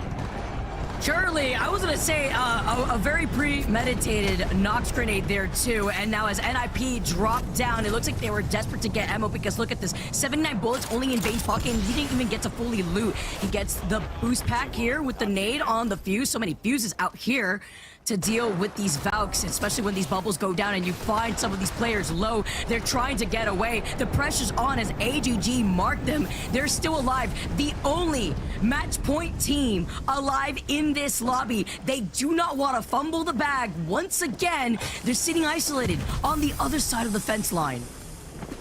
This is a great spot for AG. It might even be the best spot, Vicky. So many other teams are going to be clustered in these buildings looking at each other. It just depends on how long AG can hold out for. Team Falcons, they were way on the outside. So were Team Liquid. Zero and Al, both Valk ulting in tandem. Almost getting a little bit of deja vu from GodLike right there, like in the same exact position that we saw them getting beamed down by 30-30. Less teams though in this lobby. 9 squads now left. Shopify bunkered down from the inside after brute forcing their way here, and now they're going to be sitting with 42 points, but they're going to play this patiently. NIP lighting up the feed. Legolas also finding Cole as some retaliation from Zap. No wonder NIP were being aggressive down the bottom there. They're 9 points away from match point eligibility. They want to get there. They're probably the most likely team. Them and Shopify Rebellion on 42. Both of them occupying. As you can see, everybody is hugging a building. It's just AG on the lower side, but it will be all about their transition from one side of the fence to the other once the zone starts to push in. Getting a little bit of making you great again deja vu here too, how they played that mill end zone in a very similar situation to AGG. Rock Esports with only Cersei alive, forced to now play this out as a solo, but all these teams, as you mentioned, Genome, are only inside these buildings minus AGG, who have the safety net of the fence line, who are the only team in this lobby that has a caustic. Keep that in mind. Hopefully the gas nade does not get eaten up by the amount of Newcastle walls that we also have here. But a lot of these teams, I'm also expecting to make a very desperate attempt on taking a Valkyrie Skyward dive, getting a scan if they have to, but taking the slow here as Crazy Thieves are controlling this high ground and Rock Esports finally get eliminated. Yeah, no Watson, no pylons to eat up those gas nades. And the other thing is we've got a few fuses left still as well. Actually, was it just the one? Yeah, just the one in terms of Ninjas in Pyjamas, but a lot of cat walls as well. So it depends who is going to cut off who. Which pockets will be left for these teams? It looks like AG are just going to try and tank this. I like this, using the mobile shields here. You want to keep your bubble and hopefully another castle wall in the bank here for when they move over this wall. Just tank it, get the shields up, and use your abilities for this. Oh my god, come on. Take that ground. That's such a good position from AG. The slam down, unless somebody can mark down that this is AGG, a team who's playing to win. The catwall has been brought up before their eyes as NIP slid over to their left. Oh my God. They took too much damage from the bombardment. You get a bombardment. You get a bombardment. There are so many Gibbies. Every team in this final zone has a Gibby. We go next. The curse continues, and Revival are looking to close out the right side of the fence line. Well, NIP shut down AGG's advances back to back. Oh, it's Kurev, the revelation in this split, who keeps us going one more and also pushes his team 3 points away here. 2 now from match point. Shopify go down. They won't be joining them on match point. 1 more. Still 5 squads left alive in this zone. Oh, look at the bubble party. Look at the bubble party. All the bubble blowing babies will be beaten senseless at the hands of NIP, it looks like, because they are farming this lobby as they finally get taken out. 51, they make it. 2 squads left, but that was all NIP needed. Crazy Thieves. Jayhawk was on the interview. They heard him, Genome, and they stepped up to the plate to take game number 6. That man can do no wrong. He sees the future. He tells it like it is.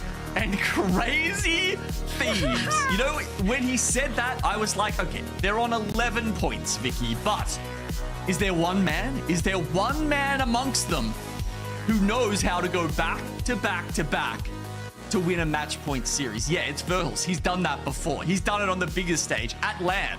Can he do it here in the Americas Pro League? Light work. Genome, we've changed the caster rotation. We've changed everything. We've done everything.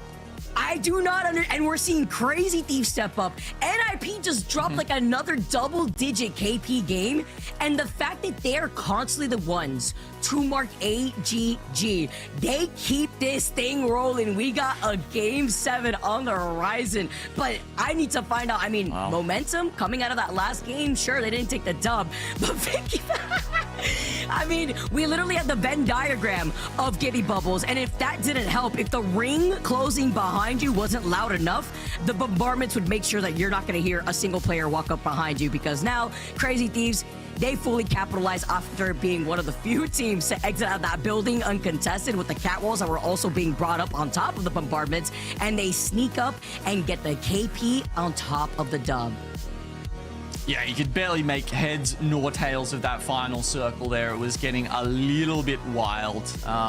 They walk away with 8 KP. Jen leading from the front there, 5 kills, almost 3,000 damage. No Maggie drill clutch there for him needed. Crutch, I should say. There definitely was some clutch. Now, we look at the overall series results here, Vicky, and one team, only one, join them on match point as we go into game 7. It's Ninjas in Pyjamas. Shopify and Team Liquid shopped just short. JD Gaiming, as we said, a little bit too much indecision from a team that at this point I would say is uncharacteristic of them, and they stopped shy at 40 points. I just cannot believe that they CRT just jumped 8 spots here, Gino. Like, is Jayhawk a prophet? Is the question. I mean, we don't want to curse anything here, but now we're seeing teams step up to the plate. NIP with another explosive game to keep this going, and CRT waking up, guys. We got more Apex among us as we move on to game number 7 on the other side of this break. Sony InZone, the official audio and monitor partner of the Apex Legends Global Series.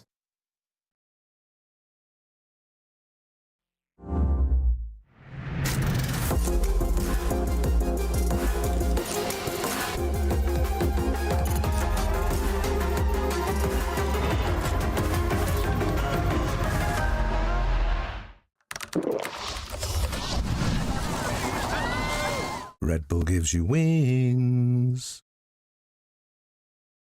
In every fight comes a moment where you either run from the fire or run through it.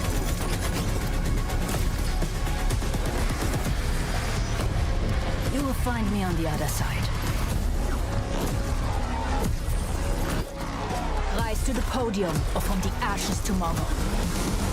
Gebt Vollgas! I'll push, you punish.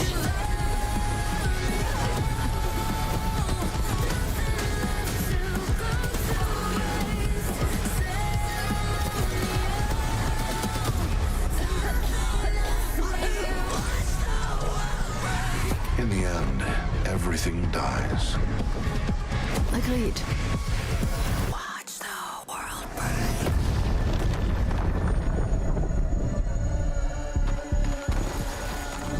Not today, kapatid. You've got people depending on you.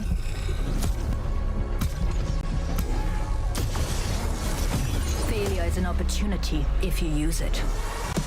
I love the hunt, no matter the game.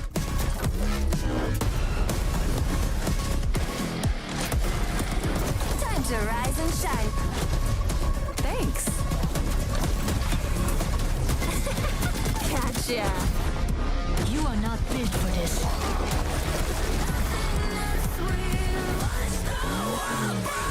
I'm even better face to face. 9.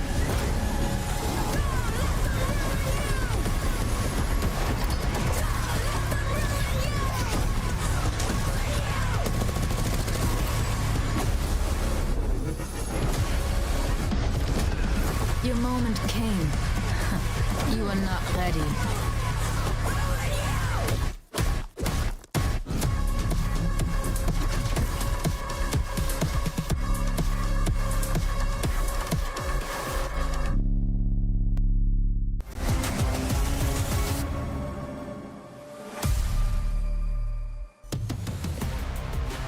Welcome back to halftime here as we let the players take a break after a long day of match point finals action here in our Apex Legends Esports Day 10 regional finals, qualifying some teams to EWC in Paris. My name is Rain, and I'm joined again by Graceful. How do they keep letting you get on here, man?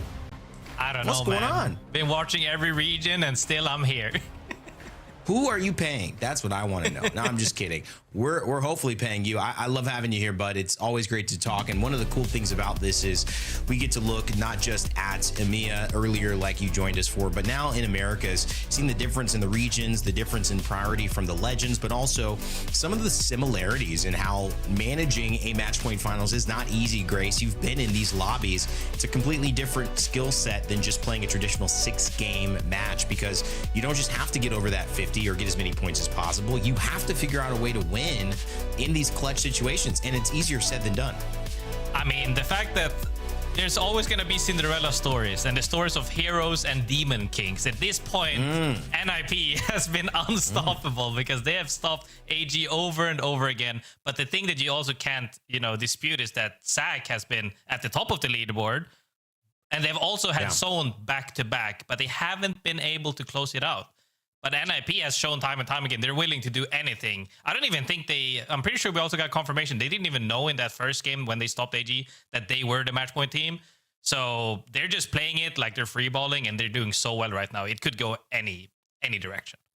Well, we've seen some very important moments, and we'll find out if they end up aging gracefully as we bring Graceful back to what has been the most pivotal element of this first 6 games, which is AGG were on match point. Walk me through their first fight here against JDG, and then what led to their fight against NIP later on in this game.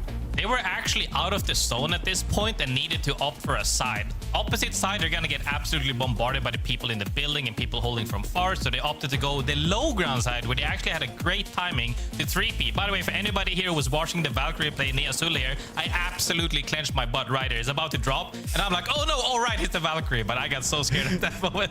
But yeah, they opted to go for low ground side, and then actually got to sip up for free, leading into that final 3v3 that we saw as well. But this was not easy, though. This fight was very messy. And it seems like it's looking very messy too. I think that was part of what felt like maybe there was some energy in this one. Getting out of a tricky situation, does that energize you, Graceful, as a player, or does that kind of be like, oh man, what are we doing? We got to pick it up. Yeah, I mean, once you manage to wipe that team and they're still getting dropped by some person, they're so happy that it was not a full team, even though they probably knew it was only Naughty doing as much work as he potentially could. But yes, they should have been really energized. The moment, like, there's a moment in time after you wipe a team where you're like, are we alive or not? And everybody's kind of holding their breath. The comps are completely silent after everybody's popping their bat like this. And then when you hear psh, and it goes off, you're like, okay, we're safe. Now we can refocus again. It's a great feel. Like, it's tense, but it's a great feeling when that happens. So this is the big moment. That fight led to this moment, and you're thinking game's over, Grace. But NIP swing, and it was really the heroics of Vayne. I mean, you can't do it without your other two teammates, but they shut down AGG. What went right for NIP? Maybe what went wrong for AGG in this fight? This is the craziest part. AGG actually has the entry damage. They triple swing on two people and almost immediately wipe them, but Vayne flanks at the same timing and pretty much just gets to free shoot the entire fight right there. He's the only reason in that fight that they didn't close out the series at that point, because if you swing triple into a duo, you're bound to win anyhow, because you just have that much of a health pool advantage. Even if you tank damage, you're still gonna win the trade. But Vayne, just perfect timing on that flank. I talked about it earlier in the other region as well, the timing of multiple angles and making sure that you're able to be on the time to help your teammates when they have the attention of the opponents. To me, that seems like a team that's like, they know there are two match point teams. They might even have an idea that it is AGG, and yet they still play that confidently. They still allow Vayne to swing and ISO and say, do what you can, kind of go, here's the ball, go make a play happen. I really think that shows the confidence NIP have coming into this lobby. It's taken a minute for them to get into gear though, but now that you've watched more, and even after these last few games, again, NIP seem to be the thorn in AGG's side. Is this just a matter of NIP are starting to turn it on? Yeah, I mean, if we're also saying it, like the entire split, they have been absolutely dominating, right? If anything, they were just warming up, I think. I think we need to stop looking at it. Like, it was easy because it was such a huge lead from the first two teams that you're kind of making it about them for today because they've been popping off, but we just can never count them out. NIP has just been, they've just been warming up secretly right there, you know, getting that flame going, and now it's just a full-on bonfire, and we'll see if they can close it out. Well, that was a great segment. We'll see if we keep doing these, man. But so far, in my eyes, you are certainly aging gracefully. Thank you, Graceful. Thank you. I appreciate you, man. We'll see you soon. All right, it's time to get back into the games. Let's go. More match point finals. I'm game. Let's do it. We're back. Don't worry, everybody. We're here. We're ready. We're almost ready to get into the next game as well. Shout out to Graceful as well. Always great to see his cheeky face on the broadcast, giving us a little bit of a breakdown of some of the great moments from AGG that were almost perfect in that final moment, but just not quite perfect to close things out, Dan. But we do have another team now joining the Match Point Collective. NIP getting enough points in that previous game, Dan, to make sure that we now have 3 teams who could win it all right here.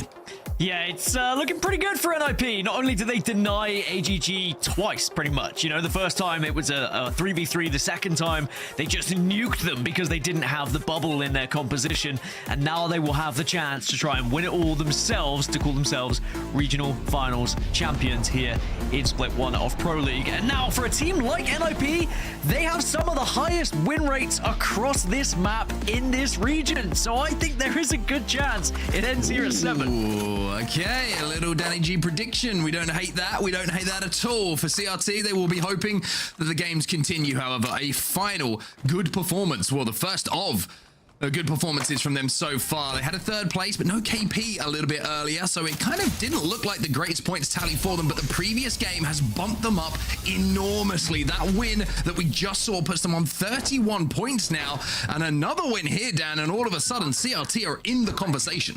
Do you know what's interesting is in the overalls, when you talk about EWC qualification, Crazy Thieves are currently in 13th position. Now, providing someone in the top 12 was to win it, they would be qualifying for Paris. That is how close it is at the moment. That's how much of a difference it makes from jumping up this far in the leaderboards, because they leapfrog the likes of Rock, the likes of Nemesis, the likes of GodLike. But if you fall early here and other teams overtake you, it could definitely be a difficult situation. But we spoke to Jen Burton a little bit earlier. He has a message for all of the haters. Honestly, they can say whatever they want. I really never looked at Reddit and whatever. They usually come to my chat. The only reason why I know they're talking shit was like they come to my Twitch chat and just yap about my teammates or me. They're like, oh, we should work on this. Why is Phony not listening? What is a terrible call? But brother, have you ever played a professional Apex? No, you haven't. I don't really care about what they say. It's about how my team perform and how their mentals are. All we have to do for this weekend is come top 5, as I said. Honestly, a win would be a W. And then I'll see you guys at LAN. You haters. Yeah. Giggle at that. The best line in all of that is, have you ever played professional Apex? And if the response is anything but yes, invalid. That's Honestly, how I see it as well. I respect it big time. I enjoyed it. I like just giving a message to people and saying the haters, because it's one of those situations where you've got to stand on business. If you do not, then you've got to have that, like, you're going to be in that situation where you don't believe in yourself, you get down on yourselves. Now, you look at Zone, and this is where you have a little bit of a reaction. Yeah, I mean, looking at this zone, tell you what, Sentinels might know where this one's going. I wonder if there's going to be some bias and recency thoughts on where this zone is going to be going, because this looks very, very similar to a pylon pullback that we saw at Champs, where, of course, Sentinels did take the win. Now, do teams want to bet on it being Echo, or do they want to take the chance that it's going to go to pylon? Well, Sentinels are playing between the two on the Pixel building and then on the couple of compound buildings just on the south side of pylon. I'm very interested to see where the rest of the lobby will go. It's funny, isn't it? Because had that not happened, I think we would have seen a big conversion onto Echo at the moment, but there's always going to be recency bias. A lot of people saying, all right, remember what happened at Champs when we had the massive pullback. This is definitely going to be intriguing to see where people land once they get that information of this zone. Keep an eye on everything when we look at this map overhead time and time again, because this could be a decision that potentially gets you to Paris, or maybe doesn't. I hope it goes Echo, just to completely mess with people for the rest of time. Like, they'll just see this zone and go, no idea. Like, genuinely no idea. We'll see what happens. But Valkyrie in the compositions certainly does mean that it's a flexible zone for people to play with the ability to skyward dive should we see a pull that is somewhat unexpected for some of the teams, either to the Echo side or the pylon side. I mean, put your money where your mouth is, Dan. Where do you think it's going? Do you think it's pylon? Do you think it's Echo? I think it's Echo. I do. I would go for Echo if I was in game. I'm going to say I think it's pylon because I have no idea what side it's going. Honestly, I think so many of these players will be feeling exactly the same way. I couldn't have written this Game 7 any better with where this zone's going to be falling to. Now, as we look over towards Team Liquid, it looks like they might be engaging in a fight here. 8 points required for Team Liquid to join the collection on match point. Zero with an angle with the alternator is doing a huge amount of damage. The smokes are going to go in as well. Needs your teammates to swing onto this, though. They've got to be careful, however, that they don't take that first knock, because that will be the fight completely swinging back the other way. Revival very much on the back foot in this one, and there is that first knock. Beautiful shots coming in here from Sykes with the RE45. They've been fighting very well, have Team Liquid, as Revival do get eliminated, and Liquid put themselves within 5 points now of crossing that threshold themselves. Currently in the overalls, they are in 7th position, so they're looking pretty good for EWC. I think that would be the expectation even coming into today, that they would have been able to secure it relatively easily, but they are playing even above expectations, maybe some would say, really capitalizing on some of the positions they found themselves in so far this series. Quick, coach, ready yourself. Well, at Echo, there are a few teams. Nice Guys, one of those teams. Inside, they've got full 11 there as well. RSC are there, Buckle Boys there, Team Vision. If you're hitting a UAV at some point to try and find out where the zone is going, it's not going to really grant the information that you do want. VSN and Vision are in the kill feed, though. Imperial Howl has just been taken down from distance by a 30-30 repeater. So Falcons struggling a little bit at the moment, but they are still one of those teams, much like CRT, who with a win here are back in contention. There's a lot of teams like that, right? That if they find a win at this point, they suddenly are looking at what happened in EMEA and saying, hey, we could be going quite a little bit further into this series than we might have thought earlier when AGG and Vision were so close. I mean, at one point, we had a 66% chance that it was going to end right there, right when we saw it in front of us, and then suddenly it got ripped away from that situation by NIP. It would really be something if NIP were able to deny AGG twice and then go on to win it here. Well, JDG need 10 points at this point. VSN just need a win. They will win it with 0 kills. They do not care as long as their name is being lit up with a champion's banner at the end of this game. Playing in the armory at the moment, kind of just playing away from a lot of the commotion. Interesting composition for them as well. No Valkyrie, so they are presuming this is going to be pulling hard towards Echo. And when we see the ring, we are going to see Echo being the pull. So, Dan, you were completely right. 100% prediction rate from you. Arguing that it might pull back to AG. I'm not making that prediction. Never in doubt. No, never in doubt. Never in doubt. You're a king. as you look at the two teams, right, you've got Vision who have been able to find a perfect spot. For AG Global, however, that's going to be a difficult rotation. You need to try and get maybe some sort of balloon to try and get over the top of everything. Otherwise, you're going round. Yeah, you've got or utilize the Valk ult, of course. And then Ninjas in Pyjamas are up here. So they're probably going to go for an Eastern rotation. They're shadowing HUSS at the moment. They did see HUSS a little bit earlier. They could potentially capitalize on HUSS engaging with Vision and then connecting with that fight in third party. Oh, CRT have lost one. There's JD Gaiming who want to push this advantage. Big damage coming in from Shubi with the wingman. And now it's time to go, boys. One on their feet. It's Jem Burton who's trying to escape. But CRT will fall from 1st to 19th. That's been their day so far, really. It looked like there were signs of life, but CRT will be out of the lobby early again. And this was what I was worried about. This is exactly what I was trying to suggest earlier, right? Because now if we see a team convert, if one of these top 3 teams is able to find a win and Crazy Thieves drop out of those top 13 positions, they will not be going to Paris. And a team like Rock, a team like Nemesis, GodLike, they can all capitalize here, overtake them, and maybe steal that spot away from them as well. CRT just relying on the lobby at this point. Geekay Esports. Modified baby comp, no Gibraltar, of course. EB has been banned. They're going to be using the Rampart instead. Makes the landing a little bit more awkward for them. Looks like they might be trying to play for the low ground underneath this staircase. Or maybe just on top of it. Drop's got to be careful, though. It's so important that he stays on his feet. He manages to so that he can get that Q down and he can get that wall down as well. The mobile shield comes out. That's going to allow GK to reset. And that could have been very, very differently had the Newcastle fallen from the sky. Looks like they're going to be able to comfortably set up, though, even though it's a little bit worrying at times. Now, Sentinels, they position themselves in the middle. Probably the first team that second-guessed this zone, and we're like, wait a minute, we've seen it before. But now they're going to have to move a little bit further west around this one, unless they want to go for the Valk ult as well. I think we're going to see quite a few teams just try and shove their way into this zone, and it's going to be a few awkward landings, I would imagine. But they don't have to rush it, right? They have plenty of time. We're not even getting into zone 2 yet, so they can consider how things are going to go. Only the 2 teams dropping out of the lobby so far. Ninjas in Pyjamas continuing on that path that you mentioned a little bit earlier, by the way, Dan, just still rotating down towards the eastern side of the zone. They do have a survey beacon they're waiting to hit as well, potentially for information on where they're going to be rotating. No Valkyrie for them, so they won't be taken to the skies. They're running Seer, Catalyst, and Bangalore. Shopify Rebellion. Pretty similar on their rotation at the moment. They're going to be next to Ninjas in Pyjamas, who are just in front of them at the moment playing the bridge. So Shopify are going to have a pretty tough time to get past them. But they do have the Valkyrie. They are going to be safe. And if they choose to, they can use the skies as their way to traverse towards this zone. And I would imagine NIP will be reluctant to take this fight because of the position they find themselves in, because they are on match point. They might just play this one a little safer and just back away and give Shopify Rebellion a little bit of space. Where Shopify Rebellion, because they are still pushing towards getting to that threshold, might be open to a little bit more of a scrap.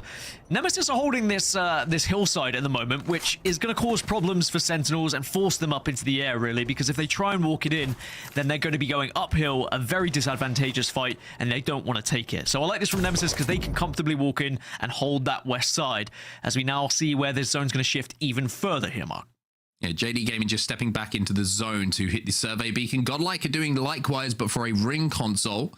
So they're going to be just slowly working their way towards zone. They'll Valk ult in a little bit later. No surprise to see that's going to be the game plan from GodLike. But, I mean, I've kind of seen the downside. I think everybody's kind of seen the downside of continual baby comp so far in this lobby. I always feel like a points per game. It's something that is a worry if you don't get to an end game. If you land and you get taken down, it's a 0-point game. You don't really get to shoot your guns. But Team Vision, who are on match point right now, they're just looking to close things out. Let's jump into the comms and see what the communication's like. The blue light mag, and then maybe swap to alternator if you want. Oh yeah, I so that it's more forgiving that you don't have a mag. Does that make sense? I got you. Yeah, that's fine. That's fine. They're getting shot at. They might fight. No, there should be a fight over there, bro. There 100% should be a fight over there. I just don't know if we clear our back like that hard when Valkyries are going off in pylon and shit. Yeah, I don't think we do. But the issue is they're going to end up with this whole side of the map for free. Carter, look, we got double power. We got double hop up out of that, by the way. Yeah, they're purple. They hit me on purple, by the way. They hit me on purple. That's good. That's good. Or they hit me on blue overflow. Okay, just hang me with the wingman. I'm not peeking. Yeah, they're shooting at people down the. I like that building. Yeah, I see a Rampart team right here, but Rampart probably means Valk. So when that team Valk goes, they just get to run at us. Let me know. Keep comms up for me so I can understand what you guys are doing. Nothing. We just kill Valkolts right now. All we do is kill Valkolts. It might honestly be good. Low-key, if Valkolts go off, everyone... I think you've just seen a great kind of an insight into the IGL mind right there from Zach Mazer. Just recognizing that one team's running on a rampart, he then knows what the rest of the composition is likely to be and how they are going to play the next few moments. Also, subtle things like they've been able to get armor information, or they haven't been able to get armor information as well. And this is what I was mentioning earlier. A lot of these Valkyrie landings are going to be turbulent. You've got to try and capitalize on finding a position here and locking it down with your Rampart player, but not working out for GodLike right now. Yeah, when you lose Slayer in the air on the Newcastle, it's not going to be an easy landing for you. AG Global, they do land a little bit safer here. They will be inside of this zone, by the way, and they will be set up on this hillside, and that is a worry for Team Vision, who are the closest team to them. JD Gaming taking some damage themselves, still need 7 points to cross match point here. The team who are number 1 in the overall standings coming into today's action. And they've got Shopify, Rebellion, and Ninjas in Pyjamas to worry about. Sentinels having a little look at this as well. And JD Gaming going to have to coexist for now. The zone is going to pull back towards Echo, by the way, so even though AG Global were able to find a spot in zone, they are going to have to move a little bit further west. And my worry with the position that AG are in is you've got a lot of angles you have to try and cover yourself from. You've got Falcons looking from one side, NIP and JD, Shopify Rebellion, they'll arrive and have an angle, and also Team Vision. Anyway, JD Gaming looking like see if they can maybe capitalize on some of this information they've gathered from Seer here. Power up on Seer as well means that Q's going to be coming back nice and quickly. Shubi, as we see Dinos being eliminated, is trying to peek, but he gets taken down as well. So all of a sudden, Shopify Rebellion find themselves down. Naughty's going to be able to try and stick the res while these teams are busy with each other. Co-op on that high ground is looking to capitalize on some of this damage that's been done. Koiful now left on his own for Shopify Rebellion, who still needs 7 points. Sentinels eliminated in the meantime. Yeah, Sentinels go down, and actually Vision now are using this as an opportunity to move up. You heard that conversation. Should we be clearing our backside that much? We have to wait for the Valkolts first. They were patient, they've waited, and now they are clearing out their backs. Vayne, though, almost manages to take down Carter, who escapes just about with his life. And Team Vision, the rest of the crew, are now arriving to try and keep not only Carter alive, but make sure they're flushing out the final members of these teams. Remember, they don't have a Valkyrie here, Team Vision, so they have to walk this one in. That's why they're so intent on clearing their backs. And it would be quite ironic, wouldn't it really, is finally NIP get themselves onto match point, and then maybe they get eliminated. But yep, you pointed it out. A couple of resets coming through. That's what sometimes happens when there's so many teams in the area. But NIP are there and waiting, but Vayne's taken so much damage, NIP will fall, and they will not get the chance to win it here. But is that enough? Has his damage enough to stop JD Gaming getting in? Yes, it is, and now Team Vision sending it onto AG. This is the two teams who are on match point right now, and AG have to hold. JD Gaming with the last down. Will it be AG, or will it be Visions who go down next? Neazal on the Sheila, tries to spray. Jaguaris is trying to stick the res through all of the carnage that's going down. Team Vision eliminated. AG Global will survive. But is there any angles there? Can Falcons maybe pop something? Are there any breach charges? It looks like no. AG are going to be able to hold on. Falcons are tempted. You saw Hal was kind of going towards it. He's saying maybe we can pick up these kills and stop this team. But finally, there's a little bit of moment of respite here for AGG as they're going to try and reset. But a couple of teams are sending things their way. Whether it is going to be missiles from Valkyrie, utility of yourselves, but finally they're back up to a 3. Valkyrie goes in, does not connect. Breach charge does, but everybody on AG is on life support, but they are still breathing. They will not go down, and they are the last team in this lobby who could win it. The only team who's on match point. And for a team like Crazy Thieves, for example, they'll be hoping that they see AGG get eliminated in that kill feed. How is Shopify alive? As a full 3, by the way, they got out of the worst looking situation and now find themselves alive. Koifel's got the Valcolt back as well. Never count out the Rebellion. That's what I've learned, especially if it's Koifel. It always pulls off a madness, whether it's 1v3s or whether it's just getting everyone back on their feet. We check back in with Liquid, only 4 points away from crossing that match point threshold, so there are quite a few teams here now, Mark, who are closing in on the possibility. JD Gaming would have just missed out by dying, of course, but we look now to Liquid and Rebellion to try and cross that. Smart little pre-nades coming in with the arc stars there to try and cut off the position they believe is going to be rotated into. Falcons now hitting the Valkyrie as well. AG Global facing off against them. Jaguars are taking damage, but exchange of damage is strong. Sheila versus Sheila here. Who's stronger? The castle wall just about holding its own, but Falcons will lose one. It's actually Nemesis and Albrelelli who take down Guild. Jaguars will take down another, and Falcons have been eliminated, and AG will survive again. Somehow, they're doing this. That castle wall got absolutely destroyed, though, by the Bangle, and they're still under pressure, but somehow still alive at the moment as Nemesis start to walk up on Team Liquid, who will retreat. They do have the building to work with. They should hold on to this. This is a fantastic spot. There is a lot of room to try and cover. You do have to make yourself big, but you have a lot of protection from all these ults that are going off outside. And nothing makes me happier than seeing Zero on Bangalore as well. When you talk about legends that are synonymous with players, Hal, Wraith, Zero, Bangalore. AG Global now under pressure again. Jaguars is down, and maybe the hopes are starting to fade. But if we know anything about these guys in this game, they will not say die. They take down Nemesis and they survive again. Did Team Liquid get an angle on them, maybe? Have they spotted them is the real question. I think Team Liquid are thinking more about... Yeah, they are going to send it, and this could be detrimental for the chances of AG, that's for sure, but they've lost one elsewhere, as now Shopify Rebellion are getting involved. It's just going to be the one remaining player here for AG. Well, it is Yanya on the Valk. That's a long shot, as Shopify Rebellion now move within 6 points of hitting match point. Team Liquid 2 points away. AG, how many lives have they had in this game? Maybe this is the last one. Yanya 1 HP. The zone almost takes him down. Overflow is going to help him here. Pops the shield cell and still survives. Surely that will be enough. Wham bam, thank you, man. That's going to be AG Global eliminated, and that sends us to another match guaranteed. All three of our match point teams eliminated from this lobby, but now it's about crushing the threshold, which is exactly what Liquid have done. 50 points for Liquid, job done. All match point teams eliminated. Like you say, we will see more Apex Legends here in our America's regional finals. Liquid, the next team to join the match point collective. SR are close as well, up on that high ground. They still need 5 though. They need 5, but they are in a good position. They can actually lock down some pretty important KP as Buckle Boy is ripped out of the lobby. Down to 8 now, as this high ground is being fought for tooth and nail at the moment, but people starting to bombard their way into zone with these Valkyries. Koifel with a hip fire. Oh my god, a combination of him and Zap is good enough. That Hemlock is hitting, and Koifel will almost single-handedly dismiss the team in front of him. GodLike just been eliminated as well. Flat will fall next. 5 teams now remain. 50 points for Shopify. They are on match point.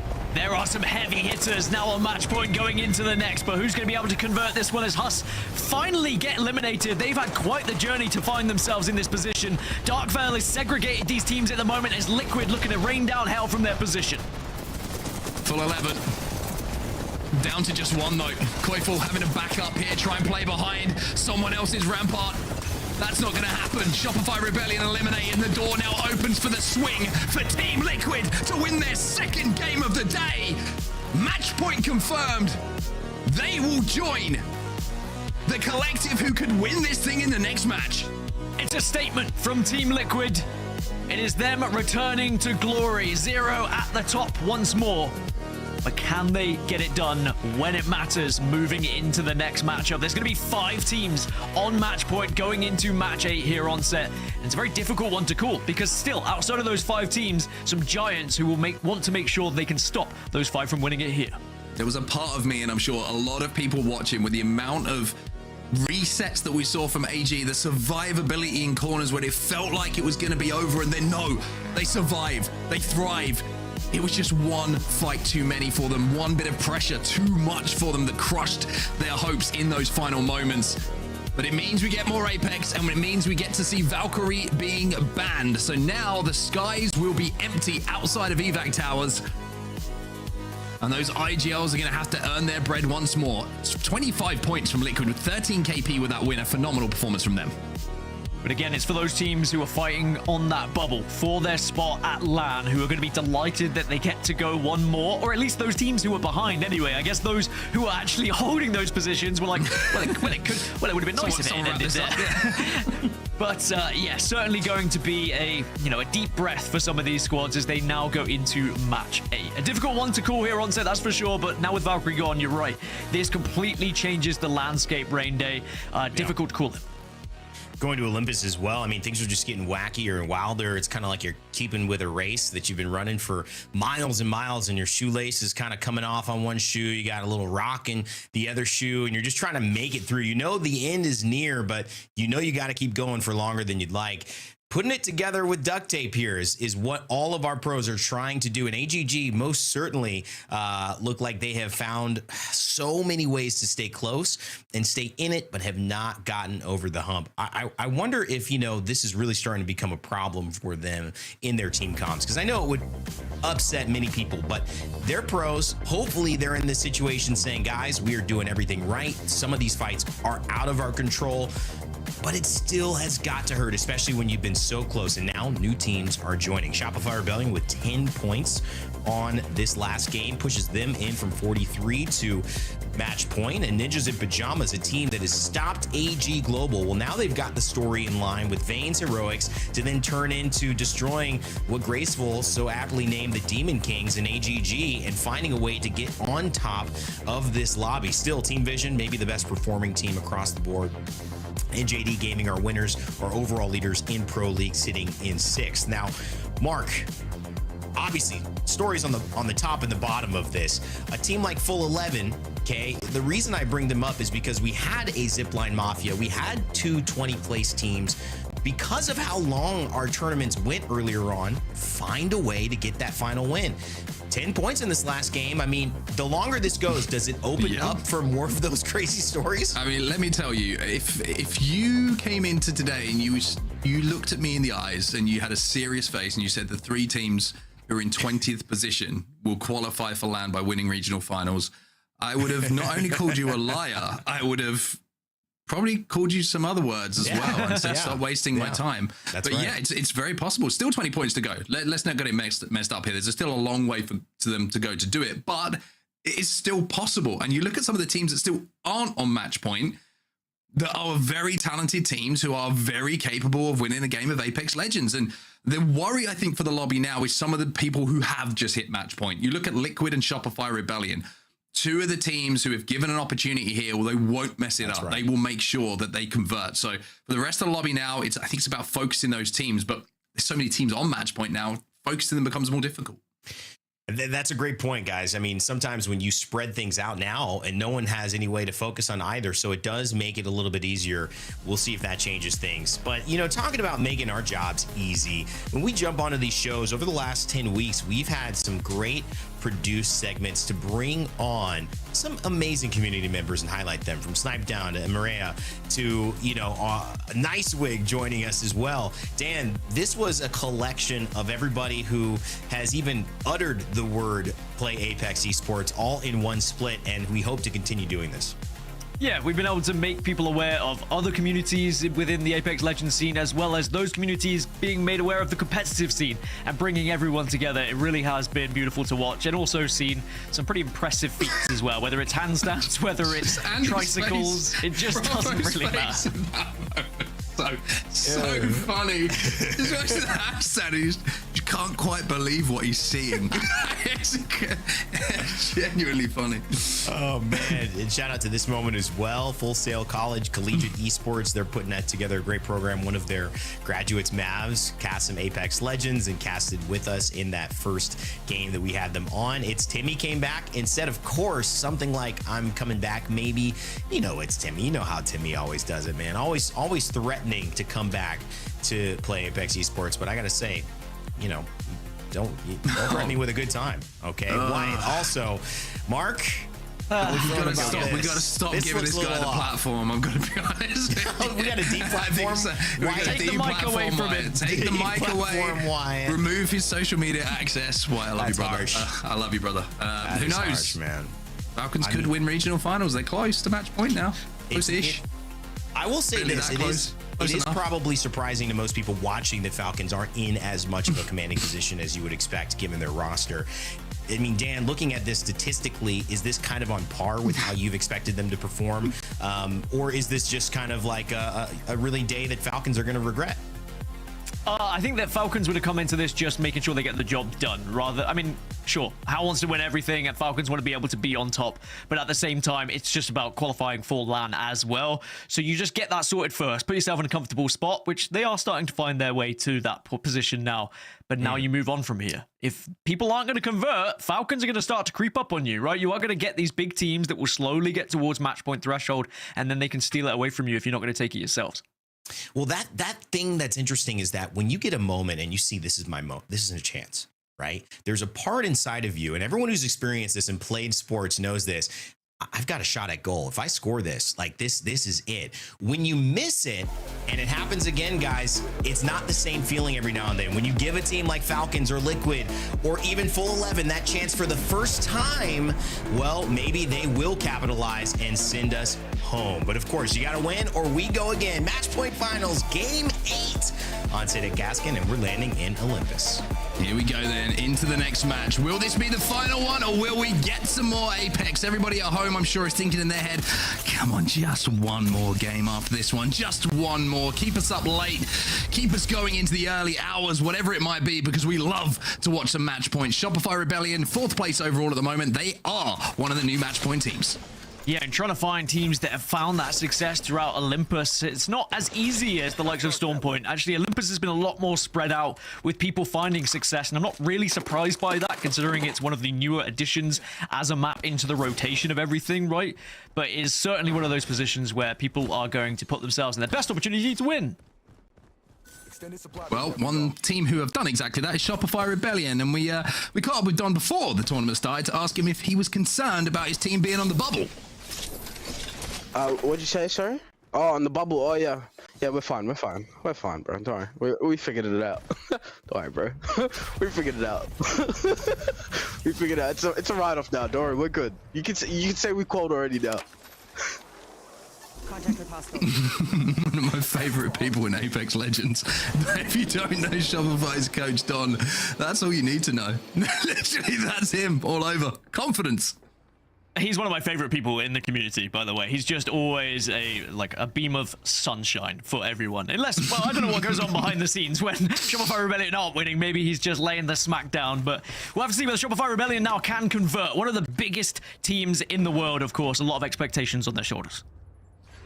Well, for Team Liquid, they are a match point. This is where the zone is going to be going. We are going down to the south, a very interesting zone. Phase Driver is going to be involved. Bonsai is going to be involved, but it's probably the hill houses that people are going to be looking at, that AG Global sit in, that are going to be prime real estate for a potential end game winning position. And look at the teams who are already surrounding them, Dan. Ninjas in Pyjamas and Team Liquid and Team Vision, all of our match point teams are sitting there waiting.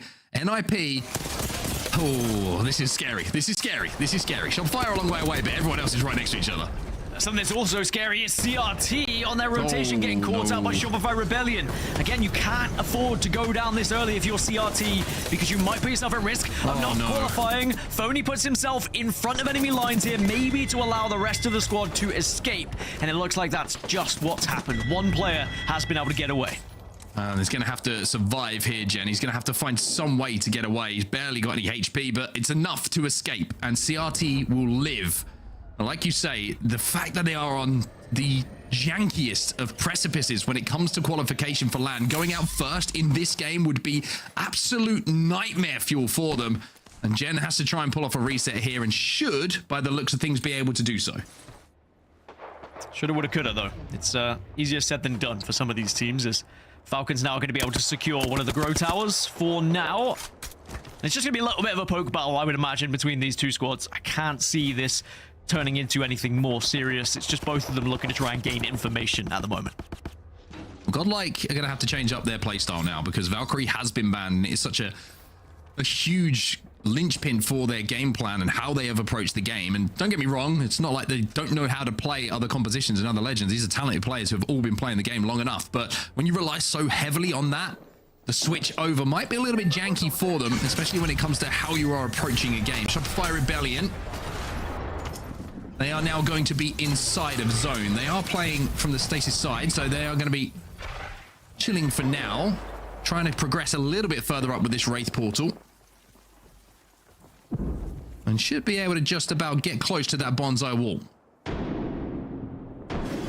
Looks like Crazy Thieves have been able to craft over towards someone's university as well. So we should see Crazy Thieves back into the game as a full 3 shortly. But of course, they're out of position because of having to work their way onto the outside of the map to even get said craft. Checking in with Team Vision, though, they're very close to Liquid, but I think both of these teams can kind of reside here for quite some time before they have to compete for any sort of spot. But the fact we have Vision, Liquid, NIP, and AG Global all within a stone throw's distance from one another, it creates for a very exciting next zone. It also means that nobody's really going to want to fight. Yeah. Everybody's going to be like, okay, how you doing? All good? And I reckon that everybody, with the way that they're interacting and nobody's trying to push, will probably be like, this is probably a match point team, because they're not overextending, they're not looking to fight. The Team Liquid, their issue is that I think the Zero was still on white armor, and I think you might have got armor checked a few seconds ago by Visions, who are thinking about now taking that fight. JD Gaming still need 1 point to hit match point. They're going to smoke the beacon so that they can get information on where everybody else is, as well as a little bit of Evo. And now they're going to make their way towards zone. Smoking a beacon.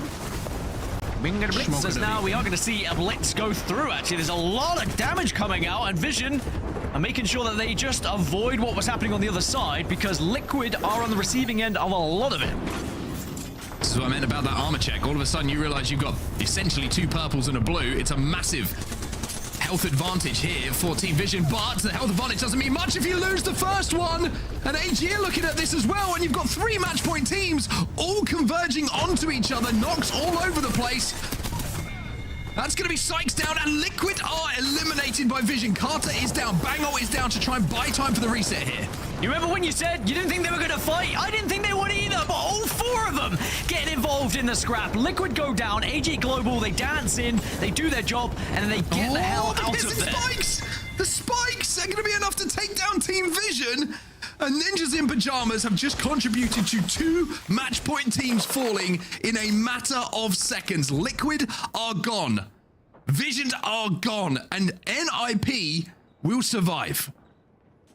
GodLike eliminated as well. That's good news for the likes of Crazy Thieves in terms of them being caught up in the overalls at the moment. But look at that. 2 of our 5 match point teams have been removed in an instant as well. And it's so surprising they all got involved in that fight, but it is the snowball effect. When the damage is happening and you feel like you've got a chance to capitalize and take a position, you're going to take it. Well, Shopify trying to move up to collapse onto the knock. They get onto Falcons here. CRT are back alive. Verholst might not be alive for very long. That is the definition of 1 HP. Any breach charges to play with? No! AURORA absolutely shreds Koiful in the back here, and Shopify now kind of caught in between a do we go forward, do we go back position. The portal will go out to get Koiful back to his feet, and it looks like Shopify will survive for now. Should be okay, should reset. A team that's not going to be able to reset, though, is this engagement happening right here, right now. The Buckle Boys, can they actually get on top in this engagement? They're already fine in 1 and 2. Should be nice a 3rd. guys. There we go. They're just nice guys. Buckle Boys will win it. The guys fall to the boys. As we now have 16 squads remaining. Both these teams a long way away from match point at the moment. And nobody looking to move him to 3rd this either. CRT managed to somehow escape once again. Verholst was down to like the 1st of 1 HPs in that fight. And now he's finding himself having to heal up even more. God, it's been such a topsy-turvy day, hasn't it, by the way? Do you see the economy in the back? Sorry for jumping in. Do you see the economy of CRT? They have nothing. Having just been respawned as well, they have nothing to heal with. They've just been surviving. That's all they can really have done, because they've constantly been chased down. They haven't had the time to loot. They've been trying to get towards zone, but just being pressured every single cross they make. Is Team Nemesis, one of those other teams who are kind of hovering around that bubble and would love to try and overtake the likes of CRT, but they have to find a game just as the Thieves did previously. Well, zone is going to be closing slowly behind them, and CRT are going to be moving up as their next potential victims. Inside of this building. You have HUSS trying to take a fight, but the Catalyst is making this difficult. It's slowing it down. On the other side of this is going to be full 11, and HUSS just can't find a target to swing on together at the moment. And they're in no rush to convert these kills either. They can hesitate a little bit. They can kind of wait and see where this zone's going to go before they commit to anything, and that's the same for a lot of these squads. This next zone pull is actually going to be a very important one, and it will pull away from Bonsai Plaza. It's going to actually pull right towards where Shopify Rebellion have been able to create a bit of a base. Yeah, Shopify Rebellion, what an opportunity this is. By the way, CRT have lost 2. Still not eliminated. Still one player somehow still alive. Falcons down on this low ground. They're going to have to make their way up, and that is a very, very difficult transition to make. Back over to the building. We saw it inside of Solar Array, and HUSS and Full 11 continue to wave at each other, but nobody's going to throw that first punch quite yet. Just to give you an idea of how close it is in that bubble as well for the EWC spots. There's only 2 points between Thieves, Nemesis, and Rock at the moment in those overalls. So every position is going to count in these games. And for CRT, you know full well they are just desperately clinging on. NIP on our screens right now, taking some damage. To see what the comms are sounding like for them. A team on match point looking to convert. 0-100. Running portal right side. That's the inside. I'm doing it, bro. Curve, you might put a... We're just dead. I'm alive. Straight to swing my shit. You can just go to curve. Just go to curve, yeah. Continue. If you can shoot them, I might be able to get out. They're running at you, I think. No, that's a different team. That's a different team. I'm dead, though. You might be able to box res me late. Yeah, you might be able to box res me late. I'm pretty fucked up here, man. Scan all the shit. Yeah. Nothing, we're fine, we're fine. Can you try to box res, maybe? We should hold her back now. Okay. They're fighting, that's a knock. I'm gonna try to get... You might be able to box res me while it's happening. I won't have port. They killed them, that's JD. I'm trying to shoot the team that is going to... Do you have port, Nick, or no? I can't get him, It's fine, it's fine. Okay. There's a crafter. I don't think you can even get that. There's nothing on this side. We can work cliffs out here, man. I'm going this side. Down to a duo. Ninjas in Pyjamas lose Cole on that engagement. JDG went down as well. My question is, did they manage to cross the threshold? They did indeed. They got to the 50. They did their job. Now they just need to pray that someone else will do a job for them and take us to another match so that they'll get the opportunity to win it. It really has changed the dynamic with the box res being a possibility. If you are watching Apex again, you haven't watched in a while, resing at a death box can happen now, and it means that you can kind of re-engage in some of these fights, and if you are confident as a duo, you take the space and you get your teammate back up without having to go to a beacon, without having to get any sort of crafting on the go. It really has changed things. It certainly has indeed. It's a risk reward as well. Usually you're in the open, usually it's a risk as it takes, I think, 8 seconds, if I'm not mistaken, to get your teammate back up. So it's a little bit longer on the res. You really have to kind of make sure that the perimeter is safe for you to do so. Also, you're going to see it if you're one of the teams surrounding them. Shopify Rebellion are going to be bang center zone. They also have a scout in the hands of Zainu, so he'll be up to purple in no time. And he also has a power amp on Newcastle, so he'll be able to get that Q back very, very quickly. And one bullet is good enough to do 100 damage if your name is Zainu. Both Crazy Thieves and NIP were able to get a respawn there. Even though sometimes it feels like it's impossible you're going to get back up. You always find a way if you are determined. You might have to give up a bit of positioning, but that's okay. Sometimes it's better to have a full 3 in a bad position than a 2 in a good position. It's full 11. Get eliminated next. And this next zone is it's gonna turn into a lot of kills here on set because only 2, kind of 3 teams are within this next one. Well, HUSS will be out next. They did win the fight against Full 11, but Falcons swoop in to clean up the final pieces, and Falcons now have to transition up to the high ground. It's a very difficult move to make. Ultimate Accelerant going to be popped here, which could be very, very valuable for the Rolling Thunder of the Bangalore to be available just to clear some space for Falcons to move up. For Shopify, though, game is in your hands. You are bang center zone. You just have to hold. Is anyone brave enough to go above Shopify Rebellion? That's going to be the question, as AG have taken a lot of damage, too much damage. Another match point team wiped from the server. And then there were 2 NIP still alive and up to 3 as well. They've got Cole back into the game. Kurev takes some damage. ROC will be eliminated in the meantime. Dinos get absolutely kablamoed by Vayne. That is very simple work for him. And NIP are up to purple. They're all healthy again. Revival and Buckle Boys are out next. And NIP are doing the impossible. Elsewhere, though, Sentinels have been able to work their way up on the southern side, but it's still Shopify Rebellion who hold prime position. They're being contested a little bit by Nemesis from the eastern side, but I love that they're utilizing the geometry of the map as Geekay also will fall. NIP survive, but you gotta be careful here. You've taken a lot of damage, and the reset will come through thanks to the Dark Veil. Let's see where it takes. Good use of the catwall there. Instead of just doing it vertically, do it horizontally just to cut off the rest of the lobby, which allows them to reset, allows them to pop some ult cells as well. Next team in front of NIP is Shopify Rebellion. Flower on the other side of this wall, and Shopify will have to hold. The pressure will come in here on Shopify, and I think you're quite right. Engines and Pyjamas actually going to try and take this fight against Flat. They've got the knock. They should be able to clean this one pretty clearly, but now Cole's gone down. All of a sudden, they're going to have to get him back to his feet. Will they be able to? Will Shopify look to overextend? They won't. Crazy D's eliminated in the meantime.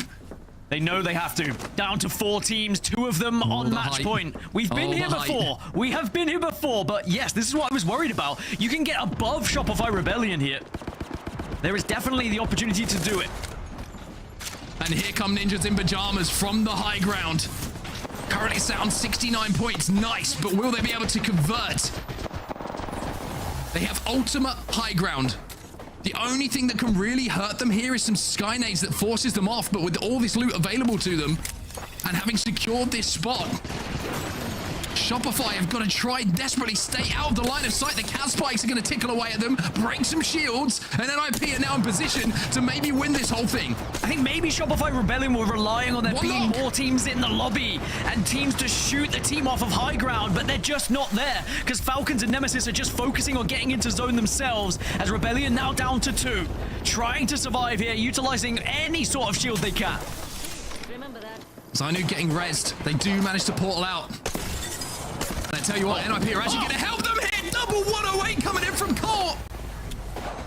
Gil just got a rhinoplasty that he was not expecting. A Shopify Rebellion will fall.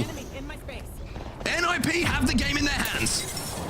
Ninjas in Pyjamas, who have been dominant all season long, now have the opportunity to not only rip it away from these other teams, but show what they're made of in this potential final match. But, and it is a big but, Nemesis and Falcons can still work in tandem here to ruin the chances. Naturally, you go for the team on high ground. You look towards the high ground. They are the team that have the power position. Both low ground teams could work together here if they can kind of meet eyes. Do they know? Do Nemesis and Falcons know it's NIP? If they do, they should both focus them because they both need to keep this tournament going. Ninjas in Pyjamas, the great news for them is this wall is bang center in the zone. They do not have to drop. They do not have to move. Big decision to be made for these teams on the low ground. If they've been tracking successfully, they should know NIP are still alive somewhere. It's easier said than done, though, of course. As now Nemesis, they thought about moving towards Falcons, but they backed away quickly. Nervy times for all 3 of these squads. And you've just got to keep an eye on what's available for these teams as well. You've got the exhibit, excuse me, for NIP, which is just going to provide them with a wealth of information when we get into this final zone. So being able to span those queues, stop abilities coming your way. There is a Rolling Thunder potential. Remember, there is a Bangalore in the lobby. Imperial How is on Bangalore. The Rolling Thunder could force NIP down. So could these Sky Nades from Skittle Cakes. He's hoping for some numbers. The lobby is hoping for some numbers. NIP fans are hoping they do not connect as Kurev starts to chip away with that wingman. But Falcons, they're biding their time. They're allowing this fight to happen. They say we're more than happy to just stay alive at the moment, but it's just the damage output from NIP at the moment. They are fighting both teams at once and still finding success. NIP have managed to reset. Excuse me, Nemesis have managed to reset, though they're back up to 3. And it does get a little bit of a feeling here that teams know this is NIP and they don't want to give them this game.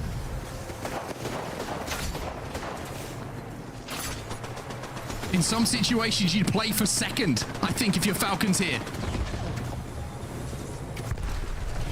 They're not going to do that. They are fighting the high ground. The evac goes down. And will they send? Surely they know. It looks like they know. Oh no, now they're fighting. This is great for NIP. Two catwalls go down, as does Guild, however. Guild has fallen here for Falcons. Will Nemesis try and take advantage of that?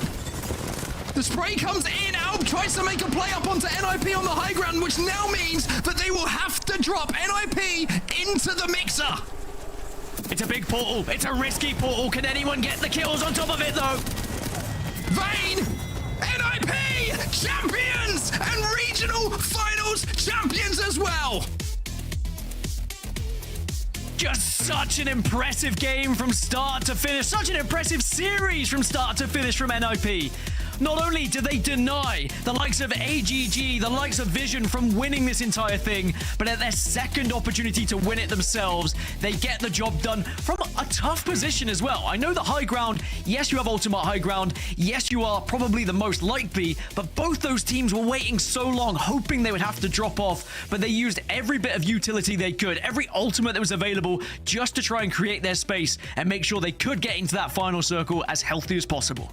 Yes, it's such a nerve-wracking situation to watch from the NIP point of view. You get the feeling that both Falcons and Nemesis knew there was something up in that game, but NIP navigate it perfectly. 19 KP from NIP, who, remember, we're down to a duo as we were heading in towards zone 5, I think. Managed to get the reset, getting Cole back on his feet. Such a difference maker. Headshot after headshot after headshot came in from him, and then Kurev said, that looks like fun. I'm going to start hitting some myself. And then the real question is, you know, what happens below NIP? What happens for the rest of the teams that are fighting for those spots at EWC? We have to wait for those final results, Rain Day, but it's going to be some nervy times as all those players are looking towards those leaderboards. Yeah, I mean, there's no way to slice it. Somebody's not going, and you know, it may be obviously a team that you really care about, but obviously this series, somebody is certainly going, and they've been going before they even started this, but they've just put a stamp onto their travel. It is the official visa, it looks like, for Paris, especially from the Play Apex Esports crew is handing out. NIP with the victory. They only go behind in points, actually, by 1 to Team Vision, who still tops out, but that will be a second place overall, so they'll earn the 29 points. But Ninjas in Pyjamas will claim first place, and I just gotta say, as a bystander, you guys watch that one, what a thorough performance. That was a team that was prepared, and they were a team that were patient, they were a team that were confident. It's the exact recipe for a team that's going to win match point. And I do believe, Mark, and it'll probably make sense once we hear Hal and Albert Lely's comms on both Falcons and Nemesis, they knew it was either NIP or certainly a match point team up on top, and they did not want to push that. It felt like it. It really did feel like it. I mean, the two catwalls went down, which kind of was like almost a truce. And when, you know, Albaleli tries to make a play up onto that high ground on Sparrow to do something special, to force them down to do damage, and Falcons aren't trying to shoot them, it just feels like there was something there where the teams felt like something was off, and that was a match point team on the high ground. But if you're NIP and you're in that position, you've got two of the best teams in the world looking at you, trying to take you down, and you still manage to hold that position and still manage to close out. It's just a testament to how good this team is. NIP are the real deal. Not only are they one of the best teams in the world, I think going into LAN, they certainly are one of the favorites as well. I love their confidence, by the way, and the way that they fight. I mean, they are not afraid of anyone. They're not afraid of anything, I think is the saying. Yeah, and you look at the way they work that Wraith too. I mean, we're not seeing a lot of that, but what a beautiful portal to buy time from Vayne. And he's buying time for his teammates too because of her new perk. All of those things coming together, but it's two huge moments where Vayne says, give me the ball, let me go do something. And no one looks at him. He gets nearly 200 damage worth. Last player surviving, it looks like, on NIP, and he just makes it happen. What a performance across the day, Dan. And when it comes to just consistency, sure, there was a few moments in match 2 through 4 that they didn't really put it together, but when it mattered in match 5 and every single moment since then, they were immaculate. That's the thing, in every clutch moment, NIP came out on top. I think that's what Mark's alluding to as well. Just such an impressive team. Every decision that is made is considered carefully, but then executed perfectly, it seems. If you look back at the start of that game, when we had 4 of our match point teams all enclosed around one another, all very close, a lot of teams wouldn't have fought in that situation. But NIP said, screw it. You know, if we're going to win this game, we have to take out every team in this lobby, so why not do it now? An opportunity arose, they took advantage, they took out 2 match point teams in the end by contributing to the damage, and then they went on to win the thing from that high ground. Even when it felt like 2 teams were against them, you have to tip your hat. Such a good performance. That's how much better that position was and how locked in NIP was. It was going to take more than that. It was going to take a little bit of a miracle to put him off. And speaking of a miracle, on one side, you've got elation. On the other side, you probably have despair. And if you look at the bottom, that is a team that has many, many fans in our league. Crazy Thieves, who just missed the cutoff by a point. It was actually the very single performance that just occurred with those 2 teams in Nemesis getting enough of a move forward to push them ahead of CRT by 1, guys, and qualify them instead. What a heartbreak for CRT. A heartbreak for CRT, but congratulations to Nemesis as well. You know, they did it themselves. You have to say, in the final game, they got to the top 3. There's a KP somewhere, a placeable point somewhere in that final scuffle that sends them to Paris. And for Albrelelli and the crew, I think it's a huge moment for them. Of course, commiserations to CRT, commiserations to GodLike, ROC, but it's not today's performance that's let you down. It's the Split's performance that's let you down. And I think that if you're honest with yourself, then going into regional finals, knowing that you have to have a special kind of performance, you haven't done enough across the whole Split to deserve to go to LAN. So for everyone who has made it, and a shout out to Dinos as well, yeah, exactly, who have made it, Flat, who have made it, HUSS, who have made it. Phenomenal performance across the Split from them, and a great performance today as well. Teams like GodLike, Rock, who we talked about, Full 11, they didn't have their moment. Nice guys. That will be the end of kind of this journey, hoping with a prayer for a big performance. But guys, that is obviously it. However, when you look at our Sony in-zone kill leaderboard, a team that we didn't really mention too much here in the last few games, weren't really in contention for the win, but individually, ALGS Year, what a performance, 18 kills. And of course, tied at 18 are 2 other mainstays today, Vayne and Zach Mazer. Dan, when it comes to Vayne and Zach, I mean, either one you look at are both just major stories, I think, coming out of the Americas heading into Paris. Which one stands out to you a little bit more?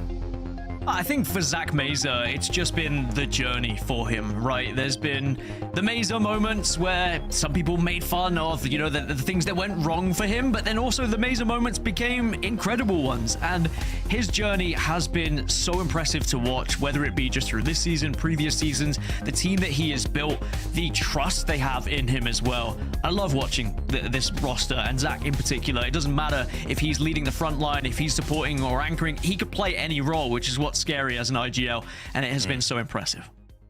Yeah, Mark, and I think on the other side, you know, ALGS Year flat, and I talked about Nano. Obviously, ALGS Year a big supporting part of that. I mean, this is a team that's sneaking up and staying relevant, even though there's so many other great teams to talk about that are demanding our attention. These teams are staying around. Dinos, you mentioned that as well.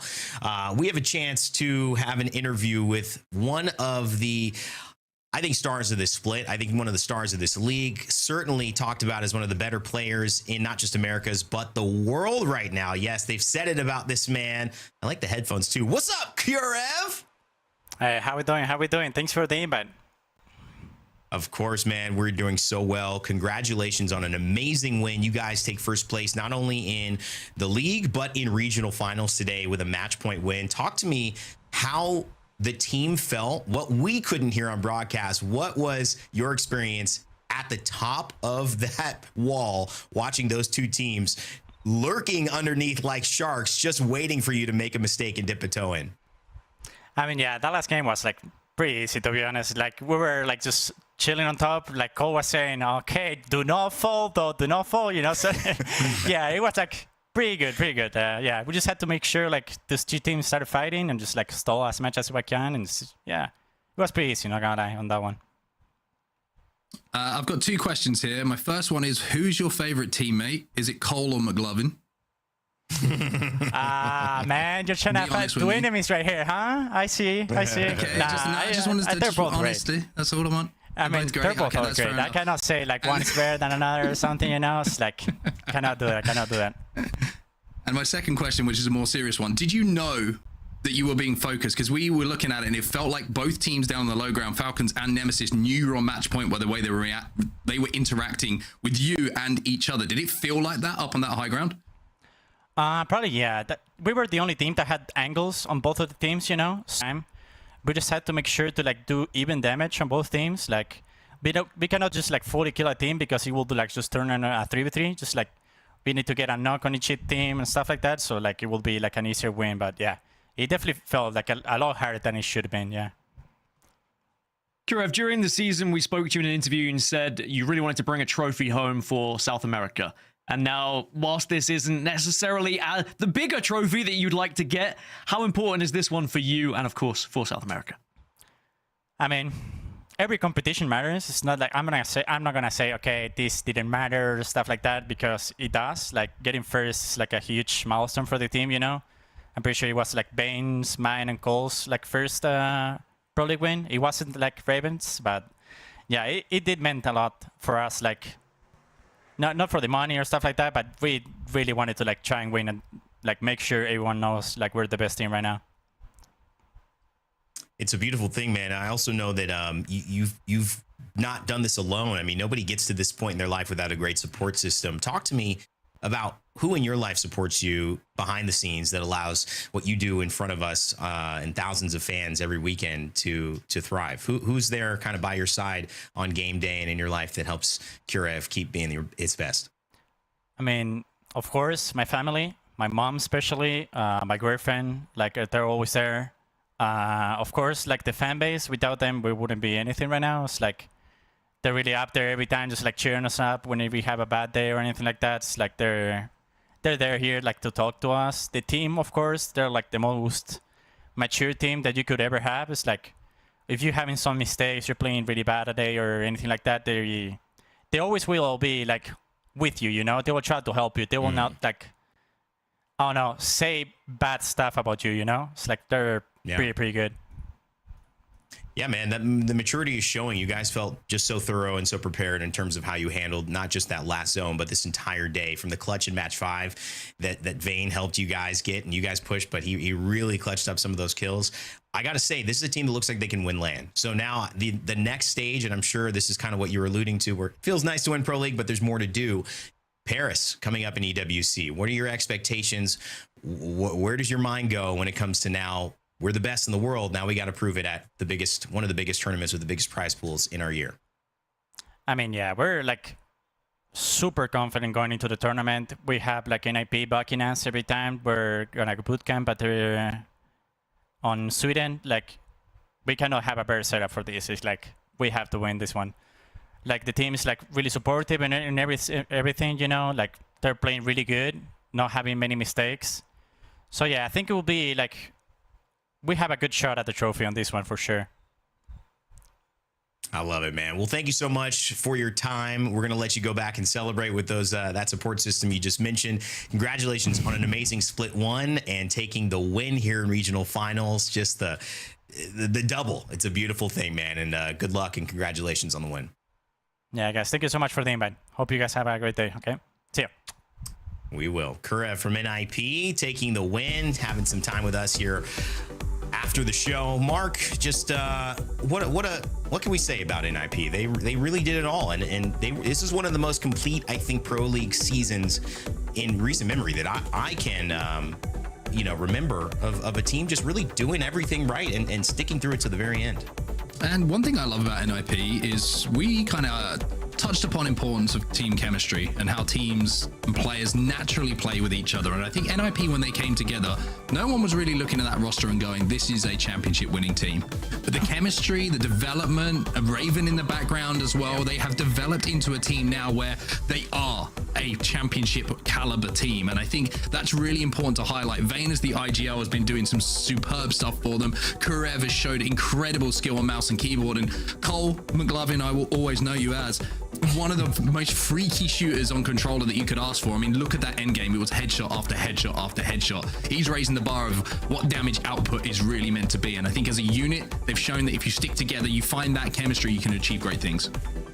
You know, for those who didn't know that Cole was named McLovin before he changed his name to Cole. McLovin in my heart forever. Yeah, it was like a split personality question there. I love it. Maybe he does, you know, say, guys, call me McLovin, even though I'm being called on the broadcast. Just get me going here for this final game. Call him that in private. Dan, obviously our EWC is right around the corner. We're excited to head to Paris.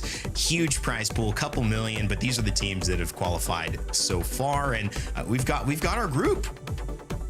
We have our EWC teams, and from the Cinderella stories of Ty and Zipline Mafia from 20th place going into winning regional finals to secure their spot, to the heartbreak of teams that just missed out by only a couple of points. This is why we love the ALGS, because even though there is that heartbreak, it just makes people want to build back stronger, right? And you've got the defending champions, VK Gaiming, invited as well. This tournament's gonna have everything. Get me to LAN. I cannot wait.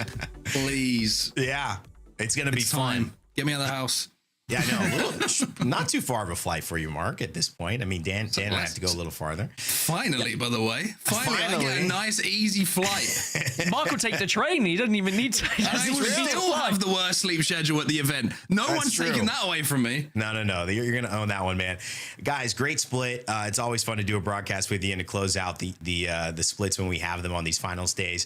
Final thoughts here, Mark, before we see you after that train ride to Paris.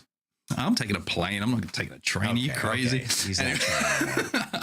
I'm looking forward to it. I think everyone's looking forward to getting back on LAN. I think Paris is going to be a special crowd as well. You know, looking at EWC tickets, not only sold out almost instantaneously, but then released a second batch, sold out instantaneously. If EWC can find a way to get more chairs into the venue, you will sell them out as well for Apex Legends. I'm just saying, French crowds, they're amazing. I've always wanted an Apex LAN in Paris. I think when we talked backstage in Japan, I was like, talking about dream circuit, and I think we're pretty much hitting it this year. NA, I think so. Paris, and of course we're heading over to Japan as well. So it's going to be special. And get me there, man. Get me there. Dan, you won't have to drive too far for Vegas, though. So yours is coming up. You're going to have a very short train ride there. Maybe an Uber. Don't tell him that. I still want a hotel, hopefully. But it is going to be... Everyone can stay at his, by the way. If you're struggling to find a hotel, Dan said he's got plenty of room for anyone watching. So just hit him up on... Just send him a DM. It's fine.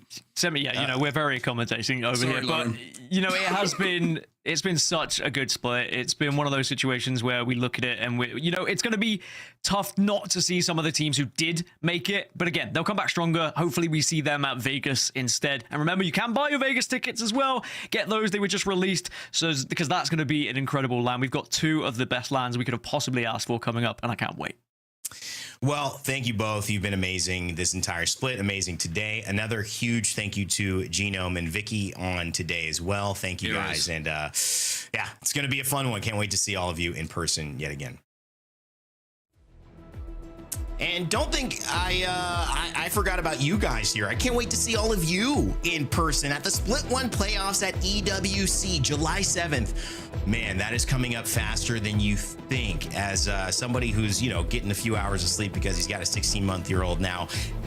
Time flies. Actually, I don't even know what day it is or what time it is. They have to keep throwing these graphics up in my real life so I can figure out what's happening, and that way I don't miss any more commitments. All jokes aside, guys, I really want to give a big thank you to every single talent member. Although not all of you are here on this broadcast, all of you most likely watching at home, I love you. I appreciate you. Your work this split has been phenomenal. I think it's been one of the best we've ever had in the ALGS. We appreciate you. You're with us in spirit every broadcast we do. All of our producers, all the amazing team behind the scenes at EFG to put this show on, and the passion and care behind the scenes to make this split kind of record-breaking in terms of what we've brought, what we've changed, the community members that have been highlighted.